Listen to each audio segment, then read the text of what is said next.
So you guys all excited Elon bought Twitter or some shit? 10%.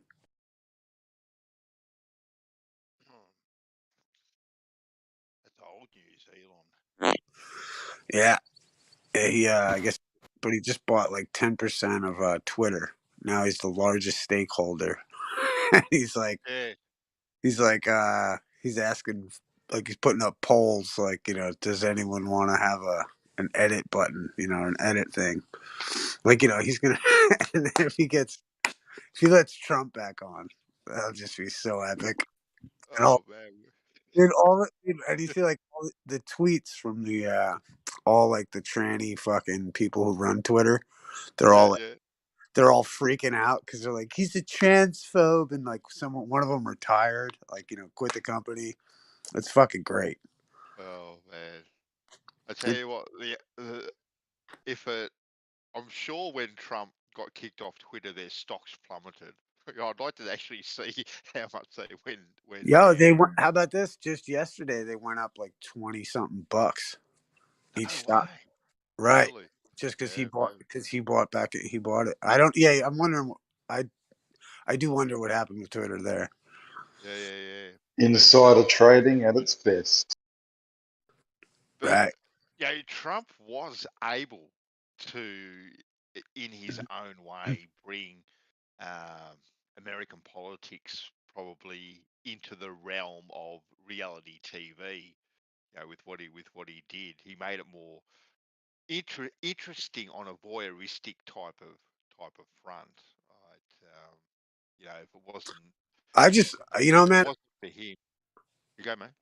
Oh no. Well, no. Finish your thought. No, I was just going to say, like, if it wasn't for actually Trump running in 2015 or whenever he decided, even though I followed the American politics a little bit, didn't really kind of have too much interest. So it was because of him that I kind of did, follow it at all, and kind of knew a little bit more about the system, the college system and all that sort of stuff. Um, and yeah, the shitstorm that he was able to create and stir up, and learning about different figureheads like Pelosi and Mitchell and Paul, what's his name, Rand or Rond, whatever his Yeah. name is. There's that. Yep. Yep. There's a couple of Yeah, them. Yep. yeah, There's, yeah. Yeah, so these sort of people, you kind of took interest about with things that they were doing,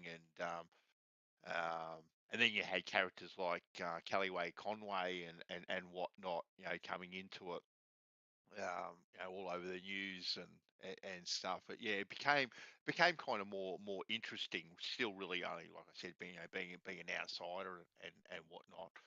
Looking in, not really having any skin in the game, but it was quite interesting to view it from an outside I sort of. thought initially it's so funny because initially, like, I've always been on like this idea of like, you got to understand law for yourself. No politician's going to save you. None of that kind of crap. And I never really paid. And I always thought it's interesting to me, like, a U.S. citizen is an employee of the United States. So I always felt like how, what job have you ever worked at that you're the employee where you get to vote who the president of the company you work for is? Never, none. They don't give a shit. There's like, there's this advanced level of governing, right? But then when he came in and he pissed off all the like he pissed off all the right people Yeah, yeah, yeah. to the point where you were like, oh my god, I fucking love this guy. Because like everyone that's a total Bilderberg scumbag was like reeling in like Uh-huh. their fucking, in their wheelchair. Fucking, Mm. like just like, he's so evil. And it was like, oh my God, I love that these people hate him. Like, Yeah. oh, Yeah. and he's introduced like true Americana. Like, I think anyone can recognize the good in any country, but America, the American story in particular, is like, rugged individualism. You know what I mean? That's the whole fucking bag, and that allows me to be a flat earther. You know what I mean? You know what I mean? That religious liberty is what allows me to be like, to exist without like, any real legal attack against me for those ideas. And I think like that's what makes America so fucking awesome. And I just love that he's brought that to the forefront. You know what I mean? That that's what Americans are a group of like individual people that don't necessarily agree on everything, but that idea that like I may not agree with you, but I'll fight till the death for your right to say it. You know what I mean? Like that kind of an attitude. And that's what's so weird with the flat earth is like you get these people, and that's why anytime anyone comes in and they start shouting down on flat earthers, and I, hear some kind of American accent, I have to ask them, like, are you an American? And when they say yes, I call them the fuck out for being actually an un-American piece of shit for coming in here trying to lambaste people based on your religious persuasion. You fucking commie. You know what I mean? Like that's some Yeah, un-American yeah, shit, dude. Like you better fucking like you could you could totally disagree with me and think that I'm stupid, which is one thing, but you better fucking be ready to like let me live, nigga. You know what I mean? Because like that's fucked up if you're gonna be all like, oh, we're gonna attack you and scare you offline and do stuff like that. Like you're a piece of shit. yeah. You should be standing up for a person's right to apparently be stupid. Fucking right, dude. It's their prerogative. But one thing I did find really interesting in 2017, I think it was, and then my interest kind of faded out after that a little bit. But I found it interesting with the, what do you call it over there? Obamacare that Trump was trying to get rid of, I think it was. And apparently he was trying to move Well, heaven and dude, hell he to fucking when try. Obamacare implemented that thing, right? Like for instance, like I've had asthma in and out of my life. And I used to be able to go to the store and get Primatene Mist from like the fucking store. And it was not a problem over the counter. I didn't need to fucking go see a doctor for it. When that Obamacare shit went in, dude, they were penalizing you if you didn't have insurance. Hmm. And they took away all those over the counter medications and made them so you needed an insurance care to get them. Yeah, So yeah, yeah. fuck it. You know what I mean? So like again, Trump was fucking right. Yeah, Like look, fuck and that and commie shit. from the outside looking in, he was trying to change your health system for the better from the outside. Like I don't know too much about it either, but he was trying to do something good with it. And I remember him distinctly putting a bill forward to Congress, and he was asking for 60 or 80 billion dollars to overturn Obamacare. And they were fighting about it. Anyway, it got knocked on the head. It got knocked on the head. It got voted down, didn't get through. It's just like, my God, like these are your people that you don't want to try and help. What the hell is going on? And then the following week, right? Like all he was asking for, I think, was 60 or 80 billion dollars. It wasn't a great deal in the bigger scheme of things.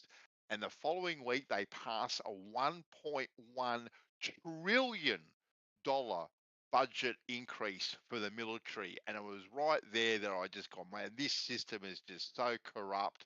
It is just absolutely insane. What is going on?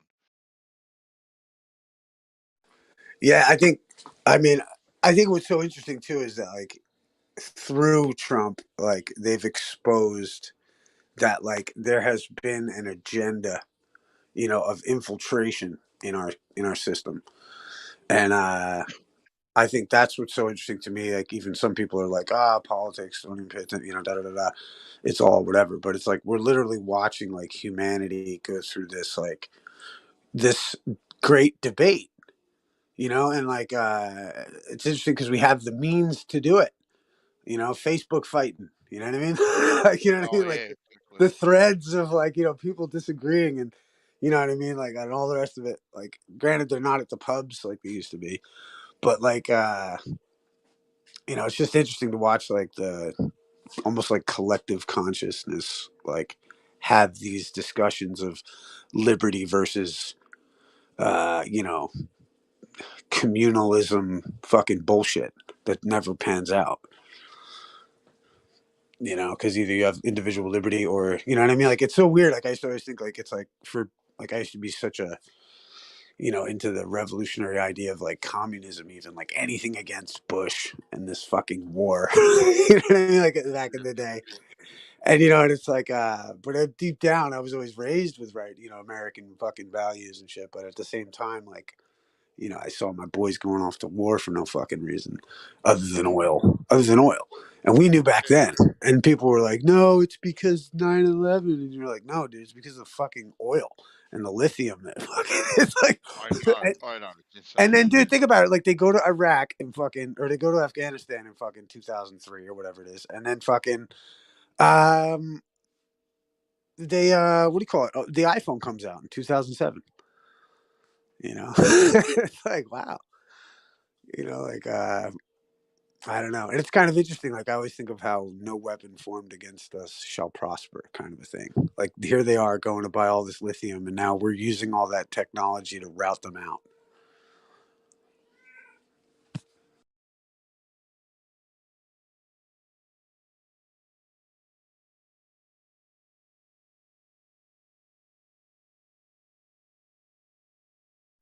But I like that it's become like Americanism has become seemingly more popular, which is cool as fuck.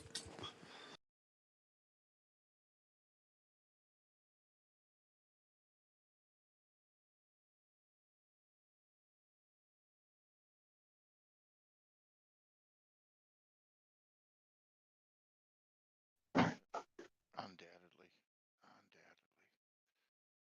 Undoubtedly. Hey, White, how you going there in the background? I hear you clumping and thudding. Oh, can you? Yeah. What am I doing? I'm just tapping my phone. Maybe the microphone's on my phone instead of my earpiece. That's weird. Oh, perhaps. Does it sound like finger tapping or other tapping? Because I'm actually trying to be quiet because people are asleep. Yeah. Where are you? You sound a little bit echoey. You in the kitchen or something? I'm in the I'm in the corner of the dining room. Yeah. And there's no rug on the floor at the moment, so the hardwood floors are echoey. Nice. So we went out collecting wood today, actually. Took out the chainsaws, cut up a heap, stocking up for the winter, so we can snuggle up in front of the fireplace. Is this just locally scouting Yeah. around or? No, Yeah, on a nice. farm. Yeah, no, on a Oh, farm. So right. yeah, not necessarily scouting around, but yeah, no, on a farm. Actually along an old creek bed. Actually, you got all the red gums there that have all died and have all fallen over and stuff. So yeah, you just go Great. there. That's pretty much where we get our wood all the time. Actually, there's an abundance of it. So you know you put in half a day, 3/4 of a day's work, and you've got enough wood to last you for the whole winter. So um, it's bloody expensive to buy when we when we Bloody first oath. came here.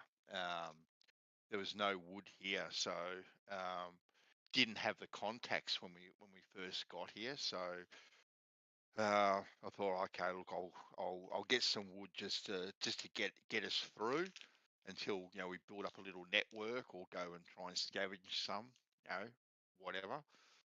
And it cost me for a cubic meter.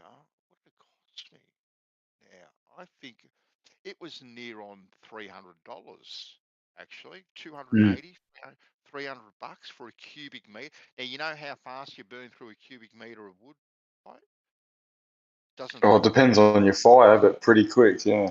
Yeah, well, look, we've got a Canara, so um, nice and sealed up, but still, it does chew it up. Poof, up in smoke. Boom, gone. Yes, quite literally. It's amazing, isn't it? Uh-huh. It's a bit like toilet paper, you know? Fucking, you just wipe it and it goes down the fucking toilet. It's just crazy. You might as well just use $5 notes,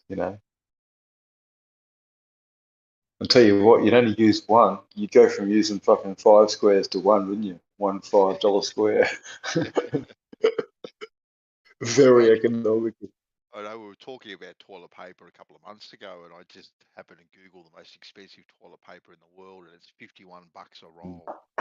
So that literally is like $5 notes every time you use it. Almost, yeah. Crazy.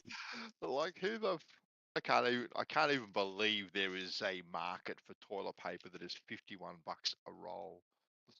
That is just mind blowing. Right there and there. Oh, while I remember, Bandy, if the light rays are hitting us parallel, right, and we get a line of pipes, like say, I don't know, fucking 3 to 5 meters tall, Yeah. and each one of those pipes was plumb, right, Yeah. and they were about over, I don't know, 20 or 30 meters spread out. Yep. Yep. And as the sun come up or went over the top, Yep. if lights all parallel, shouldn't they all, like if we line them up? Oh fuck, I don't know. I had it right before in my mind. I explained it before pretty well. If we set them up plumb, then the parallel light rays shouldn't come through each one at the same. But if we set them up parallel, then they should.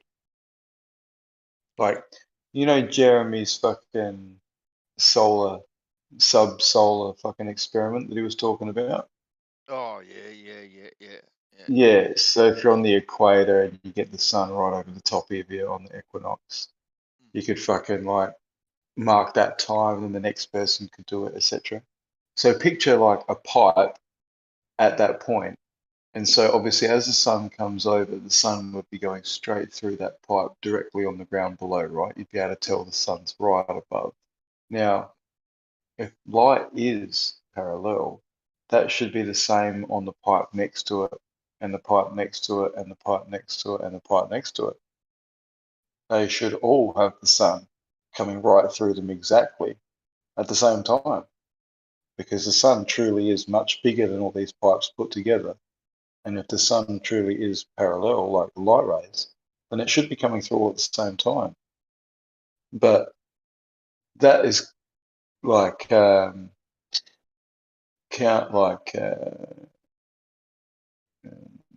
goes against the subsolar experiment that everyone was talking about, whereby at each individual point it is above you, and you can actually check that with the sun. 4 or So 5 pipes would 4 or 5 pipes 20 meters apart be far enough apart to distinguish anything would be my first question. My second question, well, I suppose if you set them up plumb, right,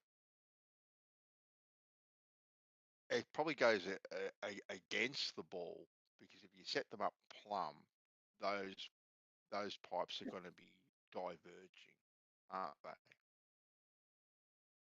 So on a ball, yeah. yeah, that actually goes against them. So it makes it even harder for those parallel rays to get down through evenly. So that would actually go against them being on a ball if you set them up plumb, which you could only Yeah, do. well, no, exactly. Yeah, Yeah, it's all you can do is set them up plumb. I mean, good luck trying to set them up on a ball but going parallel. Like, you imagine trying to get all those angles right. Fucking hell. Yeah, exactly right. And then that you would have to assume that plumb is parallel everywhere. No, we wouldn't be assuming it, but we'd be just testing that, wouldn't we? Not necessarily. Like say you had a flat Earth and you had a closer sun where the light rays are not parallel, then setting them up all plumb and thus making them all parallel with each other would only make one of the pipes have the sunlight go through it, which wouldn't help you. If it was a sphere, then setting them all up plumb would make them not parallel with one another, so the light would only go through one pipe. So you'd get the same result in either case.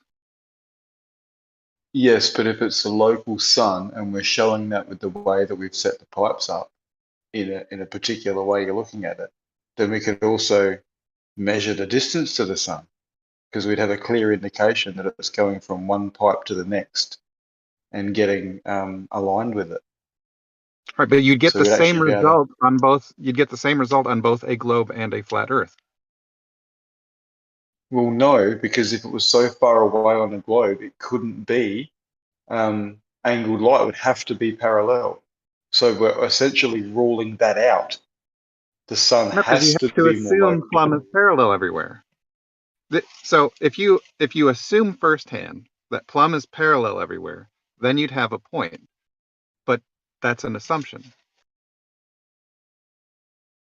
Okay, but not if we put them close enough together that they are actually parallel and plumb, and it still does the same thing. All right, so I'll hit you with a couple of numbers just to make sure that you're aware of the scale of this. The sun in the globe model is stated to be only off parallel from one end of the terminator line to the other end of the terminator line by 18 arc seconds. So you got to have that kind of precision across nearly 8,000 miles. No, that's how much it's supposed to be off of parallel, did you say? Yes. Actually, surface Yeah. distance would be closer to 10,000 miles, wouldn't it? So we're not Or measuring 12,000. how off of parallel it is. We're testing Right, but whether that's it the level truly of is precision you parallel. need over that long of a distance.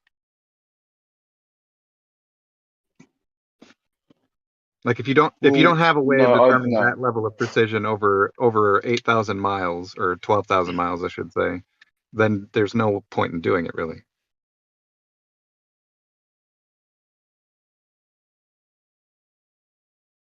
Well, no, I don't see that that's the case, personally. I mean, okay. I can't, I mean, I have no idea how you would be able to verify that a pipe 12,000 miles away is within 18 arc seconds of parallel with the other pipe.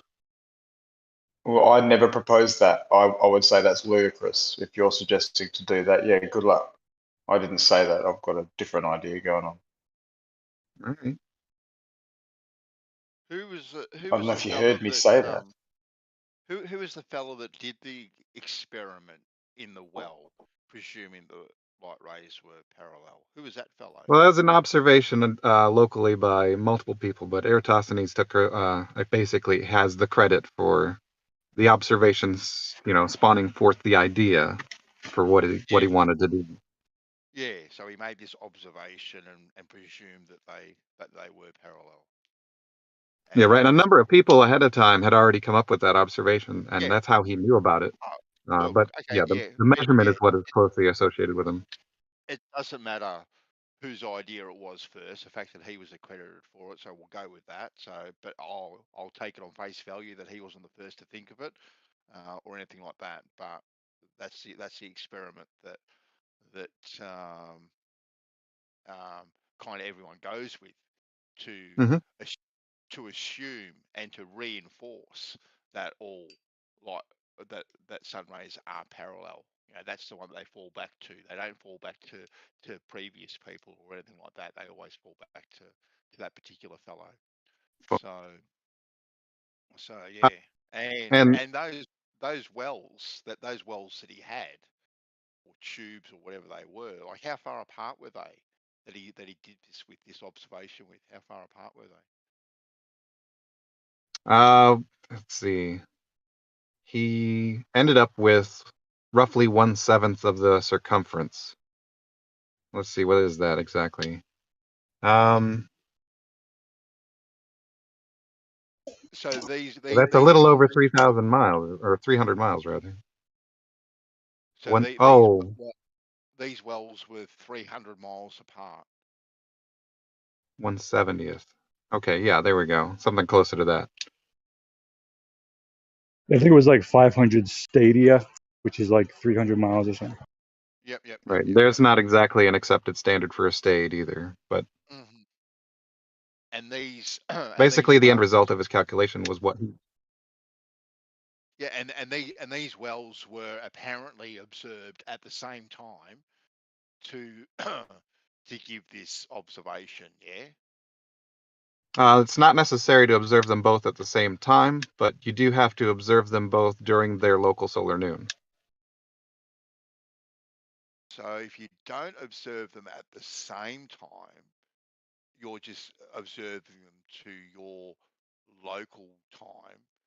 How is it possible to make the comparison that they are parallel to each other? Well, he's not measuring the fact that they are parallel. So this particular measurement, what he used was the concept that the Earth was spherical from other observations, like things disappearing from the bottom up as they go away from you. He used that as a basis to justify that light rays could be treated as parallel. And from that, because of the 1/70th of a circle that he determined due to the angle at, was it Syene? Or, yeah. Wherever it was. Yeah, that's where he came up with the circumference of the Earth. Okay, then yeah. But his observation that he did, right, regardless, right, apparently demonstrated that light rays are parallel. Whether or not he set out to do that, right, this is a byproduct. It's like the Cavendish experiment. He apparently never set out to prove that mass is attracted to mass. He set out to identify what the density of Earth was, and the mass attracting mass was a byproduct. Okay, so I think you're splitting hairs here. To be honest with you, like Right, and I hate this to split hairs a little bit further, but for the Cavendish thing, he already had demonstrations of mass attracting mass. It's just that he was using that to come up with the density of the Earth. Okay, then, regardless, Right. right? That's not what he set out to do, right? And the Right. mass attracting mass was a byproduct. Okay, Aristophanes or Aristotle, whoever he was, didn't set out to prove that the light rays were parallel. He set out to do something else. But a byproduct of that, right, was light rays are parallel, right? I don't know why we're arguing about that's what he set out to be. This was a byproduct of the results. Now, my question Right, and was, you could argue with only 2 points of observation that he didn't really accomplish that goal either. However, when you do add a third or more points, then you do get that kind of conclusion. well, when we're looking down a well that are 300 miles apart, right, that have to be done at a particular time, right, to realise this, where you've got a matter of minutes maybe to be able to work this out. Okay, Uh, how are they distinguishing this time is my first question. The only method that they had back then was a sundial. So they're using, a method of a sundial to distinguish their time, okay, which is probably not the most accurate form of keeping time, like fairly accurate, but you're going to be a minute out here, a minute out there, which could make a huge difference in the actual results that you are observing, depending to what time you're actually looking at those. So you can come up with a false result. Like, has anyone done this well in this light going down wells with uh, modern technology, so to speak, that is more accurate to the second? I don't know. Sly Sparkane gathered 23, I think, observations together of this same exact thing. But I will mention that all you need in each of these points is for the sun to be at its maximal angle at any given time, and that's your local solar noon. I'm That's probably all you need. talking. I'm probably talking of people of note, not some YouTube character, doofus. Right? Don't give me YouTube characters to back up your point. Give me someone of note, someone with a name like Cavendish or Aristotle or someone like this, not some YouTube character. Right. I didn't mean a YouTube character. I meant someone of note, someone in the scientific field that perhaps has done this as well, not some random person on YouTube that is there to make a name for themselves. Okay. what's done in that particular video is present data. That's all that's going on there. But I will mention that this same exact thing is reproduced in multiple schools in multiple locations annually. You can actually search this on the internet. How many Eratosthenes type experiments are done with more than 2 observers? Just find some real quick.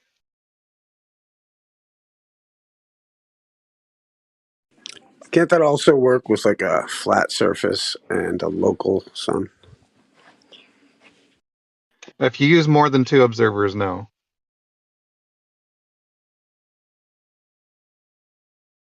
How so? If you have 3 observers, 2 of the lines will cross at a location, assuming a flat surface, but the third one will not cross at that same location. They'll cross the other 2 lines at different locations. Forgive me, what lines are we referring to? Lines to the sun. Like, so if we were looking at one of the observation points being Yeah, I got you. directly under the sun, that line would be pointing straight up. Yep, I know what you mean. Hold on. But yeah. June 2012. They're talking about Eratosthenes. So what lines are we talking about? We're talking about lines from shadows from sticks, because I was talking about light going down a well. That's the same thing. The direction the light is going will give you to a direction the shadow is going. No, it's 2 completely different things. One's a well and one's a shadow on the ground that we're measuring. So they are 2 entirely different things. No. If you're looking at light that's going down a well, what you're looking at is the direction the light is going. The shadow is also telling you which direction light is going. They're the same thing. No, they're not. Why not, specifically? Because one's going down a well and one's casting a shadow. 2 completely different things. Right, they're both doing the shadow thing. If you're looking at a well that's not at the subsolar point of the sun, what you're getting down the well is a shadow. You're doing the exact same thing.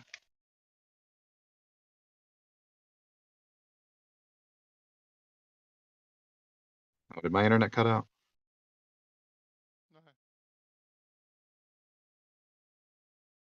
Hello? Yeah, you're good, man. Yeah, you're good. Okay. I'm on my cell phone right now, so I don't know if it's very stable. See, this is a video conference. This is not actually the set of measurements they did. Let me go back and find another one.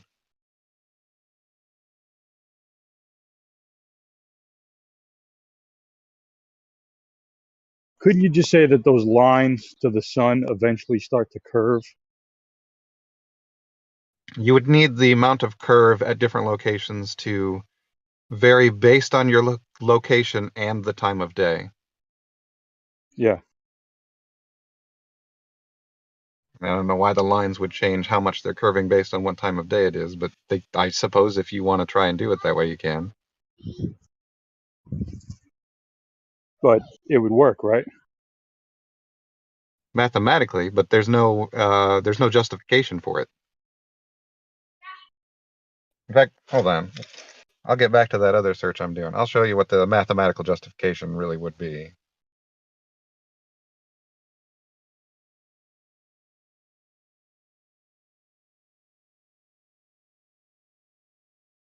Right, and that amount of bending would make it work mathematically, but there's no physical phenomenon known to do what this does. Right. But it would work, right? Because the assumption is that those lines stretch perfectly straight all the way to the sun. But there's no verification of the medium that it's going through from here to 93 million miles away. So if it would work and we wanted to justify that working on a flat Earth, we could just say that and say, hey, it works. And that's how we know, because it works. Well, here's where the fun part comes in, because it's a positive claim to say that the sun is not where in the direction we see it. If we use it in, say, the way that we've measured the atmosphere to do it at maximal celestial observation is refracted by 37 arc minutes. And that has a physical justification based on the gradient in our atmosphere. If you want to say the sun is in a different place other than that, you then have to justify it with evidence of something that will make it do that. Well, I'm not necessarily talking about our atmosphere, I'm talking about, outside of the atmosphere. Right. You would essentially be making a claim without evidence. Well, my evidence would be we know that because it works. It would be a model that works. Yeah, and my response would be, and in our case, the direction that we see it in is where it is. To say that it's somewhere else requires some level of justification. Well, I think that you could say that on both sides. Like a model says this is what it must be doing.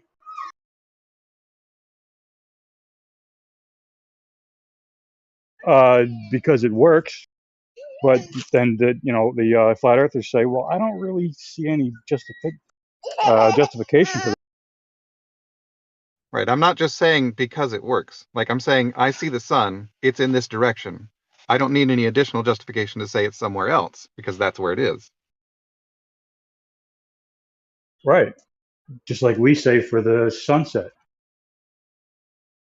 Right. The ground is in the way of the sun. Apparently. Right. Everything that is real is also apparent. We had that fun discussion some other time.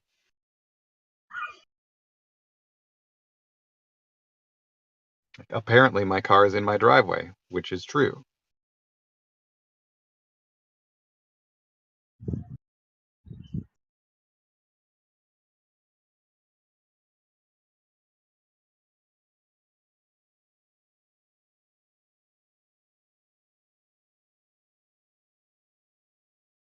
All right, back to looking around, I suppose.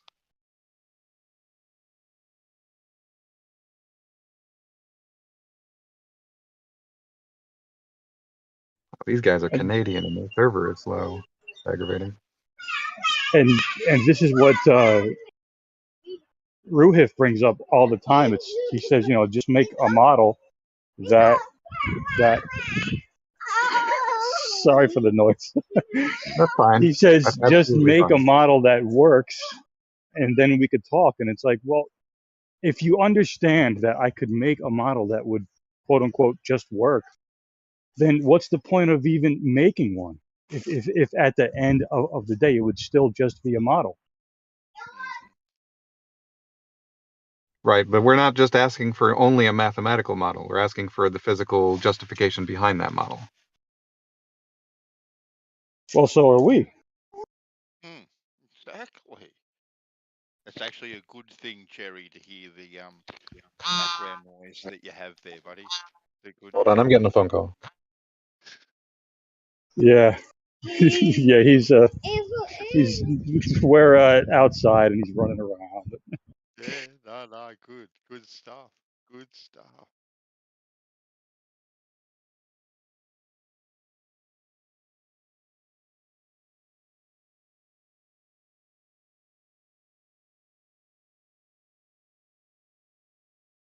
I don't like it when you have to make assumptions and stuff, but it's okay for them to make assumptions with everything. That's being able to back it up.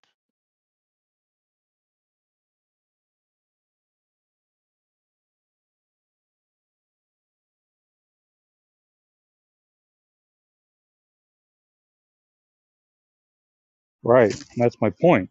Is they say that the assumptions are justified because they work. Mm-hmm. Like, right. That's my point. Let right. us let us assume stuff, and it'll work the same exact way. Exactly.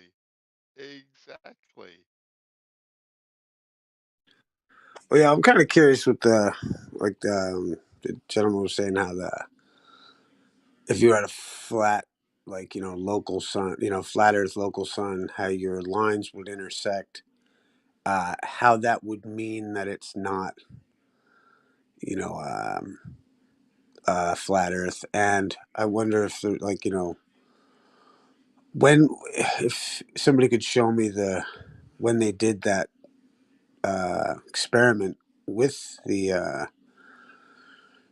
like with three parties looking into it, and having that not work out. Like, I don't understand how that wouldn't work out, or why that discounts the idea of a local sun and a flat Earth, and and if there's evidence for it. You've seen the experiment, Isa. I think it was a group of students in a school in the Philippines, perhaps. But anyway, I can't really remember, but I will use the Philippines. And they tried the whole sticks in the ground shadow experiment by shining a light over it. And when it was a close and local light, when they put a lens in front of it and actually refracted the light, they got the results with the refracted light. I think this video's been up 4 years. You may or may not have seen it, but they put some sort of lens in front of the light, which refracts the light, and it works out spot on. So it is possible.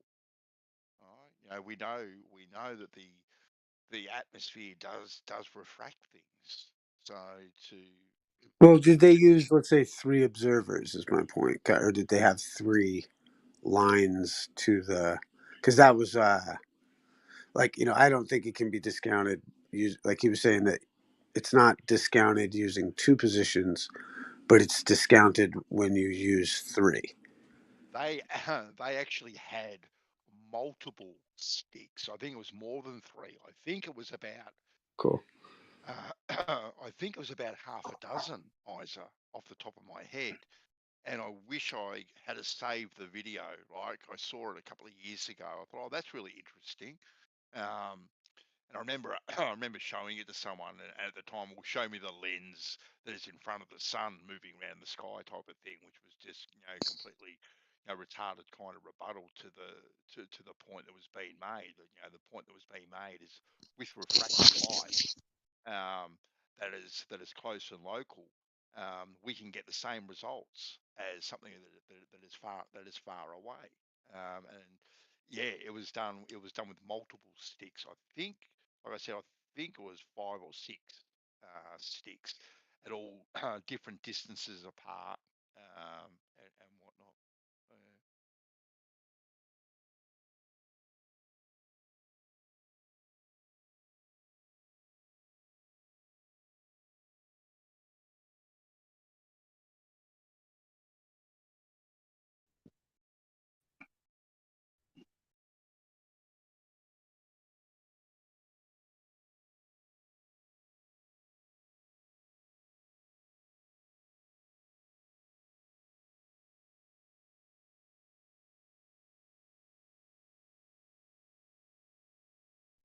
Hey, forgive me, Bandy. I got a little busy over here. No, man, live your life, mate. Live your life. It is what it is, my friend. It is what it is. But yeah, no, that sounds cool. I've never, I don't know, or I've seen so much shit during the days that I really don't know if I'd seen anything on it, but it doesn't sound familiar, so that's fucking cool. Yeah.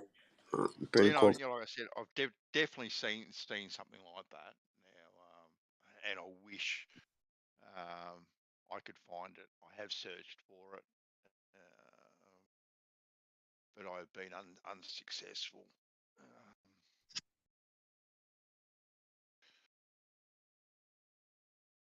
But who knows?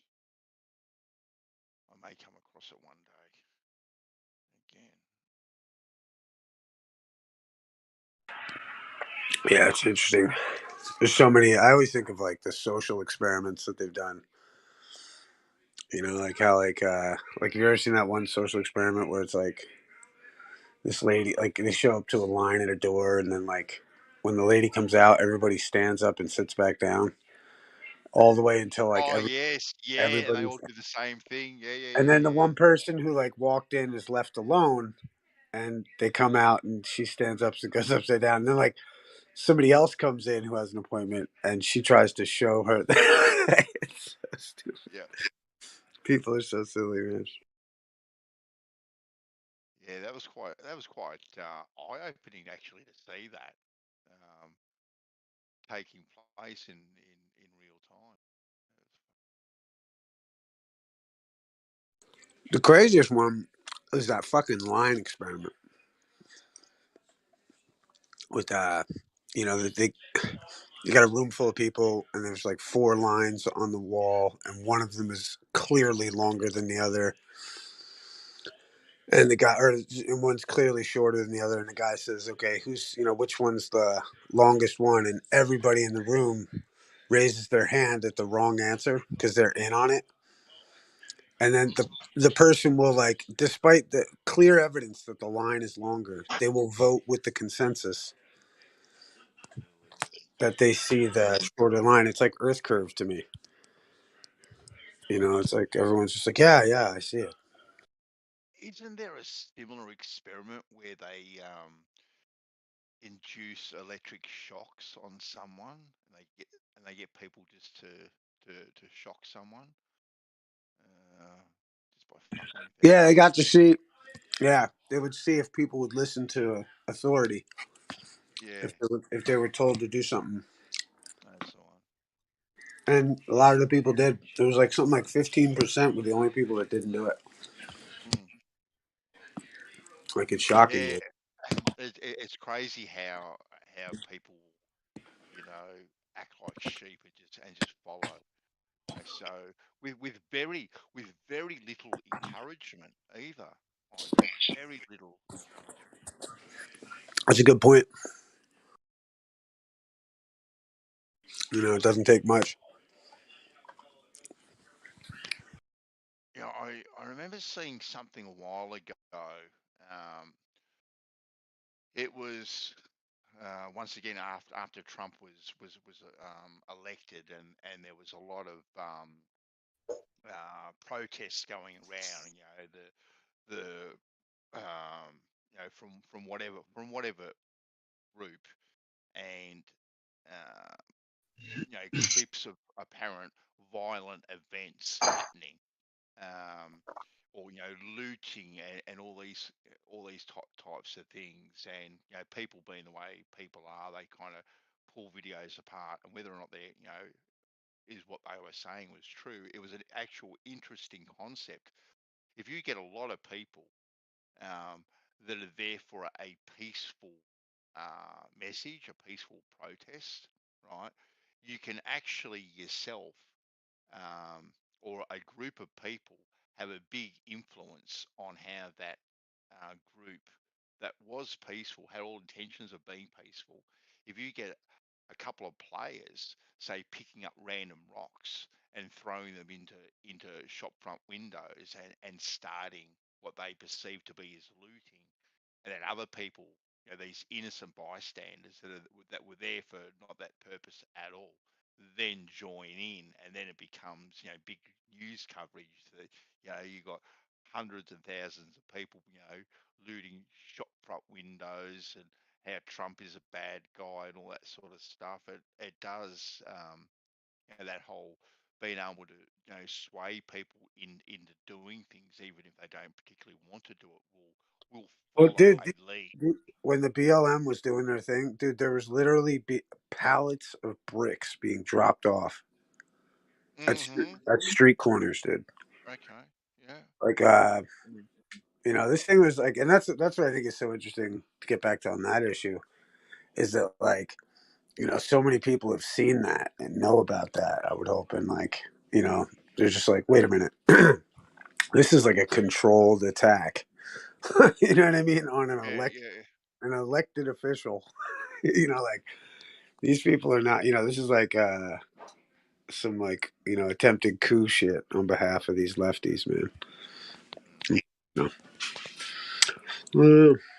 And I think It's what's cool is that, like, we know that we're winning because, like, think of it like this: if these lefties were in control, for anyone who's like doubting that we're winning, if these lefties were actually in control, do you think they wouldn't be force mandating fucking the jab Oh, still? everything. They would be full steam ahead on that, but they got wrecked. And I Look, think it's kind of interesting, to watch their slow collapse. I like the train of thought. Yeah, especially when it comes to the moon landing or the lack thereof moon landings. Like we're winning because they haven't been back since, even though they say they're going back. The fact that they haven't been back means we're winning at the end of the Well, day. see, I'm torn. I'm even I become so torn with the moon landing because in the sense of or I don't know. It's like I used to say it, but I think of it more often is the idea of in this political posturing. You know what I mean? Uh-huh. It's it's like I'm almost willing to admit, yeah, you're damn right, we went to the fucking moon. You know, it's like I don't, you know what I mean? You know what I mean? I don't want to lose my crew of Americana over here. Yeah, Sure, okay, dude, I got you. You got to have the moon landing. That's fine with me. You know what I mean? And yeah. also, my favorite thing, I used to love doing this all the time. Actually, I don't know if there's any ballers in here,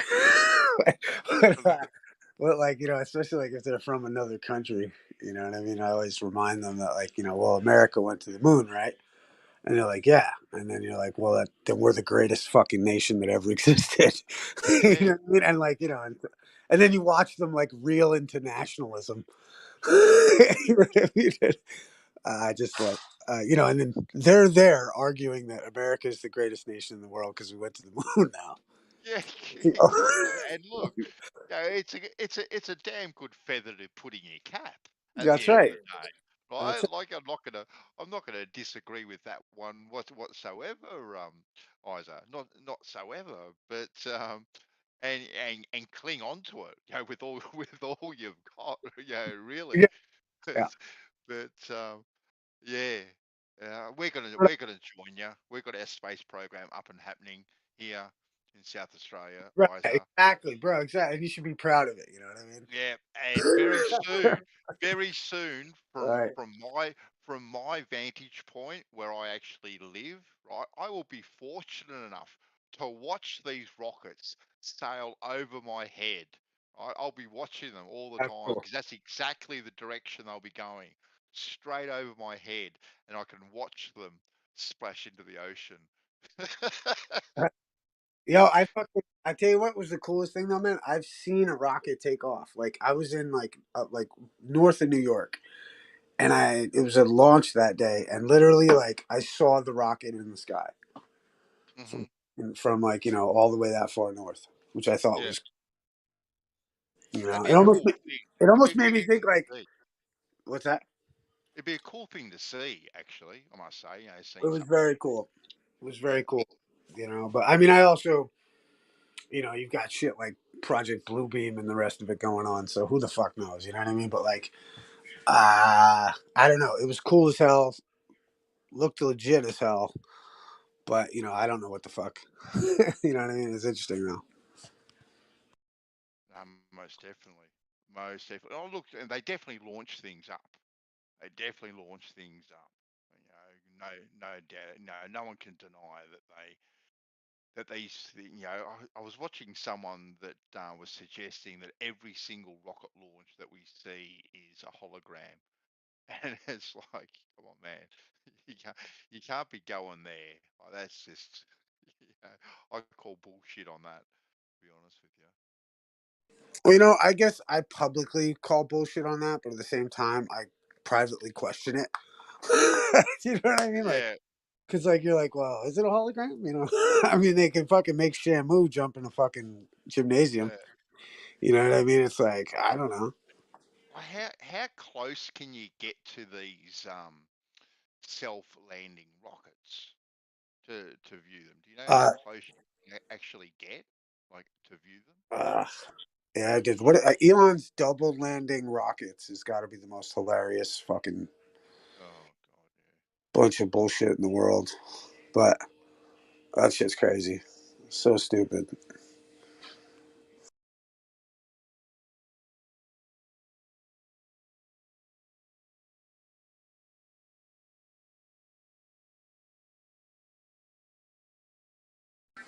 But it wouldn't really matter how close you got because you wouldn't be on the landing pad, and it would all look real. No, no, but like if you're viewing it from a distance and you've got a mountain between you and the actual rocket itself, and you see it kind of going down but not actually landing, like anything that I've seen from private individuals that have filmed it, it's been from quite a distance away, and there seems to be like a small hill range between them and the actual rockets themselves. So you see these rockets coming down, you don't actually see them touch down at all, but you actually do see them coming down. Like, is it possible for them to do some sort of holographic effect with that sort of thing? I don't know. Who knows? I put too much time into thinking about that sort of stuff. Yeah, it's interesting. No, space To be dicks. honest, I love space. So my kids love space. They want to work for the Australian Space Agency. So good luck to them. Yeah, I don't know.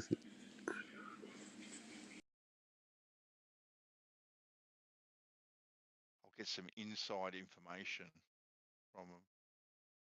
They too can be compartmentalized.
Hey, brother, be back in a bit. Yo. Hey, what up? Peace, Bandsaw. Yeah, man, I'm back.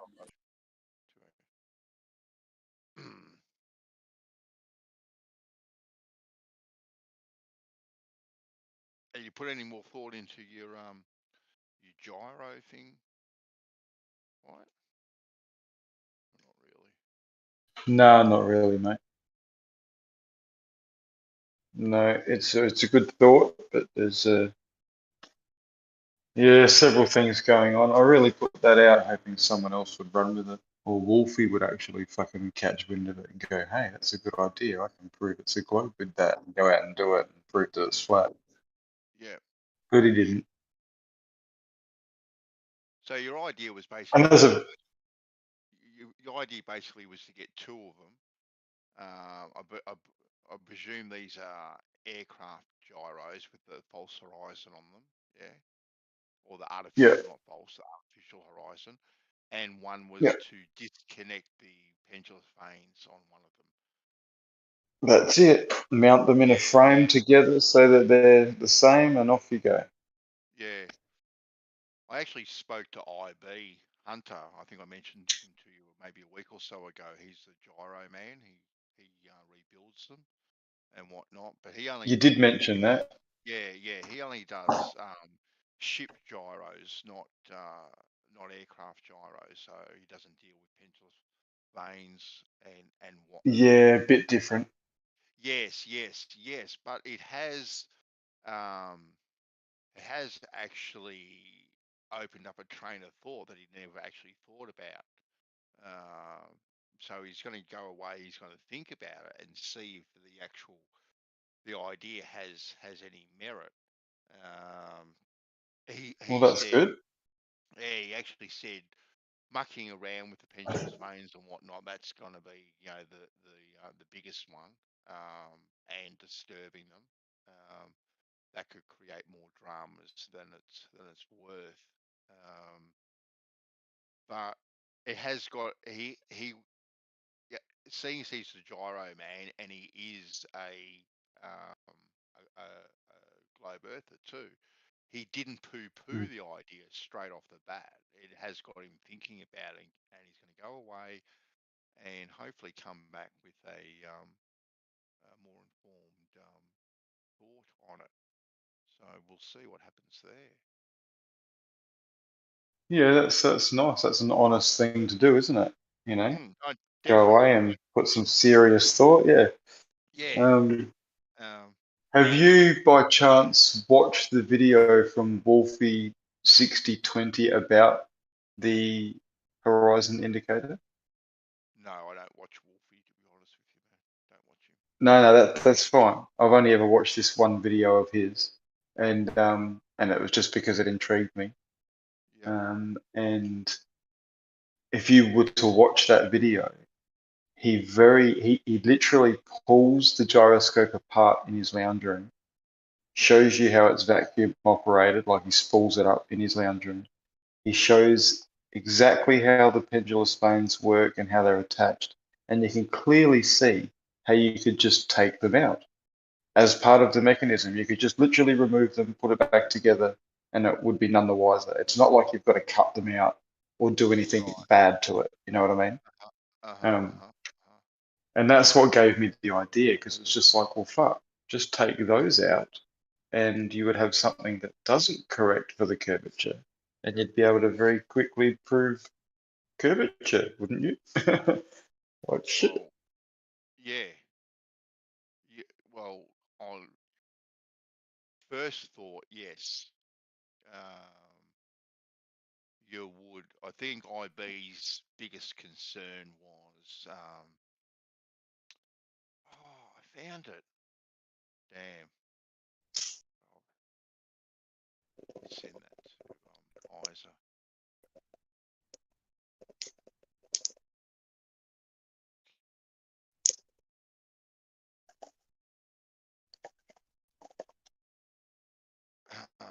Yes, well,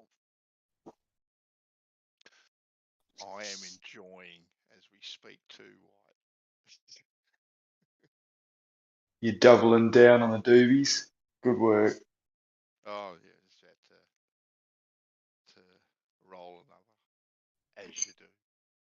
As you do. My youngest has had a nickname of Doobie like forever, and he's just cotton on to how cool his nickname is. And that wasn't even necessarily the actual idea of his nickname. No, It just no. sort of suited him, Doobs, Doobie, you know. But yeah, he's like, hey, Dad. Yeah, it's pretty funny.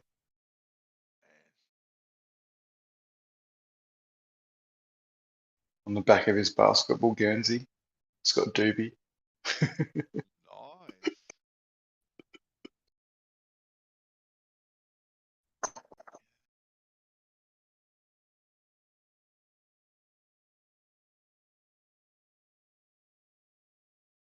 Yeah, I'm fucking so glad that things have gotten to a point where the kids can all do sports and shit again.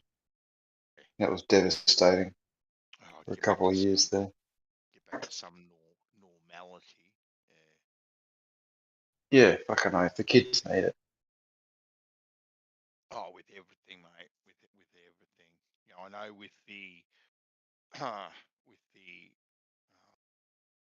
well, the distance ed that they called it at the time, because they were closing all schools down and whatnot, and Mm.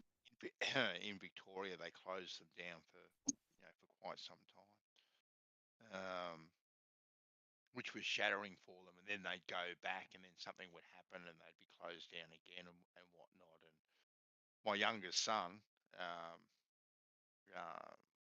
he him and his brother, they're twins, but they got their report back, and when we've gone to open up the report, straight away he said, "Look, I'm not going to be happy with it." But the reasons was because I didn't put in the effort. And he was very, very honest with it, actually, because both Mikey and Jeff, they excel at school. They really enjoy it, especially when it comes to the science and mathematics side of it. They really do. They really do Mm-hmm. excel in it. But they didn't have the motivation. They couldn't get motivated, even though we tried to get them in the dining room and all that sort of stuff, and get them away from the distractions. They both realised that, especially the youngest one, manned up and said, "Look, this is why," and I cop it on the chin and whatnot. But the following year, it changed a little bit. It changed a little bit more, and they had a little bit more normality, and their grades picked up again. And I just had to reinforce that. Okay, look, you realise that where your failings are, where you've fallen short, but regardless of the situation that you're in, you want to actually get to a particular place, and there's only one way that you're gonna achieve that, is through your grades and stuff. So if you want to get there, you got to knuckle down and cop it on the chin, put in the effort. Pretty much, mate. Yeah. It's I mean, it's hard for a lot of adults even to work from home and manage their time properly and stay focused. It is hard.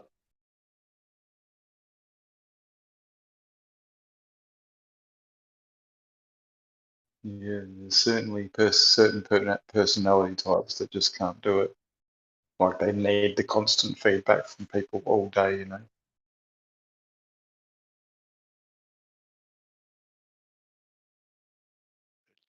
Hey, my wife actually loves working from home,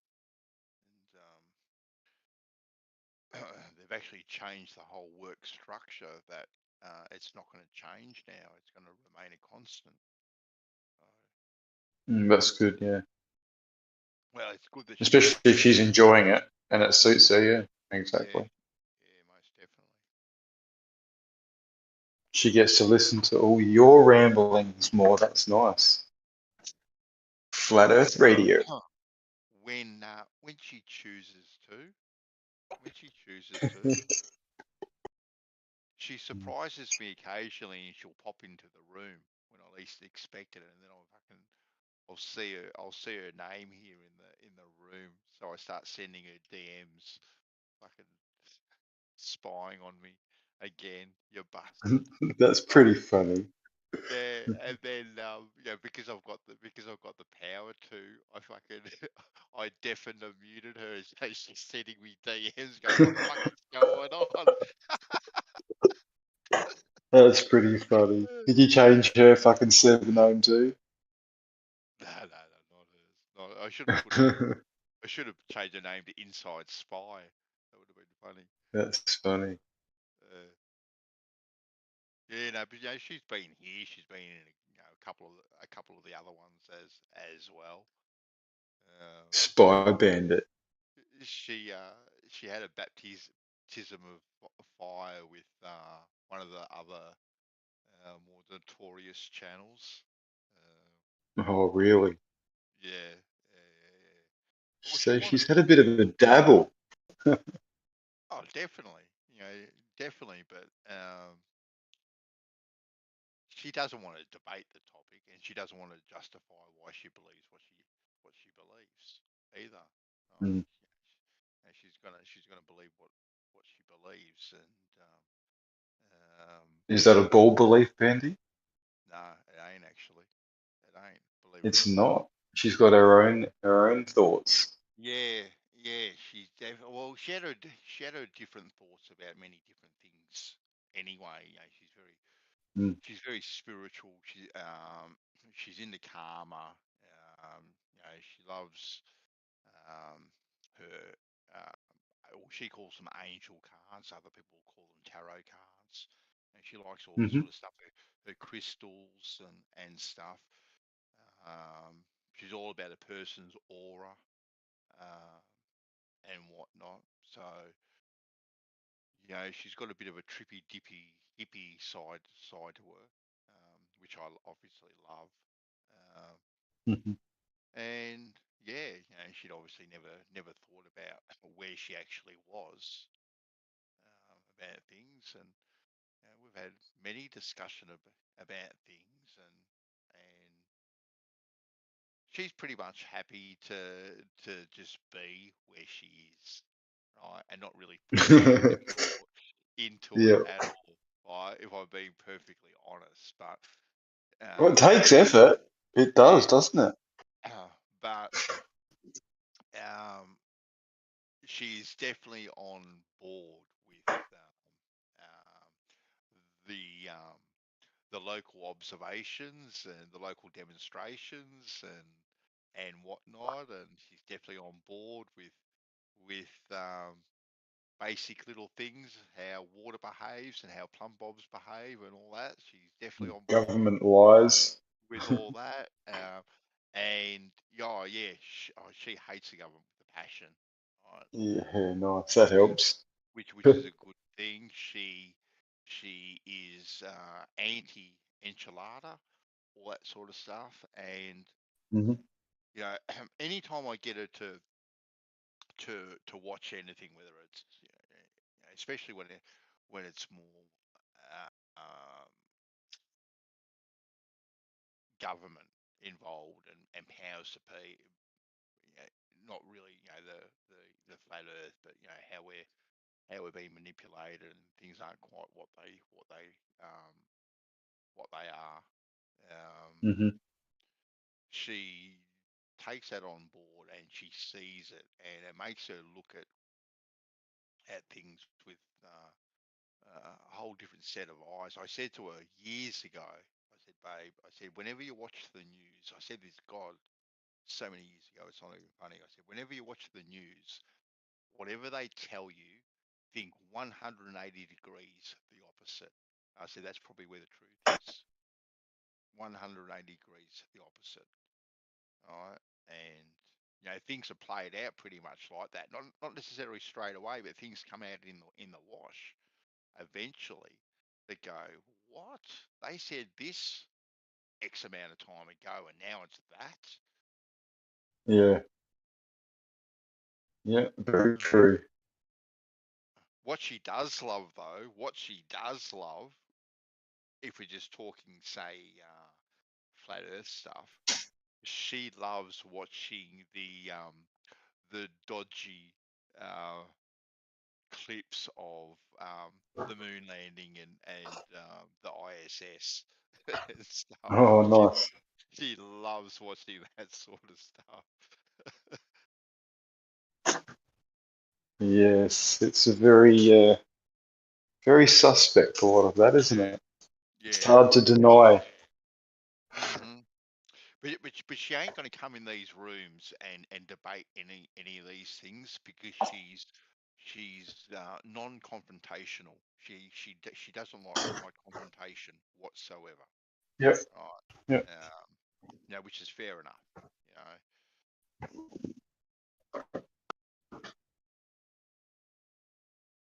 Yeah, and she's got you to bounce shit off. You know, I'm sure you two chat and whatever. Yeah. It's not like she's got no one. Because I think there's a lot of people out there with no one to talk to. So they come into these rooms for a bit of sanity.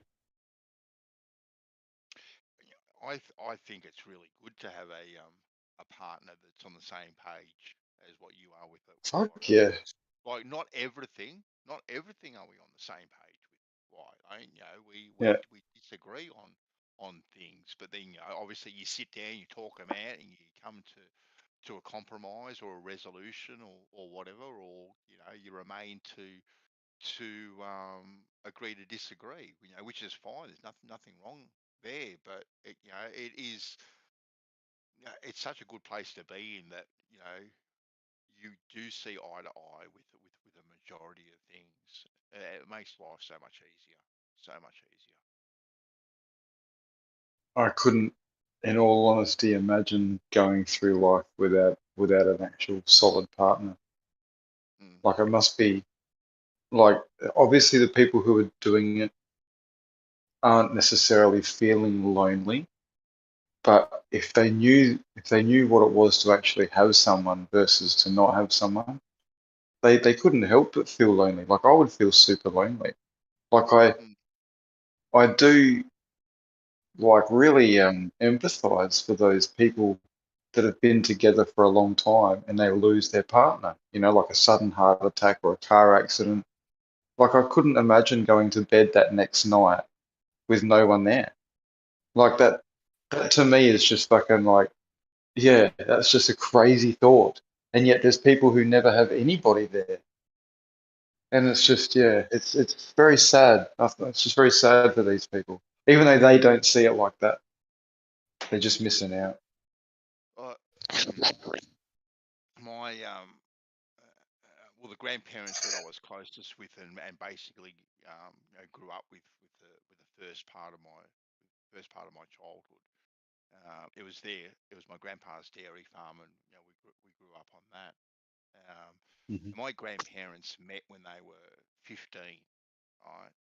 Yeah.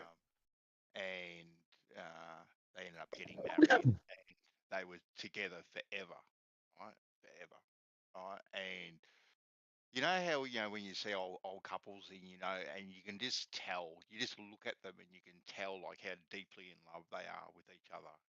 Mm. This is Yeah. this was my grandparents, and my grandfather died when he was 80, nearly 83, and um, you've heard stories, when people are so madly in love, if their partner dies, they just go downhill and they don't, they die soon Yeah. after. I've heard of many examples like that, and we actually thought that of my grandmother, and we actually did watch her deteriorate over a 12-month period, because Mm. she was just longing. She was just longing for her soulmate, Of and course. Yeah. but she kept on going, right, for another 20 years. She got to 102, right? She kept Wow. on going, and she picked herself up. Family was everything, to her, but she picked herself up, and she was a very, very independent woman, very independent. Awesome. Yeah. Had a being a farmer wasn't an easy life for them, but she was very independent, and there wasn't anything that my grandmother couldn't do. Right? And she was my hero at the end of the day.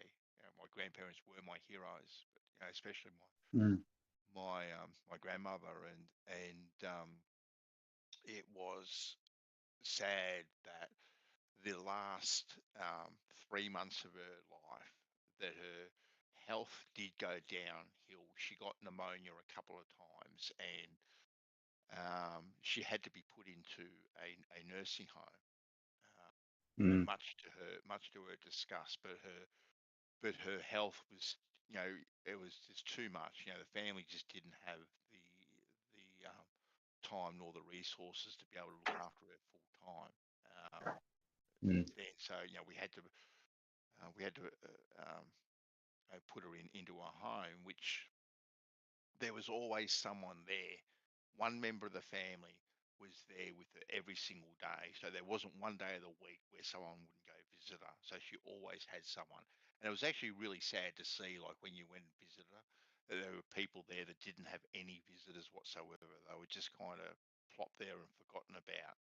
But the family, rallied around her and didn't leave her alone. And we'd always go and visit her. And then I remember getting a call one night. It was about 8:30, quarter to 9, saying, I've got to come down to the hospital.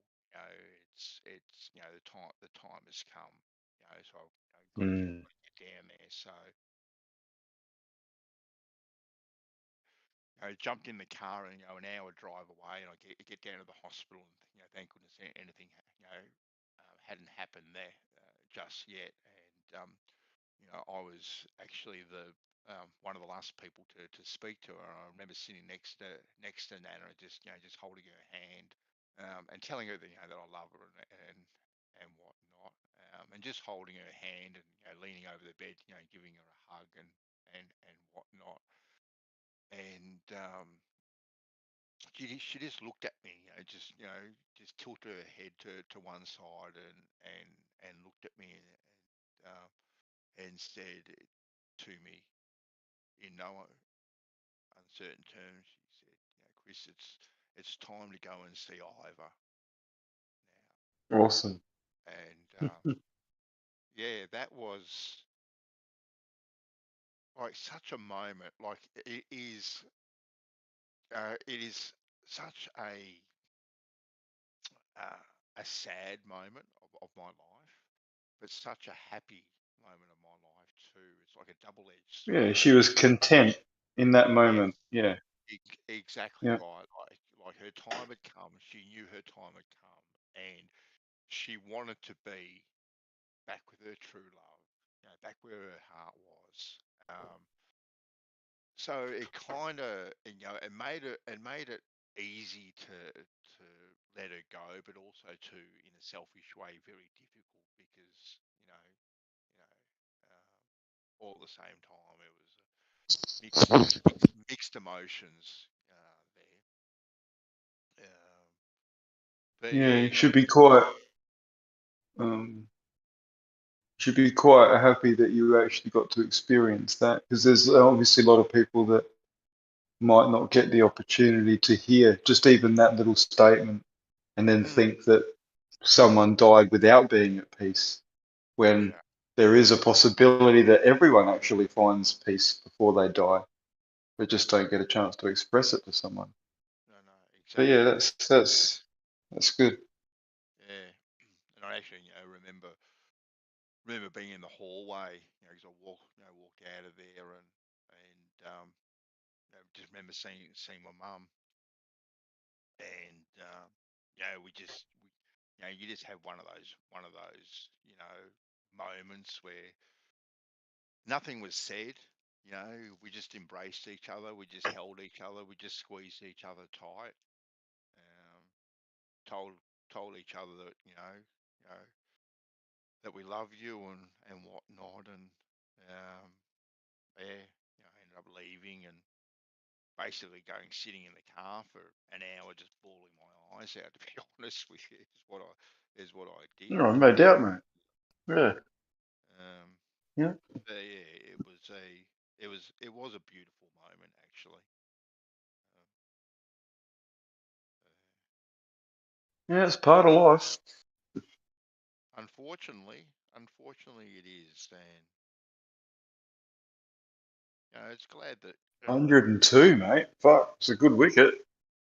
good innings, most definitely. She actually drove up until she was 98. She drove up until she was 98. Should she have? Well, she was devastated because she never used to drive far at all, right? Yeah. She used to drive no more than a 500 meter radius where a hairdresser was, where the church was, and where the supermarket was less than 500 meters from her home, right? And they were all back streets. So, and she loved being independent, right? She didn't want to rely on anyone. It gave her motivation to do stuff, and she was driving to church to play in the. She used to play cribbage and bridge a few times a week. So she was driving there, and she was just driving down a road, a back road, and there was a road that came off it, and a young fellow of about 19 went straight through a stop sign and T-boned her, Shit. right? Yeah, and pretty much rode off her car. And how Nana wasn't seriously injured to this day gobsmacks me, right? If you saw photos of the car, you walked out of that with absolutely nothing. Anyway, Yeah. coincidentally, my mother actually happened to be going down to visit her that same day, and she was on her way from from northern Victoria. So she ends up getting down there, and anyway, they did what they did, and they're back home, and Nana was fine, no problems whatsoever. And she woke up the following morning and she had a slight sore neck. So Mum said, "Okay, then we'll take you to the doctor." And the doctor asked her, what happened, right? So my Nana explained to him what happened, and on the spot, wrote out a medical thing revoking her license for medical reasons, right? Claiming basically she Wow. was too old, and that's the only time I've actually ever heard my Nana swear, and she actually referred Fucking to the doctor. bullshit. Yeah, well, no, she called him a bastard, actually. Oh, yeah. She was- Yeah. yeah, but that's the only time I've heard her swear. Um, and when she actually lost that final bit of her independence, like I said, her health went down after my grandfather died. But it kind of picked up a little bit. She was always out in the garden, always doing, tending the veggie patch and the flowers and all that sort of stuff.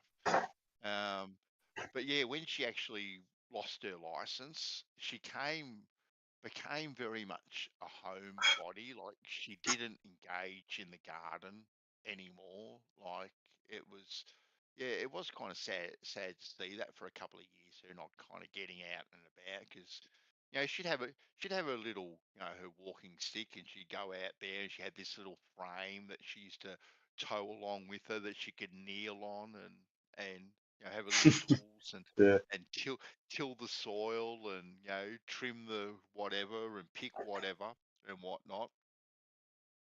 She'd mow the lawn and all that sort of stuff. And even to the point where she didn't have enough strength to actually pull the zip cord for the mower. She thought, this ain't going to defeat me, so she went and bought an electric mower, right? Because she still wanted to mow the lawn, like it wasn't going to beat her and whatnot. So yeah, she was very, very independent, but yeah, she, that kind of did, like I said, kind of went downhill a lot, fairly sort of rapidly, after she did lose her license, and she relied on more people and whatnot. But yeah, it is what it is at the end of the day. She had a really good innings of 102 and whatnot. So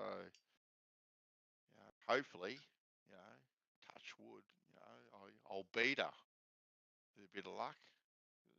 That's what I said to her when she got to 100. I said, "Yeah, I'm gonna smash your record, Nana. You think 100 is too low?" Yeah, I was optimistic. Yeah, hopefully. Mm. I mean, they reckon we've got, a good 150, 200 years in us based on the way the genetics and the telomeres break down. It's just that we all fucking abuse ourselves and it happens a lot quicker. Yep. Yeah. So you never know, Bandy. Living down there at Normanville with a stress-free life, you might just fucking do it. And you're in a very similar neck of the woods where you can walk outside, just breathe in the freedom and the wonderment of where we are. Yeah, I can't quite throw a rock at you, but yeah, you're not too far away. I spend plenty of time down at Rapid Bay, that's for sure. It's a beautiful little spot.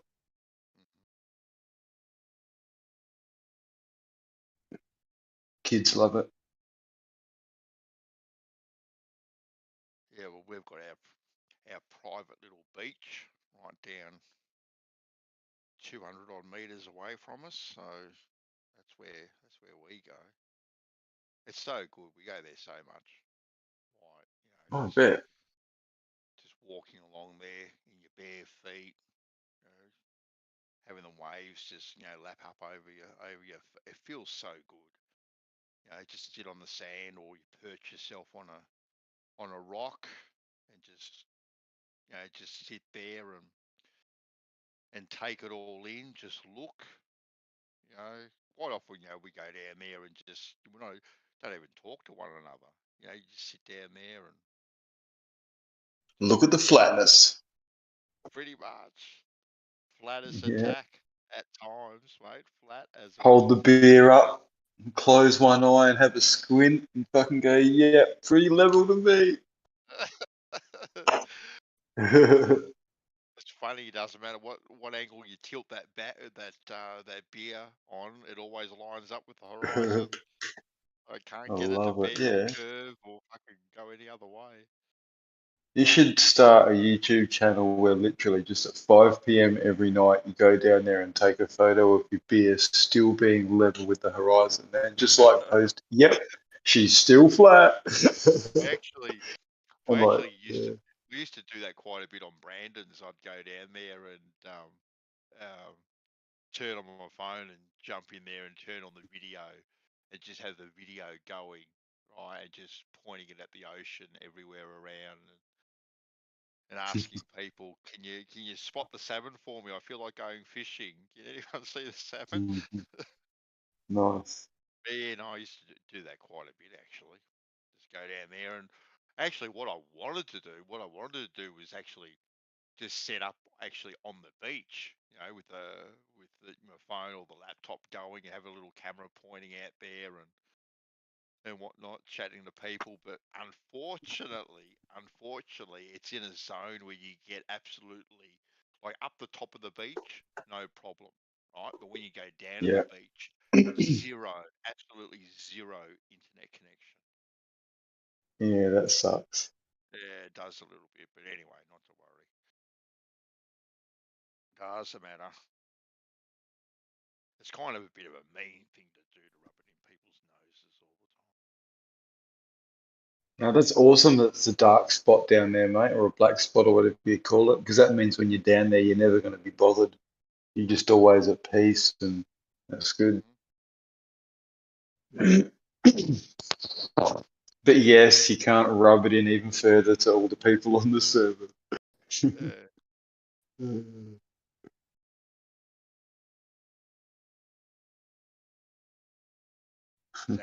It's actually been put on the list. I'll Sharon to next time we do some smoking. We've got to put a dozen eggs in there. Oh, good on you, man. Yeah. She goes, eggs? You can't smoke eggs. And I go, apparently, yeah, you can, and we're gonna try it. So, Awesome. we get all our eggs from a local woman here that just has the free range eggs. She takes them down to the community centre all the time, and you buy once a week. We pretty much go down to the community centre to have a meal down there, and the eggs are down there, so you'll buy a dozen or two depending on what kind of mood you're in. So we'll have beautiful free range smoked eggs. Yeah, sounds good. I haven't cracked my smoker out for a while. I probably should. Yeah. Smoked anything is pretty good, Bandy. Like, I can't remember the last thing I had that was smoked that was terrible. Actually, I'm not too keen on eel myself. Not too keen. I've never had eel, so there you go. Yeah, I've had smoked eel, and it doesn't really, Like, I've had it once, I've experienced it once. I don't really want to go back there, to be honest with you, myself. Is it possible that it was done bad, like, and there's a better version? Like, I've made the mistake of doing that before as well, like avoiding something for ages, and it just turned out that when I tried it for the first time, I was given a really bad version of something. Well, this is what people say with things like tripe. Right? I remember Yeah. Realm. I think he's a chef. And the topic of tripe came up and how disgusting it was, and he said, well, it wasn't cooked properly at all. It's not tough. It's not anything. They've actually cooked it the wrong way. It's actually quite nice Yeah. and tender.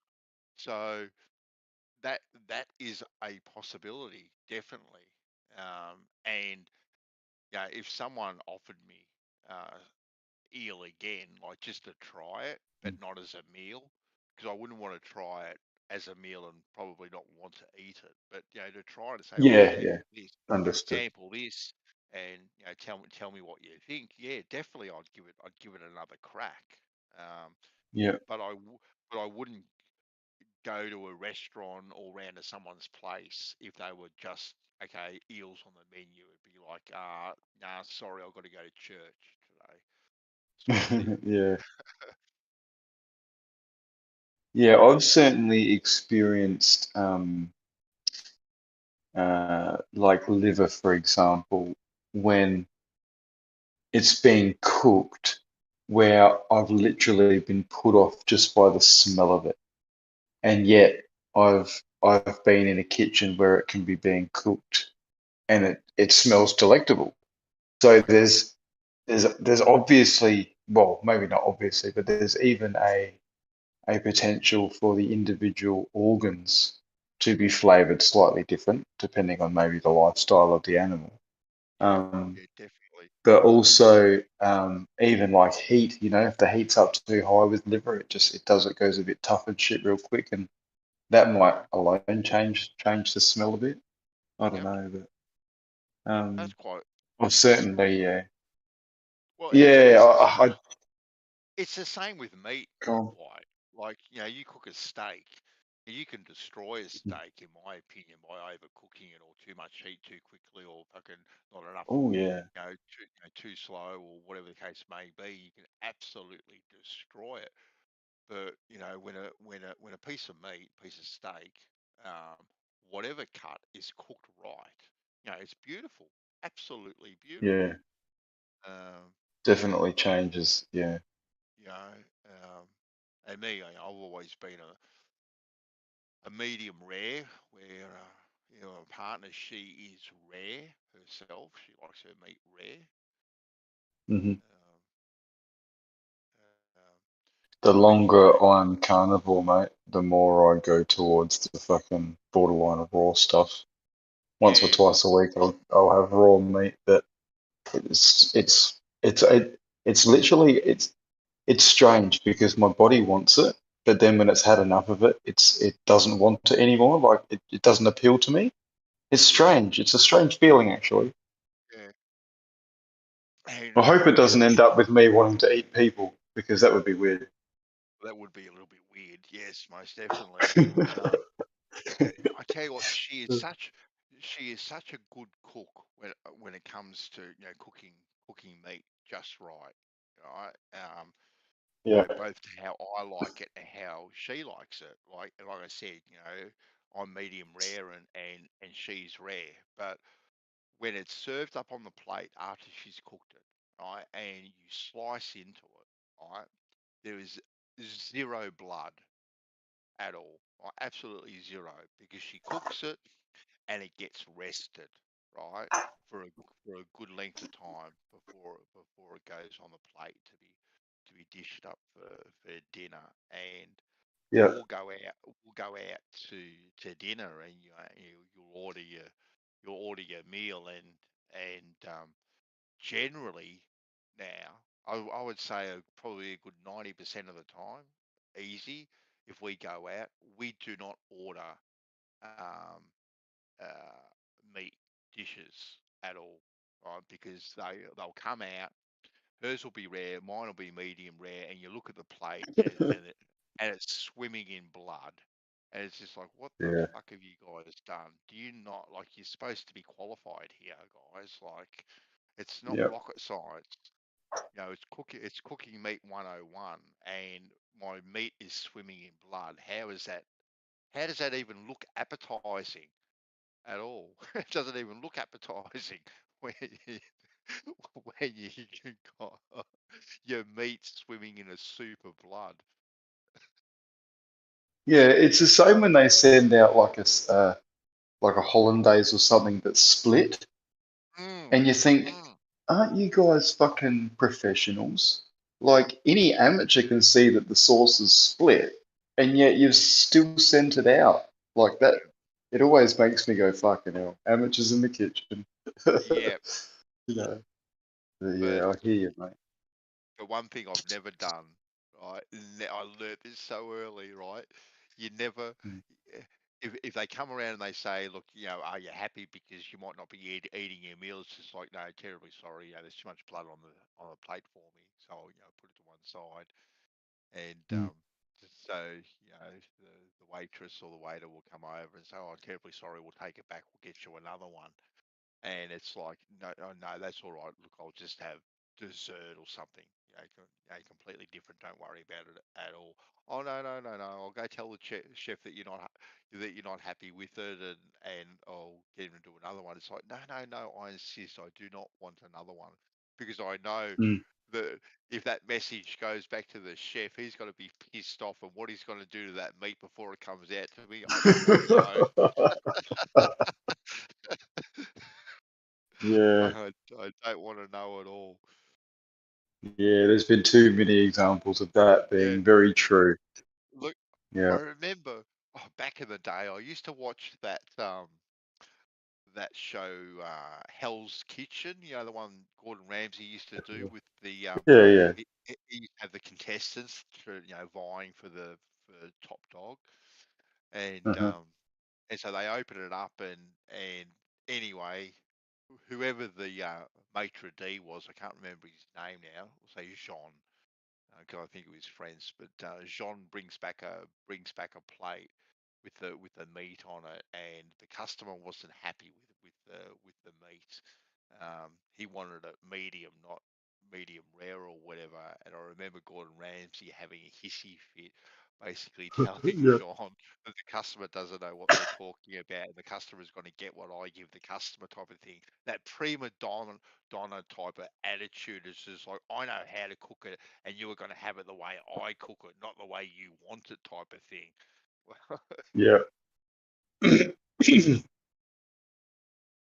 Yeah, my wife's a chef, and well, she doesn't actively cook now. She does very different work, but you know, for most of her life, she was a chef, and she was absolutely stoked when one place that they were working on their menus, they had the pictures like of the cuts of meat and the different colors, and so Yeah. and they had the words underneath them, like, you know, this is medium rare, and so Yeah. she said that was just the best because people thought they were mediums or whatever, but then when they saw the pictures, they're like, oh no, I actually want a medium rare, you know, Yep. and that way they actually got what they were expecting, Yes. you know. Yes.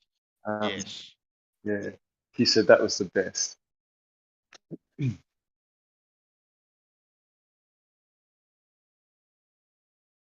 But yeah, she absolutely loved that industry for quite some time, and then she was just completely over it. And Yeah. I think that just had everything to do with, yeah, I think it just had everything to do with kids, you know, because Right. when you're cooking for a profession, you don't necessarily feel like doing it at home as well. And um, some guys, I've noticed, like just in my experience of having her as a wife and you know, meeting lots of other people in the industry, lots of guys who are chefs seem to actually be quite happy to cook at home. And like when Christmas comes along and the birthdays, they sort of, you know, take the role and cook and get the barbecue out and do all this.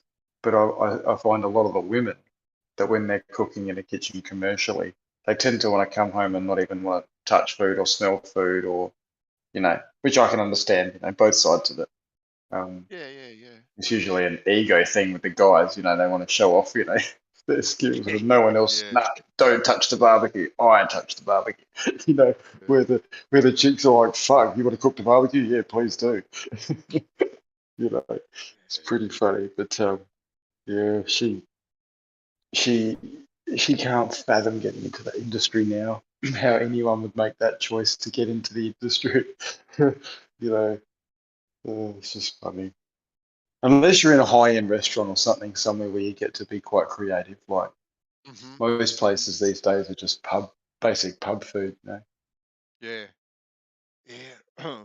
My missus has an amazing palate. A palate. Like one of these palates where, you know, Yeah. she can she can taste something, right? And she will like you'll give her a sauce, right? And Mm. she will nail every single ingredient that goes into that sauce. That is I pretty find it good, man. incredible. Yeah, I find it Yeah, that's absolutely unique. incredible. You know, we'll go out, Mm. and you know, because she is a really good cook. You know, self-trained and whatnot. Like she hasn't done it professionally. She's just got a gift. You know, some people just have a natural born gift, and she loves to experiment. But you know, we'll go out and you know we'll have a particular meal, and it'll come with a sauce or with a jus or whatever, and Mm. it will not be what it's been advertised as. She goes, well, this ain't this particular, like it doesn't have this in it and that. And it's just like, huh? What? What? And like it kind of tastes. No. You need to have another. It's just like it tastes all right to me, mate. No. It's missing, you know, whatever capers or fucking anchovies or whatever. Like it needs this. So it's quite funny. She'll be cooking sauces and she'll try to balance them all the time, and it's my little thing with her. Like I'll just be sitting down and she'll come over, you know, with a spoon. And she'll go, you know, taste this. You know, tell me what you think. I think it's missing something, right? And I'll taste it, and my eyes will roll back in my head because it just tastes so good. But Yeah. I'll just look at her with this serious face, right? Like, oh, I don't know, babe. It's close. It's really close, babe. Like it is beautiful, but yeah, I think yeah, just keep at it, right? And then A I'll little watch. dash of something. She'll go back into the kitchen and she'll be tasting and sucking it through her mouth and whatnot. And she'll go into the cupboard or the pantry or whatever and bring out something, and there'll be a dash of this or dash of that, and she'll put in it. And she'll bring it back to me. What do you think now? And I'll go, babe, it was fine before. And she'll just, and I get her every time. I just get these daggers coming towards me. But I say, Awesome. babe, I do it for you, not for me, because you're trying to perfect it. So I'm just trying to help you out a little bit. Quite Oh, cool, so it's actually. all of you doing that that's got her so good at getting the flavors. Oh well, look, I've You've got to just take sent some of her them. back sucking on that spoon over and over and Yeah, over again to the point that yeah. you've got a talent. I guess sucking on something. So it it yeah. Well, beforehand, when you said she's got a really good palate, I was wondering. I didn't go there before, but you just went there. So Well, lucky for me, she has a more savoury palate rather than a sweet palate. That's lucky for me. Mm. Yeah. Yeah, but no, in all seriousness, actually, she's not a sweet tooth, but she'll cook some amazing desserts. Amazing. And not really indulge in them too much. Which just No, means well, if she knows what's wh- good for her, she won't. it means more for me.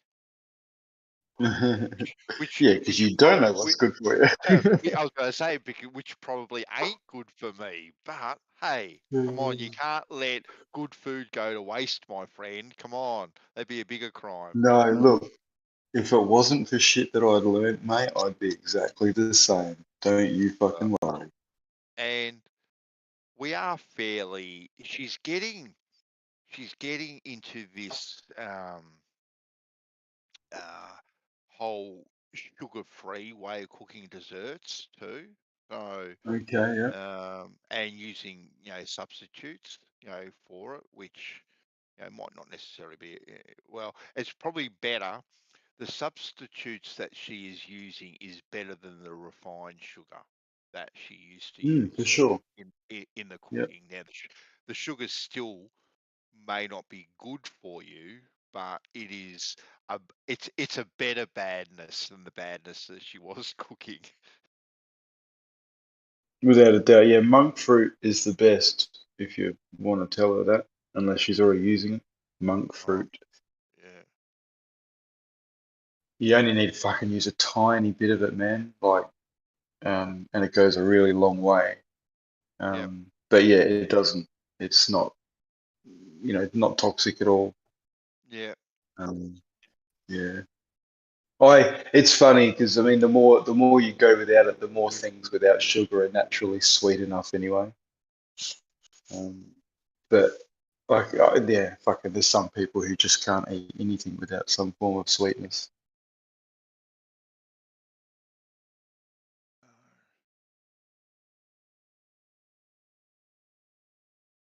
So plain cream to me is fucking very sweet.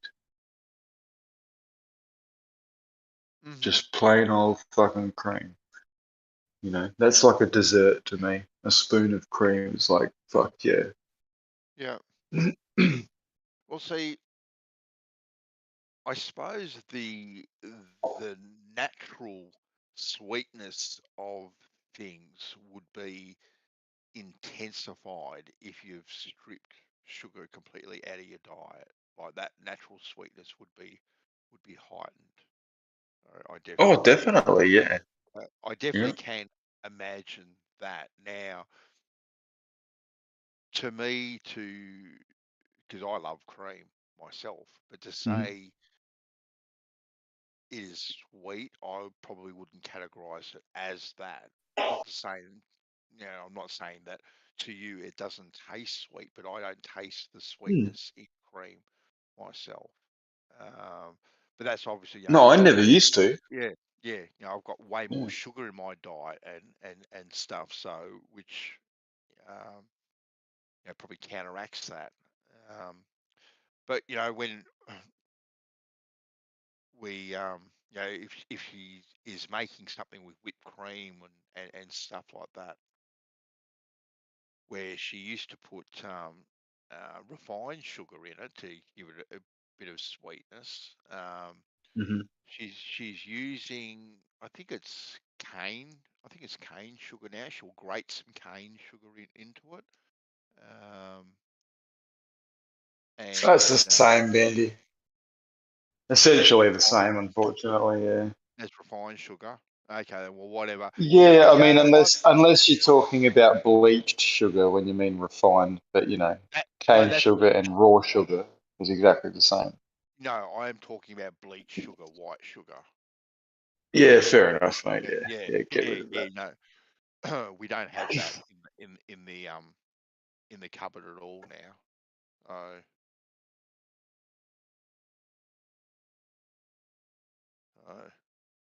Mm. But yeah, look, I'll live in my little delusional world for the time being. That's all. That's okay.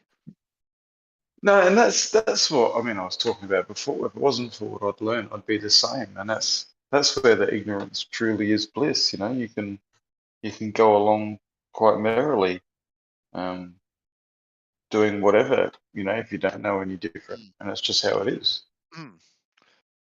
It's So just how my it is. grandmother always used to every single night, right? Would have a Mm. small glass of whiskey, of brandy. Sorry, not whiskey, brandy, right? And Nice. as she put it, right, it was for medicinal purposes only. Yeah, beautiful. Uh, I mean, one yeah, glass of brandy probably wouldn't have done too much anyway. A little bit but of relaxation. that was her luxury in life. I remember for her 100th birthday. Oh God, I can't remember the name of it now, but it was only a very small flask. Oh, what's the name of it? That's gonna shit me now. But it was expensive, like what I'm saying. Like it was like a hip flask, but and it cost me a few $100s actually. This A particular nice one, single malt. but yeah, and when she saw it, her eyes lit up like they. Oh, good on you. It was such a beautiful sight to see. Actually, her eyes light up. So, but she savored it. She savored it. Actually, she would have just a little bit, like not even a. Um, she'd have a normal glass of whiskey, right? Mm. But like in another glass, like a little shot glass, she'd have like a quarter of a shot glass of this beautiful brandy at, at the very end, just to wash it down.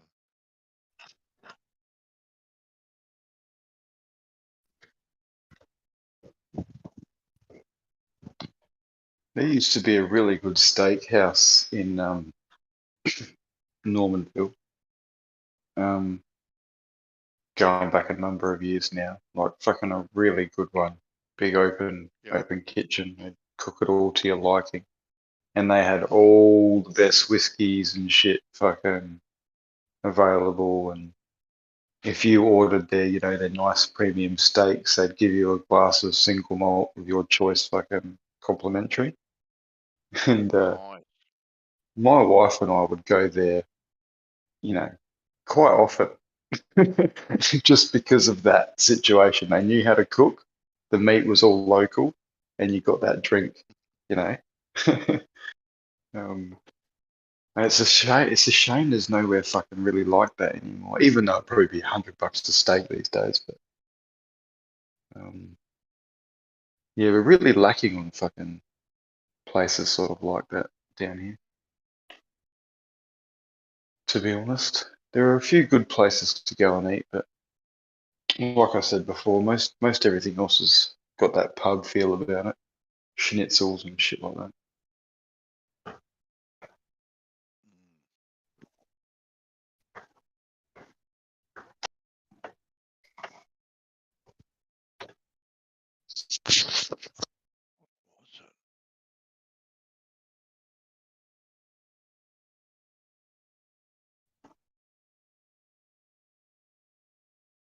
That brewery that's there in Normanville, up the hill there with the nice outlook. Yeah, that's fucking that little outlook it's got, like the view is fucking brilliant. They should be quite popular.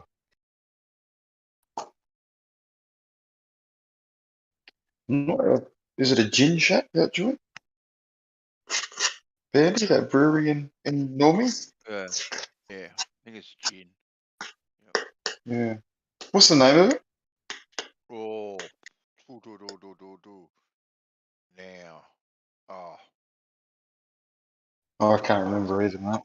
drive past it all the time too. Damn, Oh, no doubt.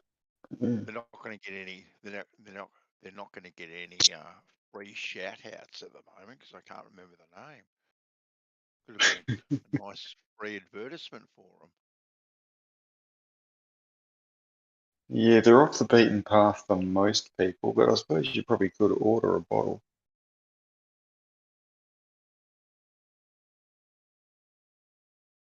That shit's taken off, hasn't it? Like it's just become super trendy. Oh, gin, yeah. There's a really Mm. nice distillery in Kyneton in Victoria that specialises in Okay. gin, and I've been there once, and they do like a tasting plate, so to speak, and they bring out Mm-hmm. a number of their gin for you to sample. Yeah, it's quite nice. But yeah, good gins are all right, but gin overall, yeah, it's not really my flavour, I must say. No, What's your I have yet to come across a gin that tickles my fancy, that's for sure. what's your drink of choice? If I can, I absolutely love to drink a nice aged Jameson. Okay. That's what I'll drink if I can. But Scotch or whiskey, pretty much. Yeah. Yeah. I'll only drink beer on a fucking really hot day. Yeah. That's a bit of a like refresher. But other than that, beer bloats me out too much. I can't drink too much beer. I'm more of a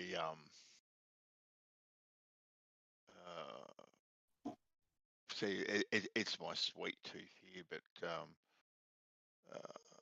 the Cider. no. I go the Benedictine myself. Oh, okay, right. Yeah. Yeah, it's my, and from there I would go a Cointreau, Yeah. and from there I would probably lean towards say a Zambuca type of thing. I was about to mention that. Yeah. Yeah. So they're probably my my go-tos. But yeah, the Benedictine, I do have a soft spot for that, I must say. It is it is, in my opinion, nectar of the gods. Nectar of the gods. Yeah, it's very tasty. I just couldn't picture myself drinking it for a night. You know what I mean? I could certainly have a nip or whatever, but yeah, I Yeah. don't know. Look, I don't Yeah, mind but each to their own, mate. yeah. Look, I don't mind a nice scotch or whiskey myself, but Hmm. yeah, to sit down all night and drink it, no, that's not my thing. But I could definitely, during the night, have a glass and enjoy it straight up, right? Just Hmm. straight up, no ice, Oh no yeah, I'm not nothing. mixing Coke with it. No, fuck Don't that.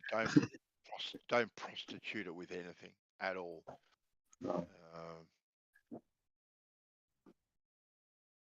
No, and see that's where you have to have the single malt. You can't be having any cheap shit when you're doing that. No, it's a bit too harsh. Otherwise, you got to mix it with Coke or lemonade or something. Oh, there's just no enjoyment. You know, No. you're literally only drinking it to get pissed if you're buying the cheap shit. Yeah. I got a mate back in Victoria. I can't remember the scotch that he buys now. Should now, but it's a nice one. I think. Yeah, there's a few. There's a few fucking nice ones, mate. Yeah. Ooh, brain fart at the moment.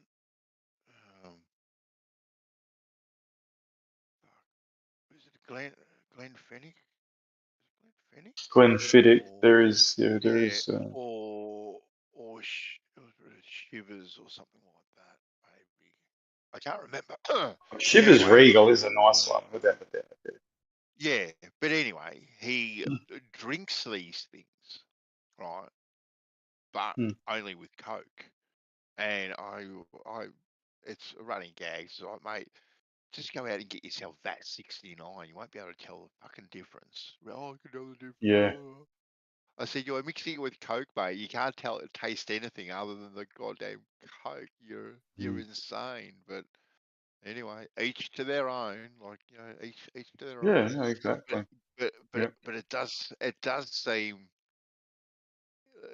to me it's kind of dishonoring the makers. They go to so much effort to make something so nice. You're gonna wreck it with Coke. Yep.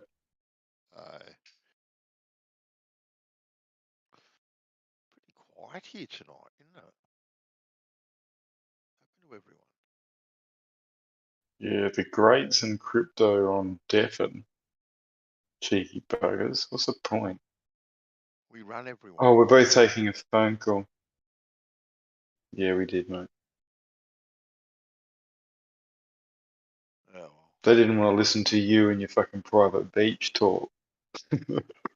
or talking about my grandmother and stuff. Well.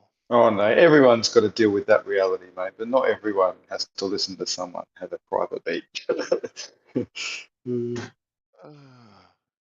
I should have posted a photo while I was talking about it.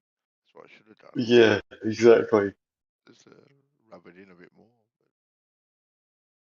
I think they wanted to talk more about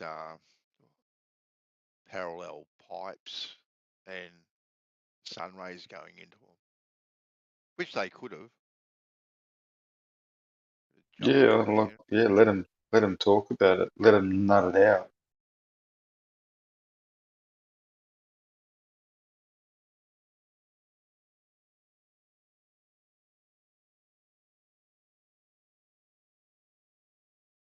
Yeah. Bloody light, hey? Well, I suppose we could have spoken about the effect of the Coriolis on light and how that bends it, or apparently bends it from an apparent position from a particular reference frame. Well, yeah. I suppose the speed with which it travels probably means the effect is negligible, as they like to say. We can calculate it, but you'll never see it. You'll never see it. No. That's why I brought up the tsunami. I thought the tsunami actually is a brilliant one because they travel slow enough, and there's records of ones traveling north and south that there should be data for to show that it actually fucking was affected by Coriolis. Yeah. I can. So Ruhif's onto that. Yeah, right. What is he going to do? Analyze some. He's going to download million terabytes of oceanic buoy data. Yeah. As he says. He does. He does have a very strong passion to debunk the flat Earth belief, doesn't he? He does. At 43 years of age, he's got a Very. strange tendency. Like, I've never actually heard him come out and go, well, maybe. The only thing he ever does is, well, tell me how 200 meters of a mountain can be missing on a flat Earth, right? Like, Oh, you love this, Bandy. You okay, love this. Earlier today, he was on, and he was asking, like you were just talking about his prediction. Give me a yeah, prediction. Give me a yeah, prediction. And I yeah, said, well, get this. I predict that on a flat Earth, we would see things disappear from the bottom up as they move away. And what do you know? We see things disappear from the bottom up as they move away. Therefore, flat Earth. And Geo loved that. Geo thought, yep, there you go, Ruhib. He's just made a prediction and it's true in reality. Blah, blah, blah. Oh, explain it. Explain it. Yeah, fucking, it's like, well, anyway. He denies perspective again. But, it just comes really? back to the same old argument there. Yeah. Yeah, same old argument, mate. He loves to debunk Grappa. shit. Oh, he does. Bit of grappa. I used to work with some Greek men, like water, that used to make a nice grappa, and they'd make coffee in the morning, their Greek coffee, over a little Bunsen burner, and the piece de resistance was a nip of grappa in the coffee, just to make it go, just to warm you up even more, even more. Yes. Funny. But yes, make a prediction. Yeah, well, my prediction is things are going to disappear from the bottom up on a flat Earth. Prove me wrong. Yeah, well, there's a prediction, and what do you know? In reality, that's what we see. He's always asking for a prediction. Exactly. And he has to add all this maths and do whatever. And again, at the end of the day, like it's either because the Earth's curving or it's an optical thing. So it doesn't matter what maths you put in, what prediction you make. We need to find out whether it's curving or whether it's not. And then everything else applies to that. Look, I love the fact. Well, firstly, when it comes to light, right? How all the experiments that have been done with light and how light behaves, right, have all been done in planar environments, right? All been done Yeah. in planar environments, right? And no one can debunk that at all. Like, they've been done in planar environments. They haven't been done in a spherical or a curved environment. They're done in planar environments. You haven't got Yeah. you have you haven't got a consistent pressure gradient to be over the top of the curve that is all curved the same as that curve, or B, Yeah. around a sphere and tested light in those conditions. You are testing these things in planar environments and then equating these to a spherical environment, and you think that that's accurate. Like, straight away, that ain't scientific. You haven't gone out to eliminate anything, which is apparently what science Mhm. is supposed to do, eliminate things. So the experiments are flawed right off the get-go, right off the get-go, because if you're telling me that I am in a spherical environment, right, and those and that corridor that I'm looking through is spherical slash Mhm. curved, right? Well, then you can't equate your planar equations to what I'm looking through at all. You fall short before you've even started. You can't do it because you can't tell me that light is going to react exactly the same way. It's impossible. You can't even come close to saying that. You hear what I'm saying? Hear what I'm saying? Of course, mate. Yeah, yeah. Yeah. It's one of those Right. very obvious things, but they just say, oh, but Bandy, for all intents and purposes, we can just treat it as flat and stationary. I know. And then And when they somehow in their mind, that's okay to say that. mm-hmm. And then It's when they weird. start talking about the speed of light and that being a constant c and all that sort of stuff, and that never changes, and yet the speed of light can be obviously proven to be different between a vacuum and water, or the atmosphere and water. Like there's dramatic changes of speed there whatsoever. And I had Bacon trying to explain to me yesterday that the speed of light doesn't change because it's in this wave format, and the actual C always changes the same, and the photons and the light are kind of the same, but they're separate. They need one another to exist.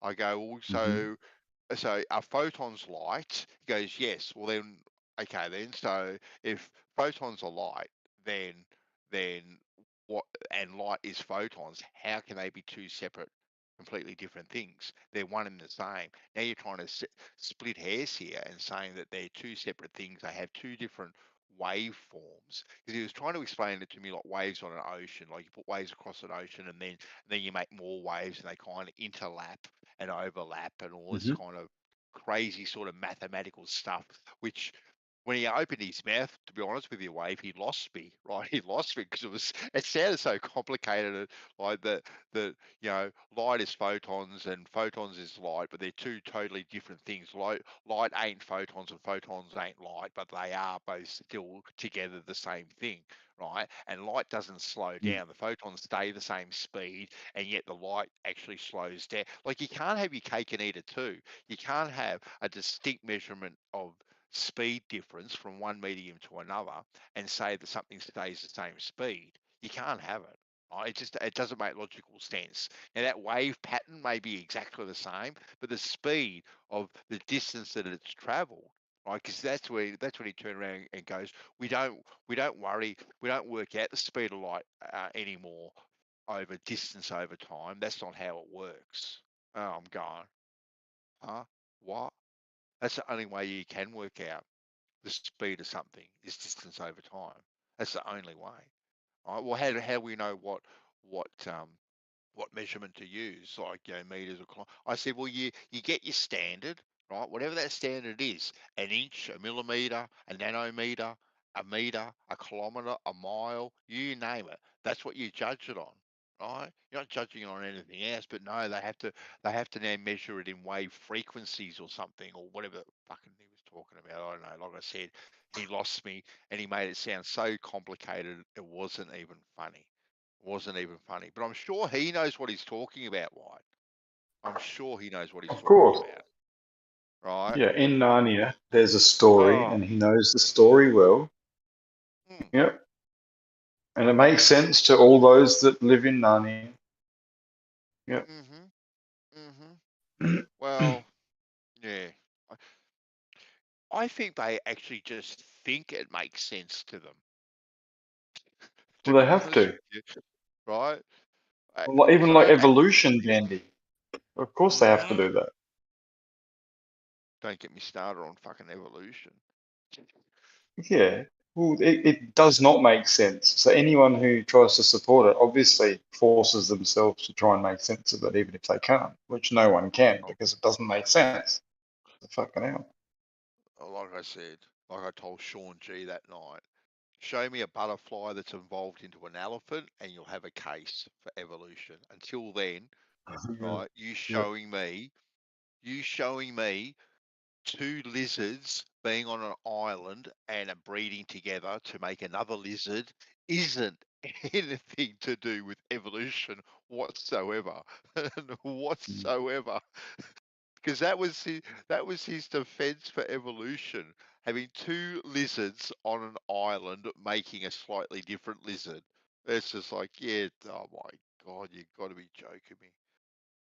It's just laughable. Absolutely laughable. Wow. It's so scientific, isn't it? Oh, exactly. Here I've got a bloody a husky and a pug, and I breed them together, and now they make a hug. Well, it's still a fucking Yeah. dog. Yeah. Husky. Yeah. Mm. It's actually a real thing. Hug. My boys showed it Oh, to me. no doubt. They come up to me and said, Dad, Do you want a hug? Do you want a hug? And it's just like, sure. My son pulls up his mobile phone and shows me this cute little husky, puggy looking thing. It was a cute little puppy, I got to say. I've got a soft spot for little puppies. Right? It was like, oh, it's so cute. So cute. Like the, Yeah, we got a nice English staffy coming in a couple of weeks, actually. oh, Everyone's nice. quite excited. Yeah. Where'd you get him or her from? Just down south near Mount Gambier, actually. So we've got to head for a drive in a couple of weeks and pick her up. Yeah, from a proper breeder, yeah. Yeah, that's right. Yeah. Yep. Nice. Yes, very nice dogs. We've had a few, and they're very. The boys can be a little bit skittish, but the girls have never let us down. Good temperament and a good size, not too big. Yeah. Yeah, but anyway, everyone's excited about that, having a little puppy to Oh, do all the puppy things with. good stuff. Yeah, when it comes The to cat's not dogs, looking forward to the cat will get used to it for it. sure. Yeah. We'll have no choice. Yeah, when it comes to dogs, I'm not really into the little rats on stilt dogs. The No. little because to me they're not really a dog. They're more like an ornament. They're very yappy. Yeah, To like me, the pocket dogs and the purse dogs and yeah, shit. Yeah. yeah. To me, a dog's got to be a medium size. At worst, sort of thing.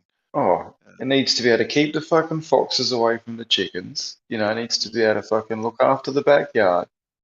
Have a decent bark on it. It's got to be able to do the dog stuff. Mm-hmm, You know, mm-hmm. go down the beach, fetch a ball, fucking all that shit. Yeah, so I've been Mm, into Malamutes myself. I've had a couple of Malamutes over my time. So yeah, beautiful dogs. they are, and they've got a beautiful temperament, absolutely gorgeous temperament, and yeah, very trusting, very loyal, very protective too. Um, Fuck yeah.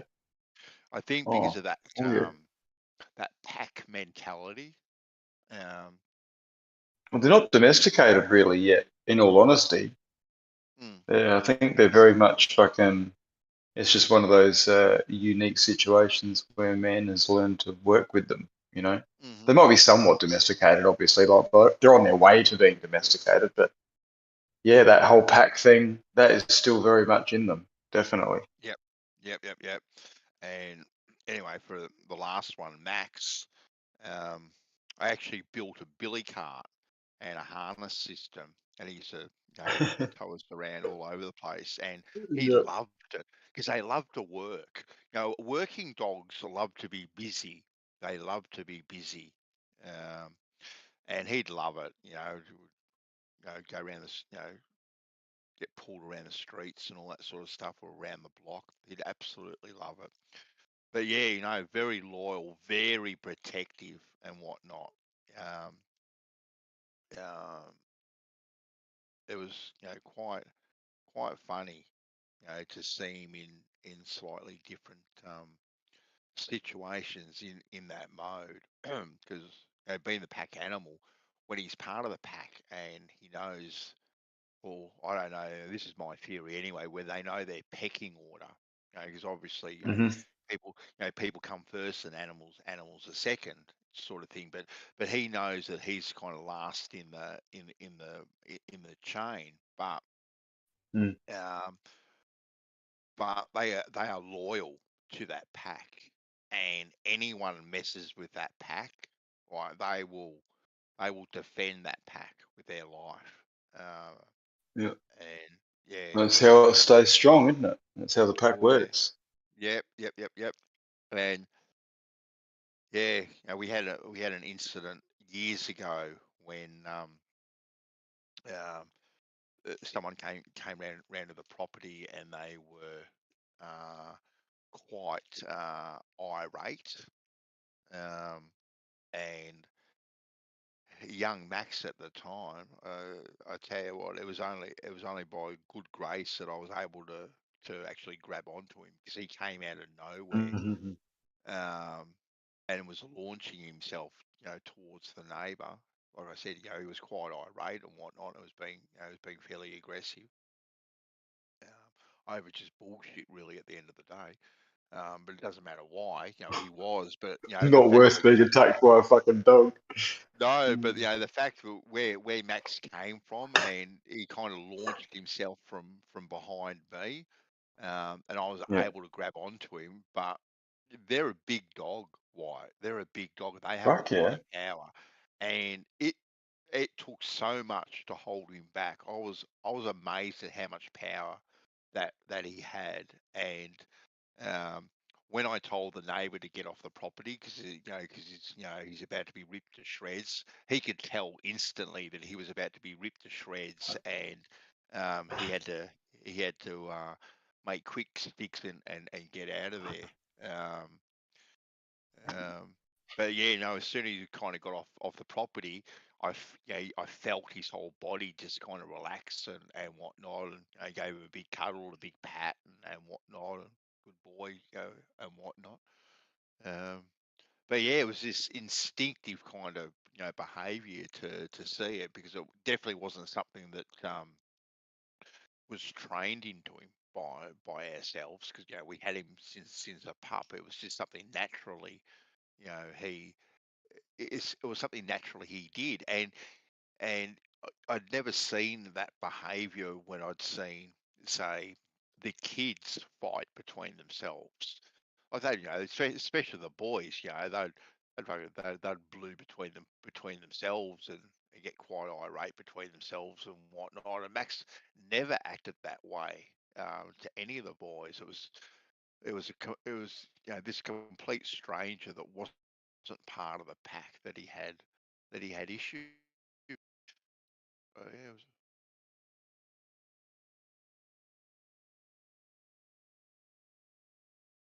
oh, did you watch the platform? You have a geezer at that? I did. I did. It was fucking a little bit interesting.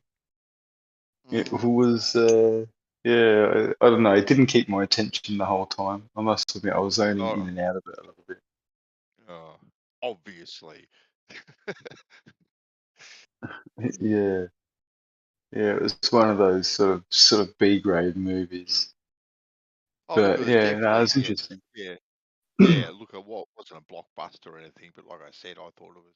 I mean, obviously, different strokes for different folks, but it was definitely something that I enjoyed, and I thought it actually a quite well represented life itself. To be quite honest with you, I really did. Well, given the situation, I think that, I mean, at the end of the day, yeah, no one knows what they're fucking gonna turn to doing or resort to doing, or we all like to think that we're good and we wouldn't do anything bad, but Yeah, the right. survival Yeah, instinct is much stronger than anyone's willpower. So, you know, yeah, yeah. If you're pushed to shove, yeah, um, and you can say, because there was a conversation, the other night when they were talking about particular things and what they would and mm, wouldn't do, um, and because their morals wouldn't let them do it, okay, because of whatever reason, karma, whatever, their beliefs, mm, they couldn't possibly do some things. Um, And I thought to myself when I was listening to this conversation, I thought it is so easy to say that in the comfort of your lounge room. It's so easy to of say that you course, wouldn't do this and you wouldn't do that. But, you know, if you are trapped on the top of a mountaintop, you know, you've got no other way to survive other than, doing something that probably repulses you the most. Um, you may very well find yourself having to go back on everything that you feel and believe, because naturally you want to survive. It's a natural instinct to survive. Well, I mean, I completely agree, but I think a lot of people are born without that instinct these days. I You think that think? is slowly but surely. Yeah, I reckon that is part of adaptation and the way like nature keeps a certain amount of population control going. And us as a species have gotten to the point. Look, Bandy, a prime example is fully clothed people, a family of 4, walking straight into a rip at a beach. Everyone else at the beach have no clothes on. They've got their bathers, whatever, and they're all swimming. But no, a family of 4, fully clothed, shoes and everything, walk straight into a full-blown rip and all drown. Like that, they don't have any survival instinct. It's not there. It's gone. There's lots of people like this. Yeah. It's not drugs. It's not a lack of education, although some could argue that. But survival instinct should overrule education. The brain should just know that that is not a good fucking idea. A, I can't swim. B, I've got clothes on, and when they get wet, it's very heavy and makes it even harder to swim. Fuck. Just just an example, and it happens all the time. All the fucking time. Yeah. Look, I'm not going to disagree with that example, at all. Someone's psychological condition at the time. Like I suppose you could, I suppose, the same sort of example I suppose could be used with people that commit suicide. Where's the survival instinct there? But psychologically, you get yourself in such a state that you come to that choice. That's your way of survival, I suppose, for those people. Like these are the exceptions, I suppose. I think I'm probably generally talking more about the rule. Like a majority of people aren't going to take their own life. Majority of people aren't going to walk fully clothed into a rip and if they did, they would probably try and swim out of it. Um, Yeah, but think of all the people that have lost an arm because they're using a piece of machinery that every other man and their dog could look at and go, yeah, no, don't do it. Oh, he fucking did it. Like, there is so many examples where you just think to yourself, what the fuck did they do that for? Did they not see what was going on? And I'm not talking psychologically disturbed. no. It's not a suicide thing. They're just fucking idiots with no Yeah, no self-preservation, you know. yeah, but Fuck. is that a lack of survival instinct, or is that just downright stupidity? All right. Oh, What is I postulate that it's the same. well, Because you one will lead to the other. you possibly could, my friend. You possibly could, but I I worked with a fellow, right, that had his thumb and his index finger cut off. His index finger was cut down to the bone, and his thumb was pretty much cut off at the knuckle, right? Mhm. So naturally, I said to him one day at smoke, I said to him, how did you lose your fingers, right? And he said, well, it was actually two separate incidents. And I said, what? And he said, I did it on Jesus a Christ. well, I know it gets even more bizarre. Why? It gets even more bizarre. I said, okay, then, like, tell me what what happened. And anyway, he was at another job where they were using table saws. Okay, then, and it didn't have it had a guard on it, right? But he removed the guard get a Of bigger piece course. to get a bigger piece of timber in it to make his job quicker, right? Instead of having to cut Mhm. that piece of timber twice, right? He wanted to only cut it once, and the only way to do that was to remove the guard. And he The did that safety guard, of course, yeah. exactly. He removed the safety guard. Well, that's all well and good, right? That's all well and good, right? So then the story gets even better, right? I don't know if it's a story or not, but I'm going to repeat it. I'm going to repeat it anyway, right? Because then Can I predict?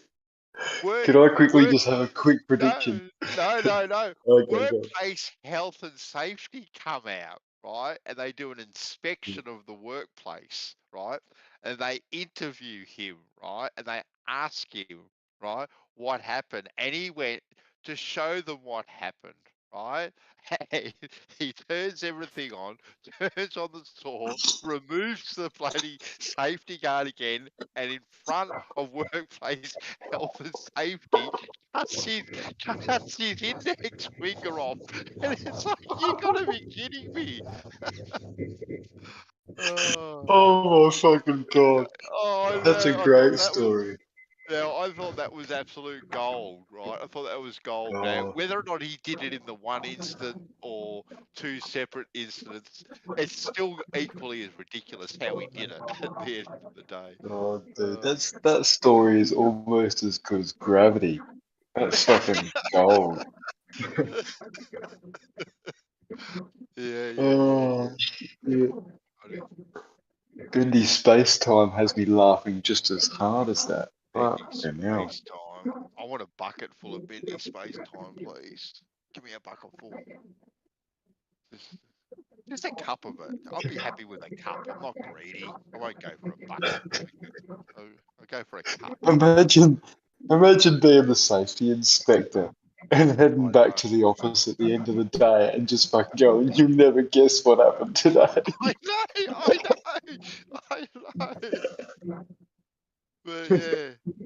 It was absolute gold. It's like when he told he told about his thumb the first time, it was like, oh my god, man, you you probably deserve to have your thumb cut off. And then Fuck when he yeah. told about his index finger, it's just like, oh no. But yeah, I was pissing myself laughing at the fucking stupidity of it, at the absolute Oh stupidity of yeah. it. And then later that day, mind you, we're on this commercial job site in town, and it was pissing down with rain. Well, in the centre of the building that we were working, the slab actually wasn't actually that level, right? And so it used to form a big puddle Mm. in the centre, and um, anyway, we had to. It was raining and whatnot because there was no roof on the place at this stage. Um, And so, we were packing up all the tools because it didn't look like the rain was gonna cease. So we're packing up for the day, and there's a bloody extension lead which was joined. So two extension leads together join. How you tie that little knot to join them together so they Yep. don't pull them apart, right? Which is in the middle of the puddle, and he walks into the middle of the puddle, right? To pick up the extension leads. And I looked at this with my eyes at him doing it at the time. And I'm going, oh my God, I'm about to see a crispy critter here. Any second, I'm about to see a crispy critter. Oh, God. Oh, did it throw the safety switch or something or what? No, it didn't. Nothing happened. Thank goodness. Like nothing bad Oh happened. wow. But yeah, no, I just looked at it and I was just, yeah, I was gobsmacked with what I saw, to be quite honest with you. If it couldn't get any more See, stupid. yep, exactly. There is no self-preservation, no fucking, no way in No, these people. And there's lots of no, people like this, Bendy. not fine. I agree with you now. Fuck yeah, you postulated well. I agree. Leave It's that out. nature's way, mate, to limit the numbers. Oh God, yeah. Obviously, the elites don't think nature's doing a good enough job. No, The no, they're assholes, trying but to yeah. they're trying to help a little bit too, aren't they? Really, at the end of Oh, the day. But yeah, good luck to oh, them. it's been good chatting, Vandy. I got to go to bed, Yeah, buddy. no, it is getting a bit. It's getting on too. I'm about to hit the sack too, my friend. So until Take it next easy. time. Have yourself a good Yeah, sleep. Yeah. yeah, you buddy. All right, Be mate. good. Catch you later. All right, bye.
Stream one begun.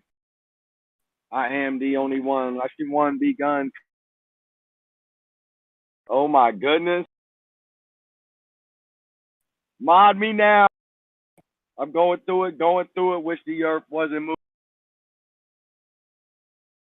Don't mod me now. Looks like the show's improving.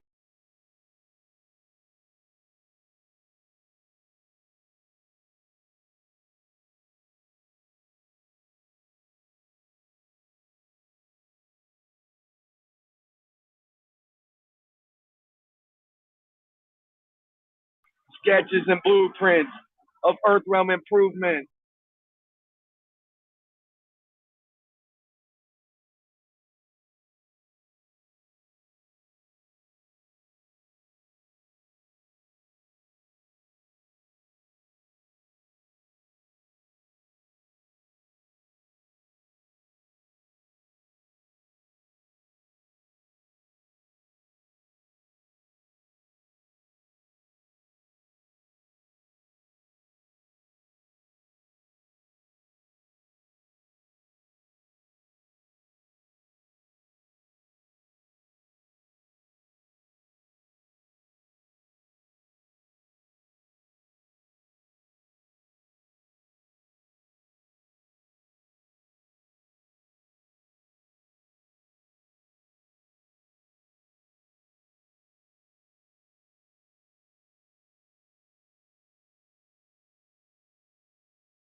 Rock with me all night. Mm, mm, mm, mm.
Hello.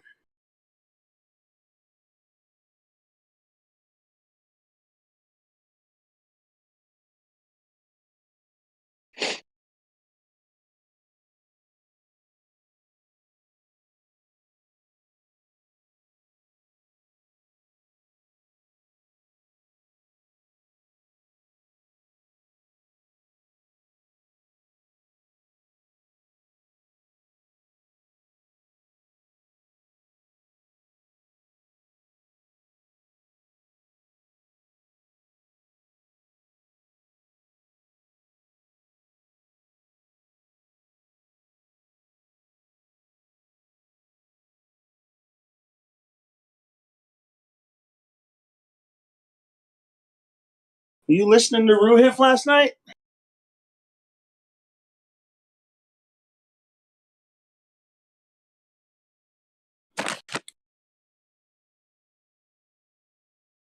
A little bit. What was he saying? He was saying that when you jump on the Earth, here on the Earth, you jump, that you are accelerating downwards. Not only that, but when a helium balloon goes up, it is actually accelerating down. Yeah, I was arguing with that in debate in the chat box in the side chat last night. Then he starts whining about Yo. how he doesn't get how he don't understand. It's like, no, listen, Ruhif, I understand exactly what you're saying. What I'm telling you is that it's a stupid thing to say. Yeah, it's called negative.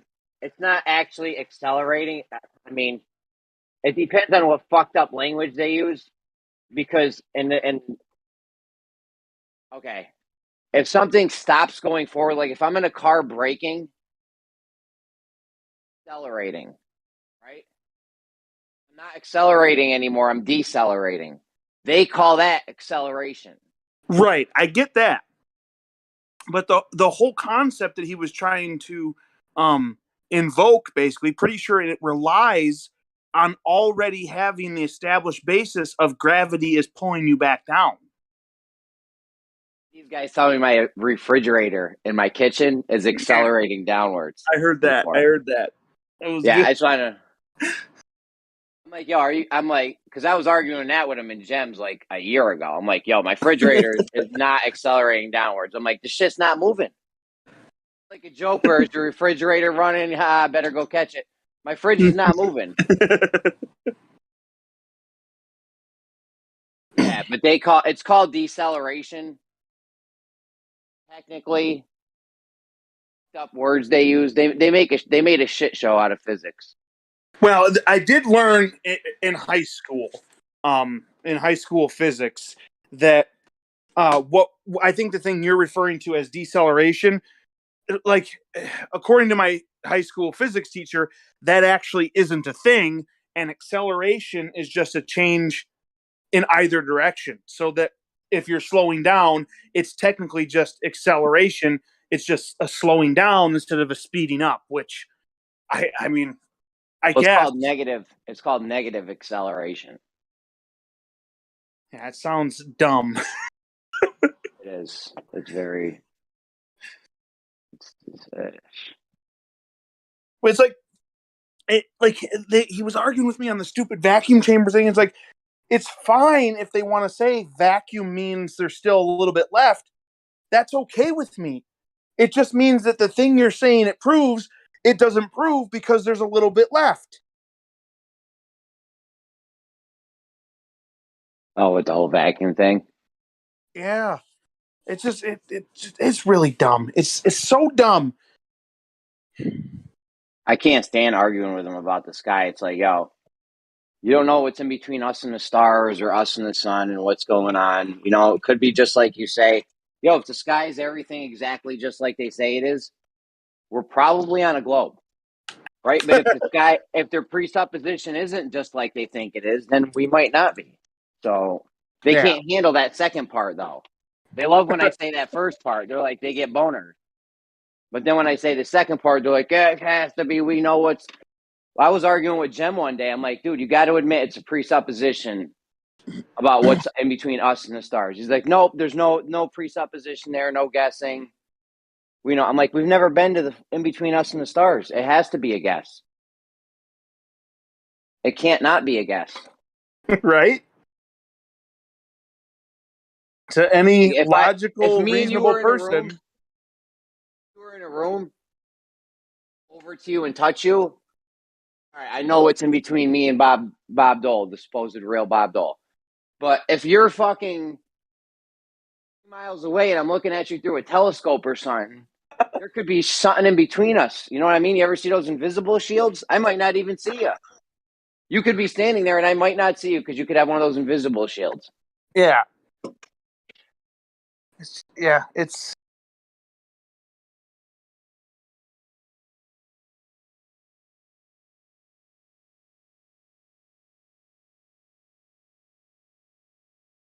All the helium's going up, all the hydrogen's going up. Is it fucking causing some layer to form? Like, you don't know. You don't for know. them to basically act like they got science on their side and then make a leap as colossal as we know there's literally nothing between us and the stars that we claim are light years away. Like the mental gymnastics that go into that. Like, what the heck? You're the ones that are claiming that they're light years away, and now you're going to tell us absolutely there's not a single speck of dust or anything else between you and that light? Really?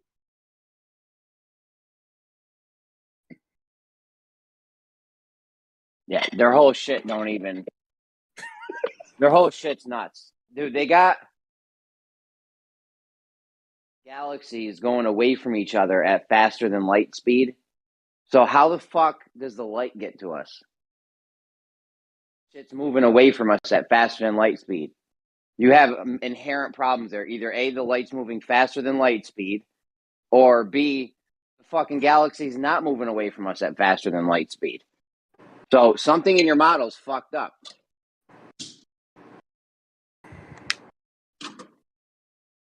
You can't have something moving away from us at faster than light speed, and we can still see the light from it, and then tell me light doesn't move faster than light speed, which isn't a constant, by the way. They love that one. Like, I don't care how you try to reconcile it. You can tell me there's magic pixies or unicorns or the light particle took a longer path.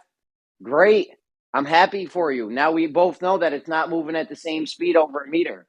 It's just so hard for you to reconcile. I could teach this to a 10-year-old or up within seconds.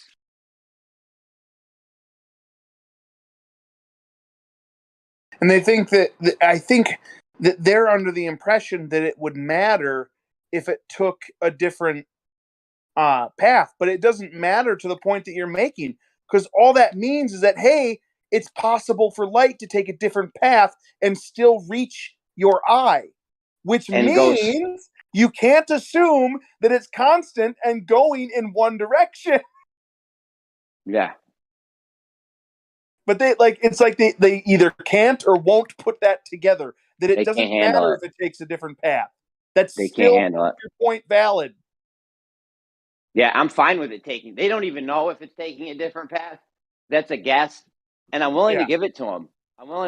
Fine, okay, it's taking a different path. That means it's definitely going to be going slower over a meter, right?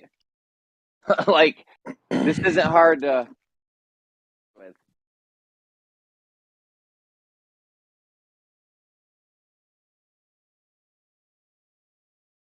Their whole thing up, like they are. Shit! If what? They are a ridiculous bunch.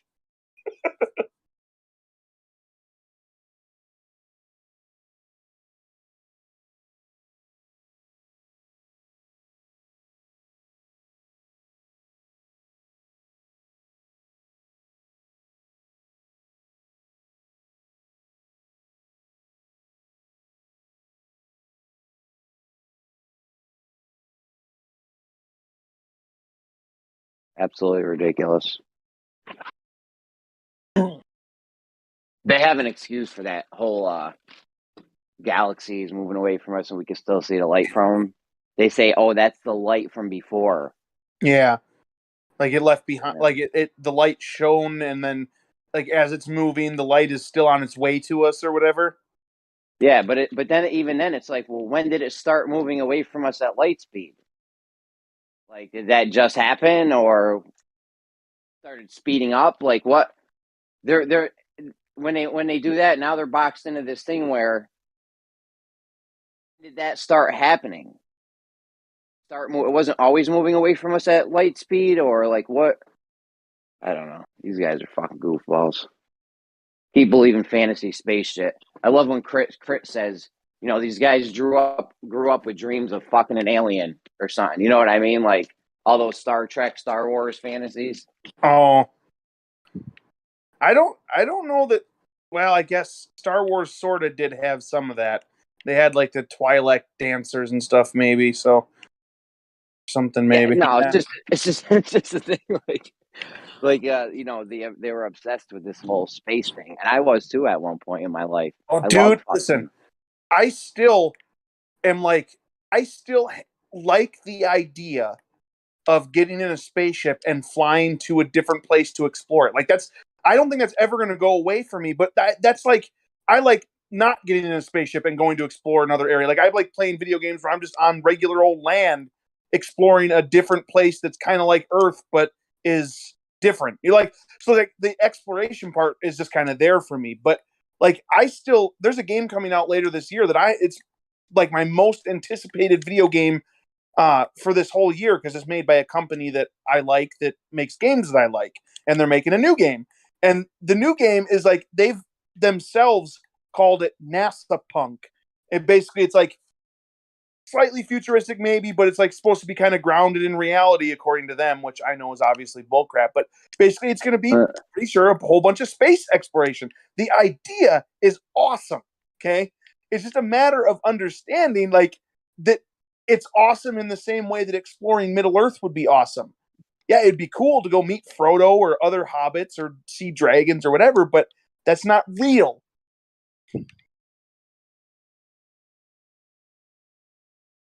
So I get that. I get the draw. But I think it's a draw that's there not specifically for space. I think it's like they might be playing on the draw that's there anyway and applying it to space. You know what I mean? Yeah, dude, they're faking the funk. If space travel was a real thing, we would have been done it. That's not something you do. Like, what's our motto? To the moon, the final frontier. Moon. Oh no, how's it go? Oh, the moon, the final frontier. Like, is that our motto? Nice. You know what I mean? Nope, I don't think so. Star Trek's motto is space, the final frontier, but ours is like the moon because we've only gone to the moon. I like to ask them, like, how long would it take? You got suspicious of us not going back to the moon. Like, how long before we don't go back to the moon? And some of them are like, never. Like, we can never go back to the moon and it wouldn't be suspicious. I'm like, you're fucking high right now or something. Like, it was suspicious for me.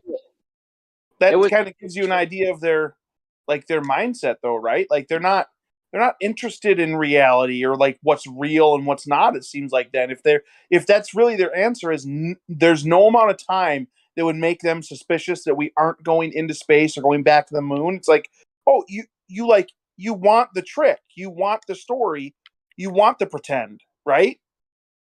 Well, I mean, they got the video, they got the retro reflectors, they got eyewitness accounts, Neil and Buzz and them. Like, they don't need any. It's never going to be suspicious. It all checks out for them, and we could never go back, and it'd be fine. I was suspicious in the fucking 90s. What are we doing? Why aren't we back on the moon? I was thinking to myself in the 90s, right? I've known the moon landings were fake for decades now. Like, I've been into this conspiracy thing for a long fucking time. I'm not new to this. I'm not one of these dudes that just, like, discovered flat Earth and then started investigating everything. Like, I've been on this shit for a long fucking time. OG. I'm an OG in the game, for real, bro. Like, when 9/11 came out, I was like, oh, they did it.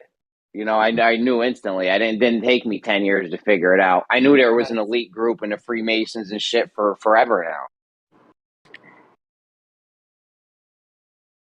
But yeah, the moon landing is fucking. It's a joke. You can look at the Apollo 11 footage. It's crystal clear they're using a close light source because there's a hot spot on the ground where the astronauts are.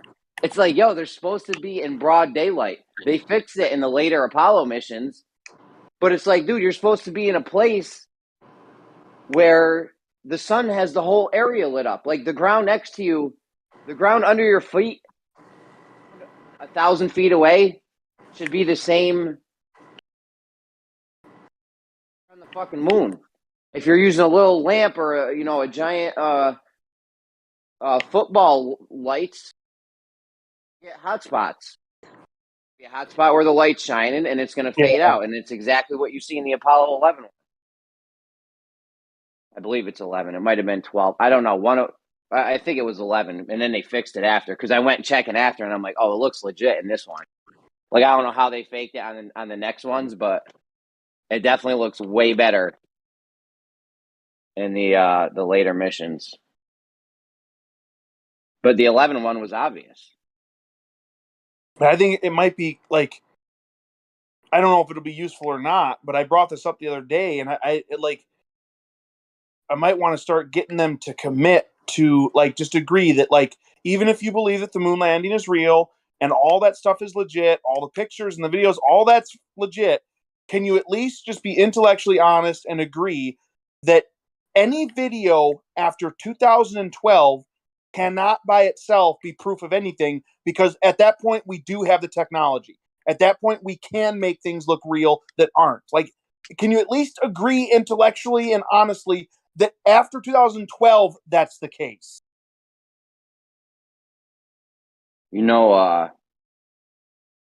Photoshop came out the same year Hubble did, right? Did you know that? I think I've heard something like that. Yeah, I mean, you can chalk that up to coincidences. Dude, there's too many fucking coincidences. There's no way. How many coincidences do you need to make a purpose or whatever? Like coincidences, seriously. How many licks does it take to get to the center of a Tootsie Roll Pop? How many coincidences do you need?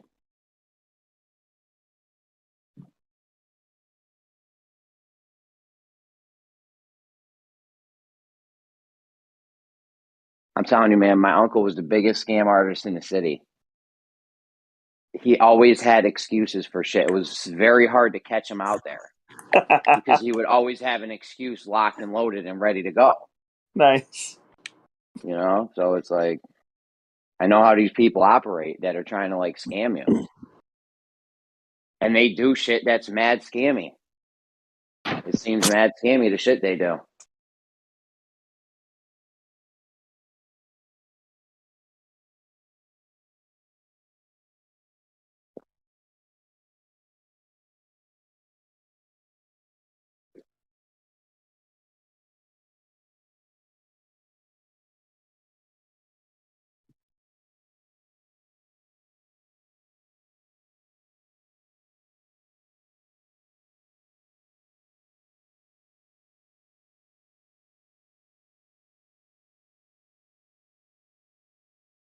But yeah, I mean, eventually we're going to be seeing less. Like, we shouldn't start seeing more of the galaxy and shit, or more of space. Like, I don't know, they just put the James Webb thing out. We should be seeing less of space, because if this shit's moving away from us at the speed of light, like, their light shouldn't be getting to us. I don't know. I'd like to see their model of how it all shit start moving away from us at light speed. I don't know. You'd have to make a real creative fucking model at that point for us to be able to still see it. I think that's something else I might start bringing up too whenever they say, show us your model. Because pretty sure I've never had a single one of them ever show their model. Pretty sure what you get is you get an excuse, or you get them. They'll ask you which part. It's like, wait a minute, no, hold on. You just said you own a Lamborghini, and I don't believe you. So I say, show me your Lamborghini. You don't just ask which part do I want to see. You show me the Lamborghini. It's like, you're going to demand from us a model when you won't even show us yours.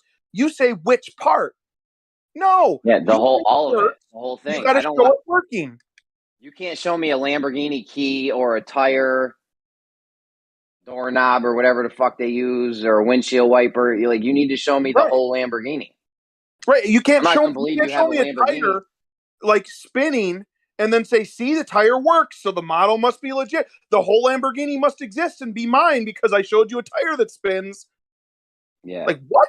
I was on that for a while. Show me your model thing, and they'll show you. They'll pull out Stellarium or Google Earth or something. Actually, they were a little hesitant to use Google Earth because that was right about the time the Oakley came out with his flat Earth model, and it was Google Earth. So they weren't using that, but they'll show you like Stellarium. Like I almost guarantee you'll get shown Stellarium, which is just looking at the sky.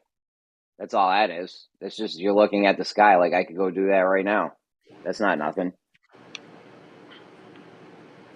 That's not even a model. You just put down what we see. Right. That's no more of a model than Minecraft is for a flat Earth. And I understand that in their brains they're probably thinking, well, one is scientific and one isn't. But it's like you're using a computer that is programmed through, like, with the software. The software is programmed to show you exactly what they want to show you, so it does its job. So does Minecraft. I can't just load up Minecraft and say, "See, look, super flat world must be flat because it works."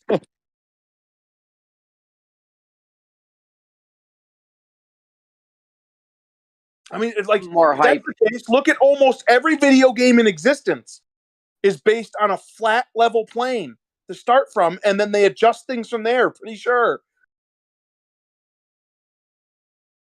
About the conversation we had yesterday about the little concrete dome huts. Geo doesn't like concrete. Whatever, we can use fucking some other bullshit. It doesn't matter. The whole point is we get people in homes with infrastructure and get them like living life right. You know what I mean? Like people that are struggling and shit. Like that's fucking awesome to me, dude. That's more important than all this flat Earth shit. Everything. I mean, I would leave flat Earth for that.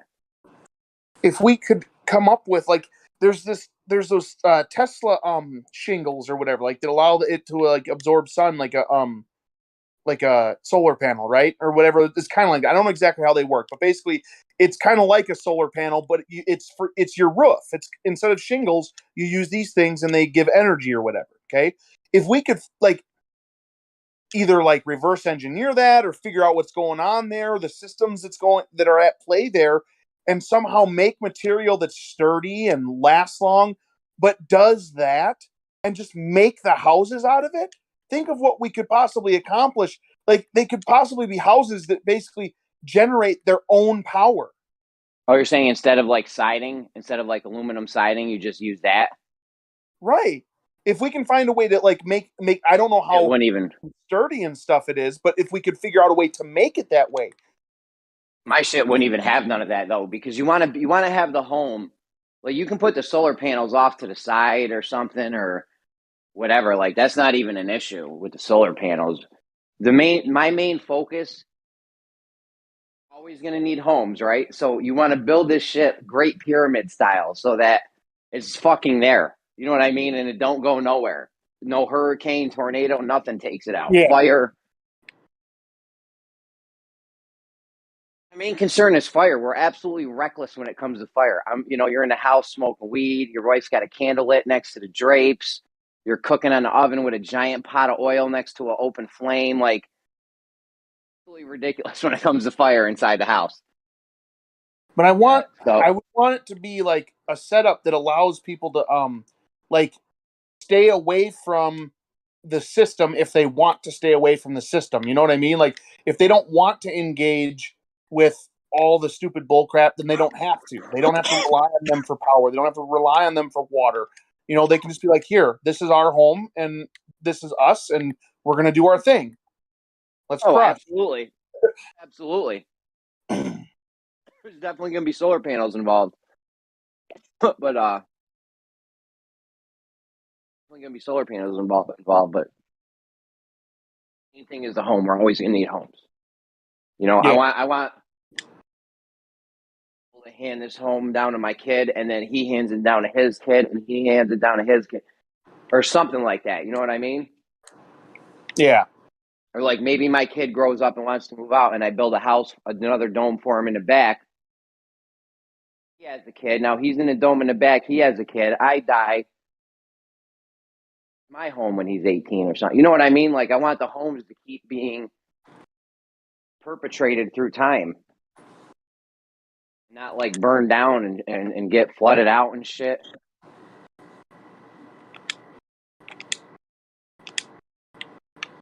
Figured this out years ago. This is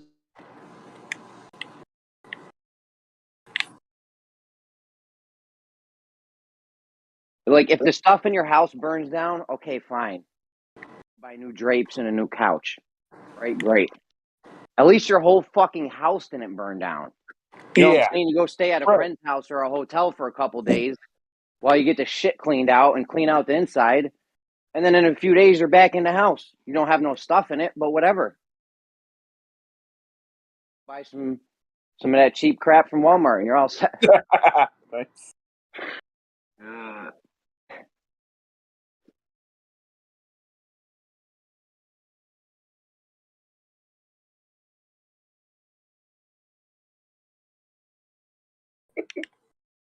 Would let people would be able to prosper like that too, because you know, you'd be able to save up money.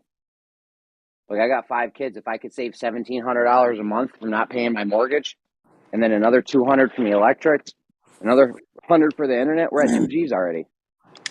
And 5 kids, that's $400 a month. You start saving $400 a month for a kid when they're born. That's going to be a lot of fucking money by the time they're 18. They might not even have to work. Yeah. That's like retirement money, right? I don't even think people that retire save that much money.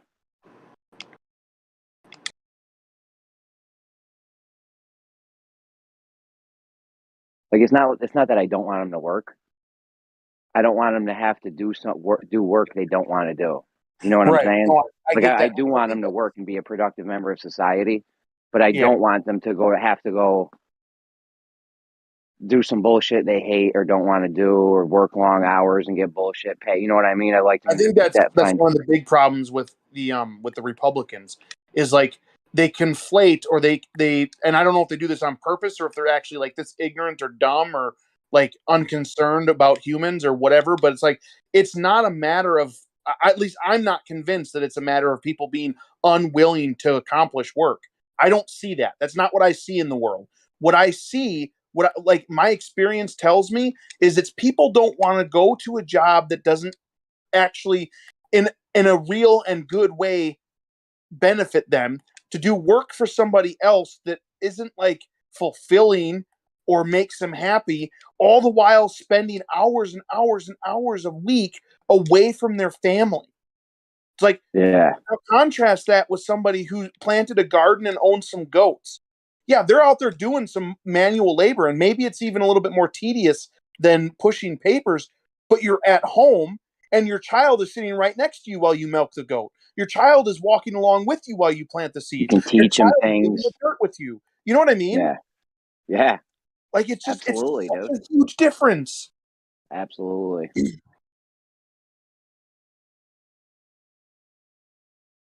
They're not going to school getting brainwashed by the teachers and not learning about what's going on the surface of Mars, allegedly, instead of learning like, hey, look at this cool, awesome planet that we live on that has everything that we need in abundance, never running out. How cool is that? I'm with you on that shit, that we never run out, bro. Like people think overpopulation and shit. It's like, dude, overpopulation from what? We need food, shelter, clothing. We need food, shelter, clothing, and water. We have unlimited supply of all that stuff. Yep. The oceans are literally filled with water, and we know how to desalinate it. We have unlimited water. I think it was when Ranty was still around.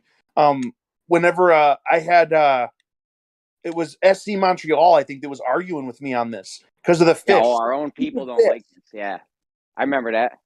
Like, seriously, dude, I understand like the story you've been told about the fish. I get it, but you've never seen the fish run out. You've just been told a story about it. Not only that, we know how fish work, right? We could We can build walls and make fish. You know what I mean? We could breed them in little containers in the ocean if we wanted to. Like, we have the ability to do whatever we want. You know what I'm saying? Like, if you wanted an unlimited amount of fish, you could literally just grow them. It's not even an issue. I'm not even saying that they're not there. If they did start to run out in nature, we have killed a lot of like the buffalo and shit, and bald, or I don't know, certain things we may have contributed to their demise. But even if that was the case, we can always just grow them. And not everybody gets fish. Fine, we know how to make other food. Like, food overpopulation is I don't know why how they even came up with it. Their imagination. It's a trick. It's pretty sure it's one more thing in their quiver for trying to get people to be fearful or scared or whatever. Yeah, you shouldn't be scared of too many people. We can grow all the food we want. Like, food's not in it. You grow one tomato, now you have like 500 tomato seeds. Right? Like, yeah, no, it's ridiculous. Yeah, it's not even an issue, dude. But like, what I've indicated to people is like, you have never once in your entire life, nor basically has anyone else in all the history of humanity, seen a natural resource run out. It hasn't happened. Never, ever, not even one time.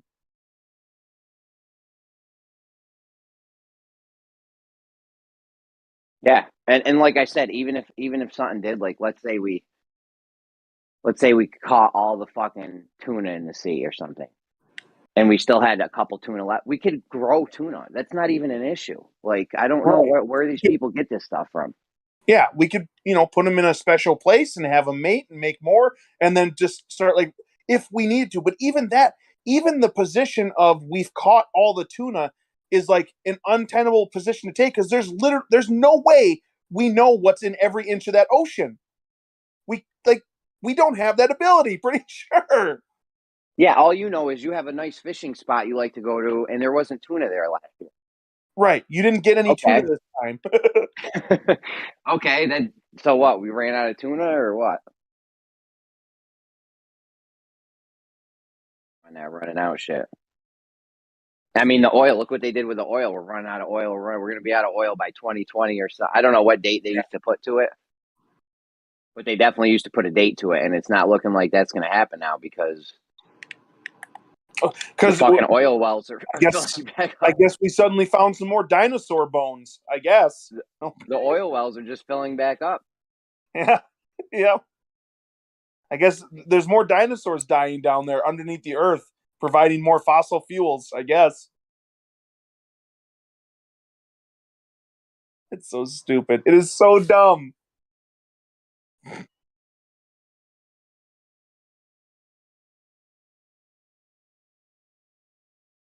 Even be using gas at this point, really. Anyways, that's like I think that's a result of like people like moving away from the concept of there being a creator, though, because like if you believe there's a creator and he made the earth for us, and he has like way more knowledge and wisdom than we do, it's like, oh, wait a minute, oh yeah, that guy said he's got us covered, we're good. So they can whine about the heat rising and the animals dying all day long. That guy that made us and made the planet, no, he said we're good, so we're good. It's that simple. It's so, like, for me, it's like, it's so easy to just be like, no, you're wrong. No, that's dumb. That's just stupid. You've never seen that happen. It's like, because I know there's a creator, and I know he said he's got me. He's got me, bro. Maybe not bro. I hear you. And we can figure out ways to do stuff. Like, he gave us the ability to figure out ways to do things if we need, and we're good. I hear you. Overpopulation's a fucking joke, bro. Yeah. It's a fucking joke. Dude, the size of a shed, aquaponics thing I'm always on about, they used to use them in earth ships, right? This guy went around trying to build earth ships. You ever heard of those? Earth ships? It sounds familiar, but I don't know what it is. They're sustainable housing. They use a lot of natural sunlight. They use a lot of thermal mass when they build them. Okay, pretend you had a refrigerator and you have 2 refrigerators, same exact refrigerator, same temperature. Okay. And you open the door on both of them, except one's empty and one's filled with water bottles. And you close, and then you open them for, I don't know, 1 minute or something, and then you close the refrigerators.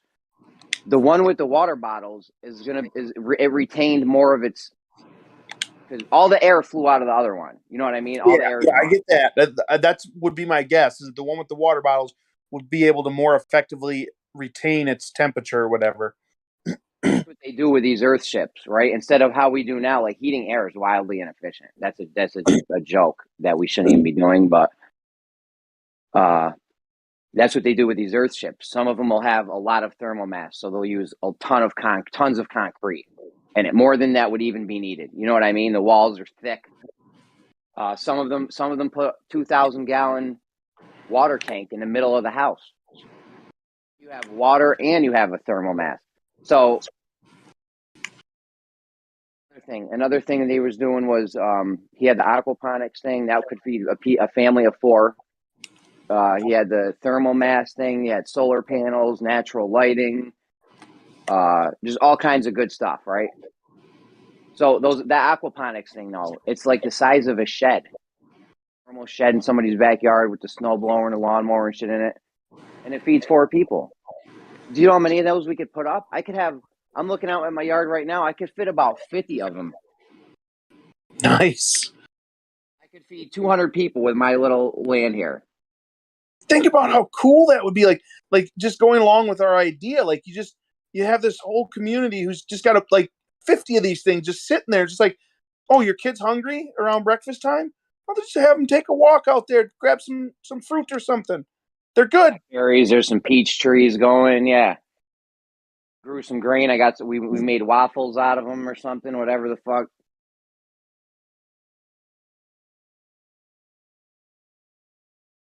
Seriously, man, food should just be everywhere, dude. I saw one cool thing one time. This guy, he must have lived in a climate like mine where it got really cold and really hot.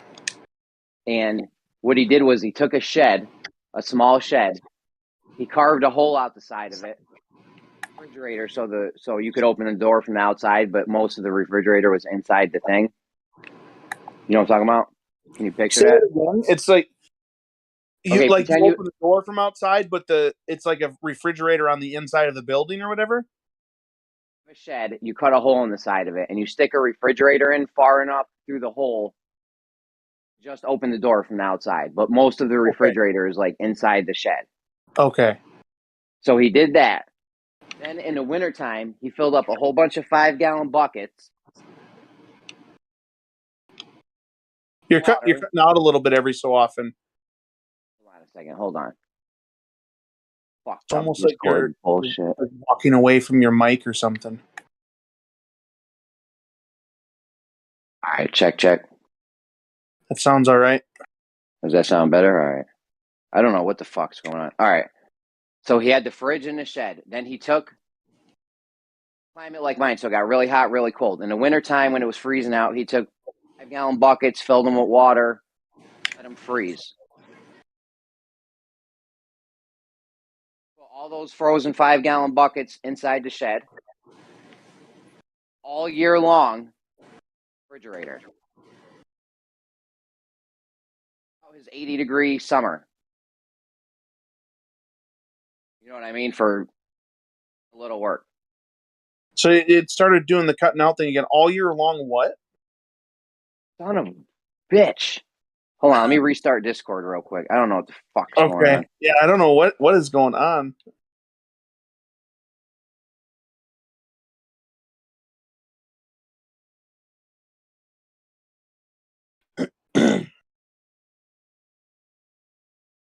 All right, how we doing now? Is that good? Sounds okay. We'll see when all year for longer. Long he had a refrigerator. Doing that. I heard the refrigerator part. He stuck it like partially in. What the door fuck? was on the outside. Put the gallons of water inside the building thing. Yeah, when they're frozen. Okay. He like in the wintertime, he let the buckets of water freeze. Put them in the shed. And then all year long, he has a refrigerator. Like a cold refrigerator. You don't even Really? need electricity. Yeah, that's what I'm saying. Like, you don't even need electricity for... They used to do in the ancient times. Ice Huh. from, like, Sweden or some shit. You know what I'm saying? Like, people go out, cut ice, fucking ship it. Places that needed ice to keep shit cool or whatever. It was like a luxury. The ice thing. Huh. Man, you don't even need electricity for a refrigerator. His shit would have worked even better if he had done that underground. It would have been like 100 times. Oh, also on his shed, I think he had like 7 feet of insulation around the shed. So,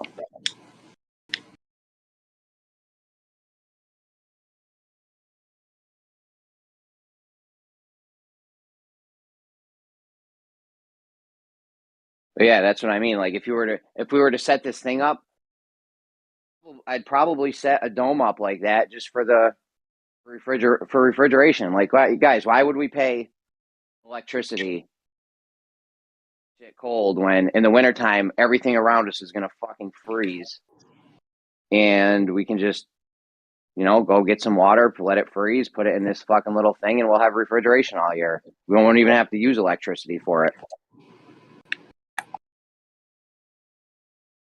Better watch it. Big refrigerator is going to come get you. Yeah.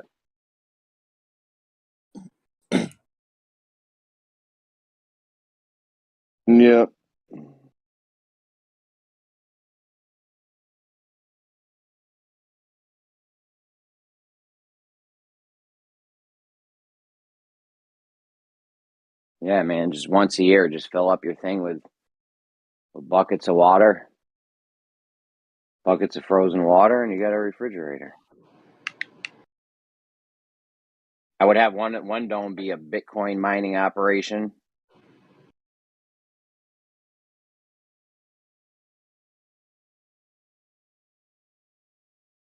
Another dome, we got to make another dome be like a have meetings and shit. You need like a group town hall kind of thing going on.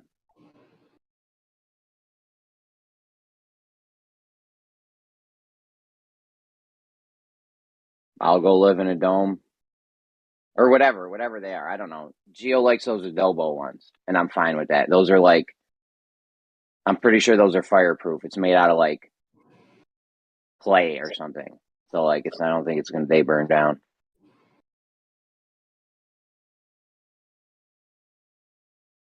I saw him put one of those on an earthquake table once. Dude, they said that on the highest setting they couldn't. It wouldn't Yeah, I think I fall over. talking about it.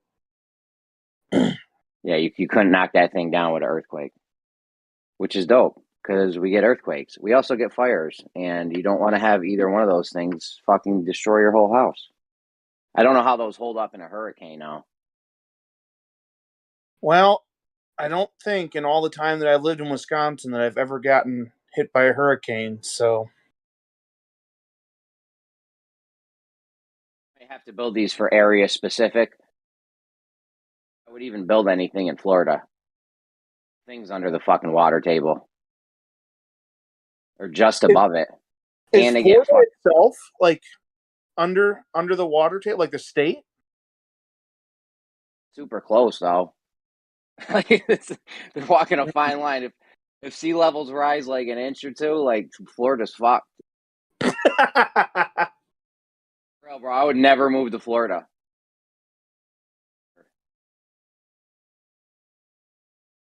Now, on the opposite side of that, though, I live in a place that was underneath 2 miles of ice age, so I'm not compatible if something crazy happens.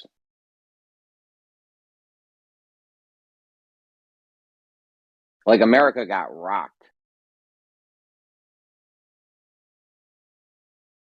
Thing happened, and there was a giant fucking flood in America. There's massive evidence for huge, bigger floods than you've ever even heard about. An insane amount of water went through.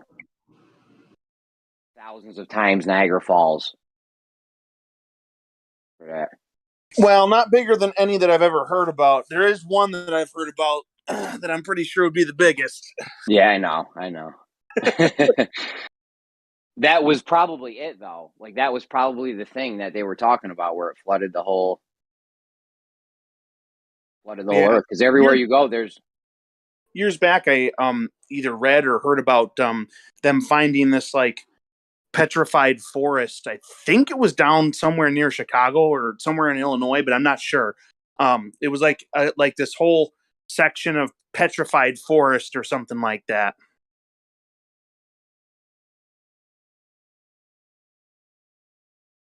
Funny is they'll have trees that these soil layers are like millions of years apart.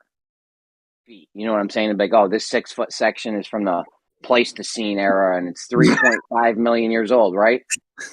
And then they'll find a tree going through all the layers. Are you sure about how old these layers are? How old is the tree? The tree 3 million years old, and the top of the tree's 1,000 years old. This one here, this is from the Pikachu period.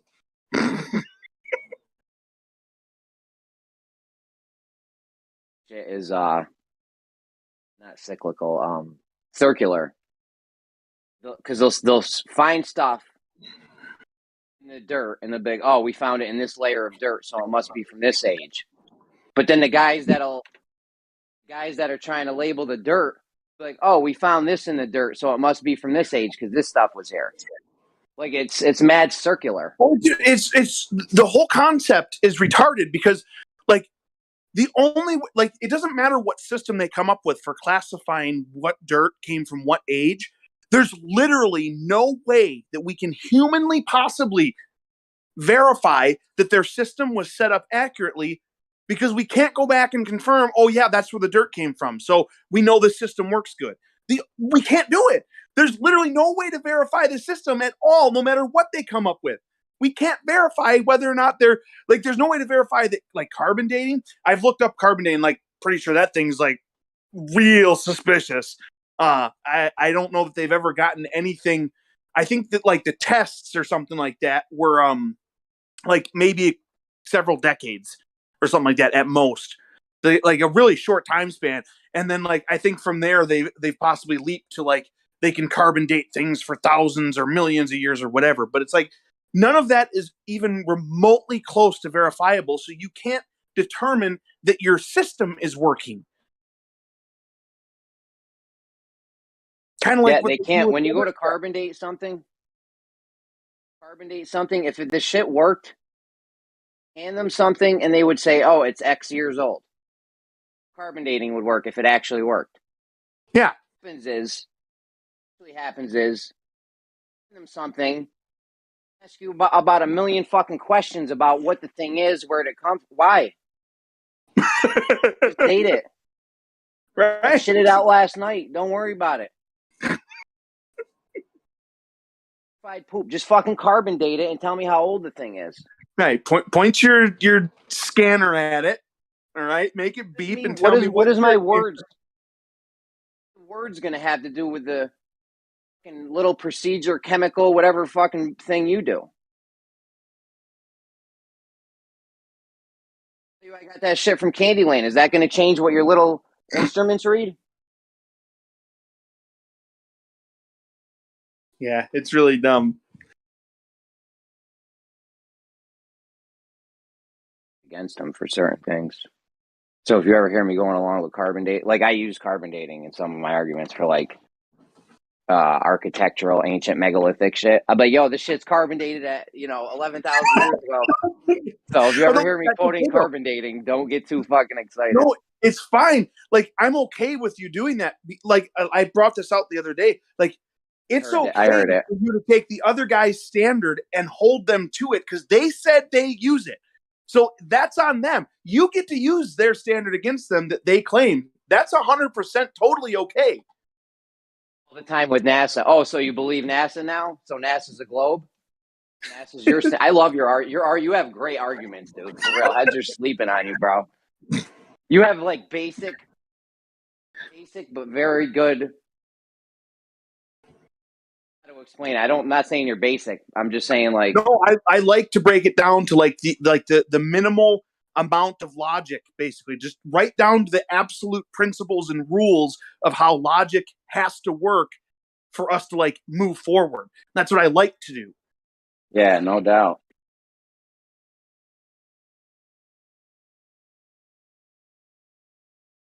It's a nightmare arguing with you because I can hear these guys, and I'm like, "Yo, Bob's just fucking killing them." Like, you guys got no shot. I try not to even interrupt you anymore. I used to interrupt you a lot, but I don't even do it. Try not to do it anymore because I know I like where you go with shit.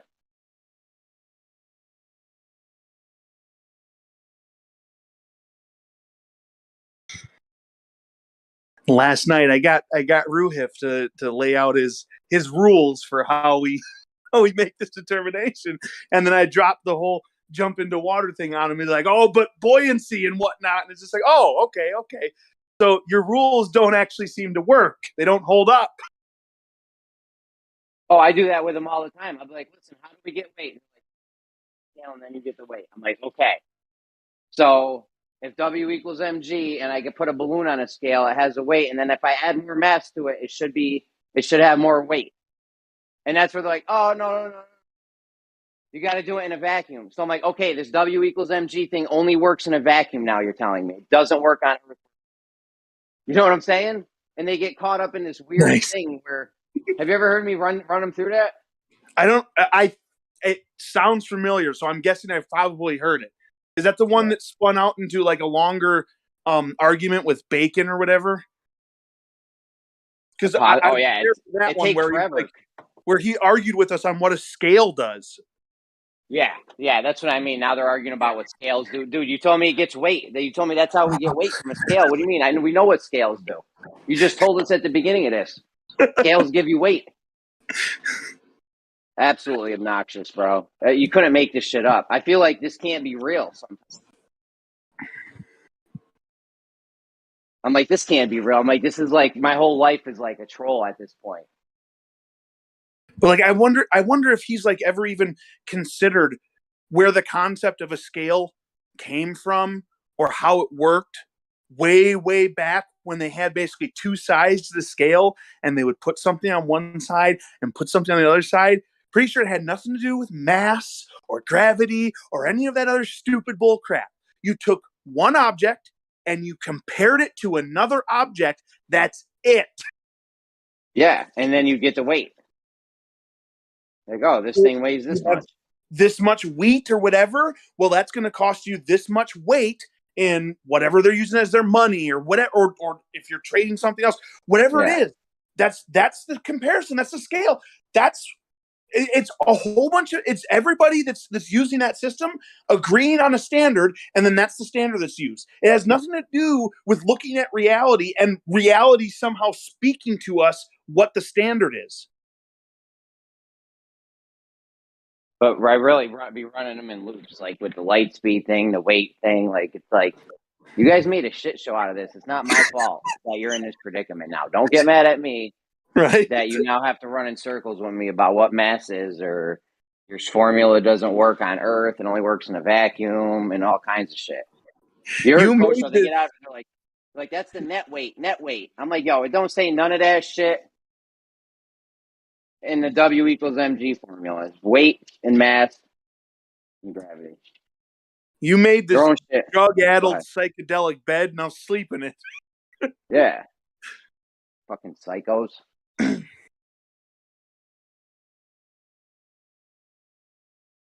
I don't know why they can't just admit that the light doesn't travel at a constant speed through a vacuum. If it was a constant speed, every meter would always be X. Always X. So that's not like, this is seriously like, if I worked in elementary school, I would try to let one of the little kids reconcile this. I really think like a fifth grader could get this.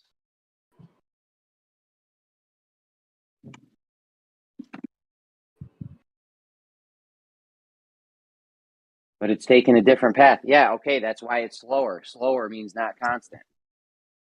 Also, like, if be slower or faster, a different path in a vacuum, then they're pretty sure what they're like of necessity arguing is that like light can just randomly decide to like change direction. Yeah. Oh, Bob. What's up, Bob? Not you, Bob. But Bob. Hi, Bob. Did you see my DM, Bob? I was waiting for a response. I didn't hear anything.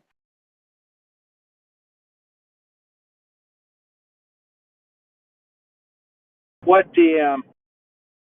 Oh, remember the example I detailed? There's two guys standing still in a park throwing a ball back and forth in a straight line, and then there's a guy in the roundabout in the middle of them spinning, and him seeing the Coriolis effect. You were adamant one night that wasn't the Coriolis effect, but then you had a talk with Rumpus and Zanuck. I'm just wondering if you changed your mind and you now agree that that is the Coriolis effect. No. No, it's not. Would it help if the scientific community thinks the sun has Coriolis effect? That doesn't interact with a non-inertial reference frame.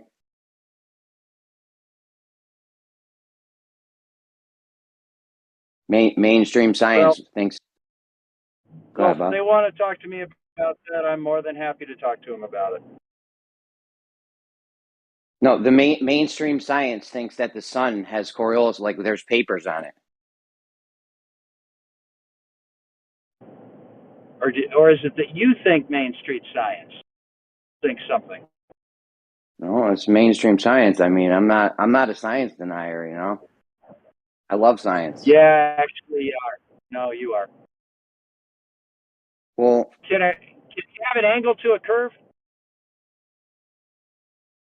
for an angle, you need two straight lines. Okay, can you have an angle to a curve? Yes or no? If you have an angle, if you have an angle, you need two straight lines, right? I didn't ask you what you needed. I asked you a very specific question.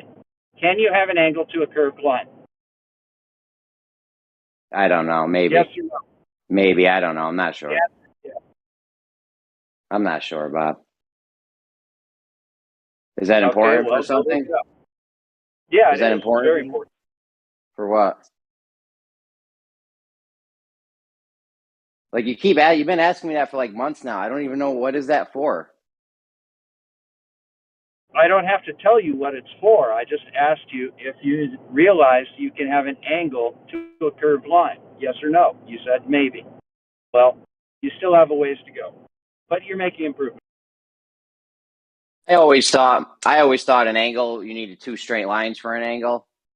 If you're telling me you can do it with a curve, I mean, I don't know. Can you? Yes. What kind of geometry are you using?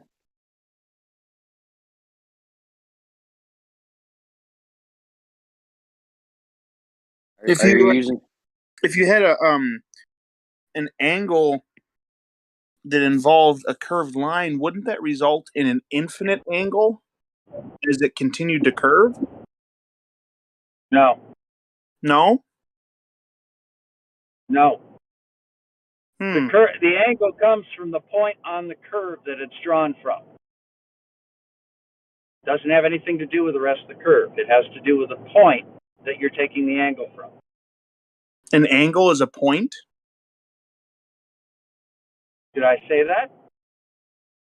It sounded like that's what you said. Say it again. Right. Go listen to it. Yeah, I'll say it again. The angle on a curve is from the point that you draw the angle from. Oh.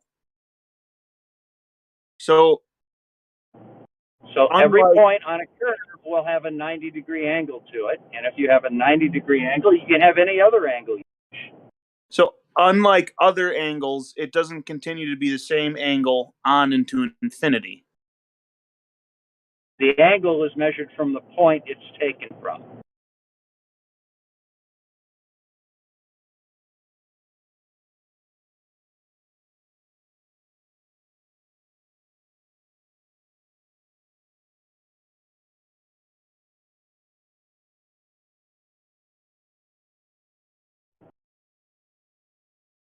Euclid Book 3, Proposition 16. Check it out.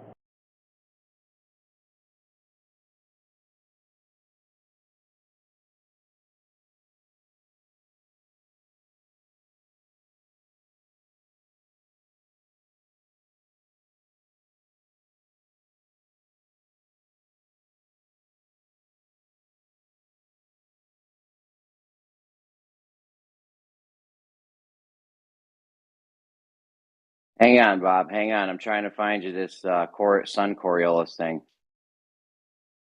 I mean, the rocket scientist from I don't you know the really care about it. I don't have time to read it right now, and I'm not relying on your interpretation of it. I'm driving.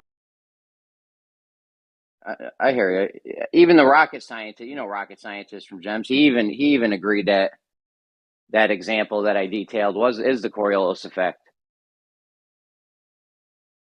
I mean, he's I a stand rocket by scientist. what I said, and I presented the definition of Coriolis. You don't like it, that's not my problem. I don't care if he likes it or not either. That's the definition. If he likes it or not, he just knows what the Coriolis is. So do we.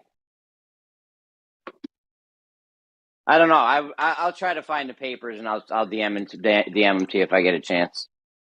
They literally mainstream science. I could probably Google it right now. Mainstream science says that the sun, there's Coriolis effect from the sun. So Sorry, Jeremy, I don't trust your interpretation of mainstream science. You've been wrong too many times. I hear you. That's why you can.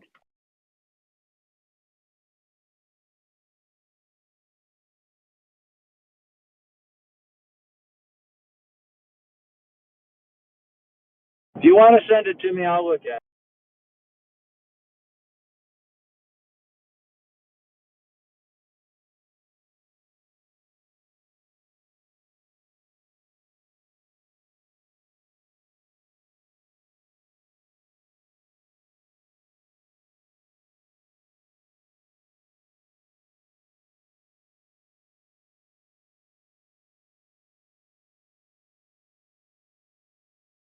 Would you believe the rumpus if he told you it was the Coriolis effect? No. The rumpus. He's one of your top dudes, though. He is? Hell yeah. I mean, he's a little spastic, but he's still one of your top guys. I stand by what I said. I hear you. I thought me and Zanuck thought you had changed your mind at the end of the last conversation. And I told Zanuck, I'm like, I don't think he's on board with this still. And Zanuck was pretty adamant that you did think it was Coriolis, but we were looking at it from two slightly different ways. I looked at it from a particular way, and my definition is correct, yes. Where'd you get your definition from? Mainstream science. Oh, I think it was you were misunderstanding your definition. That's what was going on. Yeah, that's what it was. Don't do that. Nope. Yeah, you don't misunderstand things ever? You're infallible? If I use them, I understand them, yes. Infallible. You're infallible then. I never said that. I said if I cite something, I understand what I'm citing. That's a contrast to what flat Earth happens, or what flat Earth does. I don't know. I think you're a little confused on this one. Does Coriolis occur on the Earth? Earth-based Coriolis? Absolutely not. Yeah.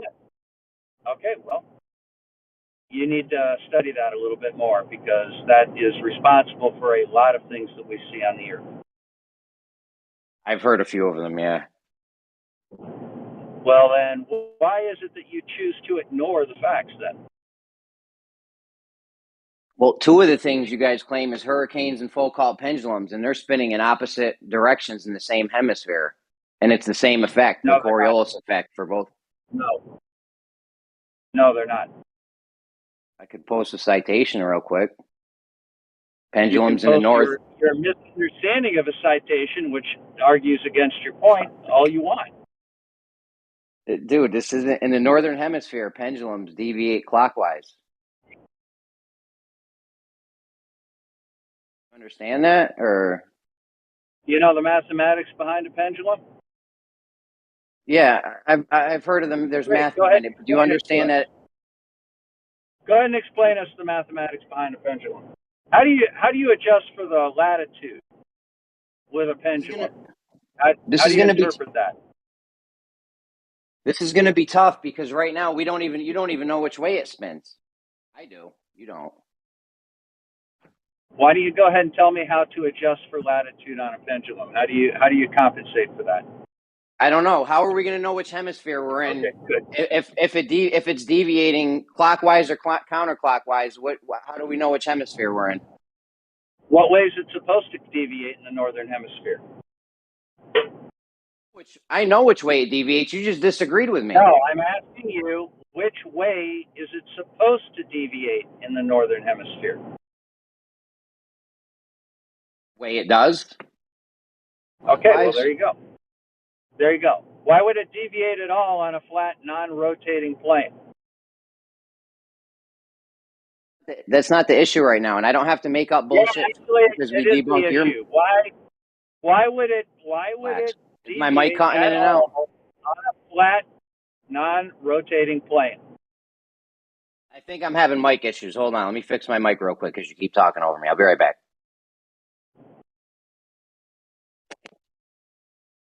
All right, Well, how's when he that comes sound? back, There we go. How's when you that come sound? back, you can tell me I'm back. why I'm a back, Bob. pendulum would deviate at all on a non-rotating flat plane.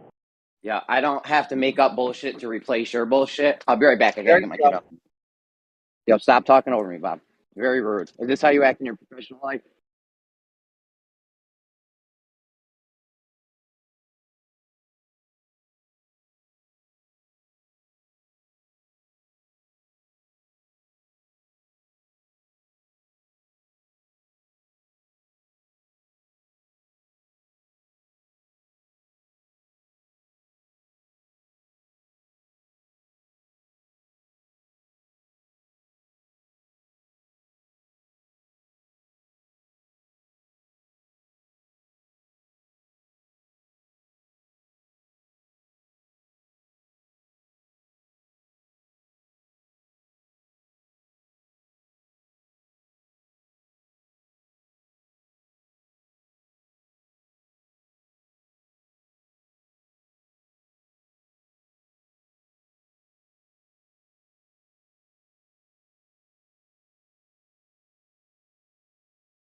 Okay, where were we? What's that? I forgot where we were.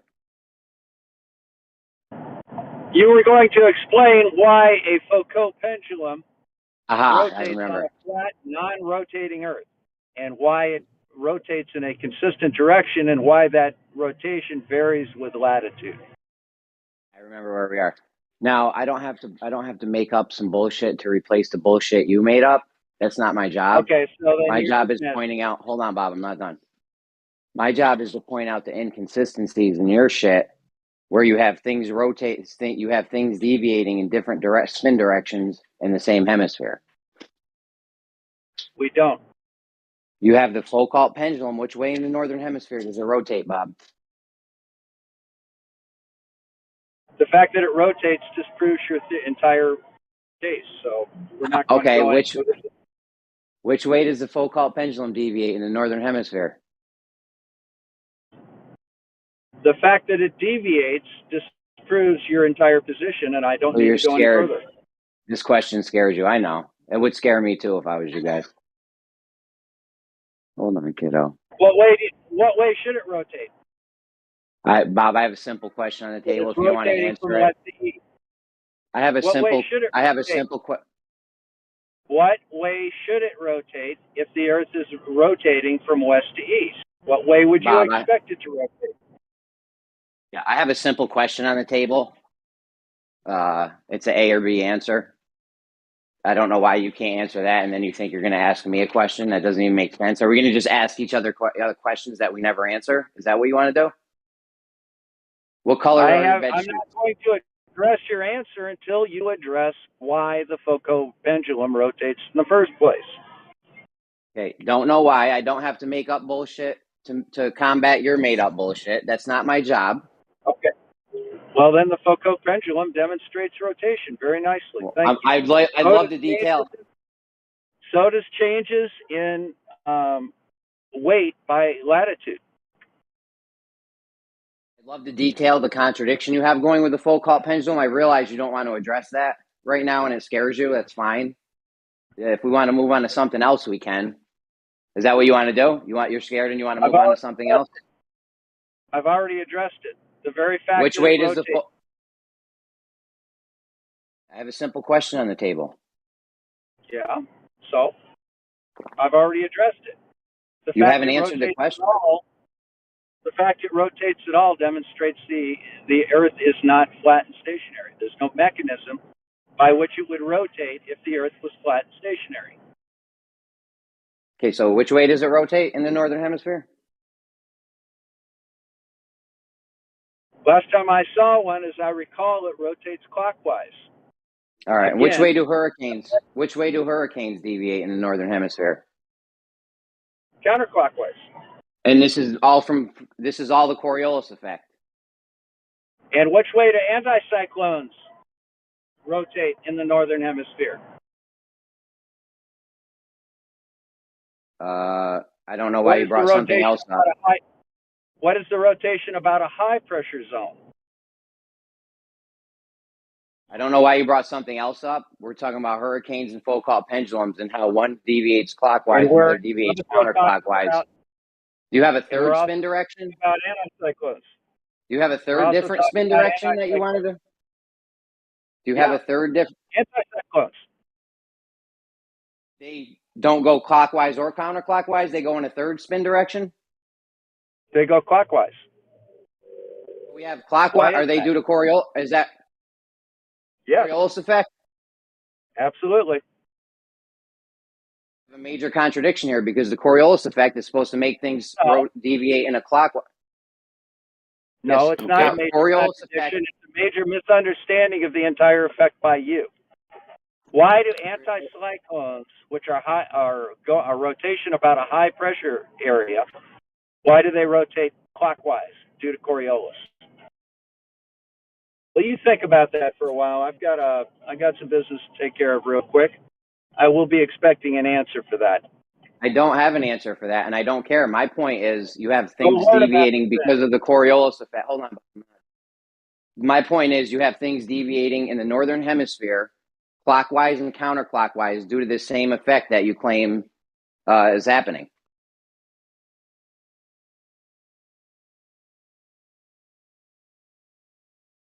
We shouldn't even be going this deep into Coriolis because you didn't even understand a basic Coriolis example.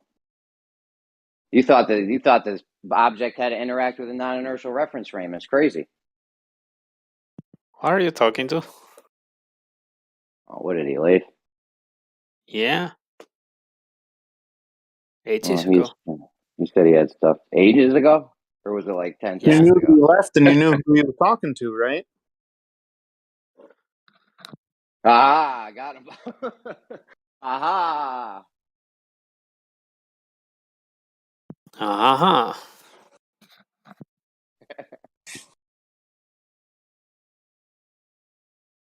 See the tactics? You see the tactics, Bob? They won't answer simple questions and shit. Always want to do some crazy shit. Yeah, I It's heard tough like that.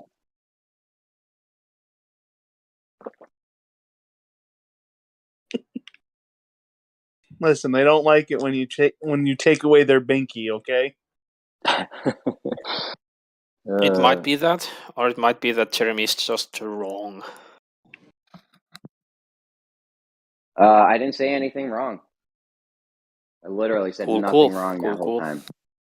I might have been wrong last night on a thing or two, but definitely didn't say anything wrong just now. Can you point something out that I did say was wrong, or were you just talking shit? Was that like banter? Oh no, I just came in. I can't really point to anything. That was some friendly banter. All right, I gotcha.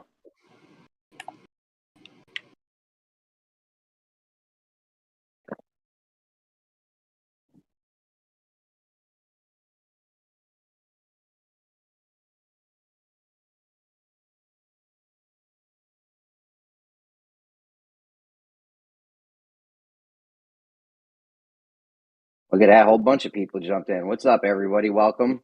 Everyone go subscribe to Earth Awakenings on the YouTubes, please. What up, Jeremy? Chilling. Stay killing them. Very nice, man. What you been doing? Playing Elden Ring. Bro, you got any cell phones, bro? Huh? You got any old cell phones you don't use? No. Whenever I have doubt. anything like that, I take it to Mexico. What do they do in Mexico with it? They use them, you know. Oh, like your old cell phone? Well, yeah, because my old cell phones new to are them? like really good cell phones. Yeah, no doubt. Like your old cell phone's like an awesome cell phone for them. Yeah, exactly. Yeah. I gotcha. My That's wife, cool. What do you she got? gets You hook your mad peoples up? because she said that I always bring her the old one. I'm like, hey, it is what it is. We recycle them in our family. Like when I'm done with my phone, I give it to one of the kids, and then I get a new phone. You know what I mean? And then when they're done with it, I do something else with it. I take it back. Yes, take backs. Yo, Jeremy. What up, Moya? You can look at your phone? Not right now. Oh, okay. Just DM it to me. DM it to me. Listen, I had 27 effing tags in the live stream text. If anyone wants me to see anything, please just DM it to me. Pretty please. All right. Well, I was just trying to talk about Lemon Bird and Flat Earth smushing of vision. Dude, we already know that. Doesn't seem to be how it works. Moyak, I've shown you examples of the smushing. What are you talking about? Have you not seen the hotel floors? No, I'm not talking about just your plain Jane refraction. I'm talking about the Lemon Bird smushing where the angle becomes too oblique to see things.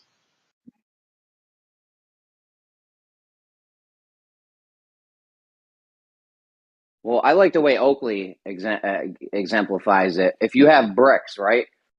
Say you're standing somewhere and then building. Yeah, say you're standing somewhere and then you go, I don't know, 3 miles out and you put a brick down. Yeah. Right? You put a row of bricks on the ground. You're not going to be able to see that row of bricks. Sure you can. They're going to be too small. No, you just magnify them. I see what you're saying. You'd always be able to magnify it. Yeah, if I can see the top brick, and if I got resolution for the top brick, I can see the bottom brick. You're saying if it's flat, you'd always be able to see the bottom brick as long as you can magnify it more? Yep. Now, of course, refraction and Well, yeah. dirt and moisture and stuff all will affect that little tiny bottom area, but it won't affect any more than that zone.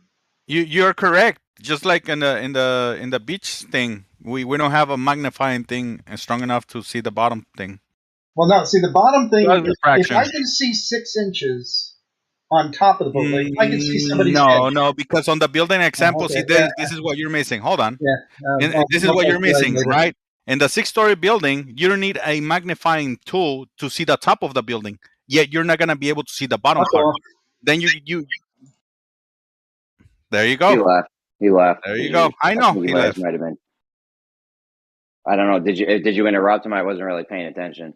Yeah, I did interrupt him. Well, let's try not to do that, please. No one told heat. Couldn't take the heat.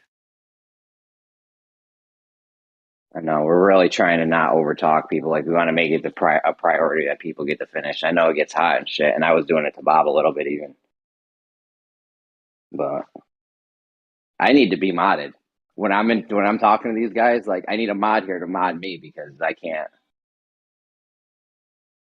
Not only can I not mod my own conversations, I mean I could, but I shouldn't. I need to be modded, so like I definitely can't. What am I going to do? Mute myself? Like. Hey Jeremy, it's been a while since I've been in here. How's it running? Are you like a co-host, like co-owning it with Geo, or is it all yours, or what's going on? No, this is Geo's thing. Mm-hmm. But you're kind of hosting like a live stream right now? I'm just helping. Like I'm modding it. If you fucking start getting crazy, I'll probably have to, mute you, but that's about it. I don't like. We haven't done a show. We were doing shows, but we haven't done them. I'm pretty much here just to like make sure the voice chat stays cool. I might voice check someone in. Just your basic like modding stuff. Right on. I mean, how's the YouTube side of things going? I don't know. I think he's only got a few subscribers, like not many.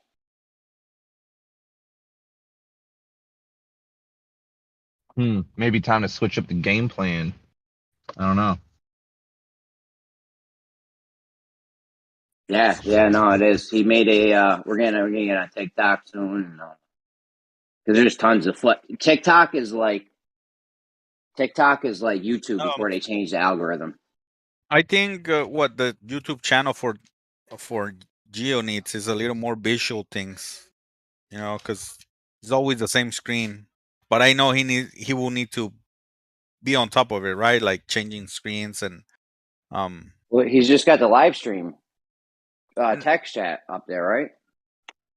Well, yeah, but I mean, I don't know. Were you saying something like Bev does with all the graphic animations and stuff? Bev has been growing up, I think. Yeah, Bev's. Well, I've always said Bev's. Everyone needs to go fuck with Bev and get your geometry up, man. I didn't know really hardly anything about geometry, and I don't even hang out with Bev that much, and I learned a lot over there just from spending a little bit of time. If you spend a lot of time over there, you have your geometry on point.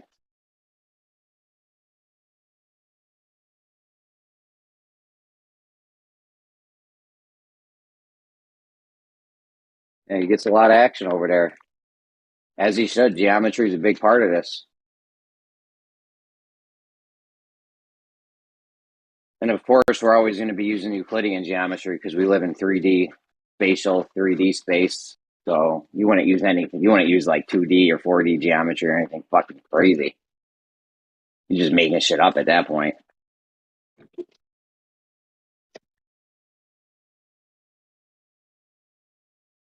There's no 2D stuff. You can't mail. If you think there's something's 2D, I want you to mail me something. Just tell me what you're going to put in an envelope, though. It needs to be 2D.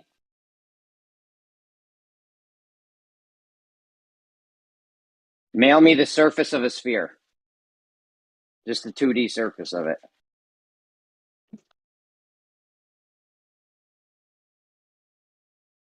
Yeah, that's a good one, bro.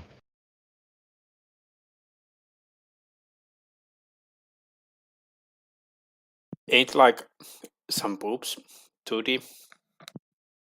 Where you been at? What'd you say, Lord? Some boobs? He's Some talking boobs? double D. Double Yeah. D, yeah, double D. 2Ds, yeah. Where you been at, Fundy? Me, I've been here, been there, doing some There. stuff. But that the fourth, fifth, sixth dimensional geometry stuff, I mean, it doesn't apply to anything, but you can, I guess, like play around with it and have some fun, right? And like kind of maybe detect some patterns, some like theoretical patterns, extend, like a fourth dimensional cube would have 12 faces and this many vertices and this many corners or whatever. And you can grow it, and I don't know. It's Yeah, not. it's cool to play It's just kind of around a with and shit, but yeah, Yeah, it's a that's number called game. pretend. It's a lot of fun. Actually. It can be basically infinitely fun because you can do whatever you want. I like the one with the pie changing.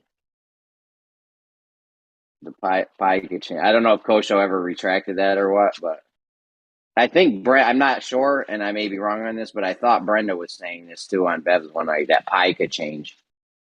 Like you could have a diameter of a circle be longer than the circumference or something.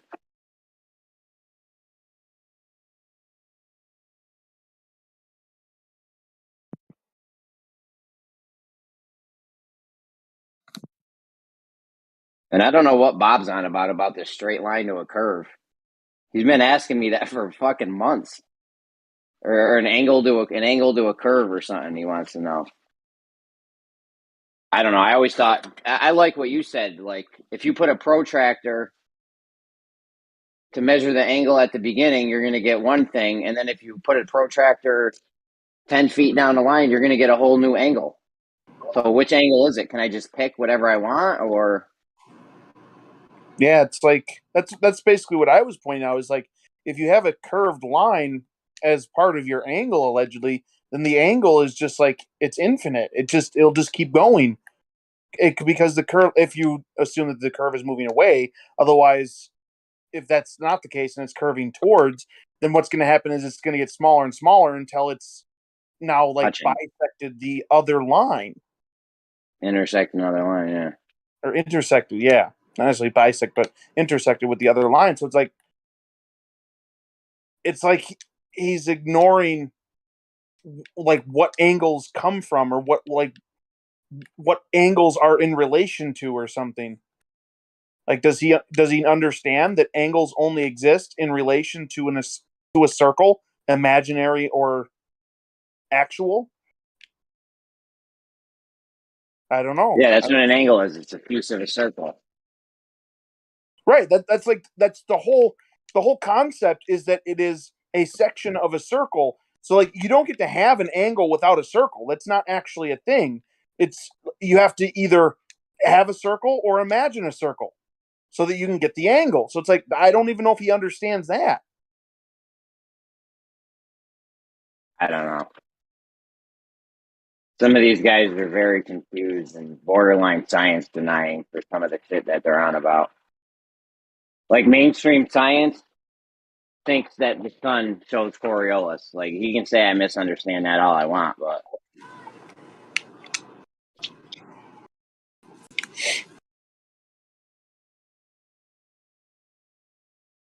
they have to have the Coriolis interact with the spinning reference frame. Oh, hey, I don't know. I was listening to that John Stewart podcast, the problem with John Stewart or whatever. Okay, Yeah. like some of those conversations are just boy, those people. But anyway, this one was with a guy who apparently used to work at the Fed. Okay, the financial place or whatever. Okay, and he was like apparently warning people about what they were doing with like what they were doing was going to like cause inflation and cause issues and stuff like that. And like he works there, okay, so he's supposed to be one of the people who understands how this works and stuff. And they told him he just doesn't understand. apparently that was like one of the things that they said to him was he just doesn't understand, even though he's like sitting there warning them that they're going to possibly be causing all these problems with what they're doing. It's like, oh man, like that's like straight from the playbook, isn't it? You just don't understand. Oh yeah, that's right out. That's one of the things you don't understand. You're taking it out of context. They like to use context a lot. Like you could have a statement. You could have a very simple statement, and they'd be like, "No, that's out of context." It's like, what do you mean, dude? This is a very simple thing to grasp contextually. I don't know. Listen, 2 + 2 equaling 4 is not only out of context, Jeremy. It's hate speech.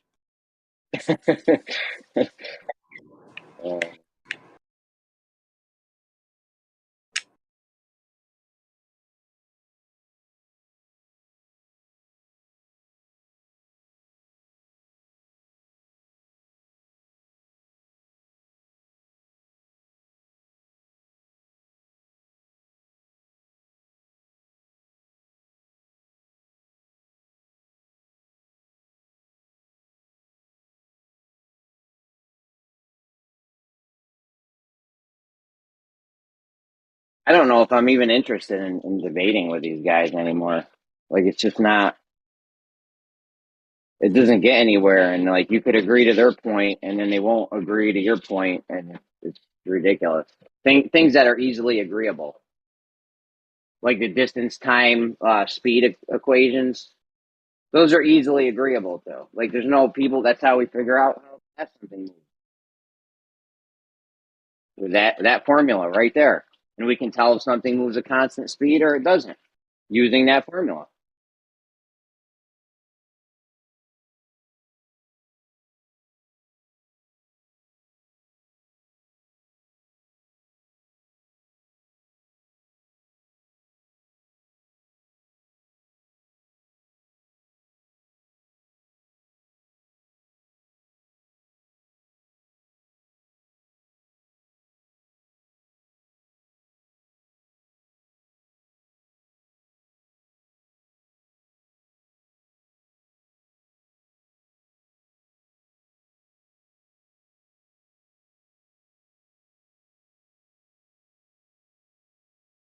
Maybe when we get more people, we might start debating them again. But I really don't even think it's worth it at this point.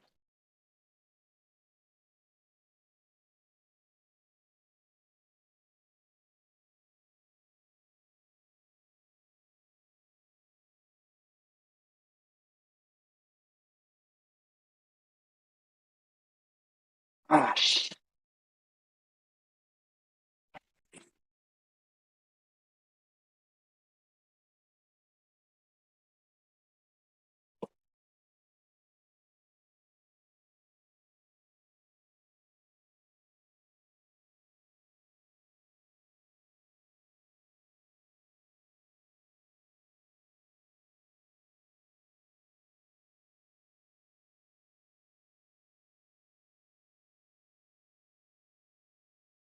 You have an angle to a curve. I guess there's going to be an angle there.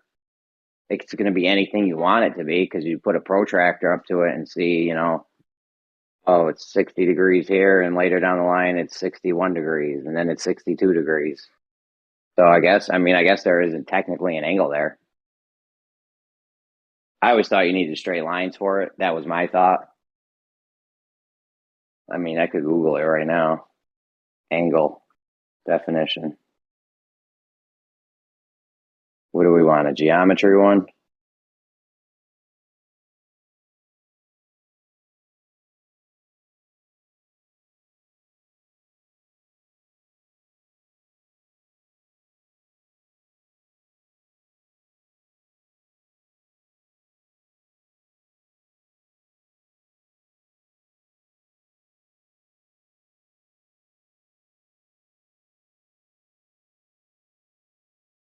I can't find a geometry one, but the one that. Why would they not have a geometry? They have astronomy ones. They have it as a verb, and now why wouldn't you have a geometry? The one Bob was saying, though, that is the first definition.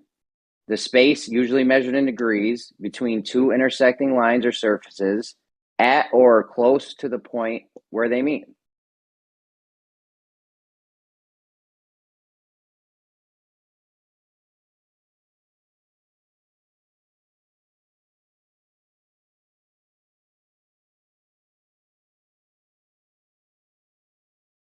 In any triangle, the longest side is opposite the largest angle.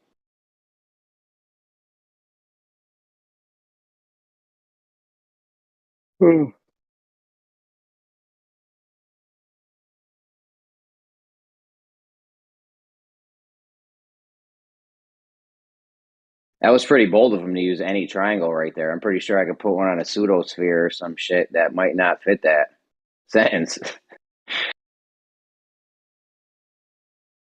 Maybe, I don't know. That might hold true everywhere. You can definitely get like a 5-sided square, though. That's fucking awesome.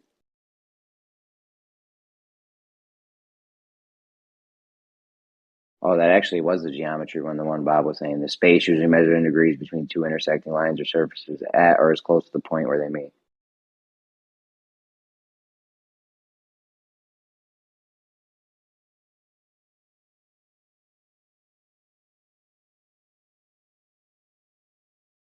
It's weird because all the pictures,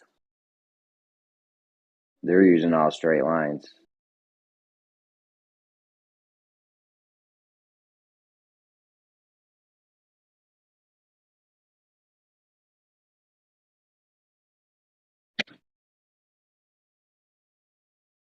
All the demonstrations of angles are all using straight lines. I don't know. He might be doing some other geometry with that curve shit. Or he said it was Euclid. He actually quoted Euclid, didn't he? What did he say? I might have to run that tape back. You remember which chapter or book or axiom he said? Oh, it was Are you even paying attention, Bob? Come on. it was like That's why I need an assistant. 16b, I think, or something like that. This is why I need a flat Earth assistant. Like Proposition 16b, I think, or something like that.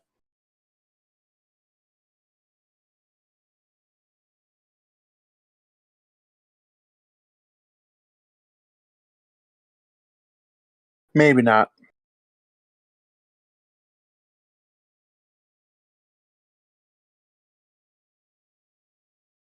I'm too lazy to look it up. I got shit to do. I'm not worried about if you can have an angle to a curved surface.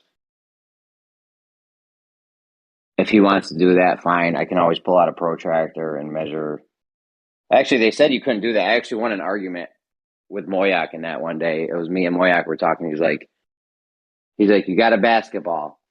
You got your curved triangle on the surface of the basketball. And then you pull out a protractor and you measure the angle. And I'm like, well, I don't know if you can do that with the protractor on a basketball.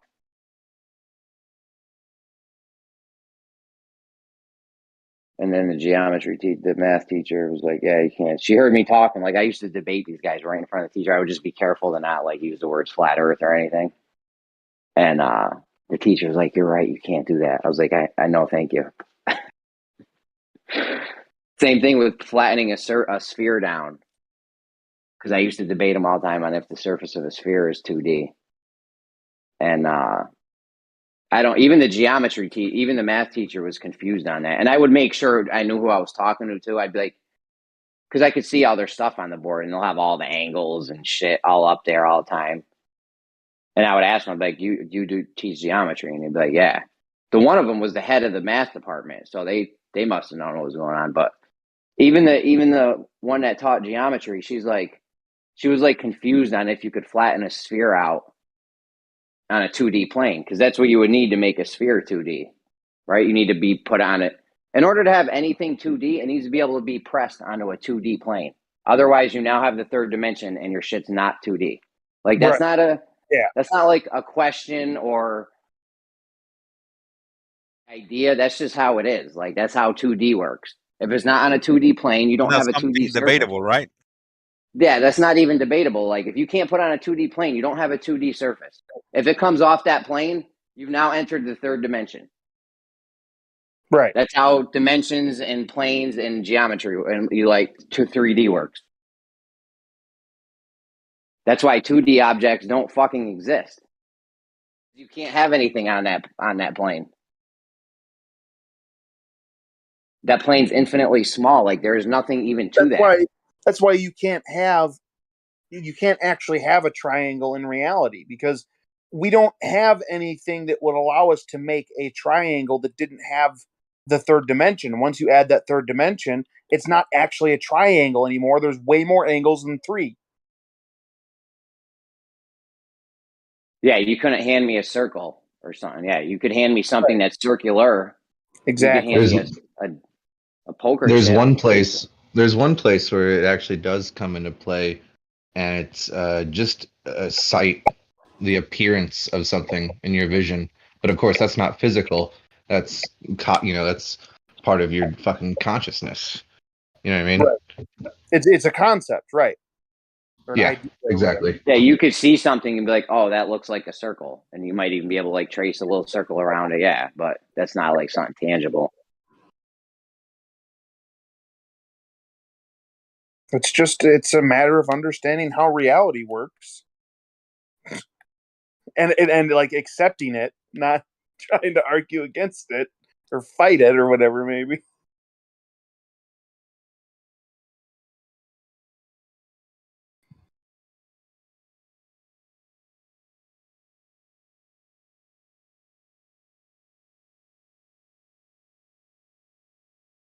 Got these glowers out here fighting reality, but I repeat myself.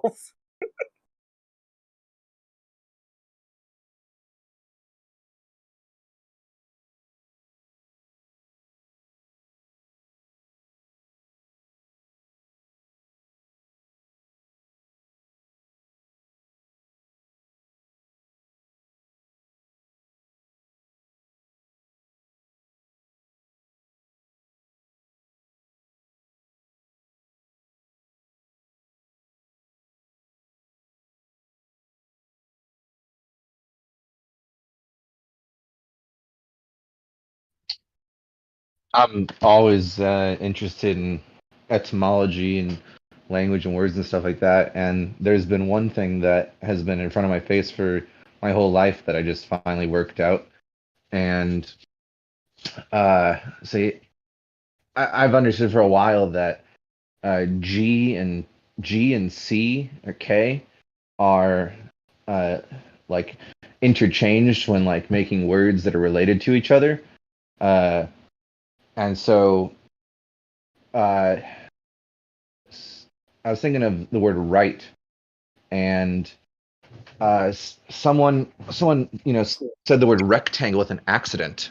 They're like rect angle, and I was like, oh, that's a funny way to say it. Usually I would say rectangle, and like not even think about what I'm saying. And all vowels are played with a lot with the words and stuff like that. And I realized it just came to me that rect and right are pretty much the same word, and that's why we call it a shape with right angles, a rectangle, because it just means the same thing as right angle.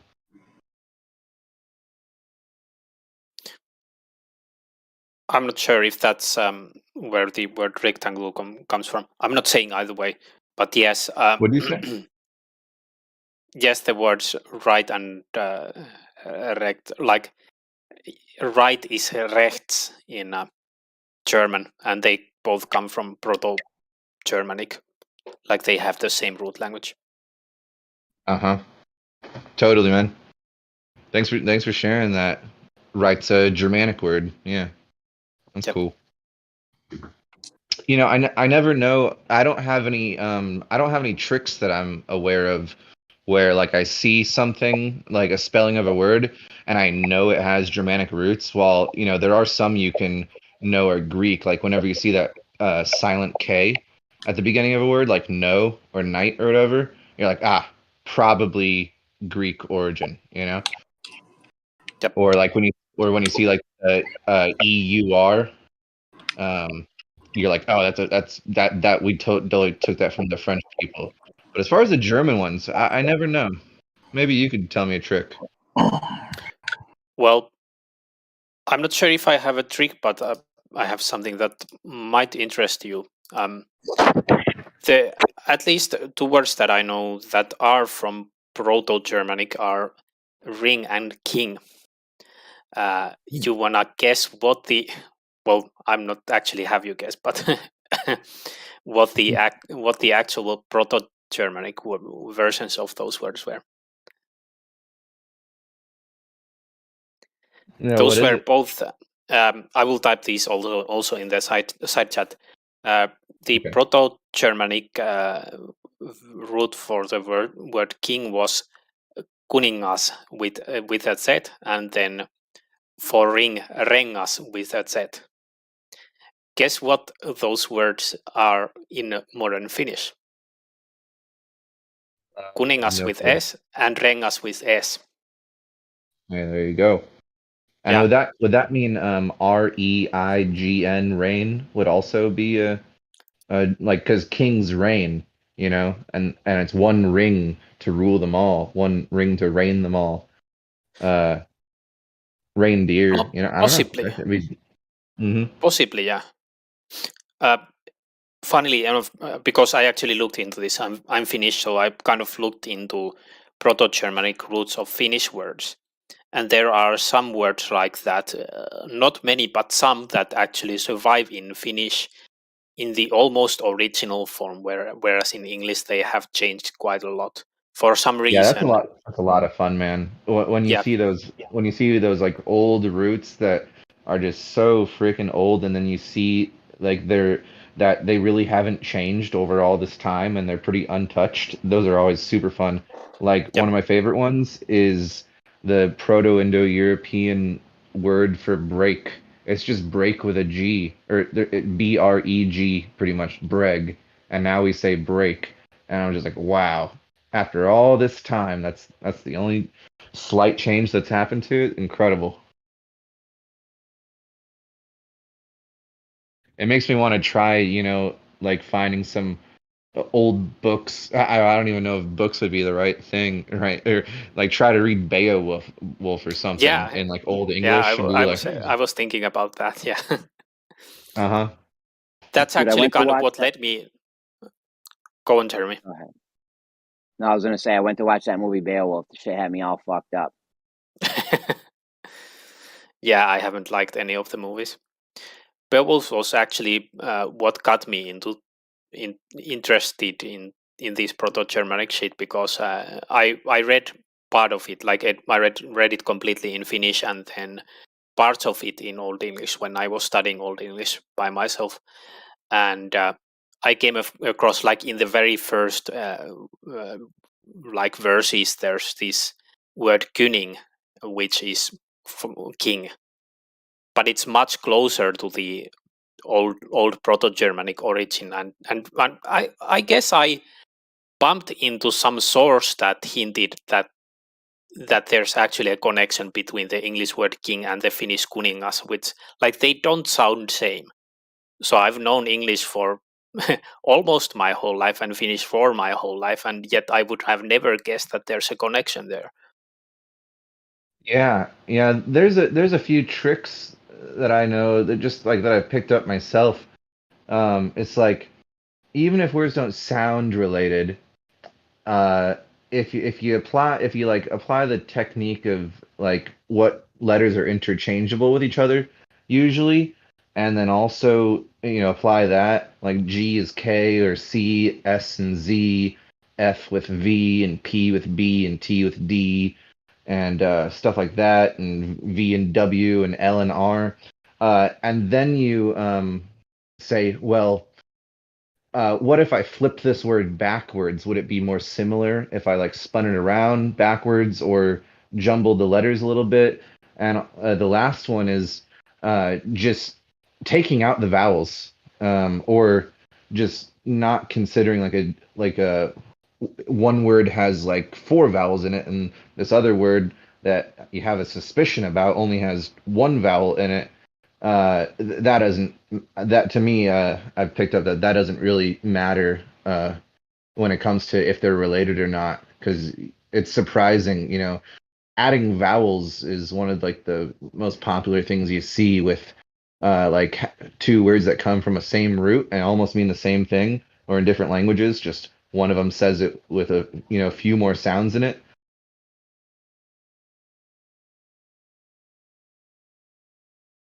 Yep. Yeah, it's fun though. It's fun stuff. Really fascinating to me when I found out how many languages that I thought were so different from each other all come from like the same language family groups, like the Indo-European language family. That one blew me away. Well, I think we all used to speak the same language on Earth, and then That's it. we broke off. Something happened, a catastrophe, worldwide catastrophe. We got bottlenecked. People got split up, and then they started forming their own versions of that language, and that's what we're doing now. We're just talking different versions of that universal language that used to be spoke. Sure is a possibility. When you aside from anomalies out there where it's like, oh, we found this island that was untouched and their language doesn't show any similarities to all the major ones around the world. We can put them off to the side for now. But even when it comes to like the most popular languages in the world, all of them pretty much come down to 5 different groups that we kind of say, all right, now these don't have anything to do with each other.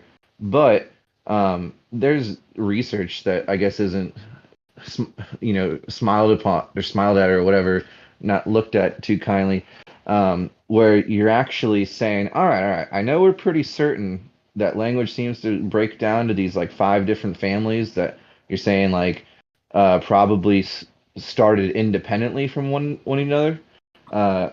But when you can find the research, right, that's like similarities between unconnected language families, it's really interesting. And I can post a picture in the live stream text of this this chart that shows common symbols around the world. And on every continent, there's at least like 13 of the same symbols, like representing the same thing. And that could be coincidence, right? Like water being like a wavy line or whatever. But you should take a look at them. It kind of points to that same thing you're just saying about like there being um, a a first language, right? Yeah, and there might have been other languages spoke during that universal language, so not completely universal, but like the majority of the people were using this one language. And yeah, you're going to have little tribes in the Amazon or islands that people really didn't fuck with that got separated early on and just made up their own shit, whatever. But for the most part, I think we were all speaking one language. Like, the story of the Tower of Babel, whatever they call it. Oh yeah, of course. And what an interesting name it has, But yeah. Because the Yeah, whole, and there's a lot of archaeology. There's a lot of archaeological evidence, if that's a word, archaeological. There's a lot of evidence that points to that we were all under one umbrella, essentially. You could go that guy Carl Monk, The Code. You ever see that? No, I better check it out though. It's about a 5-hour YouTube video.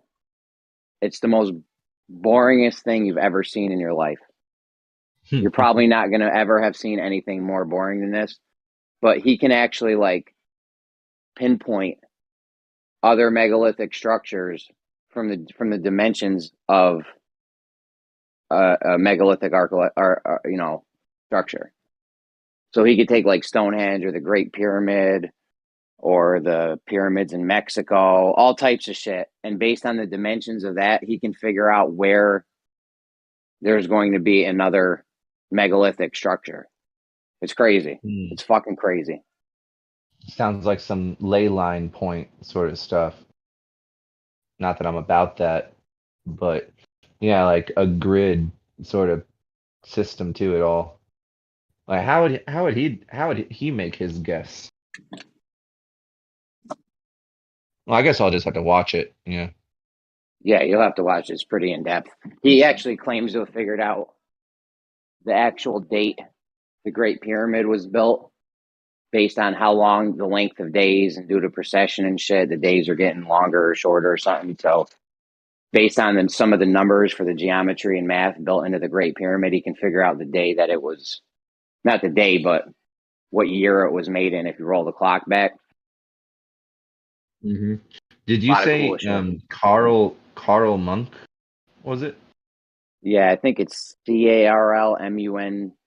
It might be MUNCK. I'm not sure. Yeah, I see a 2-hour video. Oh, that's not the But whole one. The whole one's like 4 hours or something at least. okay, I'll search him by name. Sounds up my alley. Yeah, do Carl Monk the code. It should be one of the first ones. Oh yeah, I see. 5 hours long. Well, Oh, thanks, it's man. so boring. You will not make it through this. If you try to watch this like before bed, you will guarantee you will fall asleep. Wait, I need help getting to sleep sometime, so this will help. Appreciate it.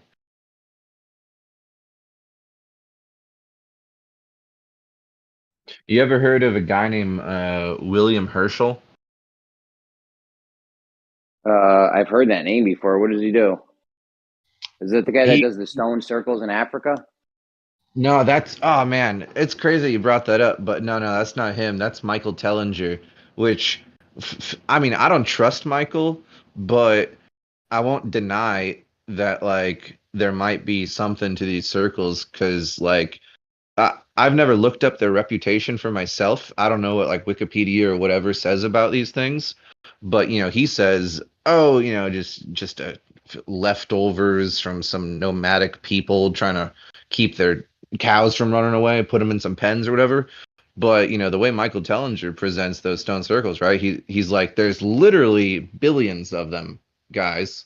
Some nomadic tribe isn't building millions of these giant, and he's like, and the surface soil is covering them up, but they're all actually connected, and so South Africa is just like one big giant like spider web, or like internet of spider webs of all these stone circles with all these like roadways of stone between them. It's some crazy stuff, man. I don't know what to think about it yet. But it sounds like one of the most incredible things I've ever heard about, if he's not bullshitting me. And then he talks about Adam's calendar. He's like, oh, your cameras don't work on top of this rock. And I was like, I really wish there was someone there I could trust to report back about that. Thermometers read 300 degrees even though it's not hot. Your cameras don't work. Microphones don't work. On Adam's calendar, where the Sumerian or where the Anunnaki genetically engineered man. I mean, he's a nut. I like that stuff too, but yeah. Once Ted started talking about Anunnaki, you pretty much lost me. I mean, I do still believe that there could be aliens out there. Like they could come from elsewhere, though. Not where the traditional you think aliens come from. Yeah, interdimensional, the outside land. Who knows? Yeah, there's lots of possibilities underneath.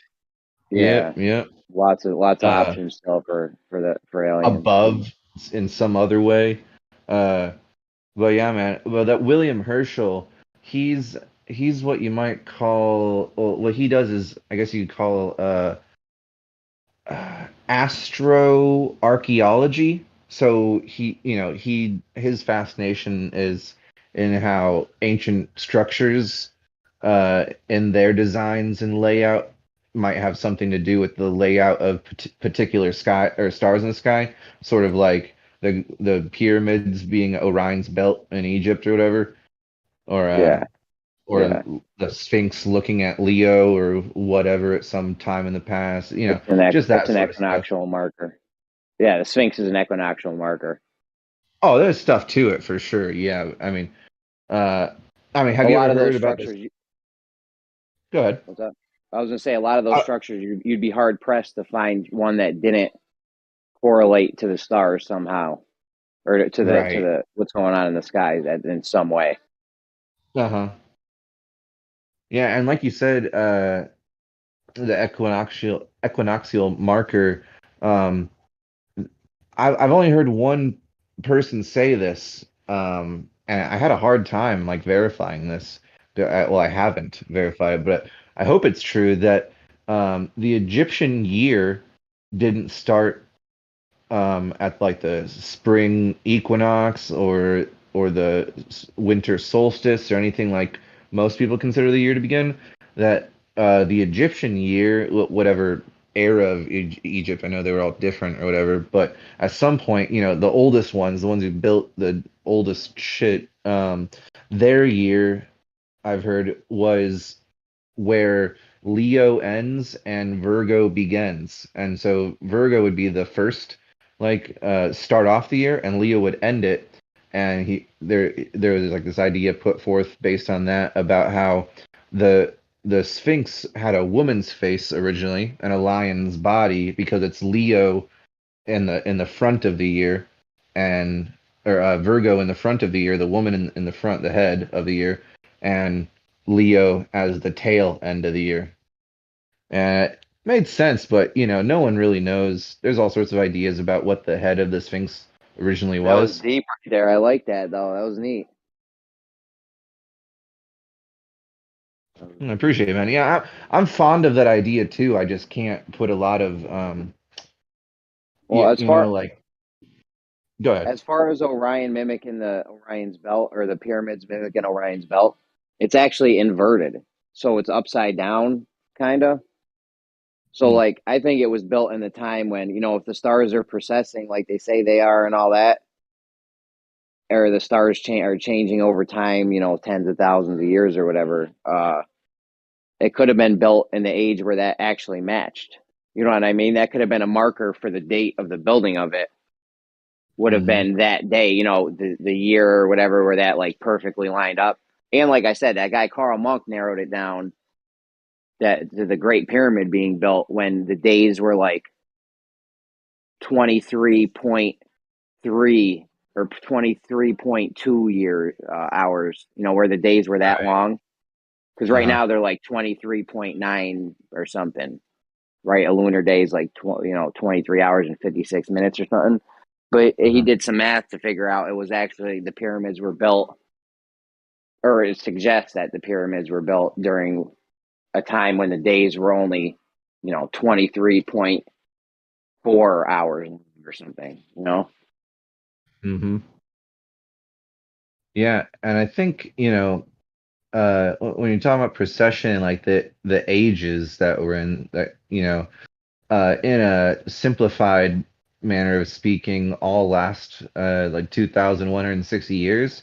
If you trace that back, you know, from where we're at now, back to, you know, through Pisces, through Aries, through Taurus, through Gemini, through Cancer, then all the way to Leo, you know, if we're saying that like maybe the Sphinx was built seven or six to five ages ago, we're looking, you know, around 12,000 years ago would be like a timestamp that it's like a physical timestamp that they're saying we built this during the age of Leo and we built the lion because it's the age of Leo, and just in case any, you know, just in case we disappear or our history is lost to the world, everyone will know that, you know, we were here and we lived and when we lived, sort of just like a making them immortalizing their civilization in history, just, you know, making a mark on the world and saying, you know, I was here, like you would write on a bathroom wall, right? Hank was here. Because that's sort of the idea, I think. Besides like the celestial stuff as like practical, pragmatic, like purposeful stuff, like, oh, we're gonna use it as a calendar, like the priests come here to check what, you know, what's moved, or, you know, taking measurements or whatever. The other purpose of like these big monuments could easily be being like a message, like a message written in stone, you know, like, because that's the most permanent type of message that lasts the longest time. Paper will degrade and fall apart. You know, you'll get oral tradition, will get the story wrong, but you know, you write something in stone, it has a good chance of getting Make it through the ages. Yeah, I feel like even to this day and age, we should still be, because we have a lot of information now, right? And if we should carve it if in anything, stone, huh? if anything ever happened, it would all get lost. Like, say, you ever see that Discovery thing, 10,000 years after humans or whatever? Like, if humans were to just leave right now, like in a month, the power would go out. In 5 years, skyscrapers would start to crumble. And then, like, 10,000 years, there's like nothing left. So, like, if you chisel that shit in rock in a bunch of spots, there's a good chance you might get the information to last through the ages. Like, some of it might Hell not yeah. last, but if you did it in multiple spots, like, and I mean, we're talking information that took a long time to get. I don't believe the history of, or their timeline of how history went down, but Right, but it we still definitely have to took a figure long. this shit out. It definitely took a long time to get some of this information that would just be lost. It'd be dust in the wind if we didn't chisel it in rock. Right on, brother. I'm with you, man. We should. You ever heard of that thing that they tell us they did with the like sending a gold record out into space just randomly? They just said, Yeah, I know the yeah, information. That's actually neat because the information they put on that, there was actually a crop circle made. Make that information, only it looked like it came from an someone else. It alien. wasn't. Yeah, Yeah, it it had wasn't like a the different information. anatomy. Yeah, it wasn't the information we put on the disc. It was their own information. Now, I don't know about crop circles. That could have been fake. All you would have had to do was see what they put on the record and then change it to make it look like an alien did it. So who knows? But I just thought that was neat when I saw that. I'm like, oh shit, that's exactly what we put on the record, except they had different stuff, like the shape of their creatures were different and all kinds of shit. Like we did it in like pixels. Yeah, I've seen that. I've seen that one, man. And I don't think the truth community talks enough about crop circles because we can obviously weed a lot of it out. Be like, oh, that's just a prank or whatever. Who knows when the first one was or anything? It doesn't matter. But we can say there's some beautiful, complicated, like sacred geometry art all the time. And if no one's claiming like I did this, this is my work, uh, which it seems to be common when you reflect on like how many there are, it's like they're coming nonstop as far as I've heard, like there's new crop circles all the time. You Google it, you'll probably get like over 1 million image results of like different crop circles, and they're all probably fucking beautiful. It's just like who's who's dedicated their life to mastering this skill that's like to put on this hoax, because it's probably not UFOs from another planet. I mean, I have serious doubts about that. Uh, and It could obviously, be like, aliens, though. It could be aliens doing it from a different plane or whatever, out past Antarctica or underneath the ocean or under land, whatever. There could still be aliens out there. yeah, I mean, living in they the ocean. recently caught a UFO. I mean, look at the UFOs. We've been seeing UFOs that do crazy shit in the sky for decades. Well, the government gave me those videos, so I'm not too interested in them. And I mean, I've seen them, right? Like the thermal imaging stuff, and that doesn't pique my interest at all. Just There's a lot of I just independent sightings of them, though. I mean, so whatever. I mean, we've been seeing shit go crazy in the sky for a long time. So there's yeah, either sky's a somebody's mysterious place. had that technology for a long time, or there's something else. You know what I'm saying? Oh yeah, yeah, couldn't agree more. I mean, what the fuck is a shooting star? You know what I mean? Like, what could that even be? Well, and all the other weird stuff, but you can't trust everything you see on the internet. But I would like to make friends with someone who's like put a lot of time into this and be like, yo, why don't you just like collect your like favorite 100 clips for me, and we'll just do like a 2-hour podcast, just going through each one and giving it a score, give it a 3 out of 10 or something.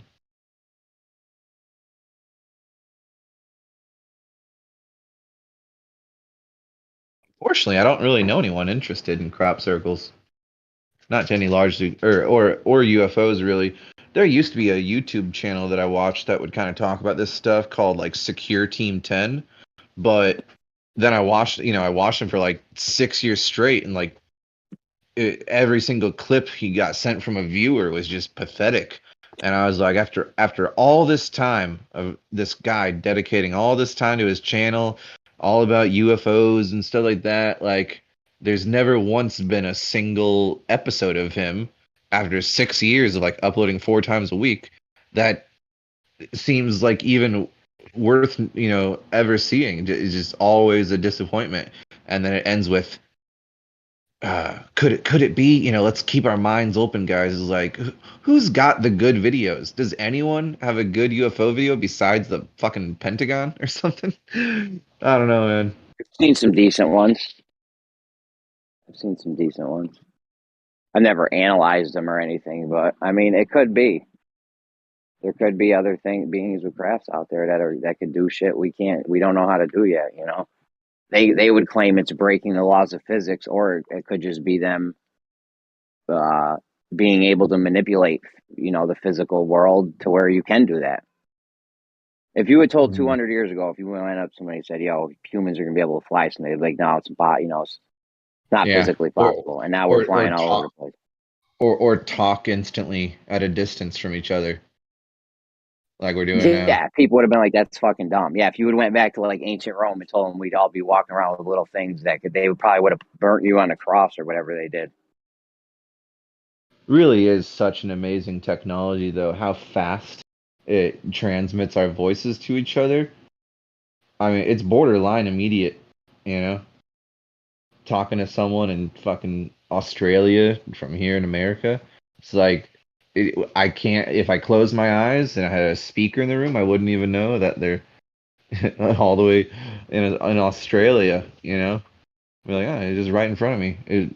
I don't notice a delay. When I speak, it doesn't take him like 7 seconds to hear it or anything. It seems like he's right there, hearing me as I speak it in the same room. Yeah, definitely. Hey, I'll be back in a little bit, but it was nice catching up with you, Jeremy. No doubt. I'll see you.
I love these First Amendment auditors. You ever see them on TikTok?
Yo, I just thought of something. You know how I was talking about the guy with the fridge and he had the fridge all year round because he stuck it in a shed full of ice?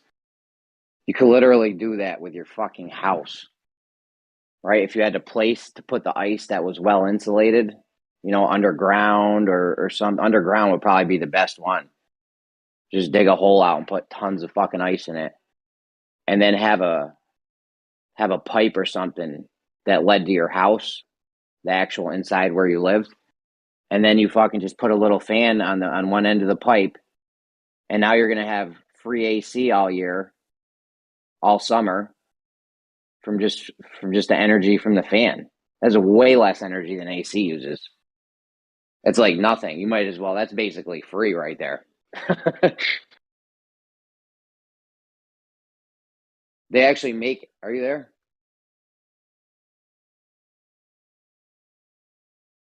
You talking to me? Yes, we're the only ones here. Yes.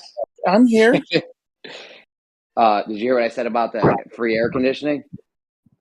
I wasn't listening super closely. Yeah, remember the guy that had. Remember the guy I that didn't had realize we were the only ones in here. Yeah, remember the guy that had a fridge all year long? Yeah.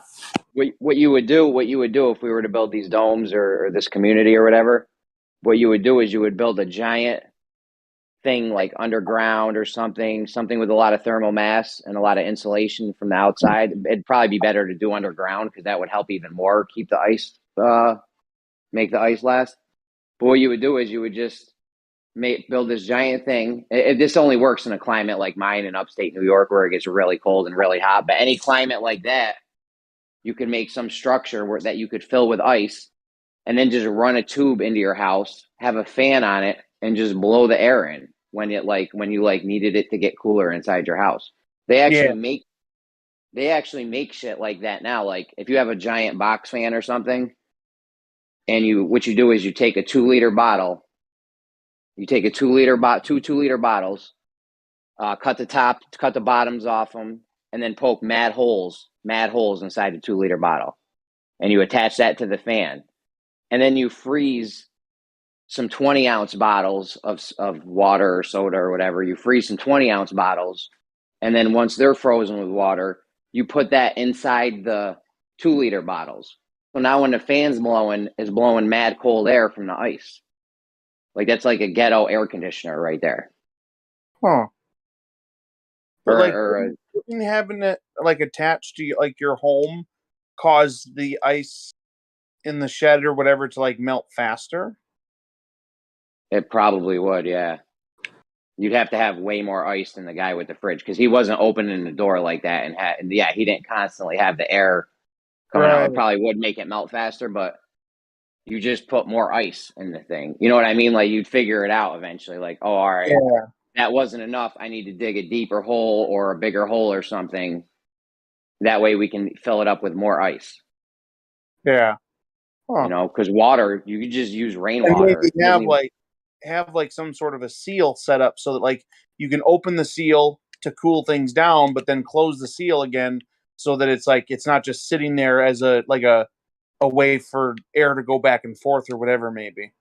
Yeah, it would just be attached to your thermostat. Like, yo, if the temperature goes below or goes above whatever 75 degrees, whatever you want it set at, if it goes above that, this flap opens and breaks the seal and the fan turns on.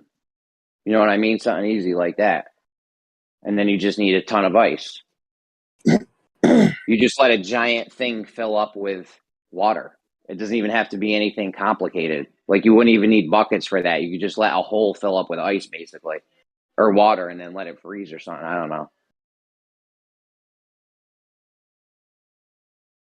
They actually do that for geothermal heating and cooling because the ground will stay at constant temperature. So they'll just dig a hole down, and then you put a fan on it, and that's blowing the cool air up, or the regulated air up. It'd be better with ice, though, if you had a separate thing for ice for the AC for the summertime.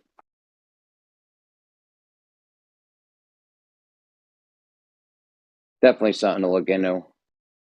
Like I said, if you can have your refrigerator, if you could have all your cooling needs met with ice, there's no reason not to fucking use it. You know what I'm saying? Like it's there anyways. The rainwater, you can use rainwater. That's free. Right. Like all you have to do is build some kind of infrastructure to house this shit.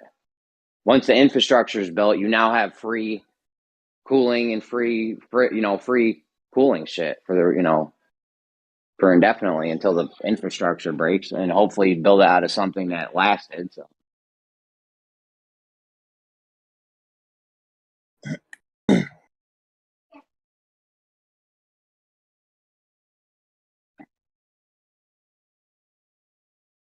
Because yeah, you want to have your shit as efficient as possible. You want to be using as little electricity as possible without having to suffer of not having things. You know what I mean? We still want to have the TVs on and all the stuff, but if there's no need to use electricity to have a refrigerator, to use your AC in the winter or the AC in the summer, then that's what you'd want to do ultimately, because that's less solar panels you need, all kinds of shit. Right. And like I said, that only works in a place where you have freezing days. You know, you need a bunch of freezing days for that. Because once you have all the ice frozen in one spot, even if it gets warmer the next day, you now have ice, and all that ice together is going to keep the other ice cool. You know what I'm saying? It's like it's not like it freezes one day and then it just melts the next day because it got warmer. Right. Like once it's frozen, yeah. Probably the best way to do it would just be 5-gallon buckets. Honestly, just have like a giant fucking. I wonder, like maybe there's like a better material than water. Like I don't know if there's like maybe there's like something like water mixed with something that can like retain like that's something we could look into. Is there like some sort of like natural mixture that actually increases the ability to retain temperature, so that like we can make it more efficient or whatever. You know what I mean? Yeah, I hear that. The whole idea though is to not have to like really do a lot. You know what I mean? This thing just uses rainwater. If you could make it more efficient, hell yeah, that'd be great. But if you have to like buy some crazy chemical to put in the water, Well, you know that's what what I I'm mean? saying. Then I'm talking about like using water like plus something else that we can also get naturally. Like there might be some sort of like maybe sulfur ratio water. or something of like, you know, let's say water to pine needles. They like the pine needles interact with the water and allow them to maintain, like, I hold hear on you. Yeah. longer or something. Yeah, no, that's a good idea. Hell yeah, I like that. Yeah, definitely. Yeah, if you could put sawdust inside it or pine needles or maybe sulfur water retains better. Or something. Yeah, I hear that. Definitely. Just the idea alone would save so much money on because cooling is expensive. When we run the AC in the summer, oh my God, the fucking Yeah. electric bill goes through the roof, bro. And if you could just build a little thing to have free, you know, it might have to be huge. I don't know how much ice it would take to cool your whole house all summer. We have a lot of fucking 70, 80-degree days, 90-degree days in upstate New York. We also have days where you could just get free ice all year long, though. So it's not really, you know what I'm saying? Like if you had 100 5-gallon buckets or something, or 1,000 5-gallon buckets and enough water to always keep them filled, like you could do that. You could probably freeze those buckets and dump them out and then fill them back with water and freeze them. You could probably do that like, I don't know, at least 30 times throughout the winter. You know what I mean? So you'd have a pit, say you have a giant pit and you got the water in a bucket and you fill them, you fill them up with water and then they freeze, you Well, you dump them in could, the pit. like, water, it gets smaller when it freezes, right? Or does it get bigger? I think it gets bigger. And you think it expands when it freezes? I think so. Huh. It's an easy Google search. Hold on.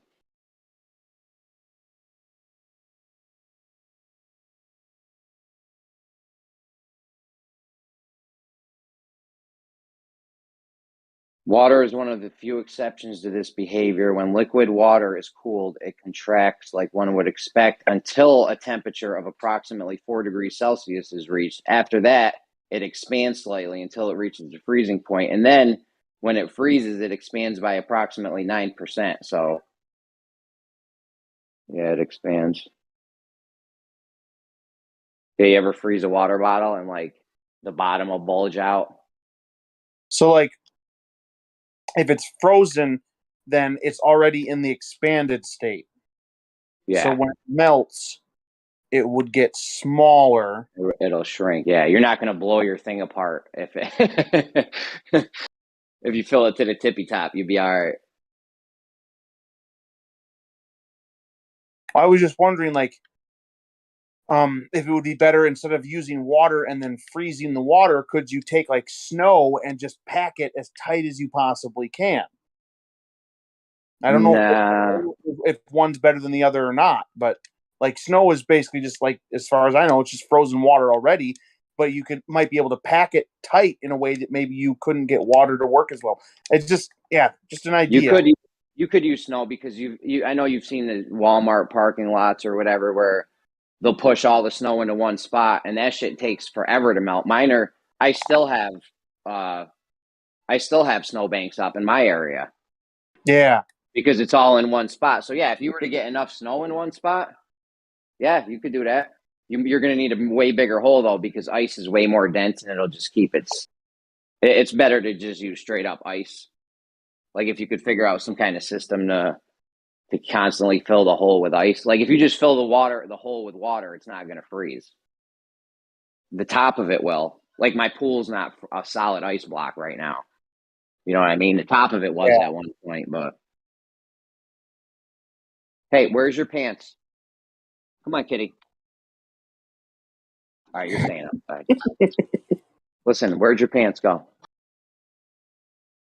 Every day with this problem. Yeah, what is it with you and pants? Maybe not. Get over here. I gotcha. I gotcha. You can't escape the daddies.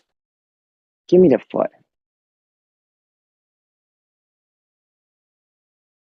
But yeah, that would be an awesome way to cool the place down, cool for air conditioning in the summer. And you got to have air conditioning, dude, because it gets so hot sometimes. It's just unbearable. In the climate I'm in, it gets so humid. If you don't have AC, you're literally like dying.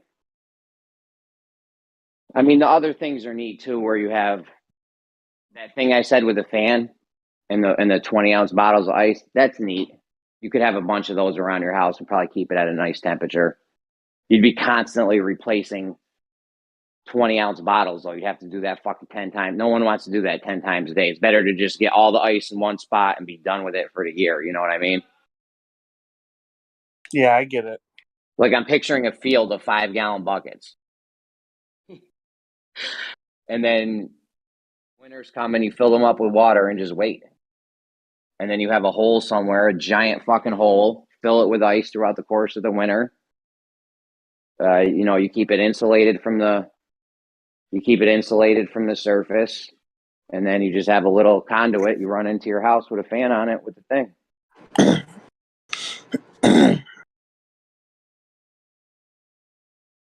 Because that uses a lot of electricity. Like, you need a lot of solar panels to keep up with your AC and the rest of your consumption.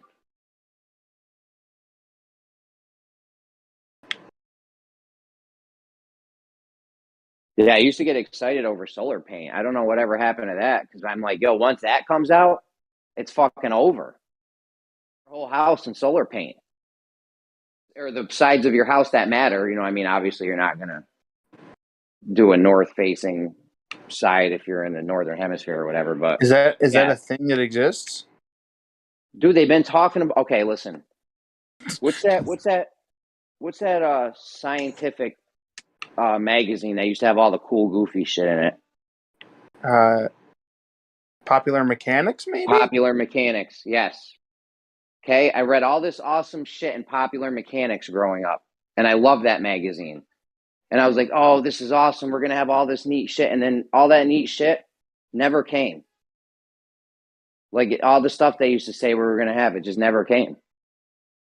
That's where I got the solar paint from. And other people. Like, that's a thing they were trying for a while, I think. I don't know. I mean, if you're big oil, you definitely don't want solar paint. You don't want batteries.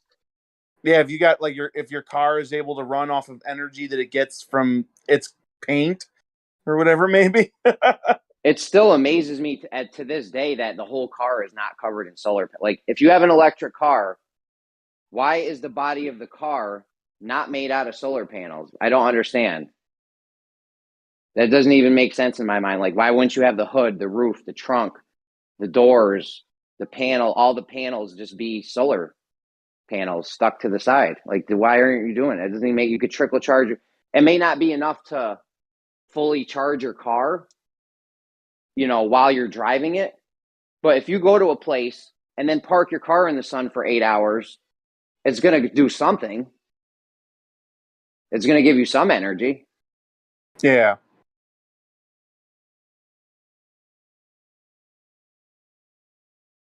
But yeah, that solar paint had me all pumped up, because I'm like, yo, once that comes out, it's a fucking over with, right? But I mean, if you're big oil, you don't want good batteries, you don't want good solar panels.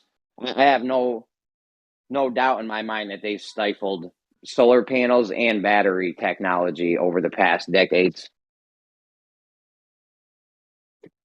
Okay, pretend you're a guy, right? And you make fucking $13 billion a year.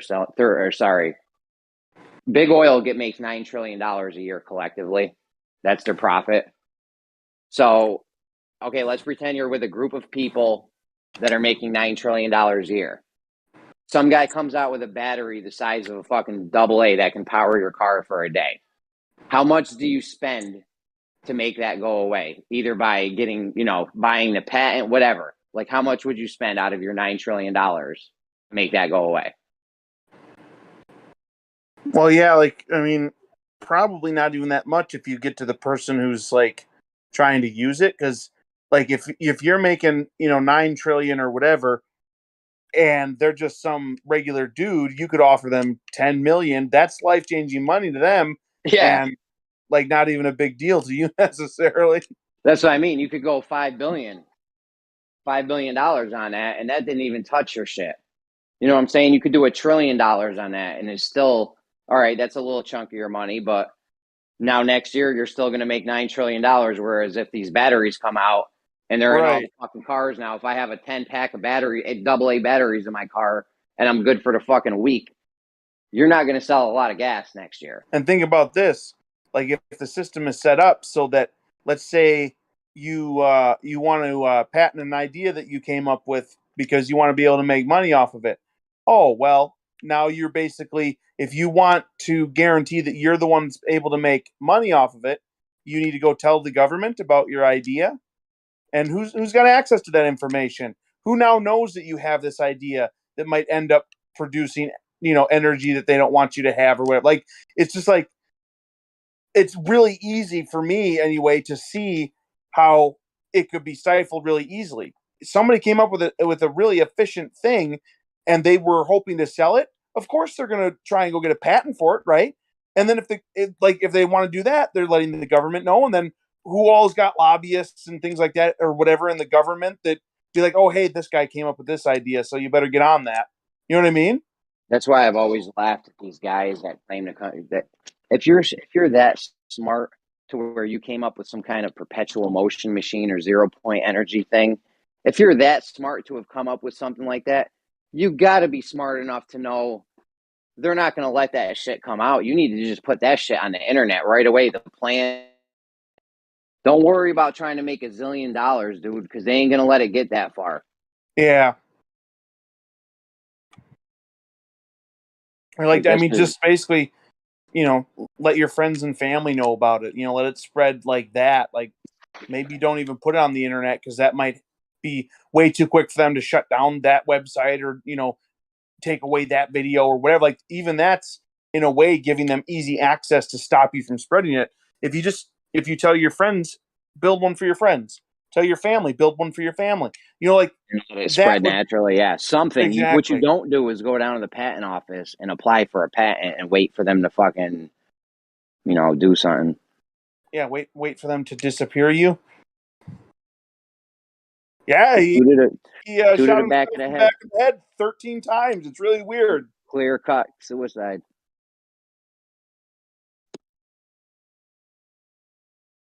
Yeah. So.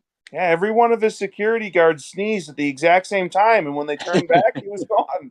Nothing we could do.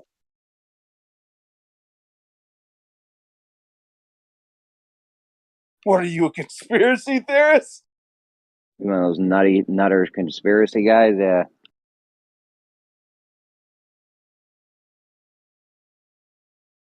Yeah.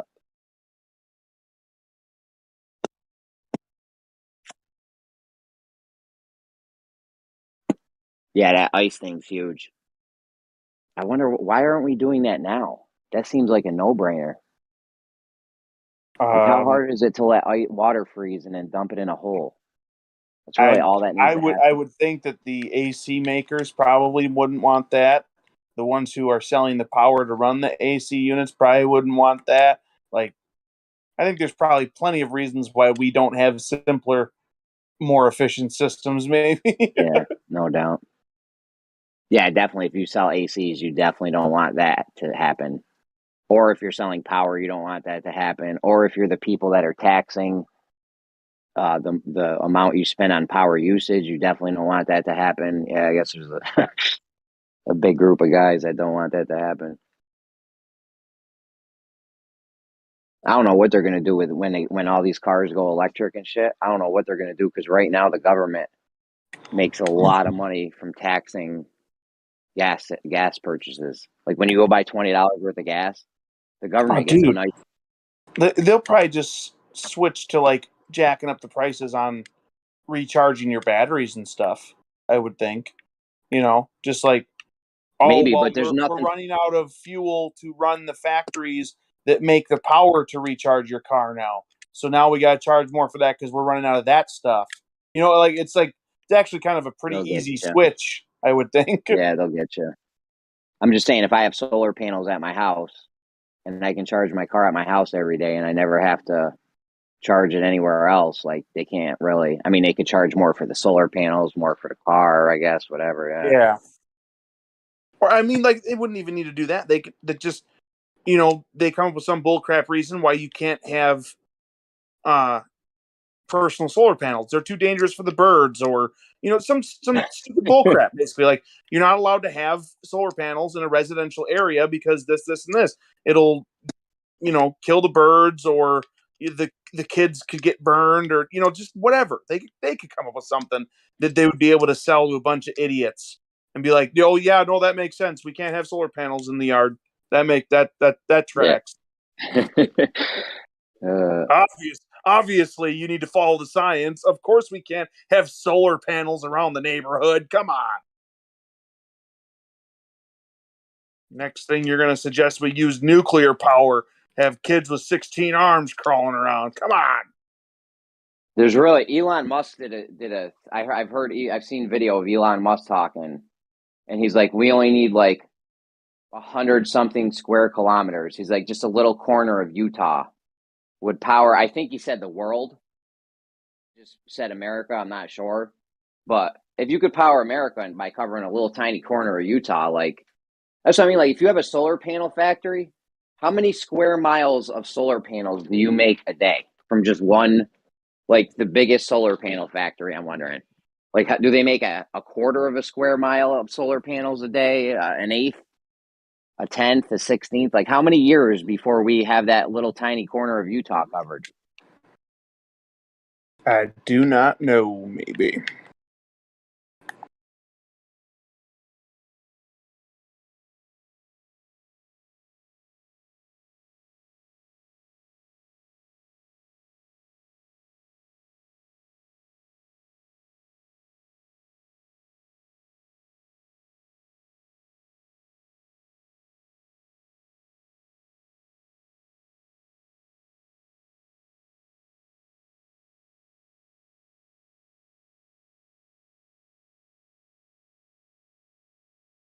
Here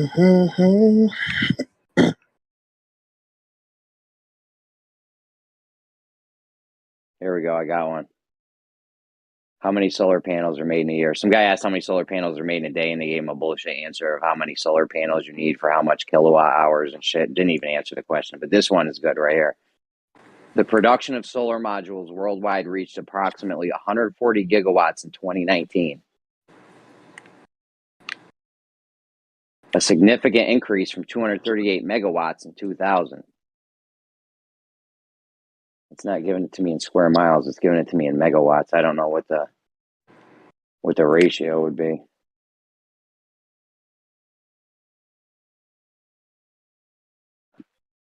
All right, we made 140,000 megawatts worth of solar panels in 2019. Let's see how many megawatts power the world. How many megawatts to power Earth?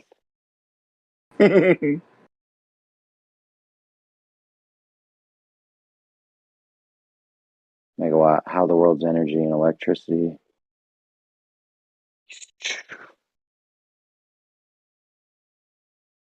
Oh, here we go. How many megawatts does the U.S. use per day?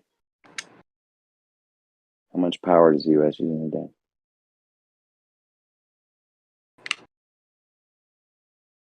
Residential daily consumption of electricity is 12 kilowatt hours per person.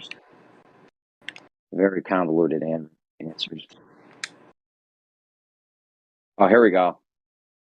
At the end of 2020, the United States had about 1 million megawatt hours, or 1.2 billion kilowatt hours of total utility. At the end of what year? At the end of 2020, the United States had 1 billion kilowatts of total utility scale electricity generating capacity. That's not it. Never mind.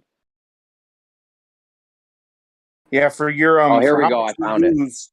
it might be a good idea to get like 2020 or 2021 because That might be on the high end because of people being home more or whatever, maybe. I found it. Electricity consumption in the United States totaled 3,800 terawatt hours in 2020. That's, I would guess, bigger than gigawatts. Yeah, that's bigger than kilowatts. I'm guessing that it's like 1,000 gigawatts to 1 terawatt, maybe. Maybe not.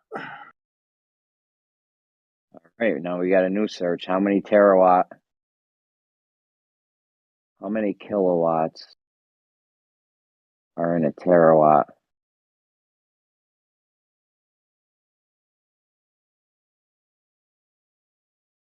Oh shit, bro. 1 terawatt is it's a lot of fucking zeros. They have it in scientific form and so many zeros. Hold on. That's million, billion. Okay, so 1,000,000,000,000 kilowatts are in a terawatt. Damn, bro. 1,000,000,000,000. And how many did we make? What was my first search? We only made 140,000 megawatt hours in 2019. Damn, bro. We need to step it up, man. We ain't doing shit. We're not even putting a dent in this motherfucker. That ain't even a dent, bro. Damn. We need to fucking build a giant solar panel factory or something, man. Get on your game. Yeah, I'm thinking that you're maybe not going to get the go ahead on that project of trying to power the United States with something that is just essentially free and all over and limitless. Yeah, the thing is, solar power needs to be combined with. It doesn't need to be, but it's better if it's in conjunction with wind power. So like, you would have your whole roof covered in those. Hey, where did your pants go again? Come on, bud. Yeah, the idea would be to have your whole roof covered in those solar panels, and then maybe on the side, each side of your roof or something on the peak or whatever, you would have two tiny, keep those pants on the side of each side of your roof, or maybe three of them along the peak or whatever. You would just have little tiny wind turbines, not fucking giant ones that you see on the coastline that are fucking 8,000 feet high. Just little tiny ones. We're only talking about your house. You know what I'm saying? Because the wind's always blowing. Not always, but the wind's usually blowing if the sun ain't shining.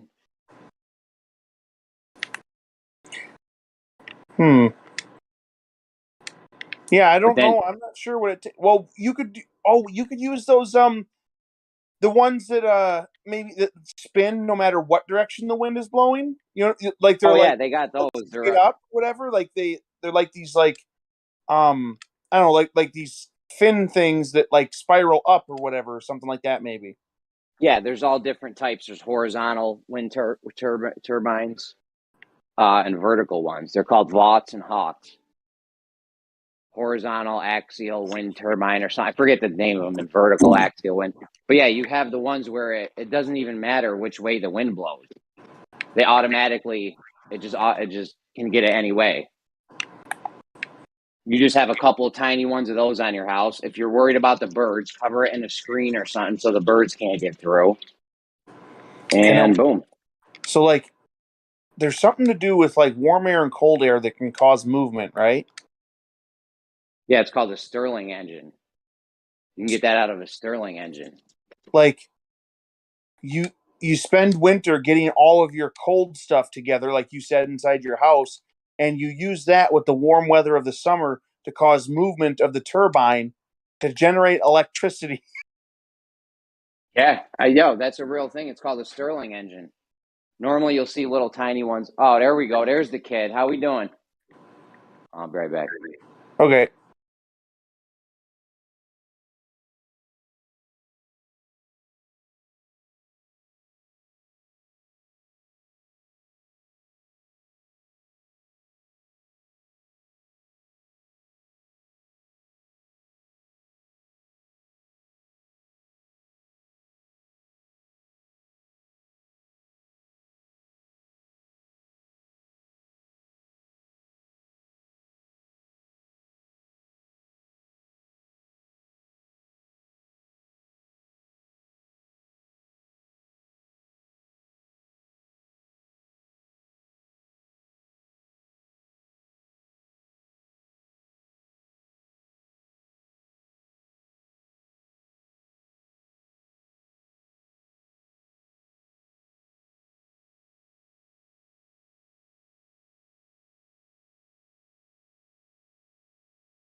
That'll work.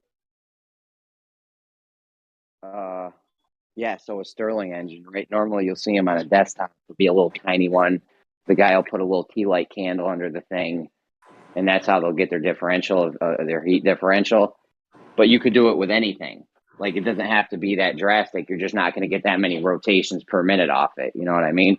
You can also get rotations. You can also make a motor move from a downward current, natural downward current that we have on Earth. There's a natural downward current. And you could get Whitsitt was talking about there was some kind of motor you could get to spin off of that. I don't know what kind of motor that is, but yeah, all you need is movement and you get electricity. It's really that simple. If something moves, you can get electricity out of it. I wonder why more gyms don't hook up power generators to all their workout machines. You would think so, right?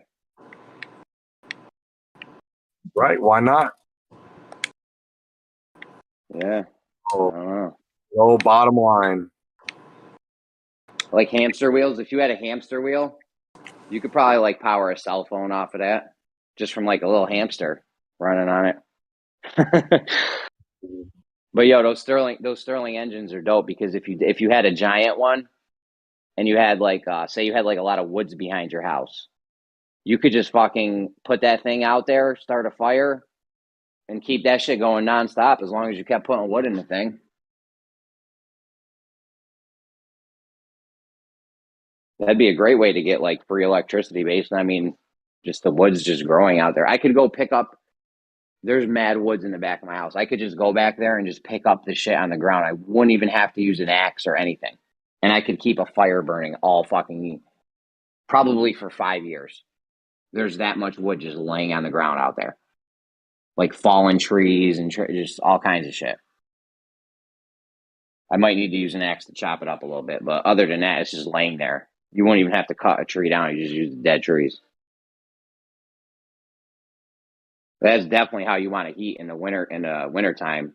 Like right, Bob, on the opposite side of my ice dome, like on the west side of the community, you have the little the ice container thing for the AC in the summer. And then on the whole other side, right, you want to keep these as far away as possible from each other. But on the whole other side of your house or community or whatever, you'd put another little dome for heat. And you would have a fire going in it. You know, you could have a fire going in it nonstop, and that air could pump. They've gotten mad efficient with heating by fire. Like, there's a guy I saw, he heats his whole house with just a tiny little bundle of sticks a day. It's like nothing. What they do is they run the chimney. Normally you'll see a stove, a wood stove or something, and the chimney just goes right outside. What they started doing is they started snaking the chimney under the house, so that before it goes out into the open air, all that heat travels under your floor, right? So now it heats up. There's mad heat. When you do a chimney and have it just go straight up and out of the house, there's mad heat going. You're like wasting all the heat out from that. So you got to burn a shit ton of wood. If you snake it through your floor, you can get that shit to heat your house off a very tiny amount. And you can make homemade briquettes with leaves and newspaper and just scrap fucking. I can't believe they build houses where I live without a fireplace or a wood stove or something. Unbelievable. Every apartment or house should have the ability to burn something to stay warm, to provide heat.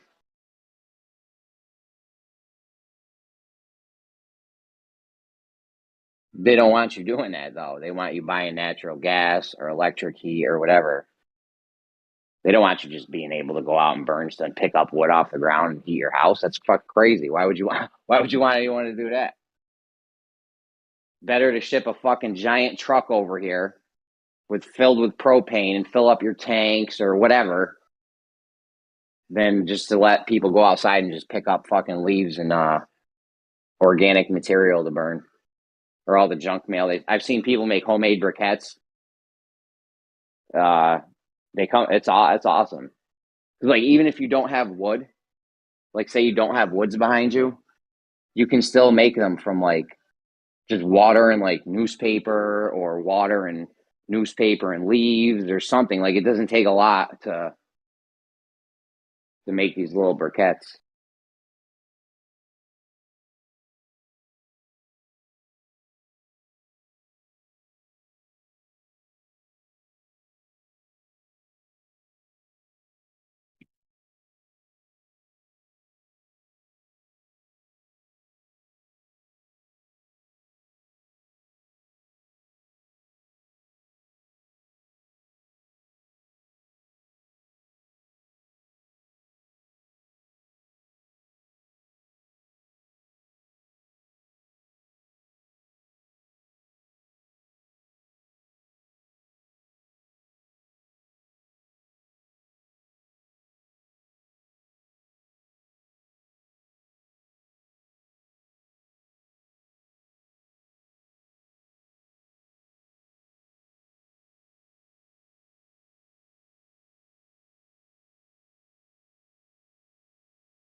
What's up, Don? How we doing, bro?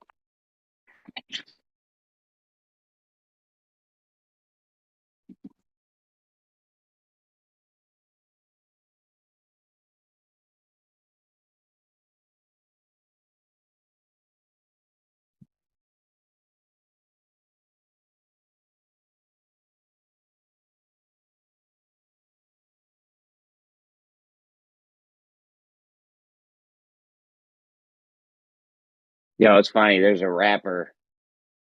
There's a battle rapper. His name's Hallow the Don, and some guy was battle rapping him, and he goes, what's your mom's name? Donna the mom. That's funny.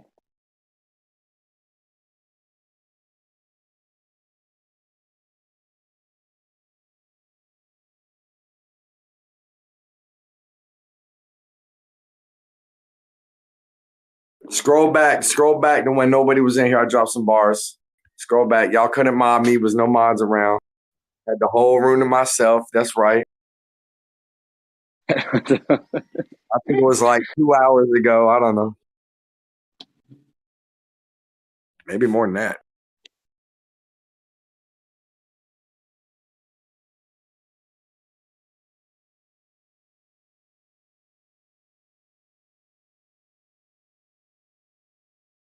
Yo, how come I'm all my white tees? You know the little thing at the bottom of your white t-shirts? That always gets folded up on mine. Why is this happening? I need to iron them or something?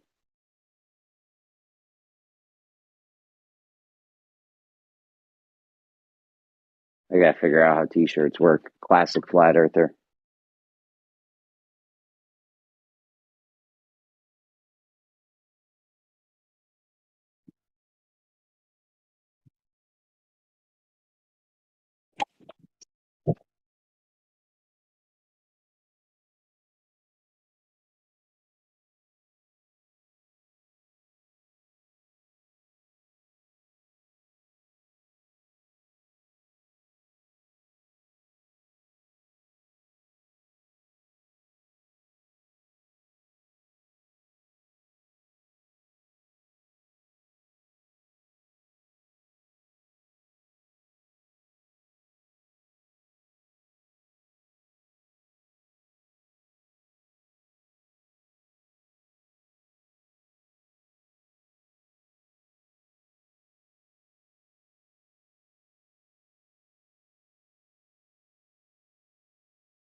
They need to fix this Ukraine shit. I make 50 cents a day from Ukraine, and they're fucking my money up. They need to get this shit sorted out.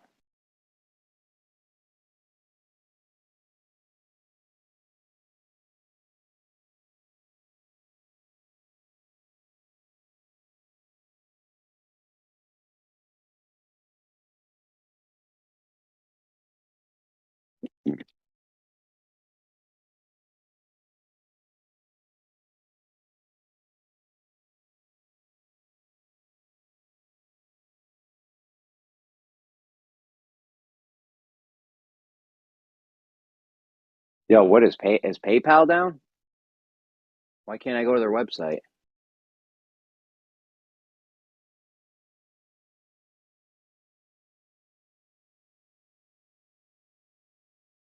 What the fuck is going on?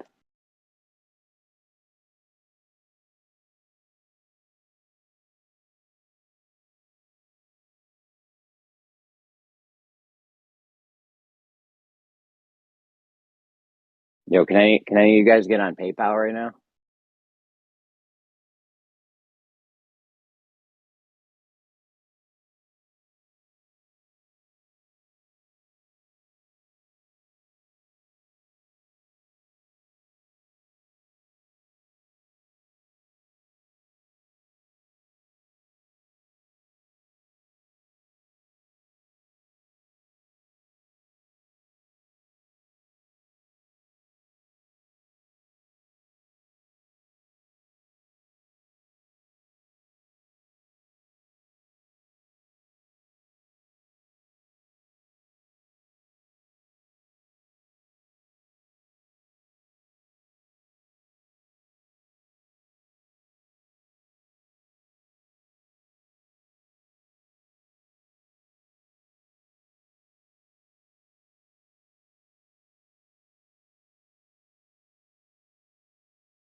What is PayPal's major malfunction here? What the fuck is 403 forbidden? Did I do something wrong, or is that the website?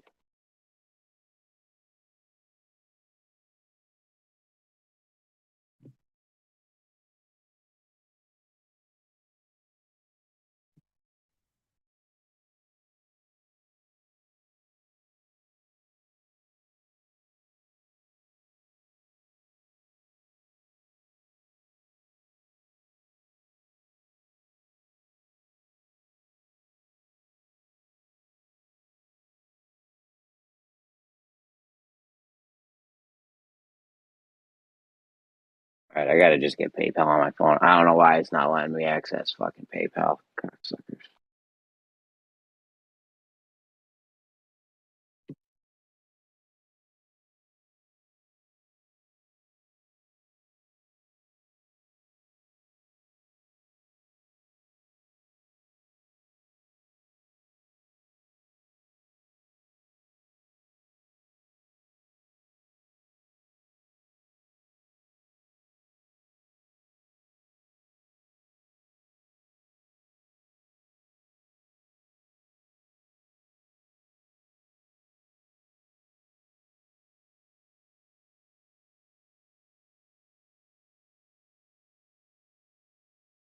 You're really denying me access to PayPal. What the fuck?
Yo, where the fuck's Kosho been at? Anyone seen him? He came in for like 10 days straight. And then I ain't seen him since.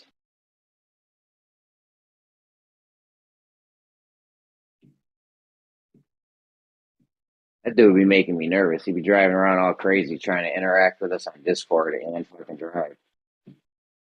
Lemon too. Lemon be driving around with no seatbelt. These guys need to fucking pay attention, man. Buckle up. Be safe out there. It's crazy. Drivers are crazy. Did Lemon say that they don't wear a seatbelt or whatever? No, you can hear it dinging in his audio when he's talking. Like it'll just be. So listen, when I first heard Lemon, and I continue to hear this for some reason, it sounds to me like an older lady. Like, are you? How do you know? You guys seem to refer to Lemon as a he. Yeah, Like, I mean, he says he's a he. I don't know. I've actually used the wrong pronouns for Lemon before and called him a her because his voice does sound like a woman. He's got like a more feminine voice. Yeah. okay, Everyone so like jumped. but When I Lemon did it, has indicated that he is a he. yeah. Oh, okay, all right. When I said it though, everyone like jumped down my throat. They're like, "What the fuck?" I'm like, "Dude, it was an accident, man. Relax. Lemon has a feminine voice. You know what I'm saying?" That's what I've heard, and I would always use she. I don't think he's ever corrected me. So like, maybe he just doesn't care. But like, he's not like Brenda and like out there saying like he's a he, but actually he's a she or something. Yeah, Lemon's a he, and that's what he Okay. claims to be. So, All right. Well, if that's all we know, and he wants to be called a he, then that's what I'll go with for now. If I yeah, he does have remember. a very feminine voice though. Undertones, like Yeah. sounds very feminine. Yo, what's a 403 forbidden mean? The place denied me access? I'm not sure. I can't get on PayPal on my computer. I'm trying the app right now. They better not have like banned my account or something. The 403 forbidden error happens when the web page or another source that you're trying to open in your web browser is a resource that you're not allowed to access. It's called a 403 error because that's the HTTP status code that the web server uses to describe that kind of error. You usually get this error for one of two reasons. The first is that the owners of the web server have properly set up access permissions and that you're really not allowed to access to the resource. You're not allowed access to the resource. The second reason is that the owners of the web server have improperly set up permissions and you're getting denied access when you really shouldn't be. I mean, they should have, even if they banned my account, they would still. Here, I'm trying it on the phone right now. Even if they banned your account, they would still let you at least go to their website, I would assume. Let me try it on the phone. PayPal.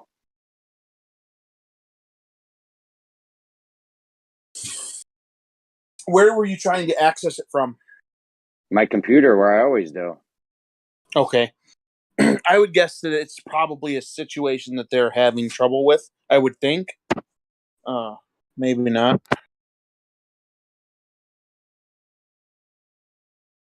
Like, is their website down or something? Because now it's not even letting me on the phone. Is PayPal.com down? I think that's a check our current status.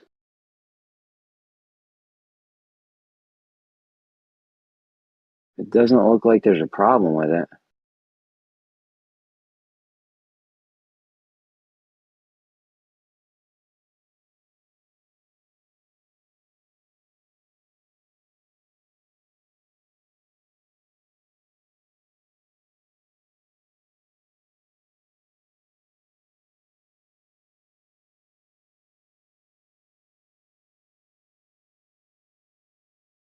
Oh, user reports indicate possible problems at PayPal. Okay.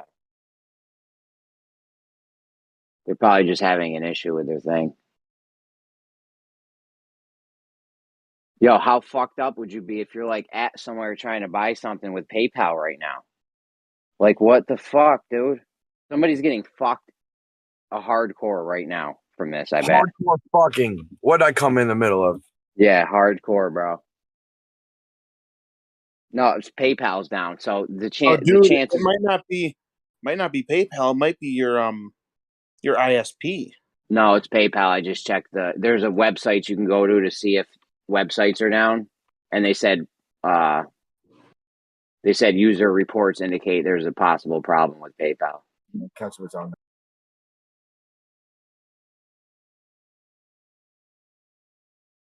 Maybe not. The website says it's all operational. Oh, this isn't. Upcoming scheduled maintenance. That's not it. Yeah, it's downdetector.com. It says user reports indicate possible problems with at PayPal.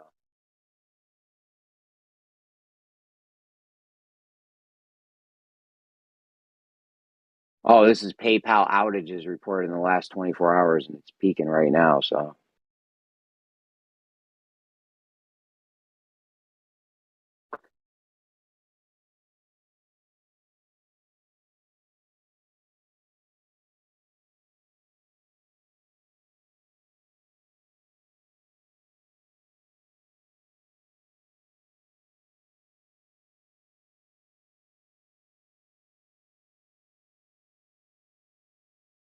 Here we go. It works now.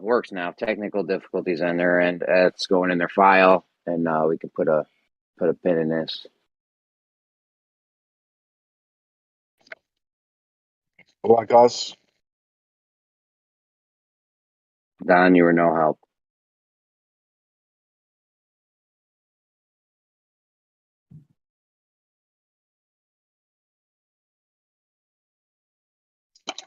What are you chatting about, Jeremy? Oh, the fucking Ukraine guy came through. Nice. $10. $9.84. They take some kind of weird fee out of it, but $10.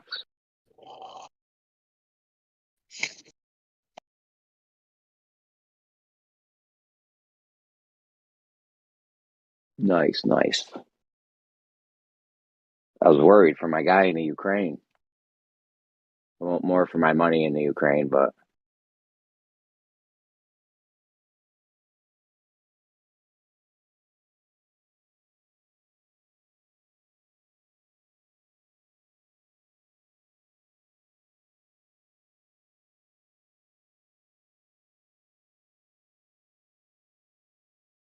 $106 in the PayPal. Let's go.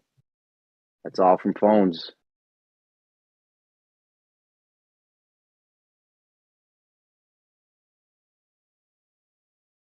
And I got about 100 from 100 worth of Target gift cards. All right, now I know I can, when I get enough Target gift cards, I can buy another phone to put on that Ukraine thing. I need 2 more phones for that.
Like that little community of domes and shit we want to build, that's cool. You could also relieve the stress in another way by just making it so that people had a way to get like, if you had a way to get like $50 a day without really having to do much or something. I don't know, maybe Bitcoin mining or something.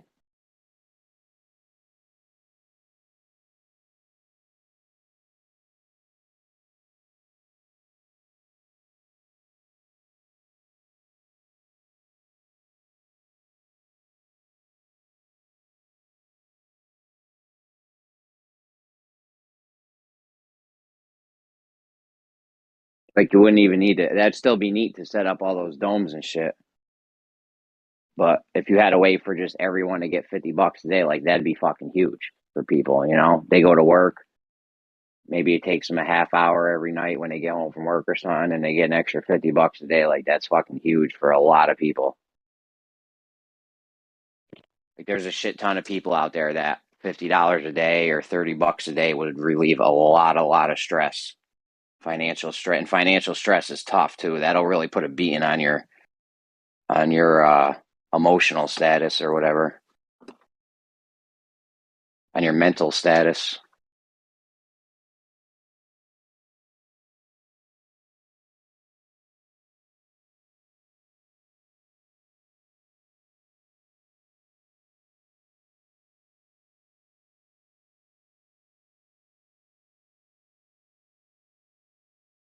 But yeah, you wouldn't even need billions of dollars to set it off. Like even if you had like 10 million, say you had $10 million and you use $1 million of it to set this up. Now you'd only be able to do a few homes with that, with $1 million. You know, maybe you get like, I don't. Depends on how you build the homes. Like if you did it all yourself out of natural materials that are in the surrounding area, you might be able to build the homes for next to nothing. I don't know. And maybe $1 million might go a long fucking way, but yeah, if you had $10 million and you only spent $1 million of it, and now you have $9 million left, and you get interest on $9 million, that's like 900 grand a year or something. That's plenty for maintenance. That's way more than you need for maintenance. In fact, you could probably build. I'm not sure why you think that like interest is 10%. That's absurdly high compared to what we actually have right now. Pretty sure. Well, if you go to a bank account, go to deposit money in the bank, yeah, 10%. Is my mic working? Hold on, my shit's cutting out at the beginning. Man, all right, we good? So yes, if you go to the bank, you're not going to get 10%. You're going to get like 0.05% or something. Right, But like it's really low, maybe. But in the real financial world, you get about 5 to 10%. Five would be safer to say. You mean like if you do like investments or something? ETFs, bonds, stocks, Okay, shit like okay, that. okay. Yeah, like real. The bank shit is a joke. You lose money in the bank. If I got money in your bank and you give me 0.5% a year, inflation goes up 3% that year, I just Yeah. lost 2.5% of my money. Goofballs hold it and rent and loan it out and make a shit ton of money off of my money that I lost money on. Yeah, the bank is just a way to just hold immediate funds you need. That's the way I see it. Like, you don't want to have any long-term money in the bank because it don't do nothing. You want to have like your rent money in the bank and shit. You know what I mean?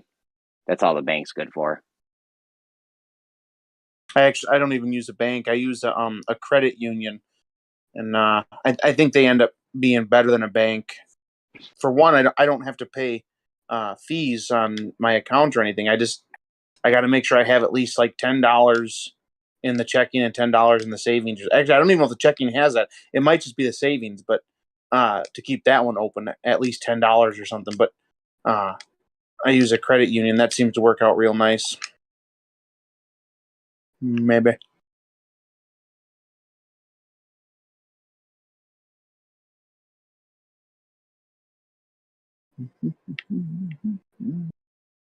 I just ran into my boy. They down here playing in this lobby, right? He been told me about this thing they was working on a couple years ago. They got a thing that's like a big ass Dr. Dre pill boombox, like mixed between a hybrid between that and like a handheld microphone. Like half of it's like this sleek handheld, and the other half's like the pill boombox. And they running around 3D scanning rooms, and they can scan through your McDonald's bag. Okay. So, to what end exactly? Remember, he first told, it was crazy, is they were first telling me, like, when we were talking about flat Earth, like years and years ago, it was like, what if we could use this technology to scan some water surface? I remember him bringing this up. I was like, dude, what are you even talking about? He's like, you got your product we're selling? I just ran into dude at the hotel lobby randomly because I took the left elevator and I was like, fuck, I'm going back to the right elevator. I walked past him and he said, I was like, what the fuck are you doing here? This shit is crazy. Get me in here. Open the door. Fucking key.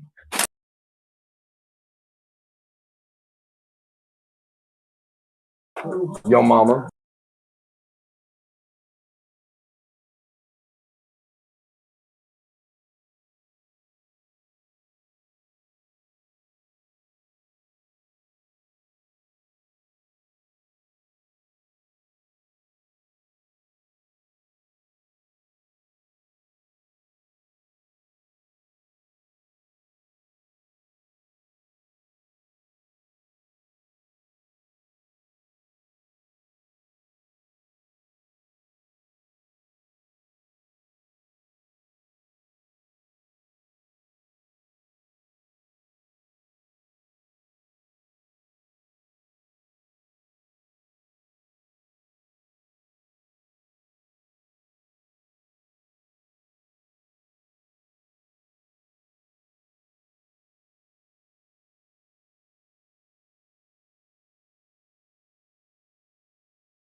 Yeah, Bob, that would be a good way that with that Stirling engine to get electricity from the hot and cold with the ice.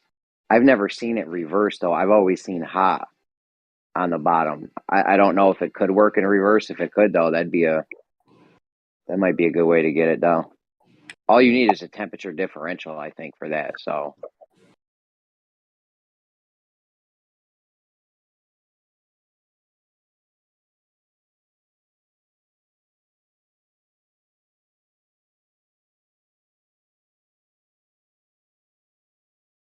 here's the remote control.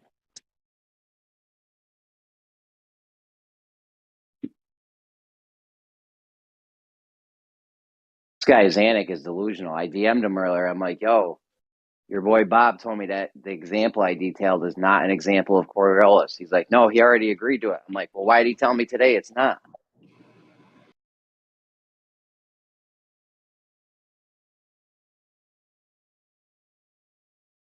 It's not.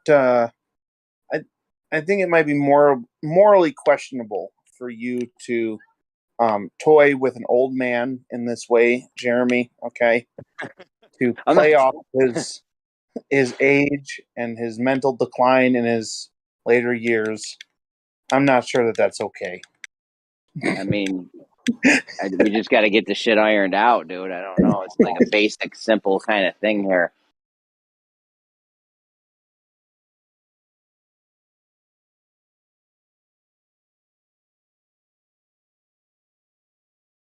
Come on, kitty.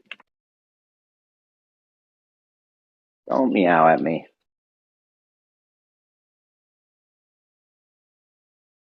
Fucking cats all over the place. Only 2 of our cats go outside right now. So probably this year the other 2 will start going outside. So it's just like I spend like probably a half hour a day just opening doors for cats. Like this is my life now.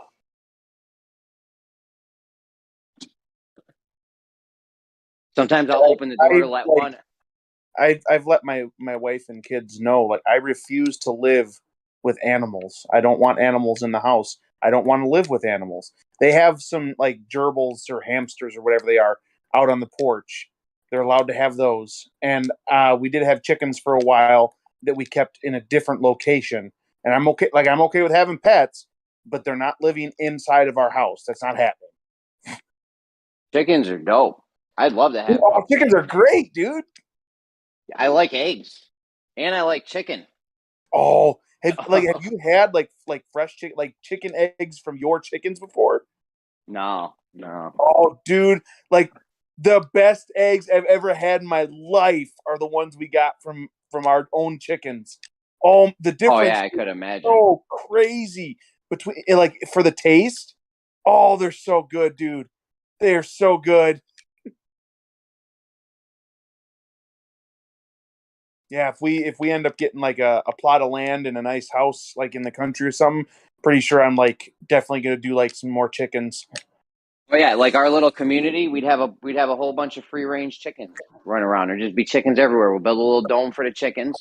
Yeah. Right. We'll have them all set up with their nests so that some people can go pick eggs, and then the whole community will have fucking fresh eggs every fucking day. You know, some guy's job who decided to go help. Remember the thing I told him at the beginning, like, listen, we're helping you out big time. If you could donate a couple hours of your week or, you know, a little bit of your time here and there to help us out, that'd be great. So we're going to have people that are willing to help out. We get one of those people, say, hey, listen, if you don't mind collecting eggs, you know, this is where the eggs are and we need them to be brought to this spot so that people can just easily go grab them or something, you know? Or you could just have the people go get them. It'd be easier if you just had one guy bring the eggs to a location, but whatever.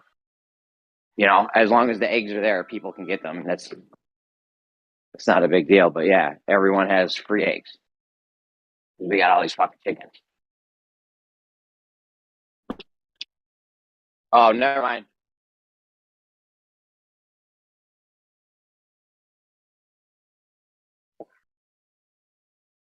And now you got all these eggs you're getting for free. Fucking awesome. That's all you need right there. Free chicken eggs for everyone. Awesome. Everyone's having nice breakfasts. Nice breakfast. I even like eggs for dinner. I'll eat some eggs for dinner all day. Let's go. Then that's definitely a word. Breakfasts. Breakfasts. Breakfast. That's in there. That's definitely not a word that a 5-year-old would come up with. Breakfasts. It's like a Gollum. We hate the stupid breakfasts. Yeah, I know. I was fucking Schmeagle ass motherfuckers out here talking about breakfasts. But yeah, everyone gets a dope breakfast. You know, eggs, scrambled eggs, over easy, whatever. However you like. You want to drink them? You think you're Rocky? You want to drink some raw eggs? Go for it.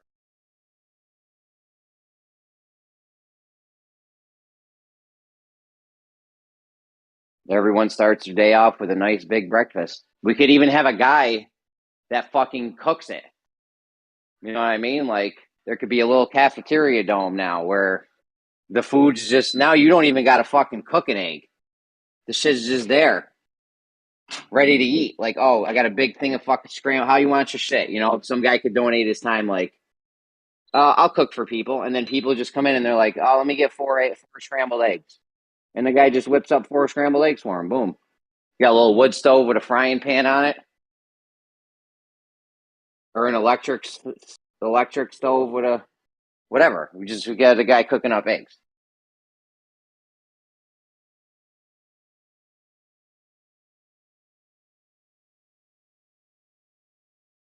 That's kind of unnecessary. Everyone can make their own eggs, but there might be some people that can't cook or suck at cooking or whatever. We could cook eggs for them.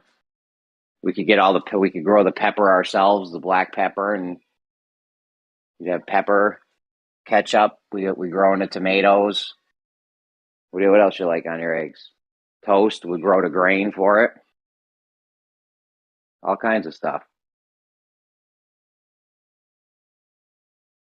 Coffee is going to be tricky. I don't know if you can grow coffee in a climate.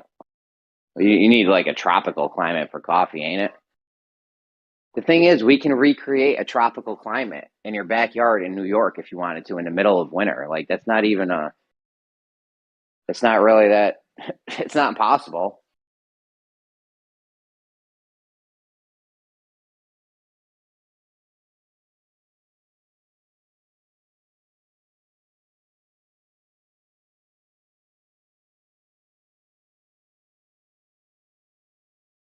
We definitely need coffee though for our community there. I can't go without coffee. I'm straight up addicted at this point. There's no 2 ways around it. I didn't start drinking coffee till I was in like my 30s too. I went my whole life without drinking coffee and then got hooked.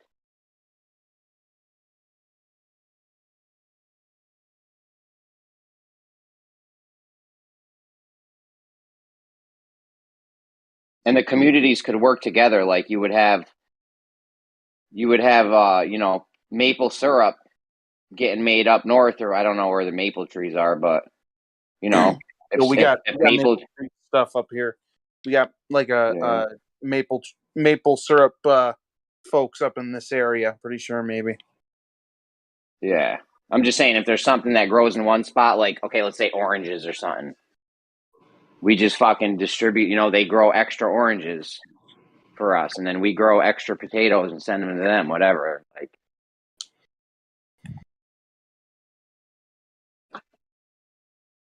We can make liquor and wine out of grapes, whatever, all kinds of shit. No. Y'all, we're getting wasted up in this. No. Community. We're gonna have no alcohol. We're gonna have a clean community, doing good stuff, not all this other garbage that we don't need. And I'm not even a big drinker, honestly. I'm a smoker myself. Oh, it's so nice to have it. You smoke cigarettes? Yeah, and weed. Dude, how do you live with yourself? I know. It's disgusting. Oh, it's pretty bad. People that smoke around here, and it irritates me so much. And it's like you understand how disgusting it is because you'll roll down your window in your car and stick your hand out your window, so you understand that it's nasty, but you're still doing it. I got mental issues, man. I don't know. I got mental issues. My parents smoke. I don't even go over. I haven't gone over their house like for any extended period of time in years. Like I refuse to go inside. Like it just I don't smoke inside. I got the kids and shit. Yeah, my parents, like, I think they would maybe claim that they don't smoke inside, or at least they used to claim that. I think I don't know if they claim that anymore, but like it's pretty clear whenever I go in that it's like yeah, you super do. Yeah, you ain't hiding that from me. I mean, back in the 80s, my grandma raised me, and she used to sit there and chain smoke with me right in the fucking room with her. Ugh.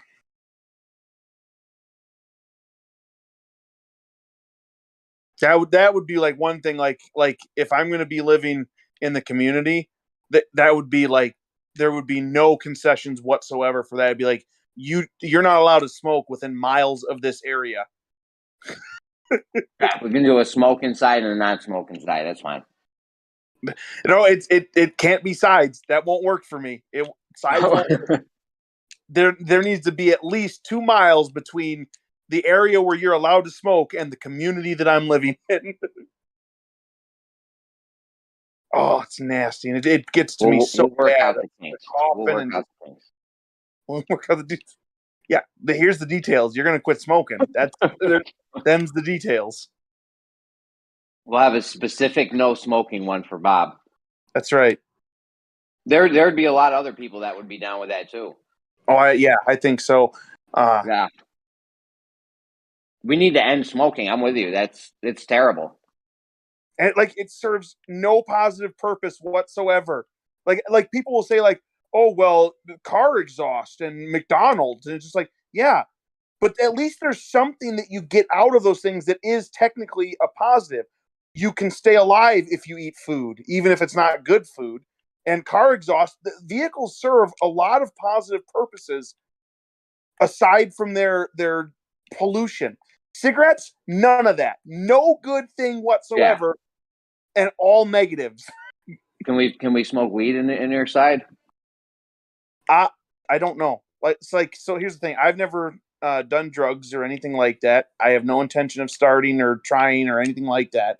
I don't know how that stuff smells or how that stuff would affect me. If it would cause coughing and stuff like that. So I don't know. For a long time, years and years, I was totally against the whole concept of something like weed, because I don't like the idea of not having full control over my faculties. That's a thing that I do not like that idea. I don't like that other people do that. It just seems like a dumb thing to me. But now, since listening to Geo talk and stuff like that, I wonder if there's something else to it than just there's definitely in your ability to make decisions. If there's maybe something else there that could be allowable and safe and not detrimental. I don't know. Yeah, bro, it has tons of medical benefits, and I mean, people generally do use it just for a party drug, but that shit will open your mind up, and you start thinking, if you smoke and you start thinking, your mind goes into some crazy places that it might normally not go. Half of this shit I thought up when I was high. All this is, a lot of this stuff. For I think there's probably quite a few people who would they would claim to be religious, and they'd be no, you can't mess with weed. That's no, absolutely not. But to me, it's the way I look at it is God created the earth. He tells us he created the earth and everything in it. And before he put man on it, he looked at everything he created and he said it was good. Okay. Now, as far as I know, that includes weed. He made weed, the plant that you turn into weed or becomes weed or whatever it is, however that works. He made that, and it must have been for a purpose. And whatever it is that it exists for, he saw that it was good. So it's I don't think it's accurate to just be oh, it must be an evil plant. I don't think things can be evil. I don't think objects can be evil. God made everything, and he said it was good. So it's there must be some purpose for that plant to exist and do what it does. It's just are we using it properly, or is it being misused, is the thing that I would want to figure out and be sure of before I tried it myself. I want I would say in general, more than not, it's probably misused. People just smoke it just to have fun and party and shit, and that's yeah. But there are people that I use it.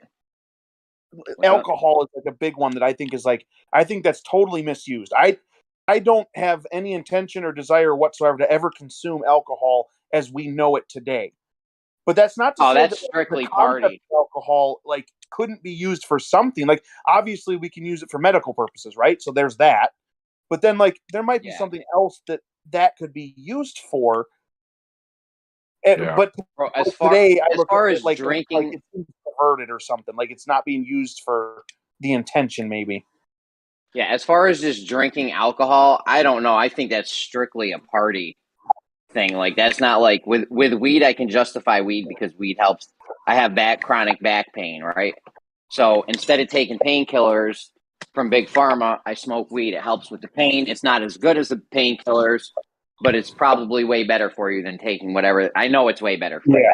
you. Yeah. So, and there's things with weed even beyond the medicinal benefits. It's kind of it's kind of like a mind thing. Like I said, you can think of it. It helps you think about more things. Like I get hyper focused when I smoke. So like I can really focus on something and get down to the nitty gritty details of it in my mind. You know what I'm saying? Like it just helps me mentally. So, can I ask Bob Dodal? And this He isn't called you Bob Dodal. this ain't adversarial at all. But I mean, am I gleaning from when you say like we're looking for the true purpose? You kind of mean like nature's purpose for it, like how we kind of have. I mean the creator's purpose.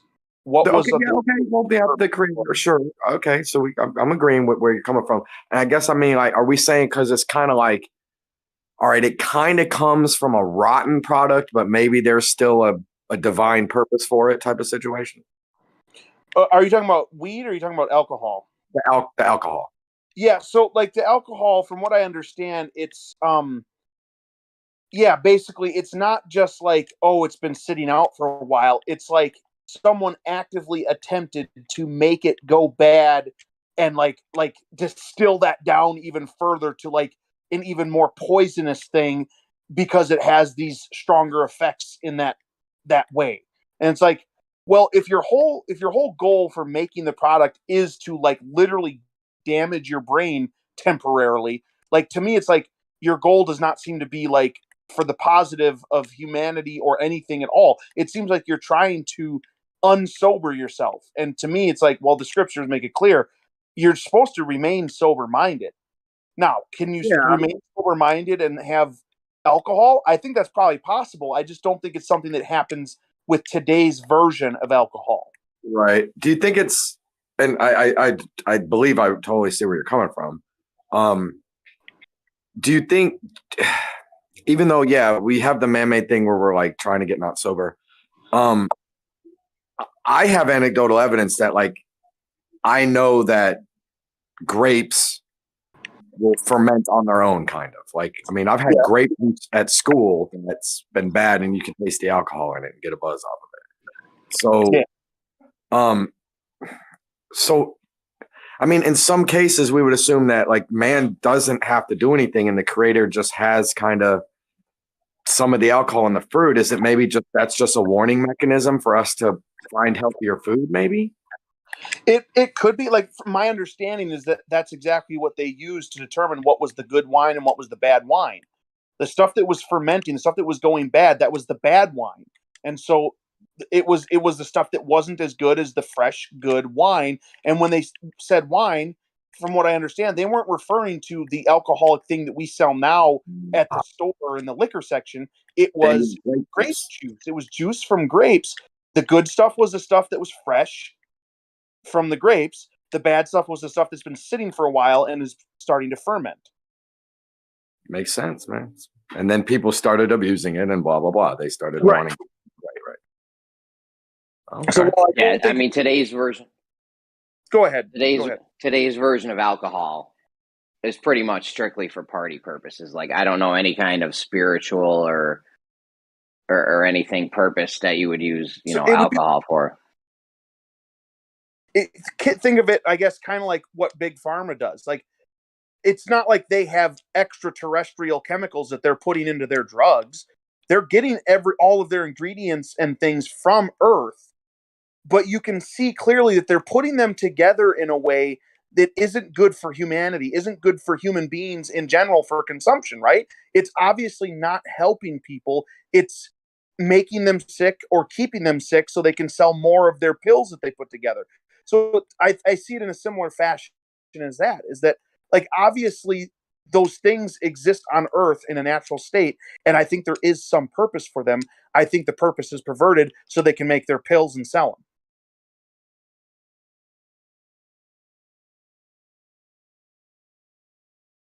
Yeah, no doubt. And Big Pharma, remember how I told you about lobbying to keep marijuana legal? Big Pharma was in the top 5.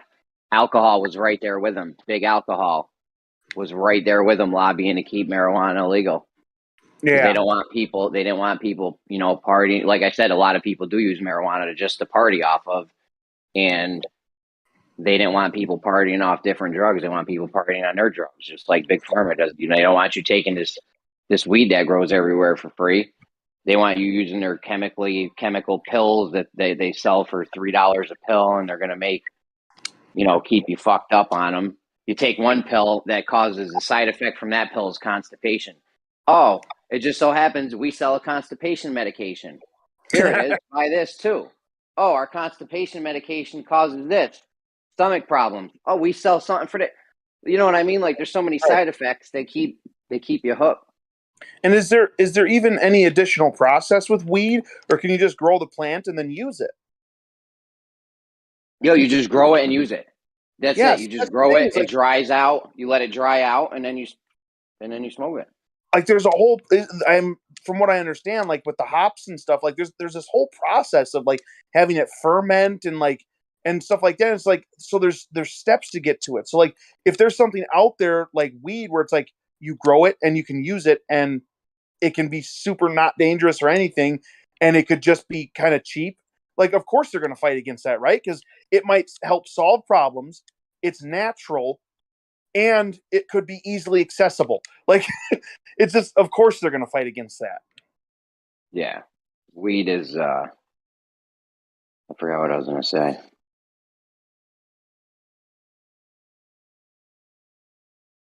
Yeah, it's just weed's just natural. It just grows. You let it dry out, and then You forgot what you were going to say. You got weed brain. You got to quit smoking. Yeah. Oh, no one's ever overdosed. No one's ever died from an overdose on weed. Like that's a good sign right there. That's a really good sign that no one's ever died from an overdose on weed. You know what I mean? I don't know how many people a day overdose on alcohol. It's probably up there. Probably higher than 0, I would think. Yeah. Alcohol poisoning or whatever.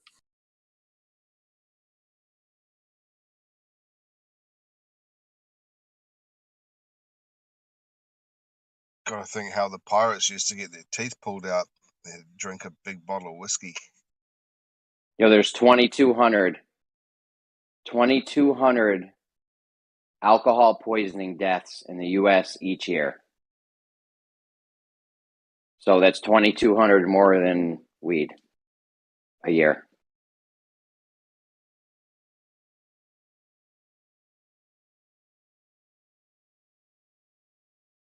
That's like 5, 6, 7 a day. People dying from alcohol.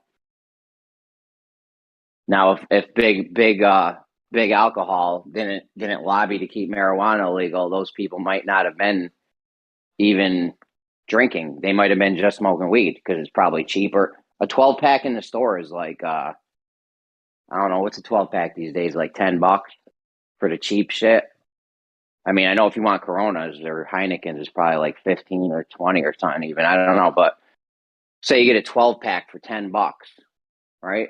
$10 worth of weed can last you. I like to smoke a lot, and $10 worth of weed would last me like a week or something because I'm very efficient with it. I have a little tiny thing. I put just enough that I need and burn it. Like it's like a little one hitter. So it's very efficient, and it's not like you're fucking. There's just Cheech and Chong weed smoke going everywhere.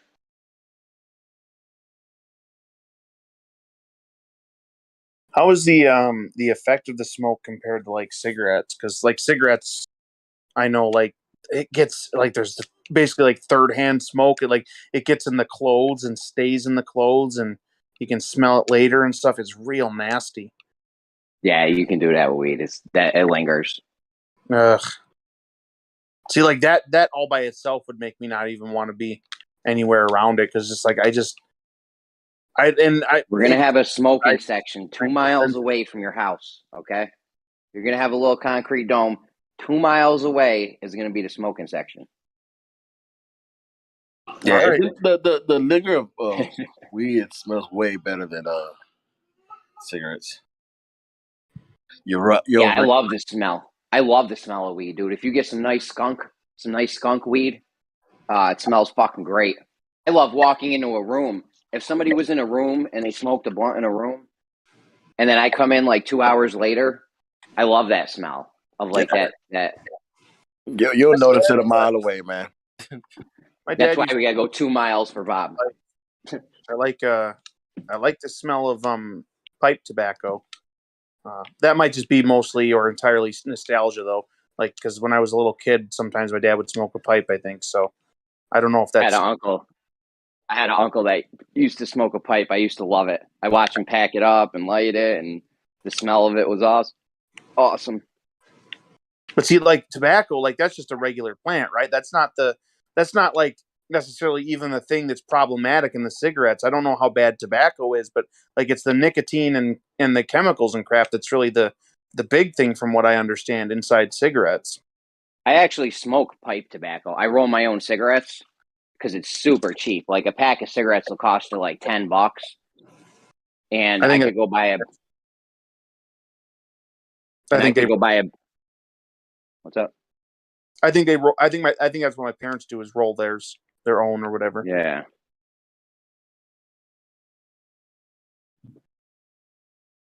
Yeah, it's dirt cheap, bro. Like a pack of Newports will run you. I think it's like $12 these days. But for the price of 2 packs of Newports, I could roll like a carton of cigarettes or something.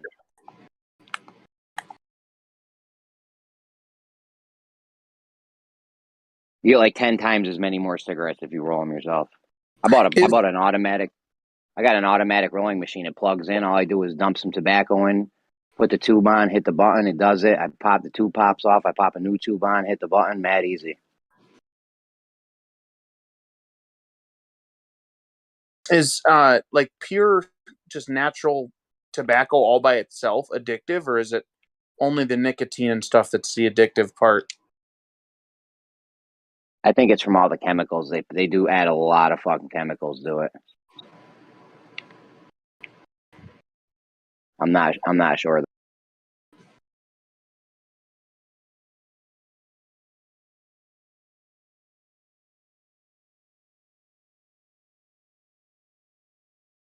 doesn't matter. 2 miles away from Bob Dole's house will be the smoking section. We'll pace it out. There you go. All right. Miss me with that.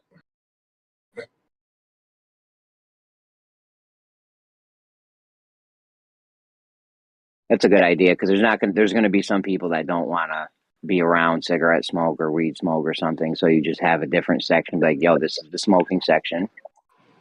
You know, if you want to live over here, there's your thing. If not, this is the non-smoking section.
Maintain a minimum 6-foot distance from others on elevators. Okay. That's possible. 4-foot elevator. What are they talking about? I'll get the floor. You get the ceiling. If necessary, wait for the next elevator. Yeah, you mean always wait for the next one. What they mean? 3x5 elevator. The ceiling, bro. The ceiling. Randomly riding in cargo elevators or something. Maintain 6 feet. Yeah, all we need to do is make 100-foot long elevators so everyone can stand 6 feet apart, and you're all set. This shit trips me out, man. Just trips me out. Sometimes elevators are packed, like nonstop all day in some of these buildings.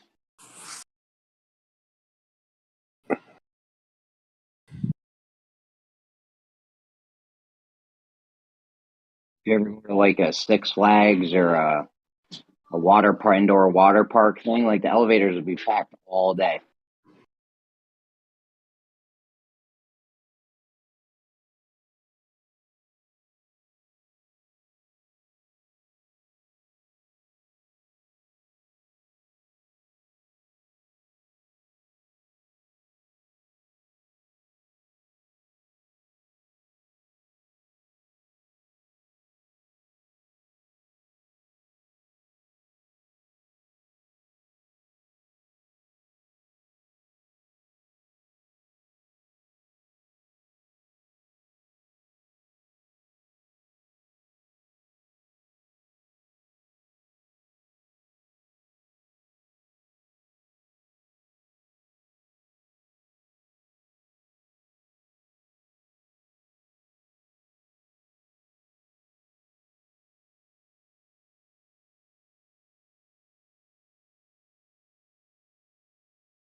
Right.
You know, they literally say that there is a chance. There is a chance, right? However slim it is, there is a chance that you could slap a table and all the molecules line up so that your hand goes right through the table. I don't know who believes that or what kind of. You must have been on some good weed when you came up with that one, because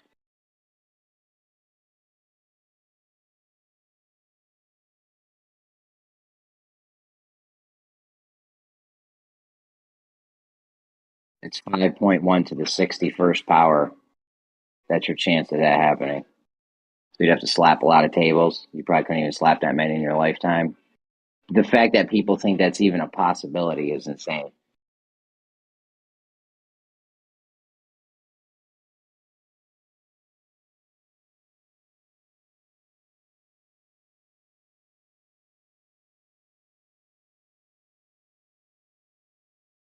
Like, you think there's ever a chance where you could slap a table and your hand went straight through it? I don't think so.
I don't understand what the long wait is for them to fill potholes after the winter's over. You send a dump truck around with 2 guys in it. One guy drives the dump truck. The other guy has a little square stamper. He lets some fucking and a shovel. He lets some blacktop out of the fucking truck, shovels it into the hole, and stamps it down. Like, I could fill all the potholes in the whole city in like a week.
I do like that there's a lot of people thinking about alternative methods to do things. Like, nowadays, I'll see a lot of people that are doing like van living or living in an RV or buying one of those little tiny homes in a little acre of land and setting it up on that. Because it just makes sense. Like, if you're 18 and you're about to move out on your own, and you think, all right, rent's $1,000 a month, that's $12,000 a year. If I buy a $24,000 RV and live in that, the thing's paid for in 2 years. So every year after that would have just been free rent.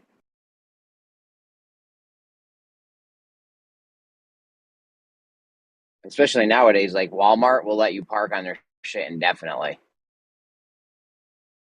There's definitely places to park an RV for free. You can get your friend's house, your mom's backyard, your grandma's, whatever, your brother's. Which that's even better because then you could just hook it up to their electricity, throw them $100 a month for electricity or whatever, and good.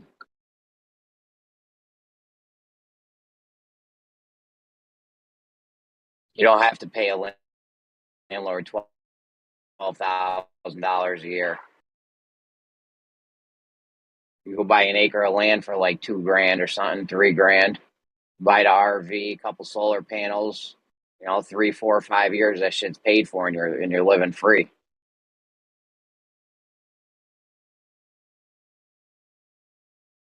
You could even make it back in a year. You could go buy a $12,000 RV, park that shit in your mom's backyard. Instead of moving out on your own, you're basically on your own. It's your own little unit back there.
It just doesn't make sense anymore to go out on your own and spend 12 grand a year in rent.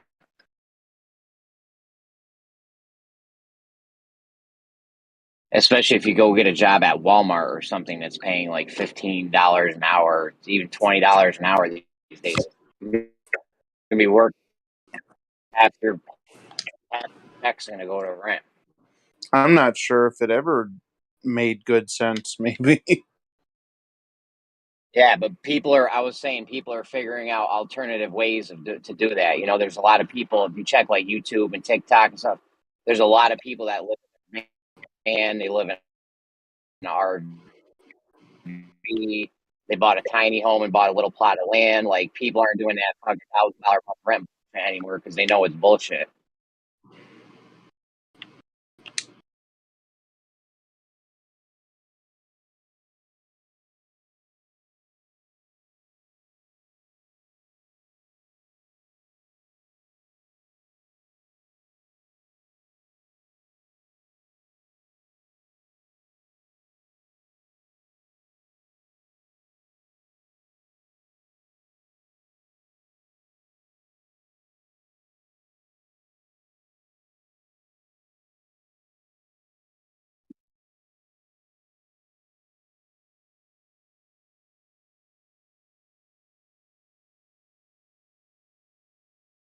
Makes much more sense to go buy a little acre of land for 2, 3, 4, 5 grand, buy a little tiny home or an RV or something, and just go park it on that shit.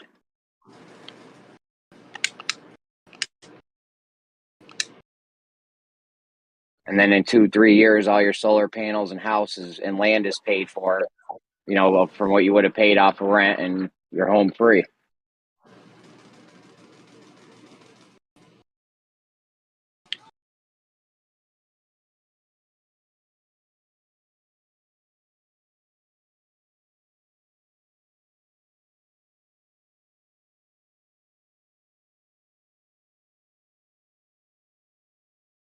Once you buy the RV and the land and shit, like, you're good. As long as the taxes are low, and it's probably going to be low if you bought an acre of land for cheap. You probably have low taxes, so it won't be nothing to hang on to it.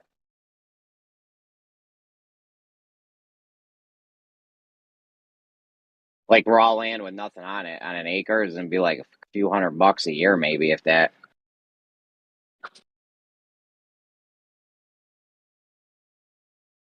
You'll get a rainwater collection unit, a little 55-gallon, couple 55-gallon drums, catch some water, filter it out, chlorine it so it's clean. Get the solar panels, you're good. You get a little recycle. There's toilets you can use that it's some kind of powder or sawdust or something you put in there, and then it's like basically shitting in kitty litter, but you don't have. Then you can get around having to, you know, hook plumbing up and shit.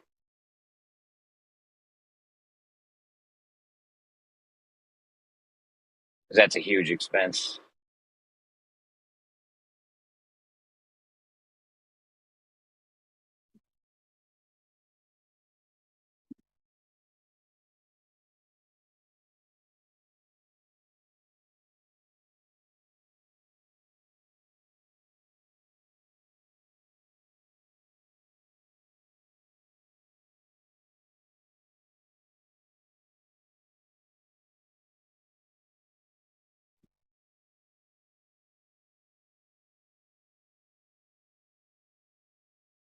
Where's everyone at, man? We were bumping all last week, and now it's been dead the past couple days.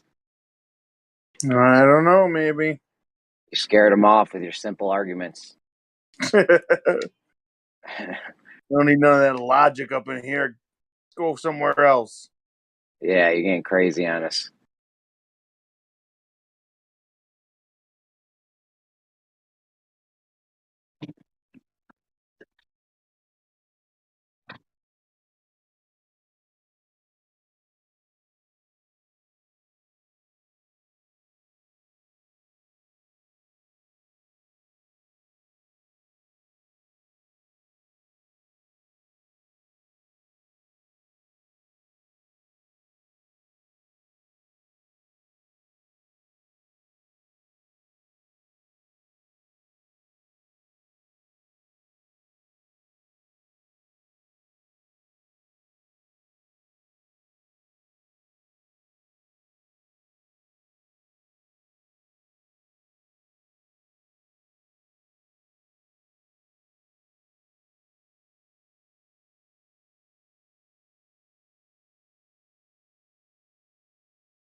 So they hired one guy at my place. They hired one guy at my place. He worked 3 days and quit. All right. Then they hired another guy. He didn't even show up. He just got hired and fired, or I don't know. He just didn't even show up. Like they're like, yo, we're posting the position. Hurry up, try to get in full time. Like, I'm not really worried. I know how you guys do it here. So yeah, not like I'm only a sub. I'm only a sub. So like if they fill all the spots, I won't have I might not have a steady thing anymore. But then even if they do fill all the spots, I'm a sub and I can go to any school. So between all the schools of all the janitors, like I can always just, people are constantly calling out, taking vacations, all kinds of shit. So I'm not really worried.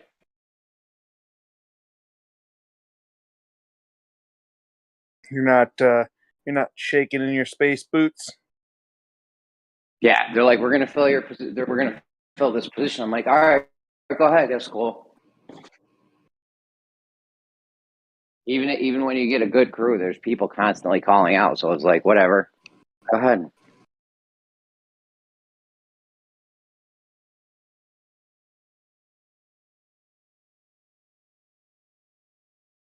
Yo, the amount of chalkboard cleaner we use is fucking insane.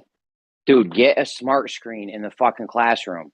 We're using cases and cases of chalkboard cleaner. Not to mention, I personally, just me, spend an hour a night cleaning chalkboards. Really? It's like, yo, put a fucking all the rooms have smart screens in them. I don't know, why are you using the fucking chalkboard?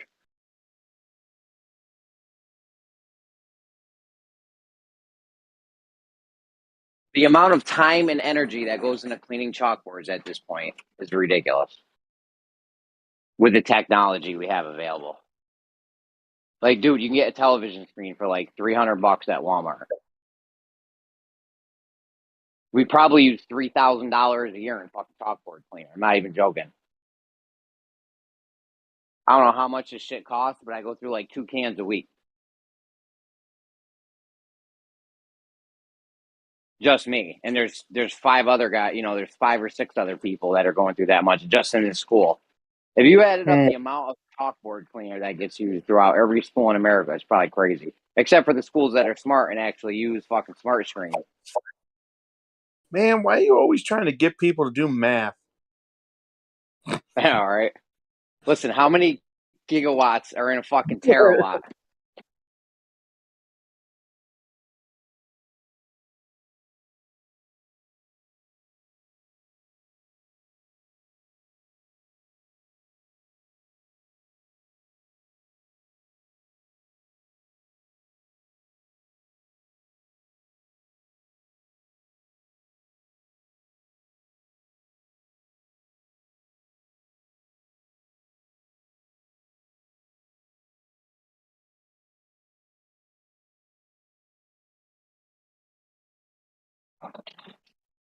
The same thing with the floors, too. I told him, like, yo, just buy Roomba vacuum cleaners. I'm like, you guys keep buying these vacuum cleaners that break after a year. I'm like, I had a Roomba. It lasted 7 years. I used it every fucking day, multiple times a day, because I was like, fuck it, why not? You know what I mean? Like, all you gotta do is press a button, and it starts fucking cleaning your floor, so why not? So I told him, like, yo, buy Roombas. I'm like, don't buy regular vacuum cleaners. It's a fucking waste. They're spending like $800 on vacuum cleaners that break in a few months.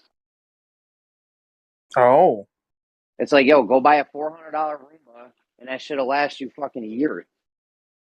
And I don't have to fucking sit there and vacuum. I can just press the button and go clean something else.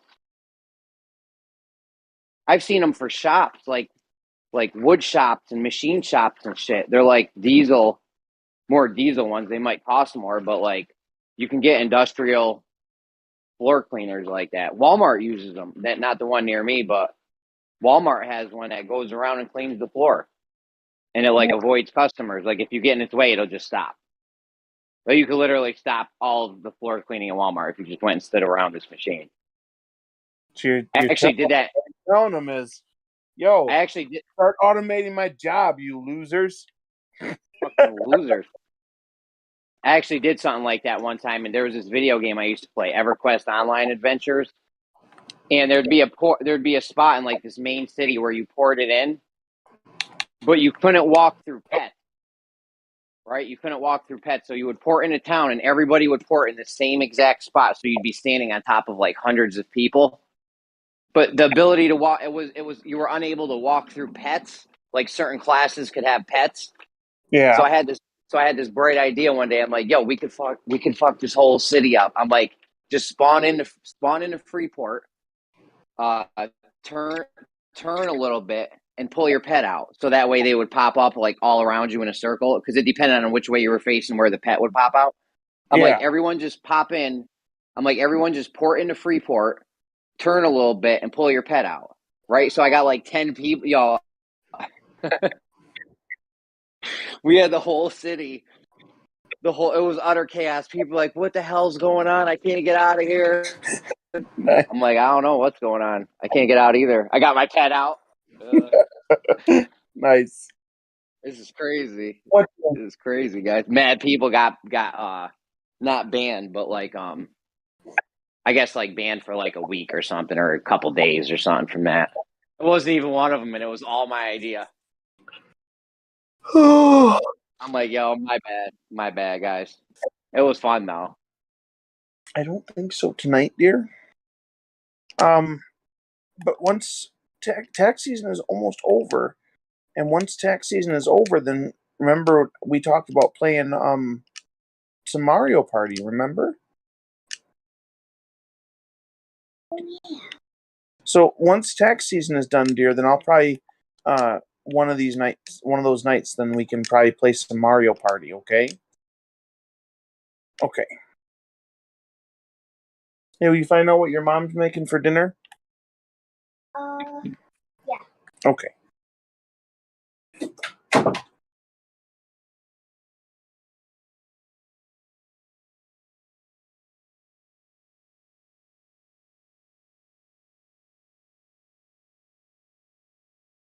Now you'd think instead of banning those people that did the thing with the pets, you would fix the problem, right? Don't ban the people, fix the ability to walk through pets. They banned people for it? Just for like a couple days or a week or something. It wasn't forever, but Still, yeah, like to me, like I would call that a bad ban. Like if like you code the game, you literally decide what the rules are in the game by what you code. It's like if you send the game out and that's the rules of the game and nobody broke any of the rules, like that's on you as a developer. That's not on the players. yeah, there's nothing wrong with going to a city, porting into a city and pulling your pet out. Like there's nothing wrong with that. It just so happened that I got so many people doing that they couldn't get out. Yeah. I've gotten banned from games before. Like, you ever heard of Half-Life? Yeah. Team Fortress Classic.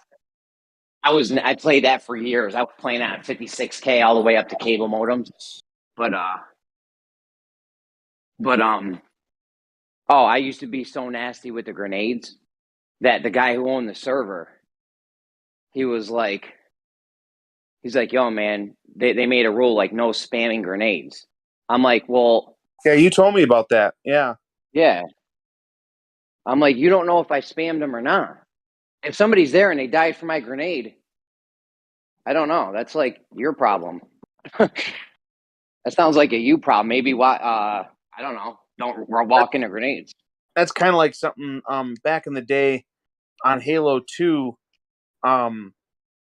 Basically there was the game Halo 2, and you could play it online on Xbox Live or whatever, and there was like the playlists for different modes or whatever, and then there was like the MLG professional settings or whatever, and it's like I think they didn't have the rocket launcher in there and stuff like that. It's just like why would you call that, like, why is that the professional version, or like the Major League Gaming rules is we're going to just like take out stuff that is part of the game and say that's the official rule set. It's like that doesn't, like, somebody who claims that they're really good at Halo because they can play by MLG rules. It's like, well, then you're not really good at Halo. You're good at a very specific subset of Halo that doesn't involve like what I would consider a very key weapon in the Halo universe, in the Halo games, the rocket launcher. Like, what the heck? Yeah, they probably did that because of me. So it's like, sure, you can say no grenades, and if it's your server, it's your server. But it's like, but then Yeah, you're but they like, didn't take the grenades you don't out, really want to play that game in a way.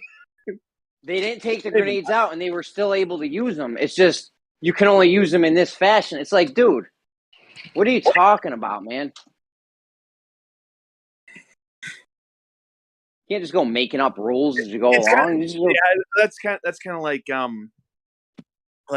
no camping. And it's just like, what do you mean ambushes? You're not allowed to use strategy and ambush somebody? What? Yeah. Like what is that? No camping. Like, get out of here with that bull crap. No camping. I love camping in those games. It's a perfectly legitimate strategy. And I'll body campers. Let me walk around a corner and you're standing there. I have the drop on you. Because I walk around corners shooting. I'm not this guy that's just running around like an idiot. Pre-fire? Right, a lot of people. I think they called it the pre-fire. Or pre-firing or whatever. Around a corner into a blind spot, I'm already shooting. Same thing with the grenade. Like, if I know that this is a high traffic area where the map just started. The map just started, and I know where you're going to be coming from. Right. And I throw a grenade there. Like, I don't know why you think that would be spam if I know you're going to be there. Right. Like that. Like that's, to me, it's like that doesn't fall on the player. That like the devs should look at that and be like, oh, hey, look, we have like 6 billion grenade deaths here within the first 7 seconds of the game. Maybe we should not spawn people with grenades. We got to wait, 15 seconds before they get their first grenade, or we design the hallway so they can't just bounce a grenade to the, like that. The devs should be looking at that and being like, hey, we should fix this. Not, oh, you're not allowed to use the grenades in that way. Like, what? Yeah. You're getting crazy with me now. Because even when I would do it legitimately, like I told you, I would be like, I tried to abide by the rules. Yeah. And I was like, okay, fine. I'm not going to spam grenades anymore. So the map would start. I would cook a grenade. If nobody came, I would throw it off to the side. And then I would start cooking another grenade. So like, and then if you come and I just happen to have my cooked grenade ready to go off in your face, like I didn't spam the grenade. I waited to see you, and then I threw the grenade. Like, but they would still try to say it was spamming. I'm like, yo, you guys are getting out of control with it. Yeah. Yeah, it just seems ridiculous. Like, don't play the game by the rules that the devs put in there. Like, shut up. Get out of here. Get out of here. What is this? Real Halo, Call of Duty, all them games. I'm walking around a corner firing, especially in like that Half-Life game I was telling you about. I would use the guy with the Gatling gun a lot. It was called a heavy. Yeah, and it was a hunter shot to the Gatling gun, but it took a while to get going. Right, it took like a second or two to you got to start. It starts to spin up. Yeah. Yeah. So like if I'm coming around a corner and I think you might be there, it didn't even matter. If I was going around a corner, I would just be shooting because you could have like 300 bullets. And then you could pick up bullets off dead bodies, so I'm not even worried. Engineers could build things that would dispense bullets. Like, bullets was not a problem. So I'm like, yo, I got this massive amount of bullets. I'm just going to always be shooting. People would cry so bad. They cry so bad, bro. You guys need to stop being little bitches. There's no rule that says I can't walk around corners already shooting. Like, what are you crying about? You think camping's an advantage? Go ahead, keep sitting there. I'm gonna keep walking in you with my machine gun blasting. Like, I got the drop camp. People think camping is like this huge advantage to where they got the drop on you. If you're smart, they don't. The camper's the one at the disadvantage.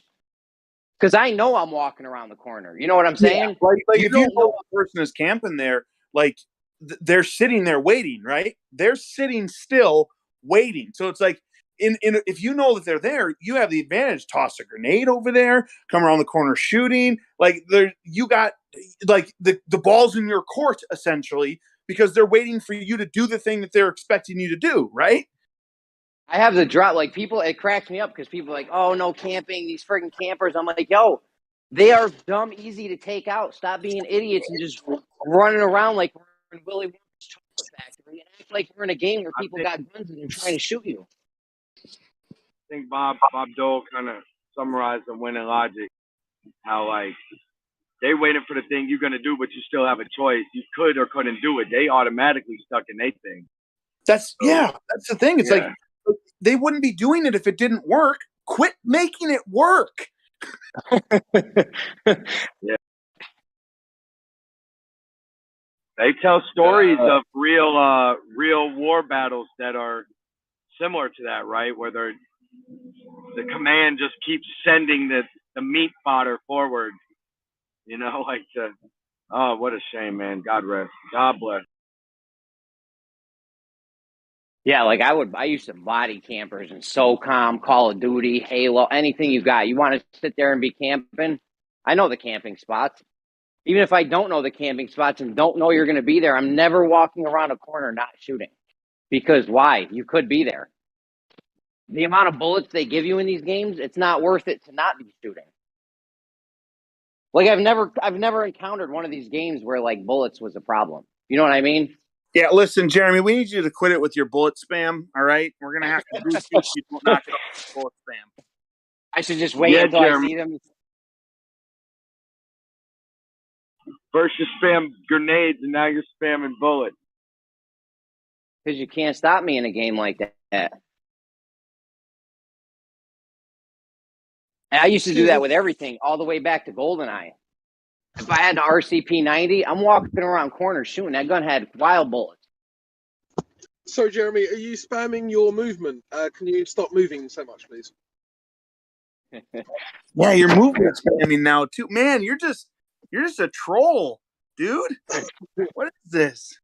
Your controller input spamming.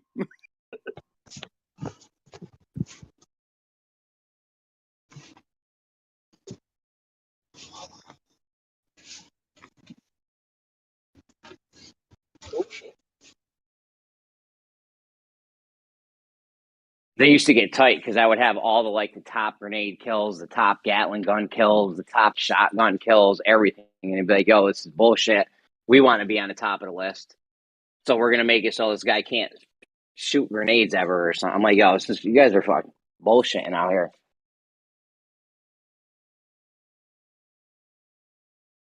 If you want to get on a list, you need to do what I do, but better. Don't complain about what I do. Just do what I do, but better.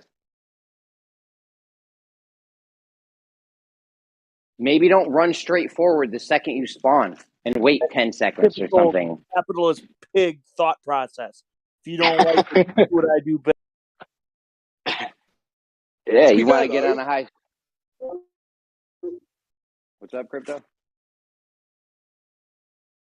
The game FIFA to quite a high level, if you know FIFA. And there are some really irritating kind of like cheats in FIFA. So what people do is they figure out that there are certain effective ways to score goals that aren't natural. So one of them is to shoot a finesse shot from 40 yards. For some reason, it's more effective from 40 yards than it is from 20.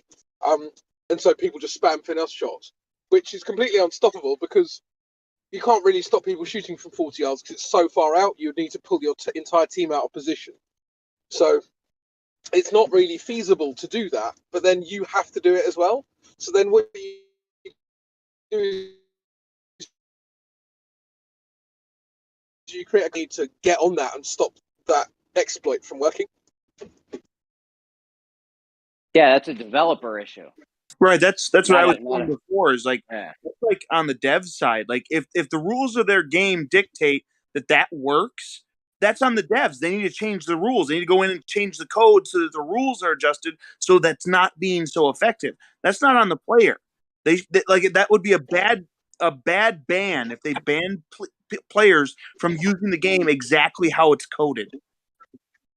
Oh yeah, 100%. Completely agree. I will say though that I find it very fucking annoying because it's a very unnatural way to play, spamming fucking finesse shots from 40 yards. Because in actual football, that never goes in. It never, ever, ever goes in from that range. Right. Yeah. So the devs need to make it more accurate. I know it's hard to make it perfect, but when an obvious exploit like that exists, they really do need to stop it from being an exploit. And I would agree with the thing I used to do with the bullets and the grenades. Like, yeah, if you're actually at war, you're not going to be just throwing grenades all over the place and shooting all your bullets crazy every time you walk around a corner. But we're in a video game, so. But you're also not going to be respawning either, so. That's what I mean. There's no respawning. Yeah, it's a bit different then, because I don't think they're really going for realism, not as much as a football game is.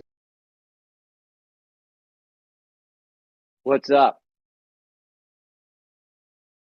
Oh, it's all good. I appreciate it.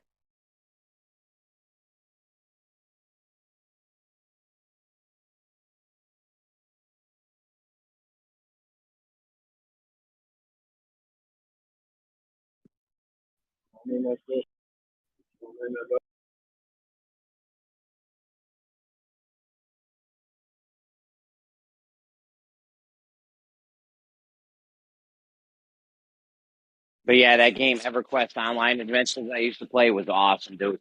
Best MMORPG I've ever played. Because all the games after that, it's like a race. Like I tried playing Diablo 3 on the PlayStation, and it's just it felt like I was racing my teammates. Dude, It didn't even feel like we were working together.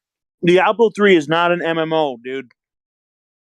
If you went in that game thinking that was an MMO, you got it all wrong. Not even close. Nope. Yeah, it's 4 players. I know. I hear you. Even EverQuest 2. All the games I've ever tried that were real MMOs. It was just like a constant running nonstop. You're just they have you constantly running. Whereas EverQuest, I was able to go to a place where the mobs would respawn, set up camp, and I wouldn't have to run nonstop. I could just pull the mobs. You know what I mean? I don't want it to feel like I'm working in the video game. I want it to be like, I don't know.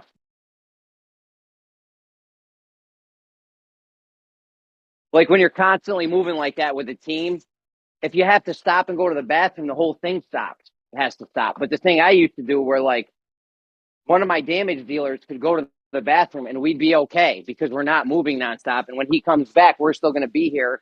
Everyone got XP while you were gone. We still kept killing monsters. Real spike kids give the cold shoulder.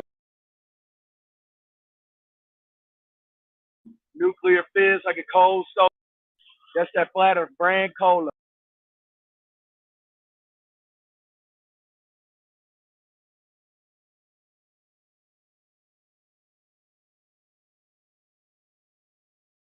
Yeah, any MMORPG I've ever tried after that.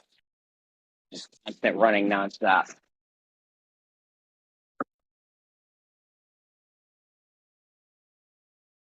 Can't stand that shit.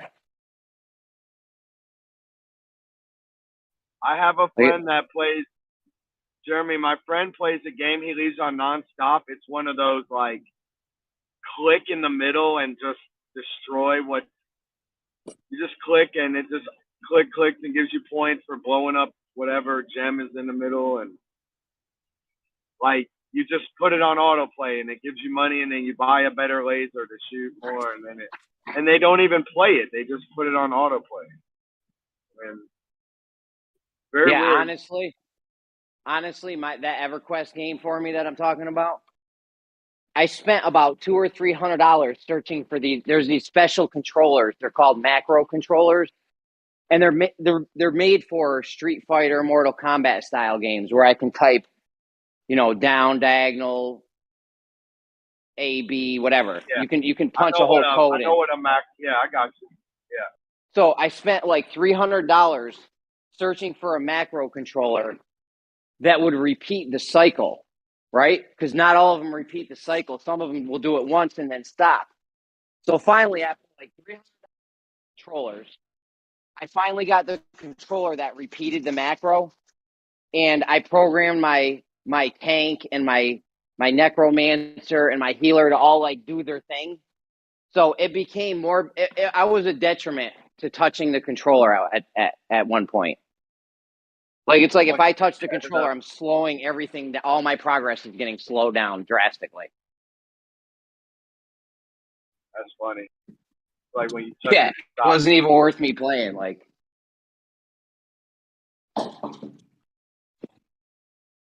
remember one time I was getting this loot and I didn't know what it was. I was in this dumb hard place because I had 3 PlayStations, so I had three characters, so I could macro AFK dope.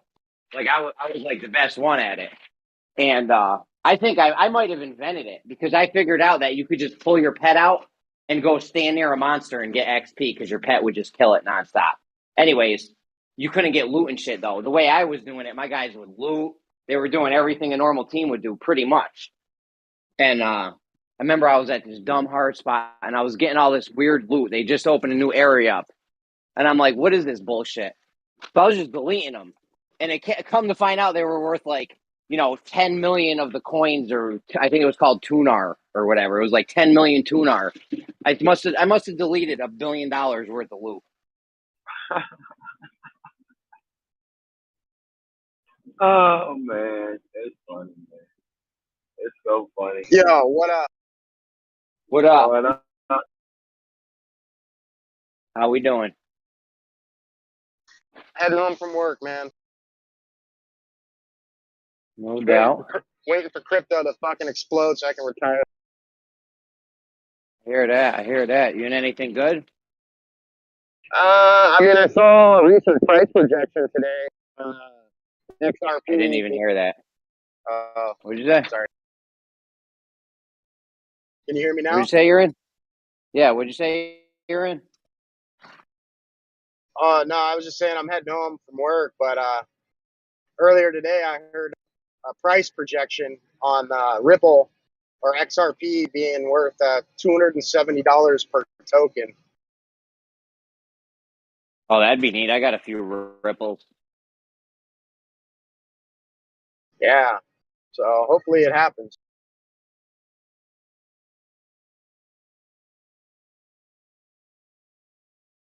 Is there anywhere you can get interest on XRP?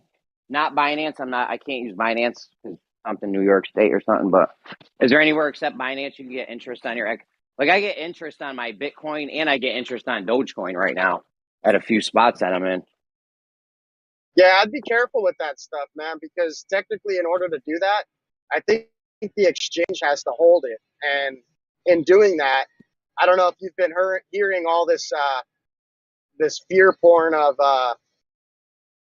essentially what are they calling it, a grid shutdown or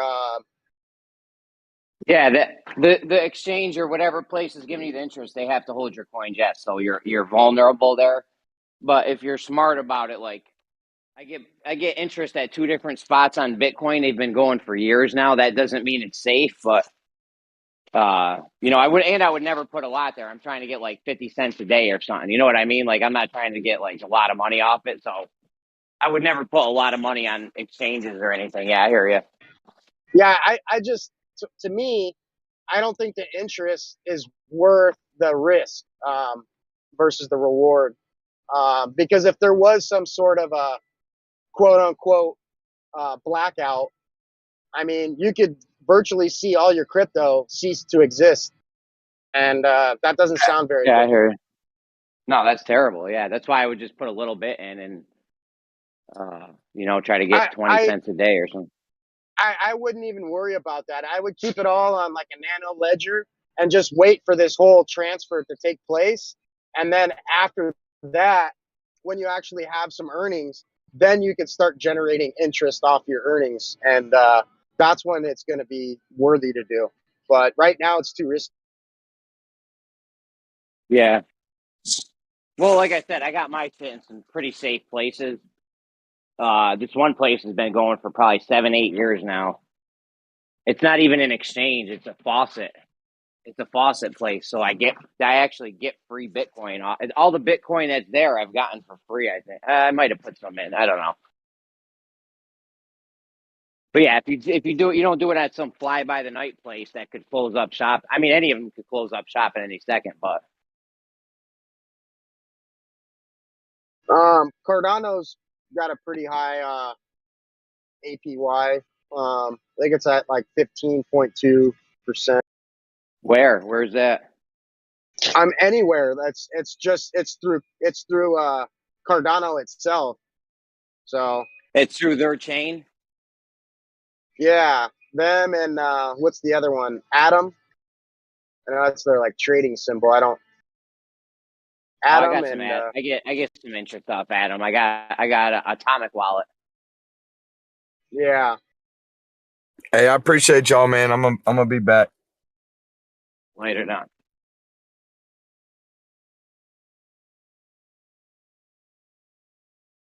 Yeah, man, I'm trying to get interest taken in. I need 50 cents a day. I wouldn't worry about that right now. Just know what you're holding is going to be of value in the near future. And once that happens, you won't have to spend any of your crypto because the interest generated from that alone will be suffice to keep you afloat. Yeah, I might buy a little XRP later. We'll see. What's it at right now? If I took a wild guess, I would say 86 cents. That's not bad. Yeah, I might buy a couple bucks worth of that, $20 or something.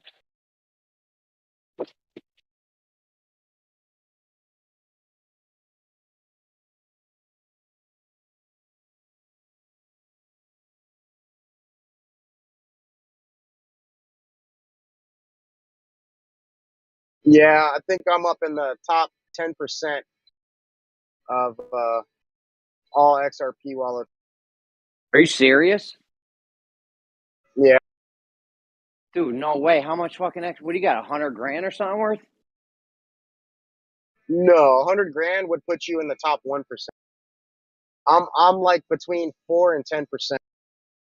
Oh, no doubt.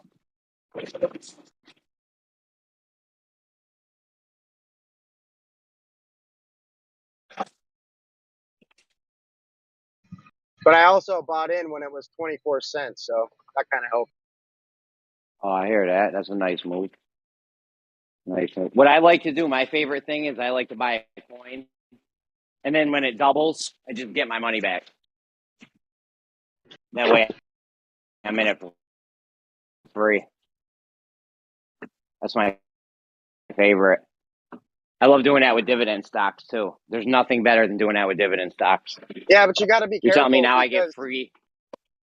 You got to be careful because the USD is on a downward trend. So, even though your crypto is up 50%, to pull it all out back into fiat, you have to still calculate, what you're losing a day holding fiat versus holding that crypto that has the potential to increase.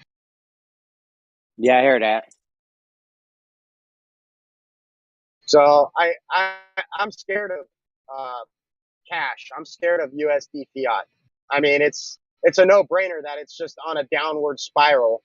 So to have any reasonable amount of money tied up in a bank account or even in cash is a losing battle, in my opinion. Well, Oh yeah, definitely. It's actually worse than a no-brainer. It's actually inevitable because they've increased the national debt of the USA by a huge amount. I don't know what the percentage is, and so just by the law of supply and demand of money, each dollar is going to be worth less because there's more dollars. Like, it really is that simple. Yeah. Like, Yeah. and it hasn't happened yet. It is inevitable that it will happen in the near future. Well, no, it's inevitable right now. The dollar is worth 10 cents compared to what it was worth 100 years ago. And it's just steadily going downward. Well, it'll always go downwards as long as they're printing more dollars, right? It has to. Well, yeah, they're doing all these bailouts, continuous bailouts. Because that is what causes inflation, is an increase in the money supply. It really is that simple.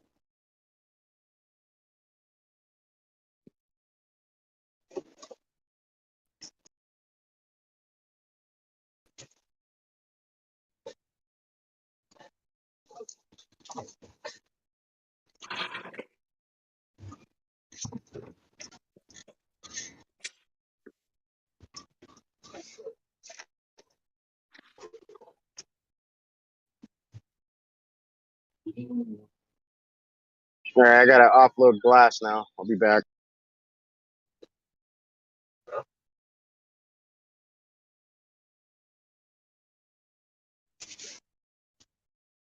Getting interest in my money ticking in is like my main concern right now. Like I need to get $30 a day ticking in, and crypto can definitely do that. It doesn't That's 10 take a lot of grand. money. Like if you wanted to do that with, I mean, that's 10 grand a year, bro. You'd need. Let's just say you had Rosecoin. You'd need about 50 grand in Rosecoin, and then you could just stake it, and you'd get 10 grand a year off that. yeah, that's what I mean. If you wanted to do that off of like dividend stocks or 10% in the market, you needed a shit ton of money, shit ton. Yeah. Whereas with crypto, you can just a little 50 G's. You know how much 50 G's is going to get you a month in dividend stock? It's going to get you like $200 a month. Depends on the stock, of course, but I mean, You get about $100. You get about $100 a month for 20 to 25 grand worth of dividend stocks. I'd be surprised if it's that low. Yeah. I mean, mean, you might be able to find other ones where you only need 10 or 15 grand or something, but still, we're talking a month. Whereas if you want to get, $30 a day or something, yeah, you could actually live off of.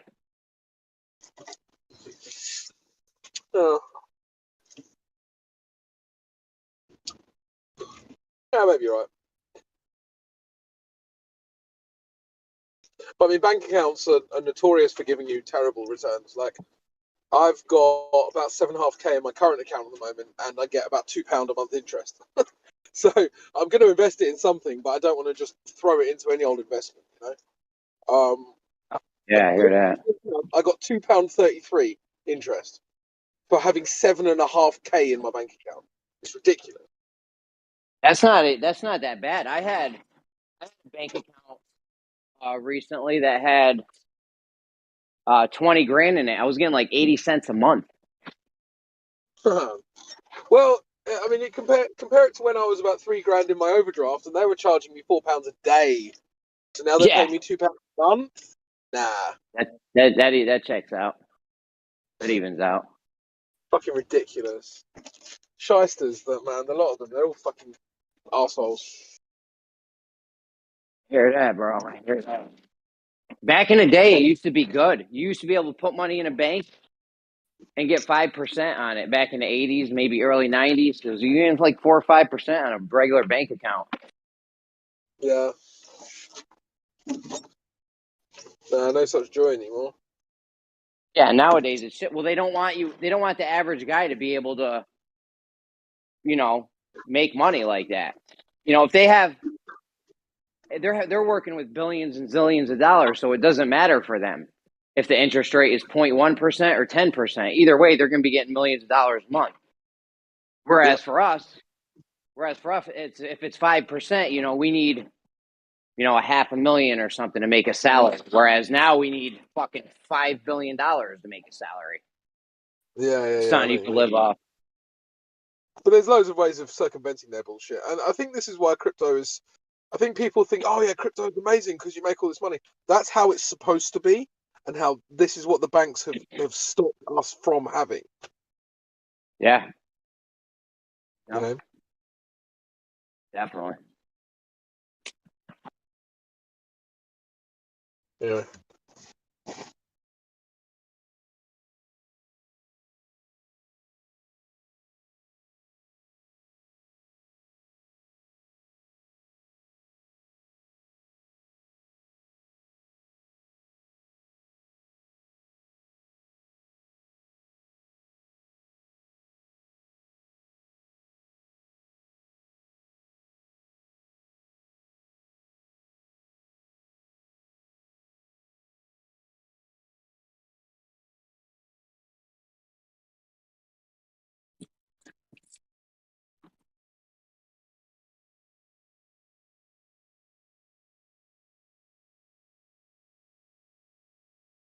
I was all worried about the Ukraine thing because I make 50 cents a day from the Ukraine, but and the payment was mad late, but the guy ended up paying me.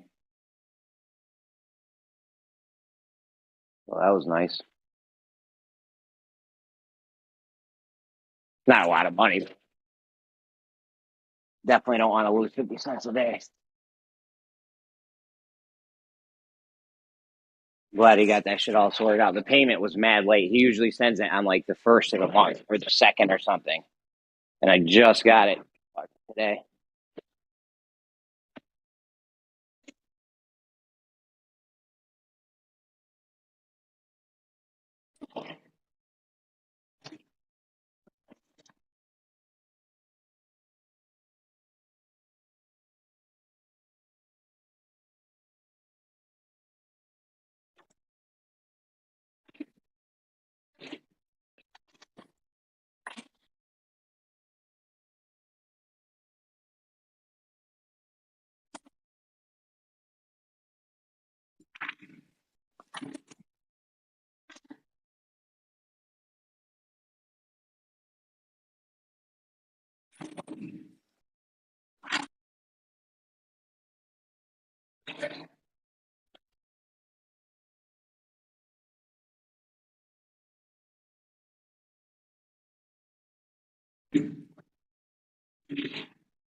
Oh.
Yeah, one of the places I get interest off my Bitcoin at is this place that has a faucet, and it's like once an hour you can do a roll, and you can get like a small amount of Satoshi. I think it's like 4 or 5 Satoshi now. But when this site first came out, it used to be hundreds of thousands of Satoshis an hour they were giving out. So right now that's worth like $100 or something crazy. Like you would have been getting like $100 an hour back then if you had kept it through all this. But yeah, I get like, I think it's like 15 cents a day I make. I think I get like 300 or 400 Satoshis a day off the interest. I don't even really use the faucet that much because it's only 4 Satoshi. It's like 2 cents a day if you do it 10 consecutive hours or something. So it's not even worth it. Unless they're like a kid and wanted to get in the game and didn't have any money and had free time, you know, it only takes 1 second to do the roll.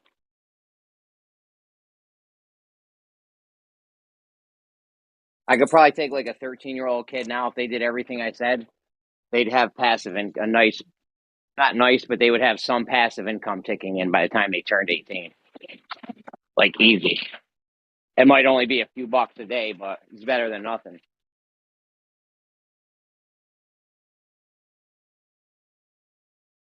My own kids won't do it. They want to just kill monsters in Roblox or some bullshit.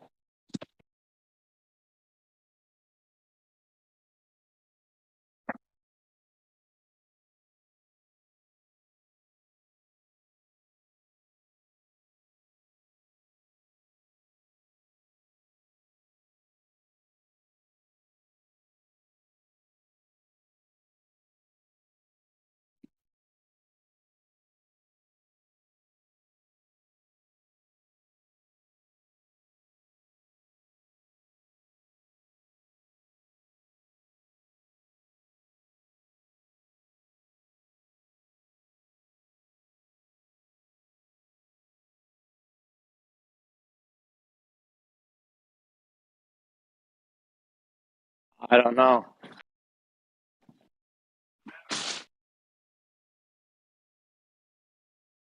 What's up?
Like I think I did the math before. If you gained a penny of a day passive income for 20 years, so say you start now, and today you get a penny a day passively ticking in, and then tomorrow you figure out another way to get another penny ticking in. So now you have 2 pennies a day ticking in, and then the next day you get another penny. Now you have 3 pennies. If you did that for, I think you got to do that for like 20 years or something. You end up with a nice little income off of that.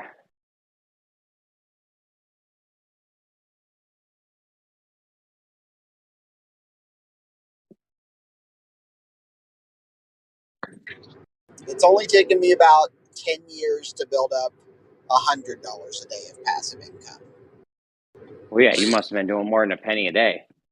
No, not really. I mean, yeah, I would say like average more than a penny a day. Yeah.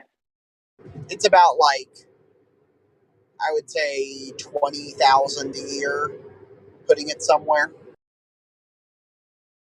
Yeah. Oh, yeah. If you do that much money, yeah, you can do it way faster if you do more than a penny. Yeah. Or if you have it in something and that something goes up, like say you make a penny a day, but then for some reason that thing is worth more or something, and now that penny a day turns into 10 cents a day. Yeah. You just gotta, like, my wife and I have lived for the past like 15 years just like under a very, very tight budget.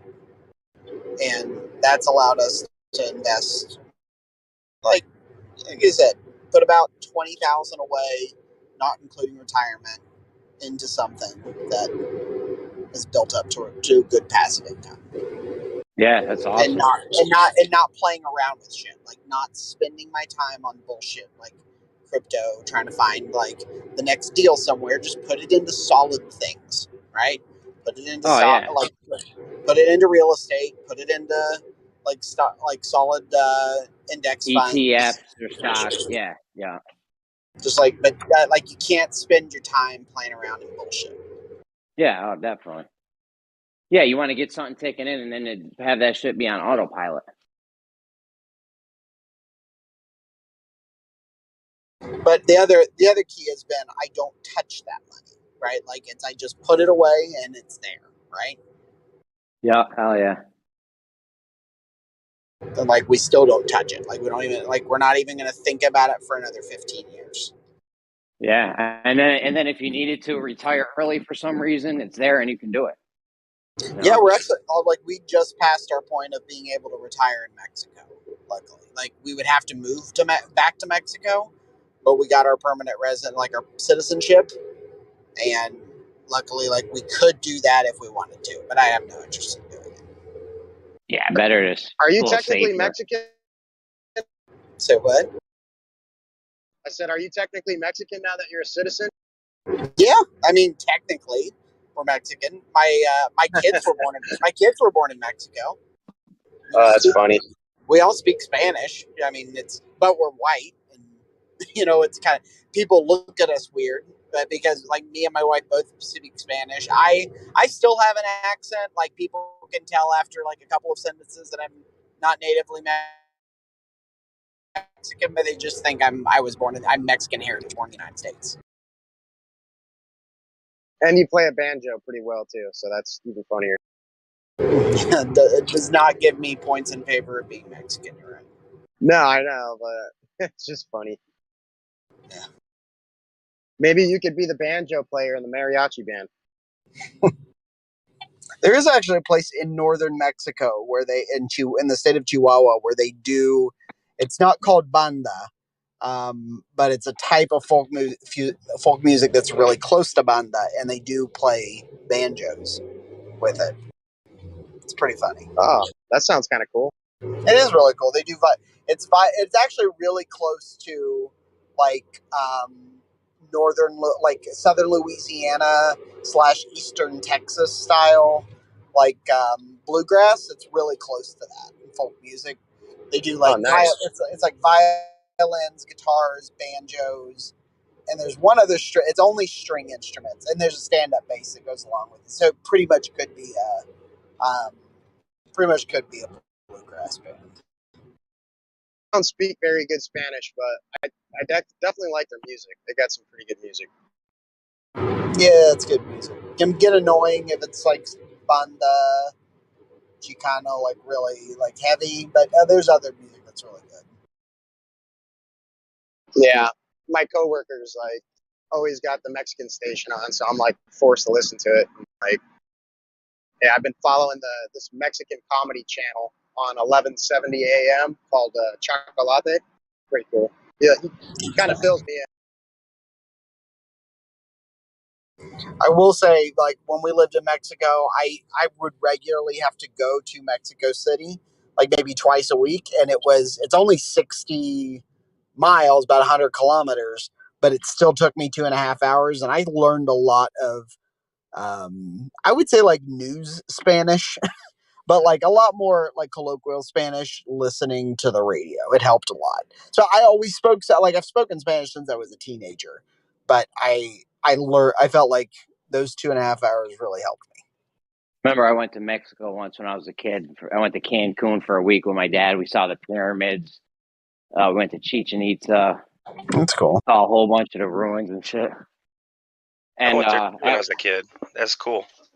oh, it was awesome, dude. Awesome. Best trip. I got a picture in front of me in a pyramid, in front of the pyramid. We climbed the pyramid. It was awesome. One night, though, my dad was a big party guy. He used to like to go out and party, the women, the coke, all that, the weed. One night, he left me in the fucking hotel room the whole night by myself. Nothing but cartoons in Spanish on. Crazy. That is crazy, dude. Yeah. Fucking off the hook, bro. Off the hook, that guy. There's a place near there called Xcaret. I don't know if I'm pronouncing it right. But Xcaret, yeah, I've actually been. I know a guy who owns a good 40% of Xcaret. oh, that's how you pronounce it. Yeah, so you know what it is. But for those that don't, they have these. I think, if I recall correctly, was it? I can't remember if it was freshwater or saltwater, but they have these underground caves you go scuba diving through. Yeah. Oh, dude, I love caves, dude. I don't know about water in caves. That sounds a little too much for me, but that sounds cool. A lot of people die in those things. It's like they're called grottos. I think is the English word that they use for them, but it's like crazy cave scuba diving shit. I was in 4th grade when I did it. I've seen him go through that shit crazy. Actually, that's like some of the most dangerous shit on earth. Yeah, I've seen him go through crevices that are so tight, like you can barely squeeze through it. You're underwater. You know, you get a chance of your scuba gear getting fucked up when you go through it. It's crazy. It looks crazy dangerous doing that. Hell yeah. It wasn't so narrow and so tight, but one thing to remember is to never panic and not kick up silt. You kick up silt, you're in pea soup, and you can't see up, down, nothing. Ken Wheeler's actually a big underwater cave guy, or at least he used to be. I was gonna say, I don't know if he can fit the two crevices these days, bro. He'd probably get stuck now, but I mean, I'm not a model of cave diving myself, but like, damn, yeah, that is crazy shit. Like, you have to have serious balls or be seriously stupid to do it. Mostly, it's serious balls, because the people who are seriously stupid and do it end up dying. I think it's the number one most dangerous thing you can even do. I would 100% believe that, actually. Yeah, and then I want to say something about the tides kind of affects the dynamic within those systems too. Depending if it's high or low tide, you know, could have a great deal of water movement in those things, and you could essentially get pinned up against something. When my wife and I have spent some time in Israel and up in the north, they're right along the Lebanese border there. There's a bunch of grottos just like that they do a lot of cave scuba diving in. It's in the ocean, actually, but it flows in about half a mile within these grottos. And it's crazy. Like, we watch these guys do it because you can also hike along the inside a lot of these grottos too. And we met a team of guys that was doing that, and they're like, "Oh yeah, we're going. You see that hole?" I'm like, "No." They're like, "Well, watch me go down in there." And it looked. I was sure you couldn't get anybody through it, and this dumbass went right through there, and he had to force himself through this rock, and I'm like, "You're gonna rip something, tear out a hose or something, 30 feet down. Like, he's gonna die if he does actually rip something and needs to get some air. He can't get up quick enough and get out of that." Yeah, some of those things are so tight that you literally have to force yourself through it. And then you got scuba gear on. If a tube comes out or something goes wrong with your scuba gear, some people carry one of those emergency ones where it's like a little tube and it has 5 or 10 minutes worth of air or something in it. Yeah. I don't know if you ever seen those. Yeah, I've seen those on Baywatch. I actually wanted to buy one, and the guy told me, he's like, you could literally kill yourself in a swimming pool with one of these things if you don't know what the fuck you're doing. I'm like, all right, I probably won't buy it. Like But yeah, I like doing crazy things, but like I know my limits, and that's one of them. yeah, my neighbor, that's what he does. He's got the full rebreather kit and all that, and he explores a lot of the caves off the coast of Catalina here in California, and it was crazy as shit. I would never do it, dude. Hey, RC, you fly planes, so I know you've got what's the word? What's the word? You discipline and whatnot, and you could appreciate that. You can go to like a local city pool or something like that, and they hold scuba training courses, and you can qualify and get certified, and you will totally take away all your fears of scuba diving. No, I've actually gotten certified in scuba diving. Like I've done it before. Oh, okay. I'm fine with scuba diving, right? Okay. I'm talking about particularly scuba diving in an effing grotto. Like screw that noise. Like trying to squeeze my ass through one of those like cracks when I'm already like not a great scuba diver. Like I can. I'm just not like put me like in freaking Bermuda or someplace like or in Greece where it's like you're just like leisurely going, 20 feet down, whatever, right? But like F this noise with like grotto, like trying to like shove yourself through these little cracks. No, thank you. Okay, I assumed I don't know why I assumed that you didn't ever scuba dive before, because a lot of people have a lot of misconceptions, like you could die in a pool. It's like, no, you got to get like 30, 40, 50 feet before you could, get hurt. I like the guys that scuba dive and they go down there with a metal detector and they find all kinds of neat shit on the bottom of That is cool. the water. I've wanted to do that. I've wanted to do that before. A lot of people do that off the coast what is it? The Netherlands and in Germany, because there's apparently makes a lot of sense. There's a lot of like sunken Viking like World ship. War II there. Yeah. I actually just watched this short clip the other day on a guy in Asia walking a frozen riverbed, and you could see clearly through the ice, and he spots this giant, what looked like to be a giant piece of jade, and he I've just seen takes that. this yeah, dude, and he fucking cuts it out of the ice and grabs it out of the water, bro. Like this is what he does, dude. He waits for this time of year just to go and fucking collect, dude. I thought that was so cool. That guy's awesome right there. He goes around and just collects these giant, crazy looking rocks, because the ice is like crystal clear. Now there's no like snow or anything, so you just see right through to the bottom, and it's shallow, so you can just reach down and pick it up. Right. Yeah, it's neat. I like magnet fishers. They don't do as good as the guys that get down there in the water and scuba dive or whatever, but Oh, I know they what do you're all right. talking about. He's got the super magnet, and he just throws it in areas and pulls it out. Yeah, Most of the time, those it's like guys a get. gun and shit, or a knife, like connected to a murder scene or something. Most of the time, it's a junk, like straight bullshit. But yeah, every now and then you'll get a knife or a gun, and then you got to call the cops. I'd be like, yo, you better give me like $50, or this is a handgun right here. Like, I wonder if they can go get it after the case is over or whatever. They probably never get solved.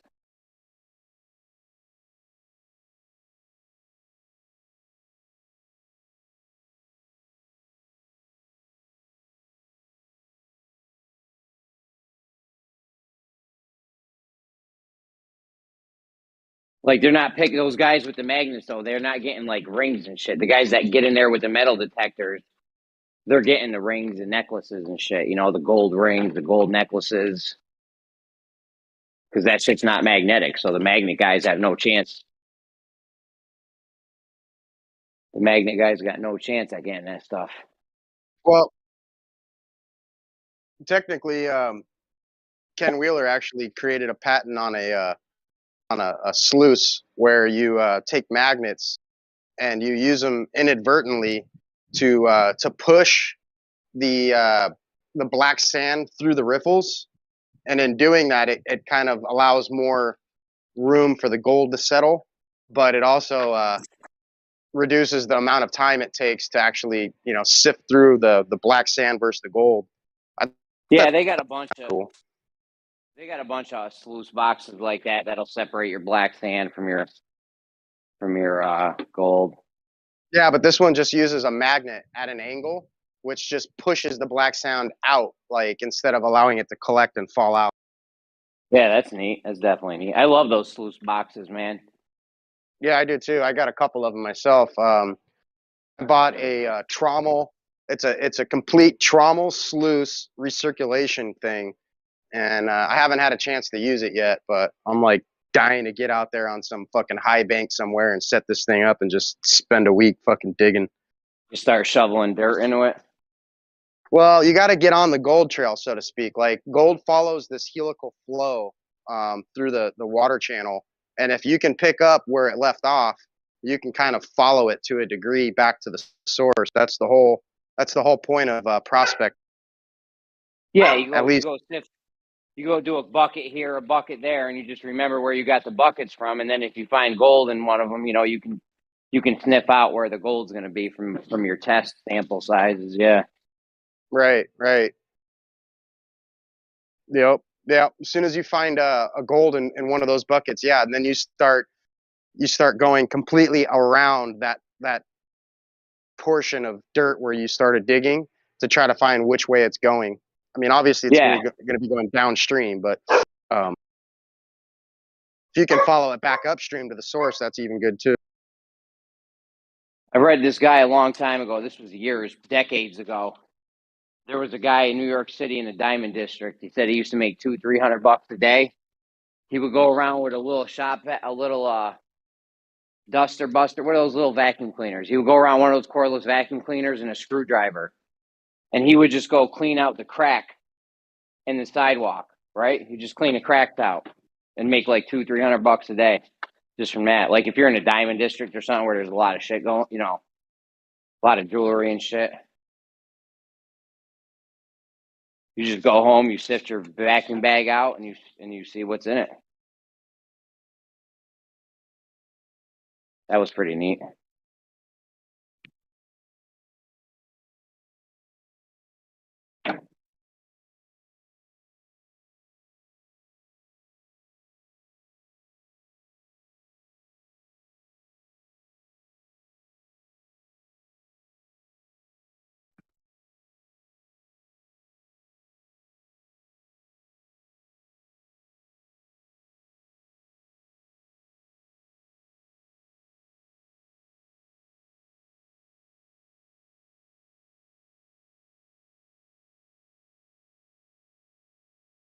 I would have loved to have been in those Wild West days where they went out to the West Coast with the gold rush. You ever see the show Deadwood? Oh yeah. Did you watch the movie yet? No. Oh, somebody told me about that a long time ago and I forgot. That was me. I gotta get up on that. Oh, that was you? Yeah, man, I gotta get up on that. I'm fucking slacking.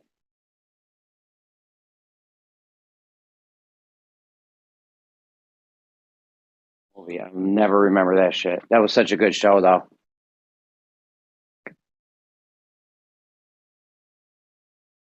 Al was the fucking man. He had an awesome fucking role in that shit. I love that guy's voice. Yeah, he's good. He's good, that guy.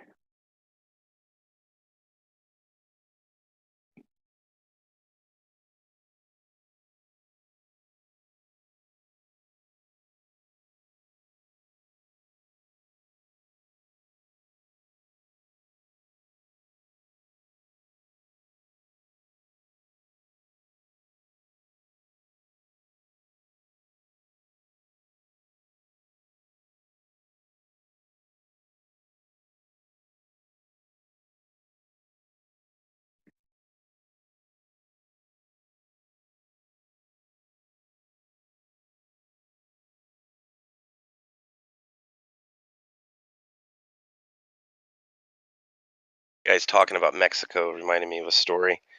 Now I was really little. Like I said, I was in 4th grade, but I remember a story my parents told us when we would go out to eat there. Whenever we'd order chicken, the pieces would come in these round pieces. And turns out, I guess, that's not even chicken. It was iguana. Huh? That's funny. Guess it tastes like chicken.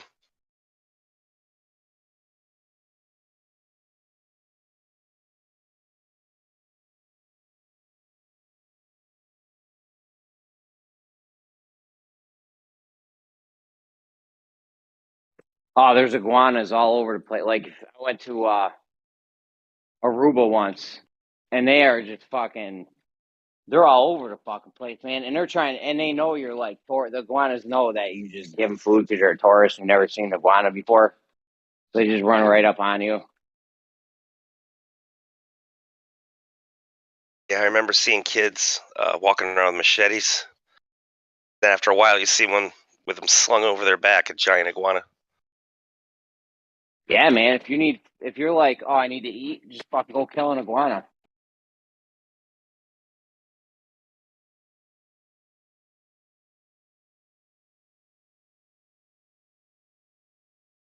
I would definitely do that shit, especially if it tastes just like chicken. Fuck it. There's all this chicken meat running around. I'm just fucking get some chicken meat.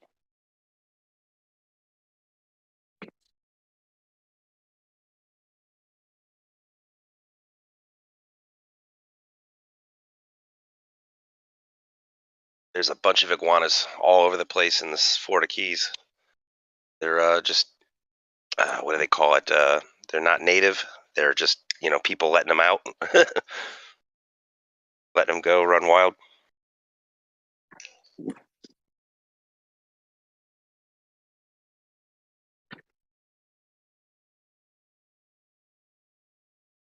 Oh yeah, we've created ecological disasters by doing that. Bringing an animal to a place and then just letting it out. I think Australia had a huge problem with that with cats. I think. Feral cats, yeah. I know Florida did with what was it, snakes and yeah, pythons. Boas and pythons, yeah. There's a bounty on them.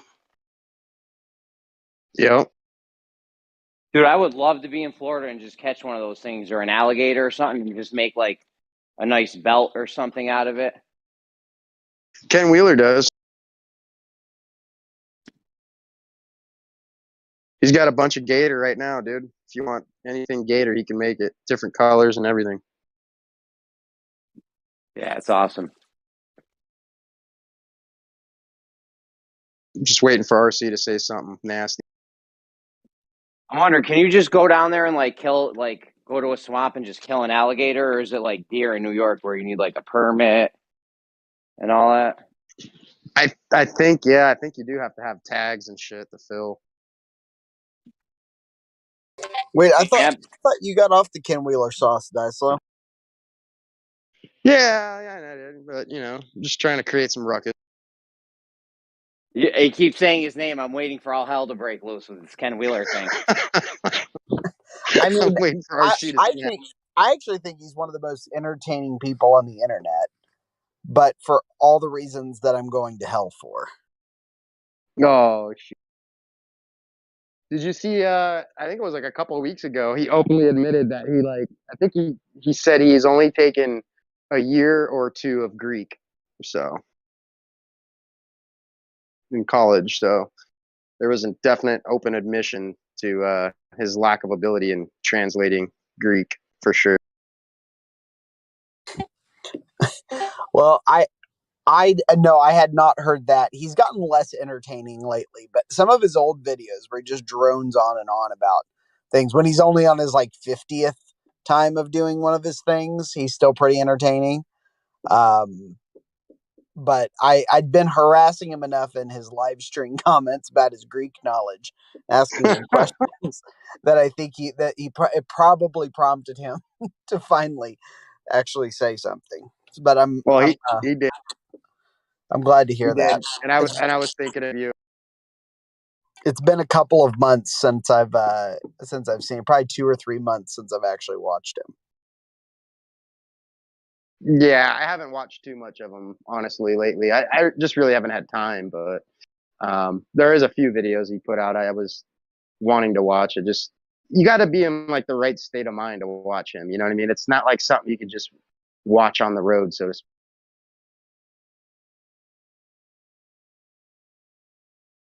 Otherwise, I'll just go in one ear and out the other real easy.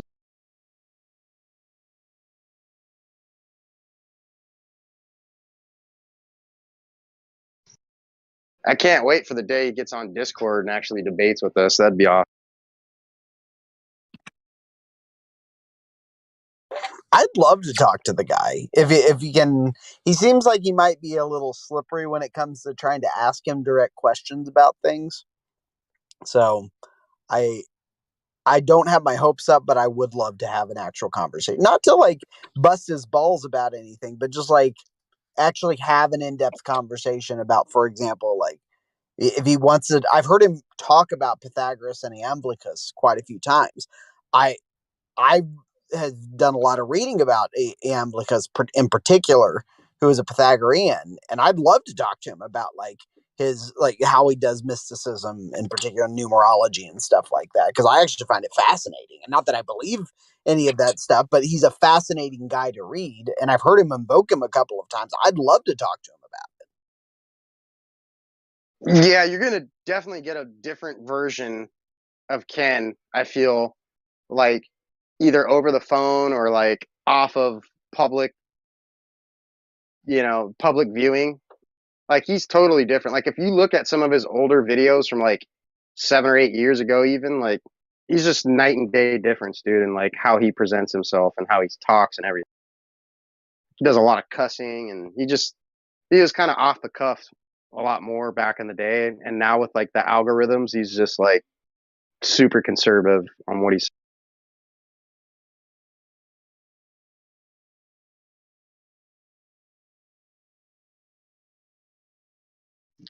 But yeah, every now and then he does like meet and greets and shit.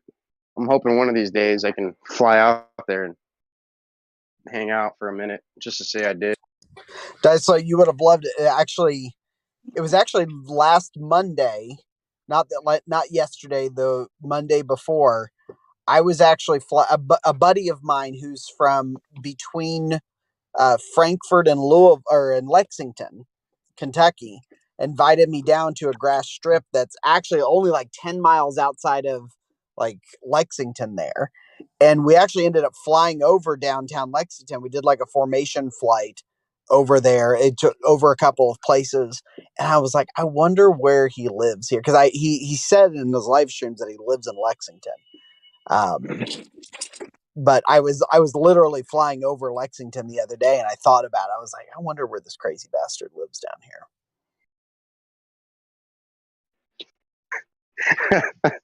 Well, I think he's got a ranch over there. I don't know if he necessarily lives over there. I think he lives in Florida and then and then has a property in Kentucky.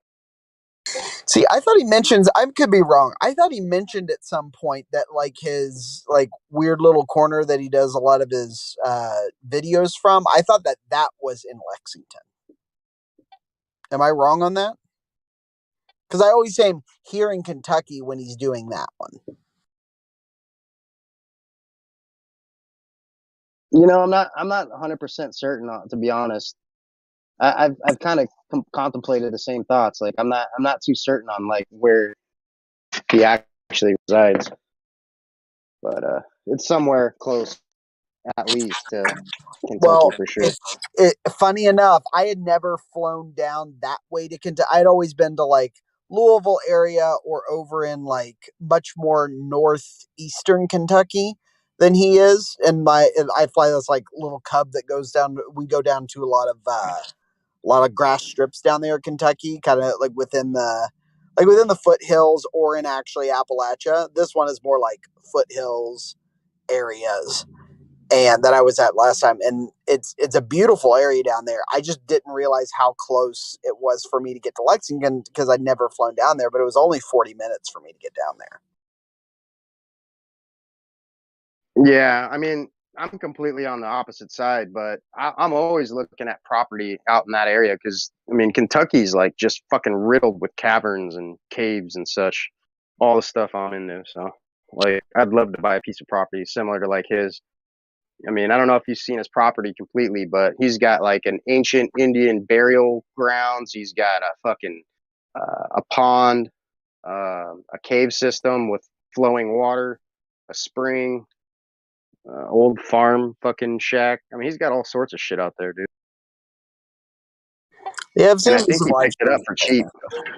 Yeah, I mean, you can get really. I mean, we own some land in a little town north of Lexington. There, it's only about 3 acres. It's on a nice little like lake there, and it's really nice. And it's valuing at a really high freaking rate right now because it's so close to Lexington and Cincinnati. But I bought it for dirt cheap, 10 years ago. Oh, And nice. it's really freaking nice down that way. You can still get really cheap land. I mean, like even if you have 5 or 6 acres, I think you'll probably see a good 15% return in the next 7 or 8 years on the thing. I mean, yeah, that's potential, but I think right now everything's just kind of so bubbled up, far past its actual value to where it could have a major pop, dude. I don't know.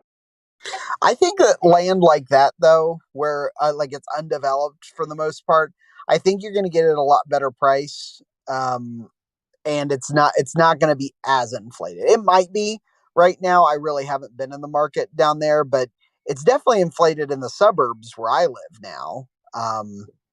Like it's stupid inflated at this point. But I don't know that it's that inflated in places like rural Kentucky, just because a lot of people don't. It's still really far from everything. Even Lexington, it's 2.5 hours to get to even a place like Cincinnati, and 2.5 hours to get to Louisville. And Cincinnati and Louisville aren't exactly bumping, right? It's not a lot of employment right now in Lexington per se, and there's not really a whole bunch between Lexington and Cincinnati. It's not all that desirable yet. Gotcha. A lot of it too depends on like what the land holds, like timber wise and stuff. Like depending on how many trees you got and what type of wood. I mean, most people could easily just buy a plot of land and have it selective timbered, and that should typically exceed the value of the property in itself. So you're literally getting paid to buy land at that point.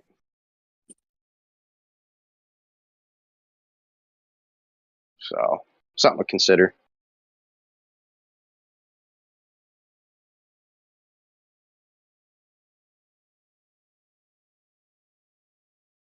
I mean, it's kind of a no-brainer. You just got to have the capital to put.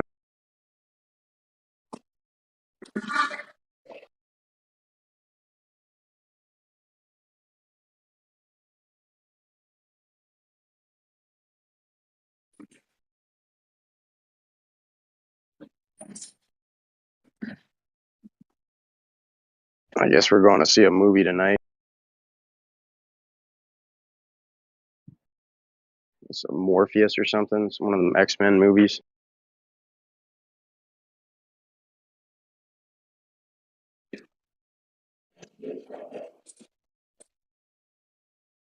Kids, man, they're into it.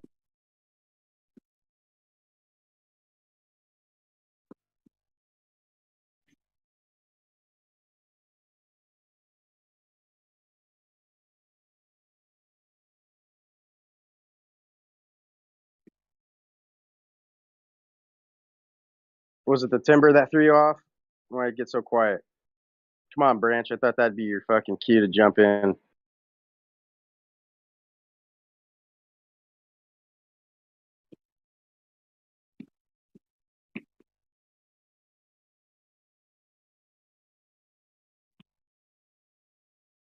What up, Glory?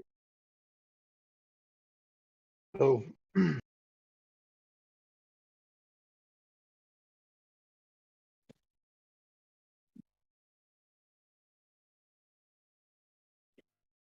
Awkward. What's up? How we doing? I don't know. I mentioned big hardwood, and RC got scared. Yeah, I put a I used to install floors, and we were putting a floor in this Chinese lady's house, right? Nice Asian people, lovely people, and we bring the wood in. They're looking at it. They're like, "Oh, this is nice hardwood." And the whole time we're doing a job, my boys kept going, "This is, give me a piece of that hardwood." Let me guess. She made you install it barefoot because she didn't want you walking on her floor. Get boots. We got boots on. You had booties on? No, no boots. Just regular boots. No, booties. Like, they're boot I know. coverings. Yeah, I know. We don't wear those. Like, dude, we know what we're doing. We're putting your floor in. It's gonna be okay. Nah, I was We just know what we're joking. doing. No, there I was just have joking. been times where people have tried to make us put booties on, and we're just Oh, like, dude, listen. that's crazy. Yeah, Yeah, we're every like, fucking listen. Asian house I go into, it's like, oh, can you put these on? It's like, fuck.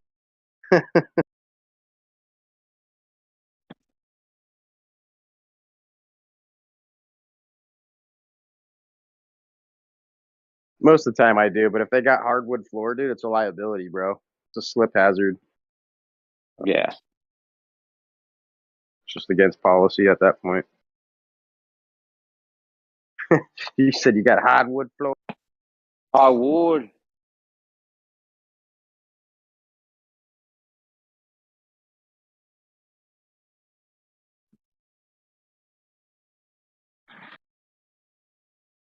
Yeah, they got that tile now that looks like hardwood.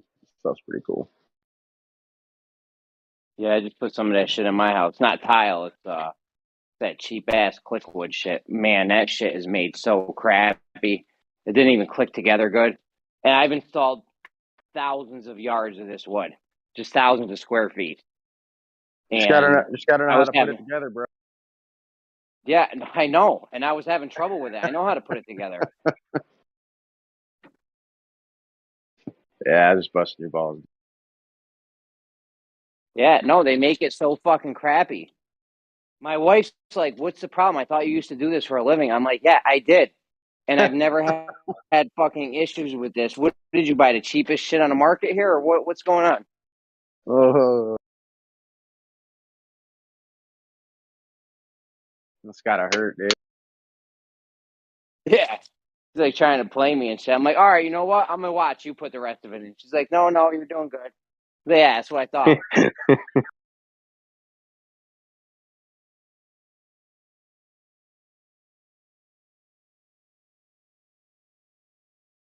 Yeah, I had a customer tell me something similar and shit, and fucking, I'm like installing the glass on his fucking window, and he's like, "Oh, that's all it is," and he's got like 4 more to do, and I'm like, "Yeah, it's that simple. Here, you want to do the next one?" He's all looking at me, fucking cross-eyed. One time, my friend had just opened his own flooring business, and they'd never resanded, polyed a hardwood floor before. So on the way there, my friend's telling me, he's like, "Yeah, my partner that he opened a business with, he's like, he had to read a book on how to do this shit."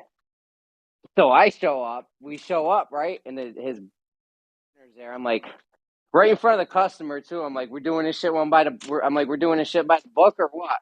He's like, "Shut the fuck up." I'm like, this guy don't know what we're talking about. Doing it by the book, that's a good thing.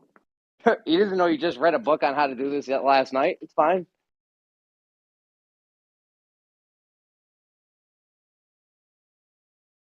Somewhere and they're like, "Yo, we're doing this by the book." That's a good thing. Like, all right, good. You're Doing all, it by the yeah, book. see, YouTube video says right here. I'm YouTube trained. I'm certified.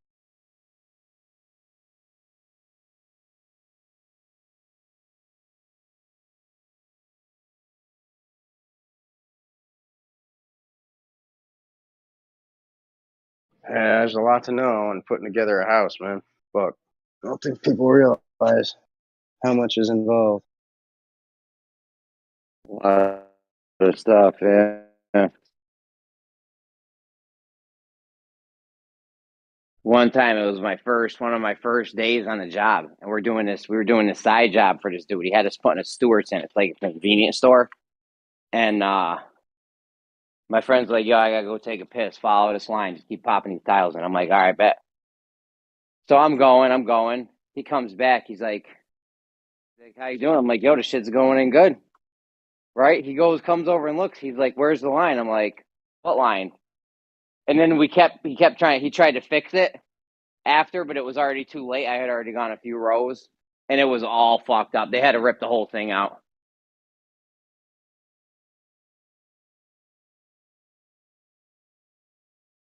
Oh yeah, man. If you can't fix your shit, dude, it's fucking. You got to pull it out and replace it. Customer paid Yeah. for it, man. It was all ceramic. Yeah, that's gotta hurt. Yeah. I was like, yo, my bad, dude.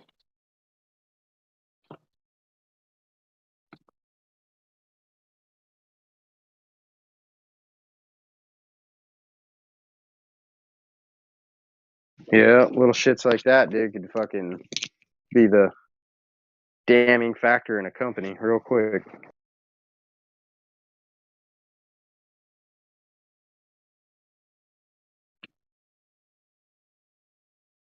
It's like a small personal business, dude, but doesn't take all but a few fuck ups like that, dude. Put you out of business, man.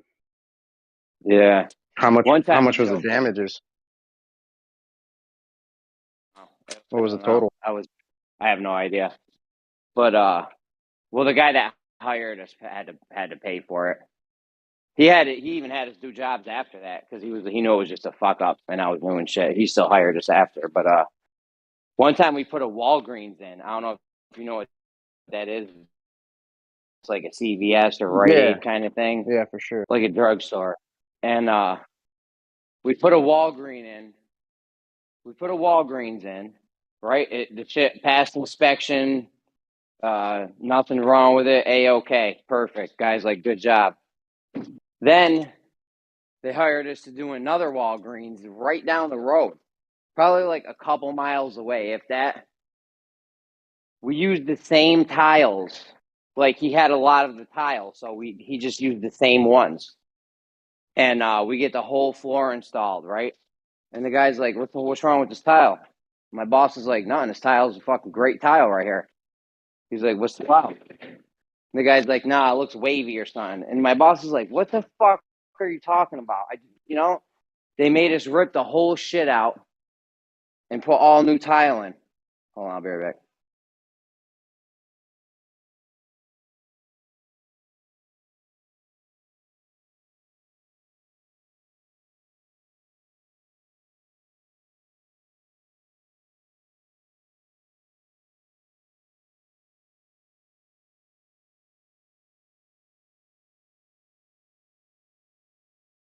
Yeah, he made us rip the whole shit out.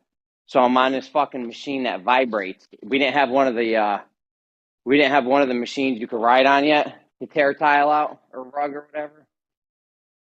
So I'm sitting there all day. It's like this machine that vibrates crazy with a blade on the front of it.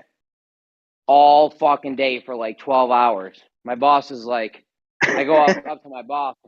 I'm like, yo, I gotta go, man. I got nothing left in the tank. He's like, what do you need, a Pepsi or something?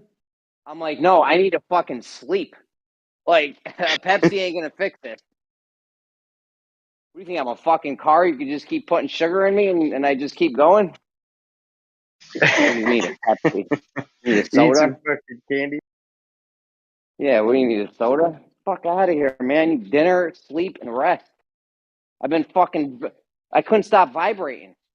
You're literally grit. You ever seen one of those things that rips tile out? Yeah, a big old fucking vibrate. Not Yeah, the it'll give ones you you a ride fucking, on. give you neuropathy, dude. The ones you ride on, those are easy. This was back in the day. There was only like 2 guys that had one of those ride-on ones in all of upstate New York, and we weren't one of them.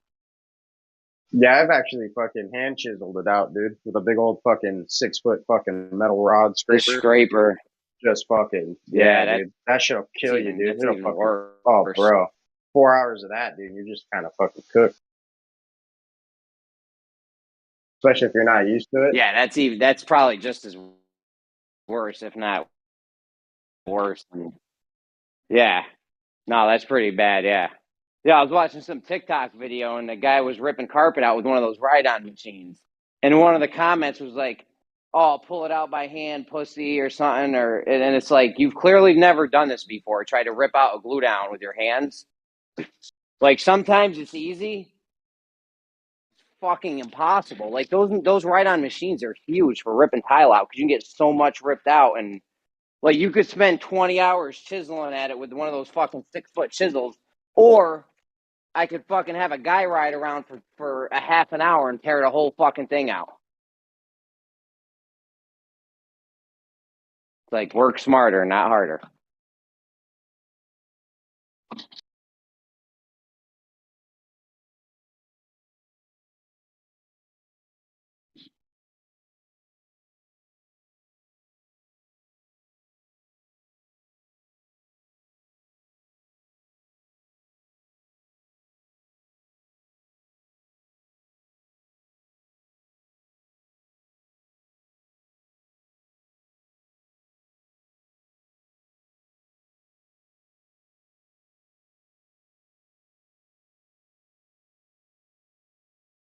That whole construction shit was a racket. I remember one time we were doing his job in Fishkill, and I live in upstate New York.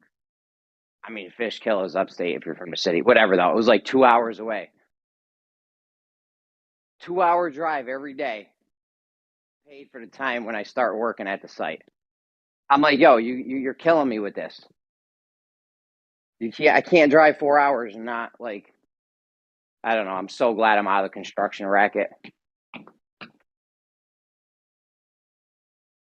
It was a good skill to learn, but when you got goofy shit like that going on, I mean, maybe if you were in the union or something, I don't know.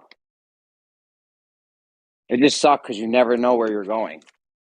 Like one time I had to spend a whole week out in fucking, or it was multiple weeks. We did a whole campus out in Lake Placid. And that shit just sucked. I did get a bunch of free lobster dinners out of it and shit, but still.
What up, JL?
Been slow lately.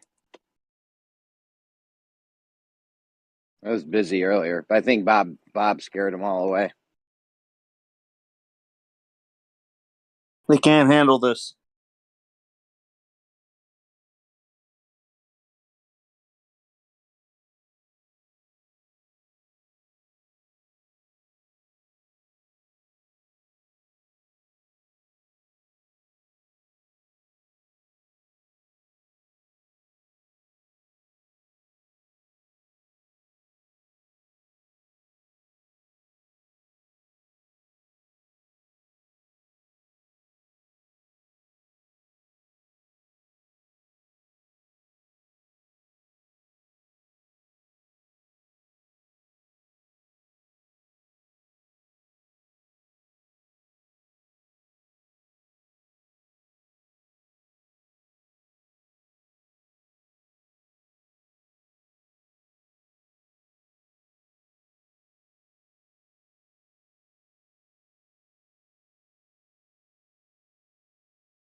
How we doing, guys?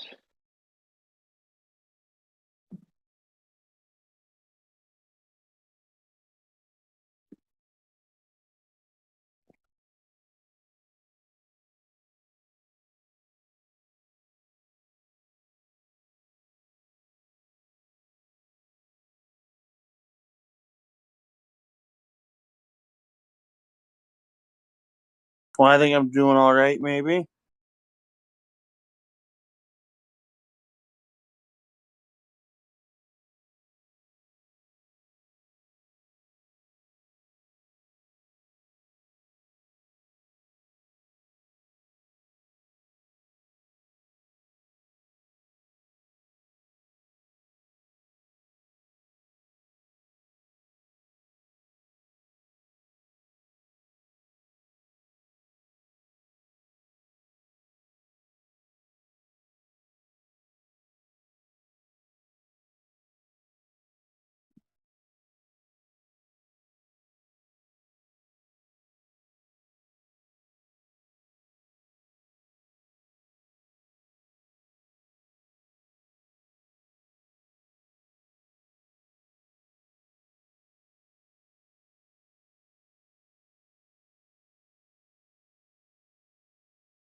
Unbelievable the amount of fucking effort that goes into cleaning chalkboards when they could just be using the smart screen that's right next to the chalkboards.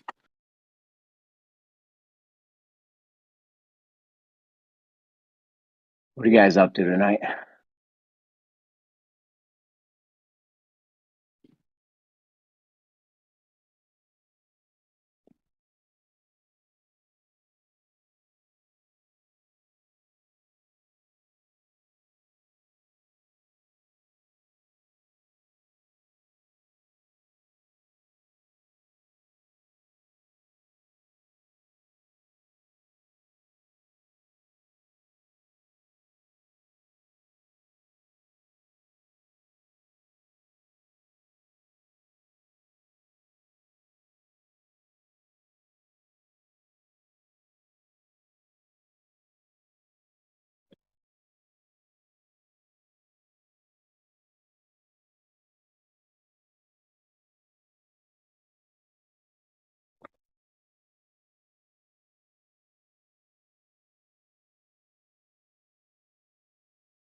Yo.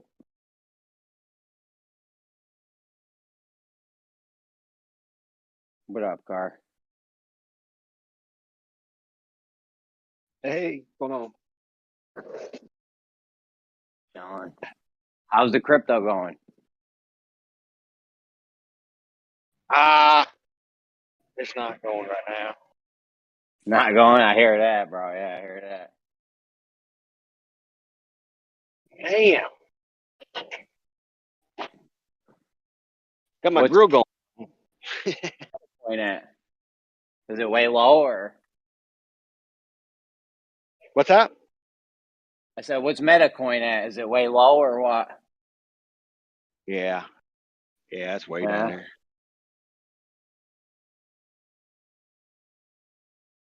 Good buying opportunity right now. Doing what? I said it's a good buy opportunity, I guess. Yeah, I might see what they're paying on Banker. Are they paying good interest still on it or no? Not like they were. No. Yeah, I hadn't even looked at it lately. No doubt. Yeah, I haven't even checked my crypto in months.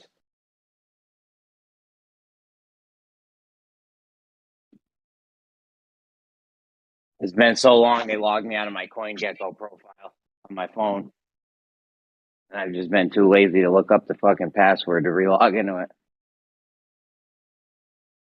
Like I use that as like a portfolio. Just manually enter all my shit in it. Yeah, I know what you're talking about.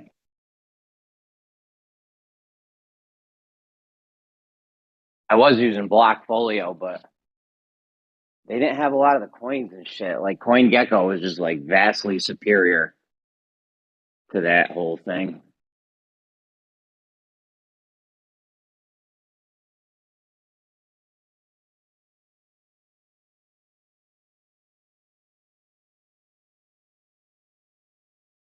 I actually did log in a couple months ago, actually, and I bought a whole bunch of stuff.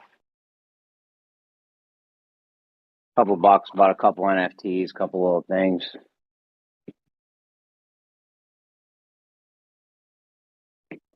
No big NFTs, just a little passive ones. I got a few bucks a day ticking in. Or not even bucks, couple cents.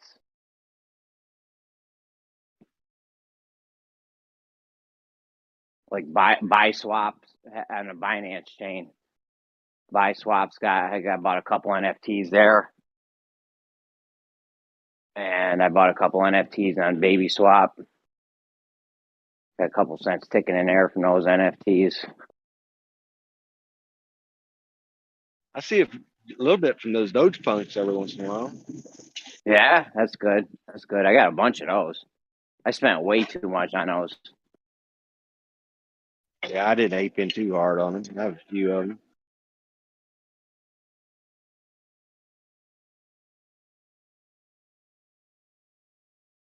Well, I'm about to eat this thing. About the what? I cook me up a nice ribeye. Oh, Damn. nice. Nice.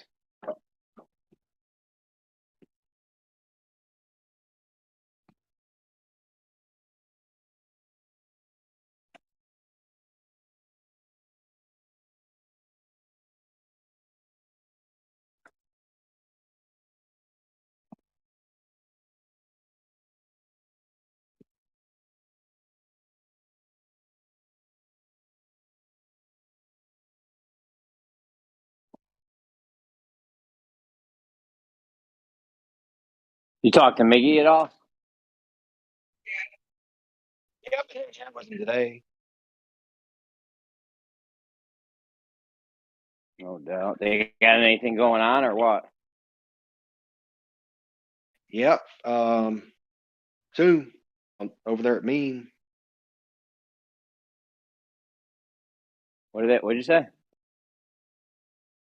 The marketplace is going to be launching here before too long. The Meme NFT. Oh, Uncle NFT, no doubt. No doubt. No, it's Meme NFT. Oh, the meme guys. All right. Yeah. Is there going to be any like passive income with that or no? I think so. Yeah. Yeah, I'm not sure how it works, but yeah, they buy back into the token, into the meme NFT token. No doubt. I gotta get up on that. I love my passive income. You know that.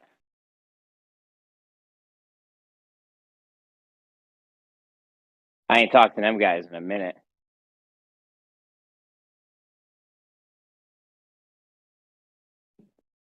Yeah, I got kind of quiet there for a while, and then they kind of fired things back up there for a minute. Last couple days.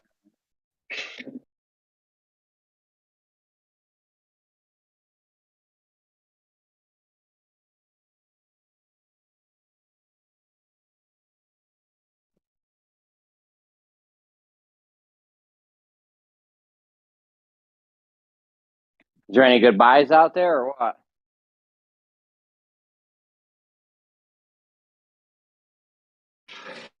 I haven't been Yeah, watching too spend much. a few bucks on. No. Yeah, no doubt.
My mom's taking my kids this weekend. I'm so fucking happy. Thank God. I need 5 minutes to fucking breathe over here. I'm in a constant state of exhaustion. I'm not That sleeping doesn't full sound nights. very nice, maybe. I get to sleep for like 5 hours, and I got to wake up, get a kid on the bus, then I get to sleep another like 3 or 4 hours, which is nice, but that shit just sucks. How old's your child, bro? 4. I got 5 kids. The older kids are fine though. Like I don't even need to do nothing with them. They're good. The 4-year-old though, you know. I got 2 at the moment, and we're homeschooling, and obviously, yeah, we're not going to send them to schools anymore because the schools have lost the plot. No doubt. I hear It's that. a lot of work. Yeah, I hear that, man. I hear that. But what better work to do, man? What better work to do? What else would there be to do, really, than to try and raise your kids? Yeah, that's fucking great, dude. That's awesome. Yeah, but we're definitely exhausted. That's for sure. Yeah, never a fucking. You got to get a minute to breathe. You got like in-laws or your mom or something that can. Yeah, we got kids for 5 no minutes. help whatsoever. No in-laws. No grandparents. No nothing. Just us. That's it. That's tough, man. God bless you. Yeah, no, God it's been bless all right. We're trying. We don't have a TV. You know, we don't have television, obviously, because like most of it's absolute brainwashing rubbish. But Yeah. I noticed like a lot of parents, that's how they get things done, you know, because we've got a 5-year-old and a 1.5-year-old, and you know, it's just almost impossible to contain them. Their age levels are too different to each other, so they struggle to interact properly. Yeah. Yeah. So like, and you know, we don't want to just put them in front of an iPhone or a laptop and make them watch something all day. So we try to be constantly present and getting them outside and stuff. So it's the most full-on gig ever. When I work as a care worker. When I leave the house to go to work, I'm leaving my wife to like the hardest job ever, and I'm going to the easy job. Yeah. That's how I am when I go to work. Like work is a break. It's like a break going to work. It's unbelievable, Yeah, isn't it? man, for real. It's unreal, yeah. It's like a break going to work. It's crazy. Yeah, you could be 3,000 kilometers on the other side of the pond, and still the same situation. Your kids drive you crazy. Yeah. Oh, yeah. But we wouldn't have it any other way, bro. Simple as that. That's right. That's right. There's no way my brother in Melbourne. He has got his child, and they drop him off at daycare 9 till 5, 3 days a week. So when they pick him up at 5:30, they get him home, they give him dinner, and then they get ready for bed. And I'm like, well, that's it. You've just surrendered your child's consciousness to someone else. Yeah. It's barely even your child. Like someone else is raising your child. Pretty much, yeah. I mean, like if it's your mother or your mother-in-law, to me that's okay. But just to give them away and then someone else is there and you go work. What's the point of working if you're not? I know. I having an influence on your child's life. Yeah, I quit my job before because of that. I mean, I'm back to work now, but I'm like, yo, we're paying $800 a month for daycare, which is dirt cheap. I'm like, I only bring home like $1,600. I'm like, so if I just come up with $800, I don't need to fucking go to work because we'll save $800 on the daycare, and then it's like making the same amount of money. What do you do for work, man? I'm a janitor. Yeah. At a school or where at? At a school part time. Yeah. Like I wait till my wife gets home. And then she takes over, and I go to work. Yeah. So what does she work as well? Yeah, she does really good. She works at a hospital. Oh, cool. Whereabouts are you guys? New York State. Holy shit. Not the city. It's the eye of the beast. What's up? The eye of the beast. No, we're not in the city, though. We're like upstate. It's nice. There's like trees and stuff. Oh, cool. New York City's, I would never. You couldn't pay me to live there. Yeah, I went there in 2014, and I thought I literally took a trip to hell. Yeah, it's a cesspool. It's a cesspool. It's ridiculous. I lived there for a year when I was a kid. I thought it would be cool. New York City. Ooh. Yeah. But it's not really that great. Yeah. We're looking at the silver linings here. So we're not allowed to, if you're not you're allowed to actually say that on this channel. If you're not jabbed or whatever, you can't work with your own tax file number, sort of thing. Which I don't want to pay tax anyway. But so we're sort of scratching our heads because we've lost 80% of our income, and we can't really basically afford anything.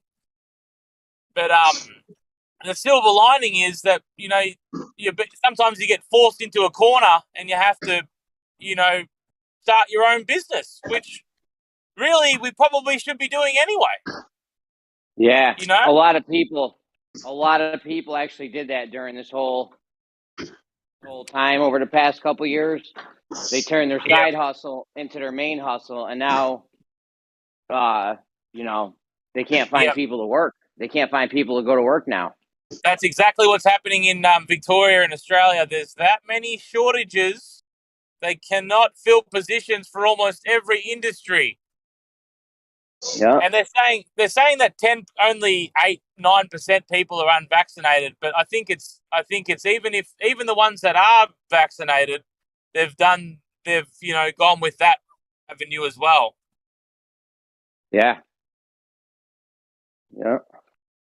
A few friends were saying to me the other day, "Oh, it's only 9%. Like that's hardly any." Well, I said, "Well, if you say like the elderly are 100%, and then different portions of the unemployed are at 100%, and then you take 10, and then you say it's 10% of the population that are unvaxxed. That's like 1 million. Like we've got 7 million people in Victoria. That's like almost 1 million people.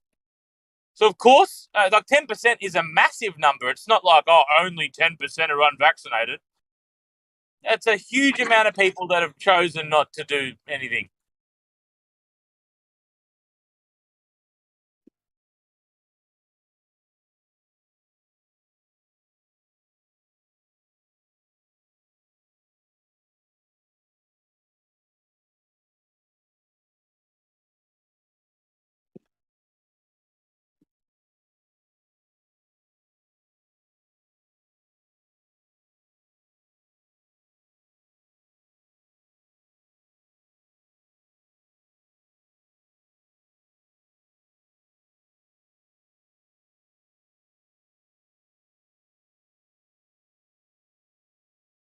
I was hoping Bandsaw was going to be around today. That crazy bastard. I want to talk sovereign beings, man. I'm going to make my own birth certificate tomorrow. Are you? Yeah. Wait, what are you doing? I'm making my own birth certificate. You could do that? Yeah. Well, how couldn't you? When you think about it. I mean, yeah, I guess so. You just make it. Apparently, there's this whole process. I'm pretty naive to it at the moment. There's this whole process you can sort of step away from that legal fiction and create your own identity. You create your own being, and you step into that. So, no that's doubt. what we're going to try and do. That's neat. Pardon? I said that's neat. Yeah. It should be interesting because Good luck with that. Apparently, if you do that, you can sort of you can void a lot of contracts that you're in. So, for example, when the bank gives you, say they gave us $400,000. Well, they said that they loaned us $400,000, but they didn't take $400 out of their bank account and put it into ours. They just made it up. So, apparently, you can if you're not assuming that legal fiction anymore, you can void that contract. You can also send notice to the ATO or the tax office, and make them give you back because you're presuming your power of attorney, and you're not consenting to their fraudulent laws. You can notice for them to give you back every tax dollar you've ever paid. So, that's really something. I hope yeah, it works out for you. Yeah, it should be interesting. I've got only about $18,000 worth of superannuation. I don't know if you guys have superannuation there, but they've got all this legislation that makes them not be able to give it to you unless you fit criteria. So I've gone down this legal route, taken the advice of some friends, and I've sent them notices telling them that I don't consent to their rules and stuff, and they're proceeding to actually give me my money back. So it's sort of already working on a lower level with a small amount of super, and now we're going to see if it works when it comes to tax and stuff. That's awesome. Awesome. Good luck, man. Well, I feel like it's important information. I felt drawn to talk about it on all these servers lately because it's like, we all want to wake up to flat Earth, right? The Earth is flat, and that opens your eyes to all of the other deceptions. But we're all still contributing to the broken system. We all know the Federal Reserve isn't federal. We all know the money, this and that, but everything's come to this point. But we still are contributing to it. So there needs to be All right. a way that we can stop contributing. That we can You're step dead set. outside of what has come to be and start to form something new. Is there? I've heard about this sovereign stuff for a fucking long time, and no doubt, you know, when you recognise that, you know, you're fucking out at sea and all the other things, you know, your birth certificate is fucking your arrival on land, etc., you still basically have to ask their permission, in essence, to leave the system. So you're still partaking in the system. Yeah, that's why we're not. That's why there's a different avenue, and I'll get my friend to come on this this server and explain it better than I. But that's why we're not all the sovereign citizen thing, which is an oxymoron as well, because citizen is slave. So you're not sovereign if you're a citizen. So you're not supposed to. The way that the sovereign citizen movement does it is you're right. They go through the system to change their position or to become a shareholder instead of someone that's dead. So you're supposed to literally make everything from scratch. You're supposed to make it yourself. So you're not ignorant anymore. Your silence isn't acquiescent. You create, because they all operate in this 2D world. But we haven't created anything. So we can't operate in this system like we can't make our own system because we haven't created it. So we're living in their created system. We've got to make our own. So you'll never find a sovereign being in the movement that actually goes and makes their own birth certificate, makes their own name, makes their own licenses, makes their own everything. You're not opting out. You're not assuming that that legal fiction anymore. You've got your own. So yeah, bro, I've been like in the whispers of the sovereign thing for years as well. Like, haven't we all? But I feel like now's the time where it's supposed to actually pick up some steam. Like 10 years ago, maybe we weren't pushed into the corner where we needed to actually finally start to act and step out properly, and that's why it didn't gain the momentum it needed to get. Yeah, unfortunately, we need. Like, it needs organisation, and that's where the alternate system hasn't really ever been given space to be developed or created, as you're saying. But do you personally know anyone that has gone down these avenues and is free from the system to do exactly what they want in life and not be bothered by it? Yeah, good question. So I do, but they've had to move to another area in the country for that to be, to not feel the force, to not be enforced by, like, bullied or mafiaed back, you know. So a lot of these people that have been successful, they've moved to the territory, to the Northern Territory, and they've started their own, you know, like basically their own communities there, and they don't get bothered, you know. So, yeah, I think I don't know, but maybe if enough people start to cotton on, then maybe that might not need to be what happens to get it to be successful. I do know someone that got all their tax money back, that received all their superannuation back, just by sending notices and threatening to sue insurance companies of the people that claim to hold the positions that run the offices, claim to hold the offices. Right. And they've just relinquished everything. They've assumed their power of attorney. So not necessarily outside of the system, but they've received all of their sweat equity back. Yeah, that's a pretty good start, that's for sure. If that's the case. I know. Yeah, that's how I want to start. I just want to stop contributing to the system in the way of the tax, and I want to be given back everything that I contributed, because I did it unwillingly. They assumed my power of attorney, all that sort of crap. So I think it's possible to do. I've been shown the proof of people who have done it.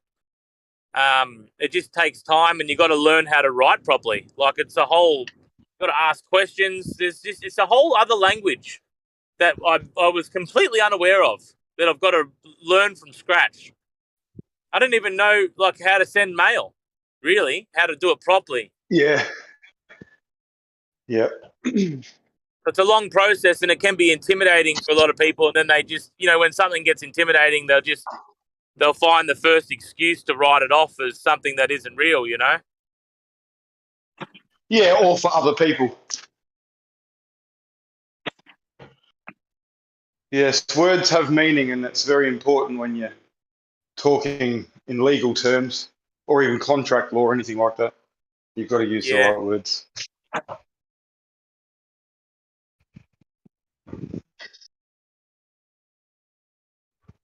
Yeah, my brother's a journalist, and every single time he says something like it does, he uses the wrong word, like the earth is round.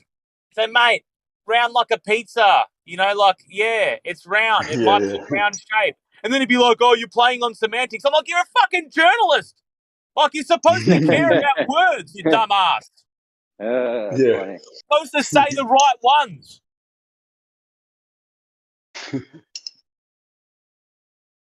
They love that the most, though, when there's a double meaning to words, because then you've got, different audiences getting different things out of your story. Confusion.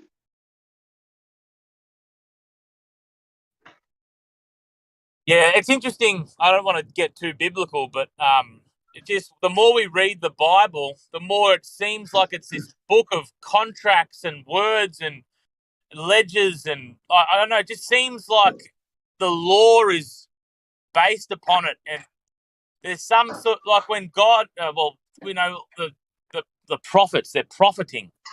I don't know, profiting from the word, but like I think Jesus or whoever that character is telling us to step out of it, come out of this world, and a lot of people are showing me all of these words in the script I never noticed, but the legal terms. It's like I've written this and it's contracted, so maybe we're supposed to come out of the contracts. We're supposed to step out of the legal, the 2D world that they've created that we're all playing in, that we know is bullshit.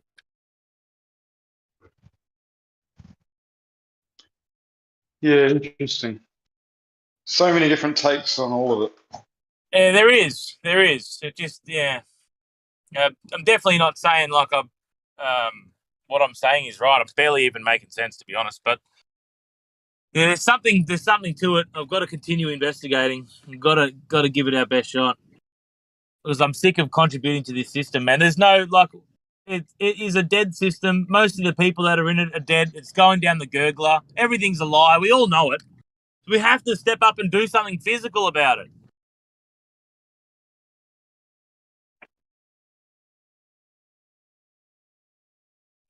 Yeah, well, Dawn was getting a little bit crazy yesterday with his solution to the problem. What was that? Well, I dare not repeat it, but it included violence against a certain number of elites. Yeah. Well, which no doubt would make everyone feel a lot better. I'm not sure it would actually stop the system, though. It definitely wouldn't. It's like arresting a drug dealer, right? You think, oh, we're going to get rid of drugs. We'll arrest the drug dealer, and then he won't sell drugs anymore. But the problem is there's 10 people ready to step right in that dude's place and start selling drugs. Oh, they were about to kill him themselves to take his place. Exactly. You've done them a favor. Yeah. That's what I mean. Yeah, you're doing them a favor. If there's a system that's been created with this like language, right, with the 2D fiction, and someone has purposefully used the spells, used that magic to create the system and to hold everybody in it and to tax slave them and debt slave them and all this stuff. And if we can come out of that as individuals and all use that same spell, but use it individually, wouldn't that, because absolute power corrupts absolutely. So just like you said, you attack that person and then, someone else takes the place of that person, and then the absolute power corrupts them absolutely anyway. But what about if everyone was on equal terms? And what about if the only way to get on equal terms was through the same spells? Like in the beginning, the word was good, and the word was with good, and the word was, like maybe, I don't know. It's all interesting stuff. I better go to work. See you guys. I'll see you. Good See you, talk, mate. man. Good talk. I'll speak another time. Take care, guys. We will, but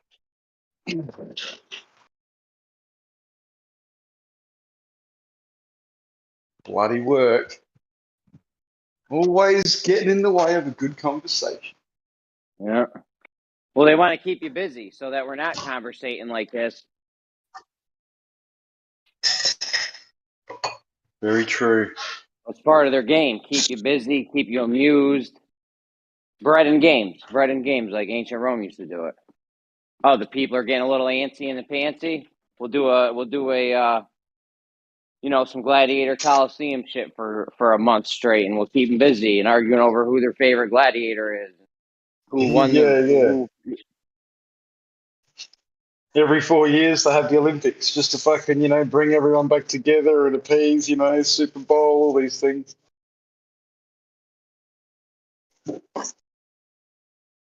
Yep.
What's up, guys? How we doing? Awfully quiet in here tonight. What's going on?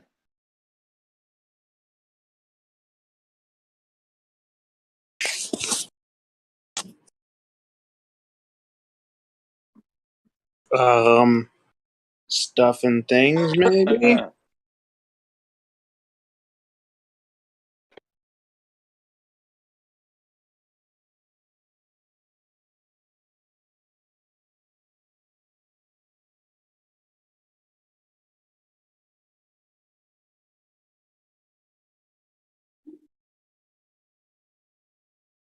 Chill. Was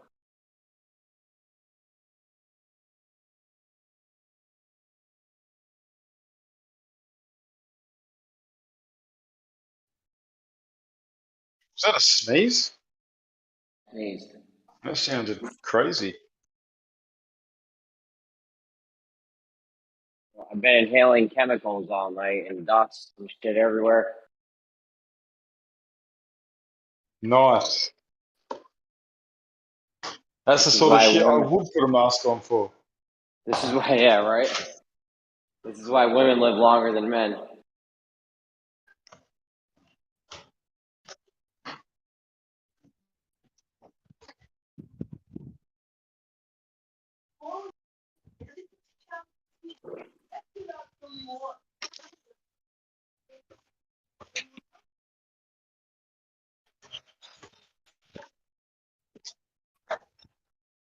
Come on, in you go. Hurry up, fucking hell.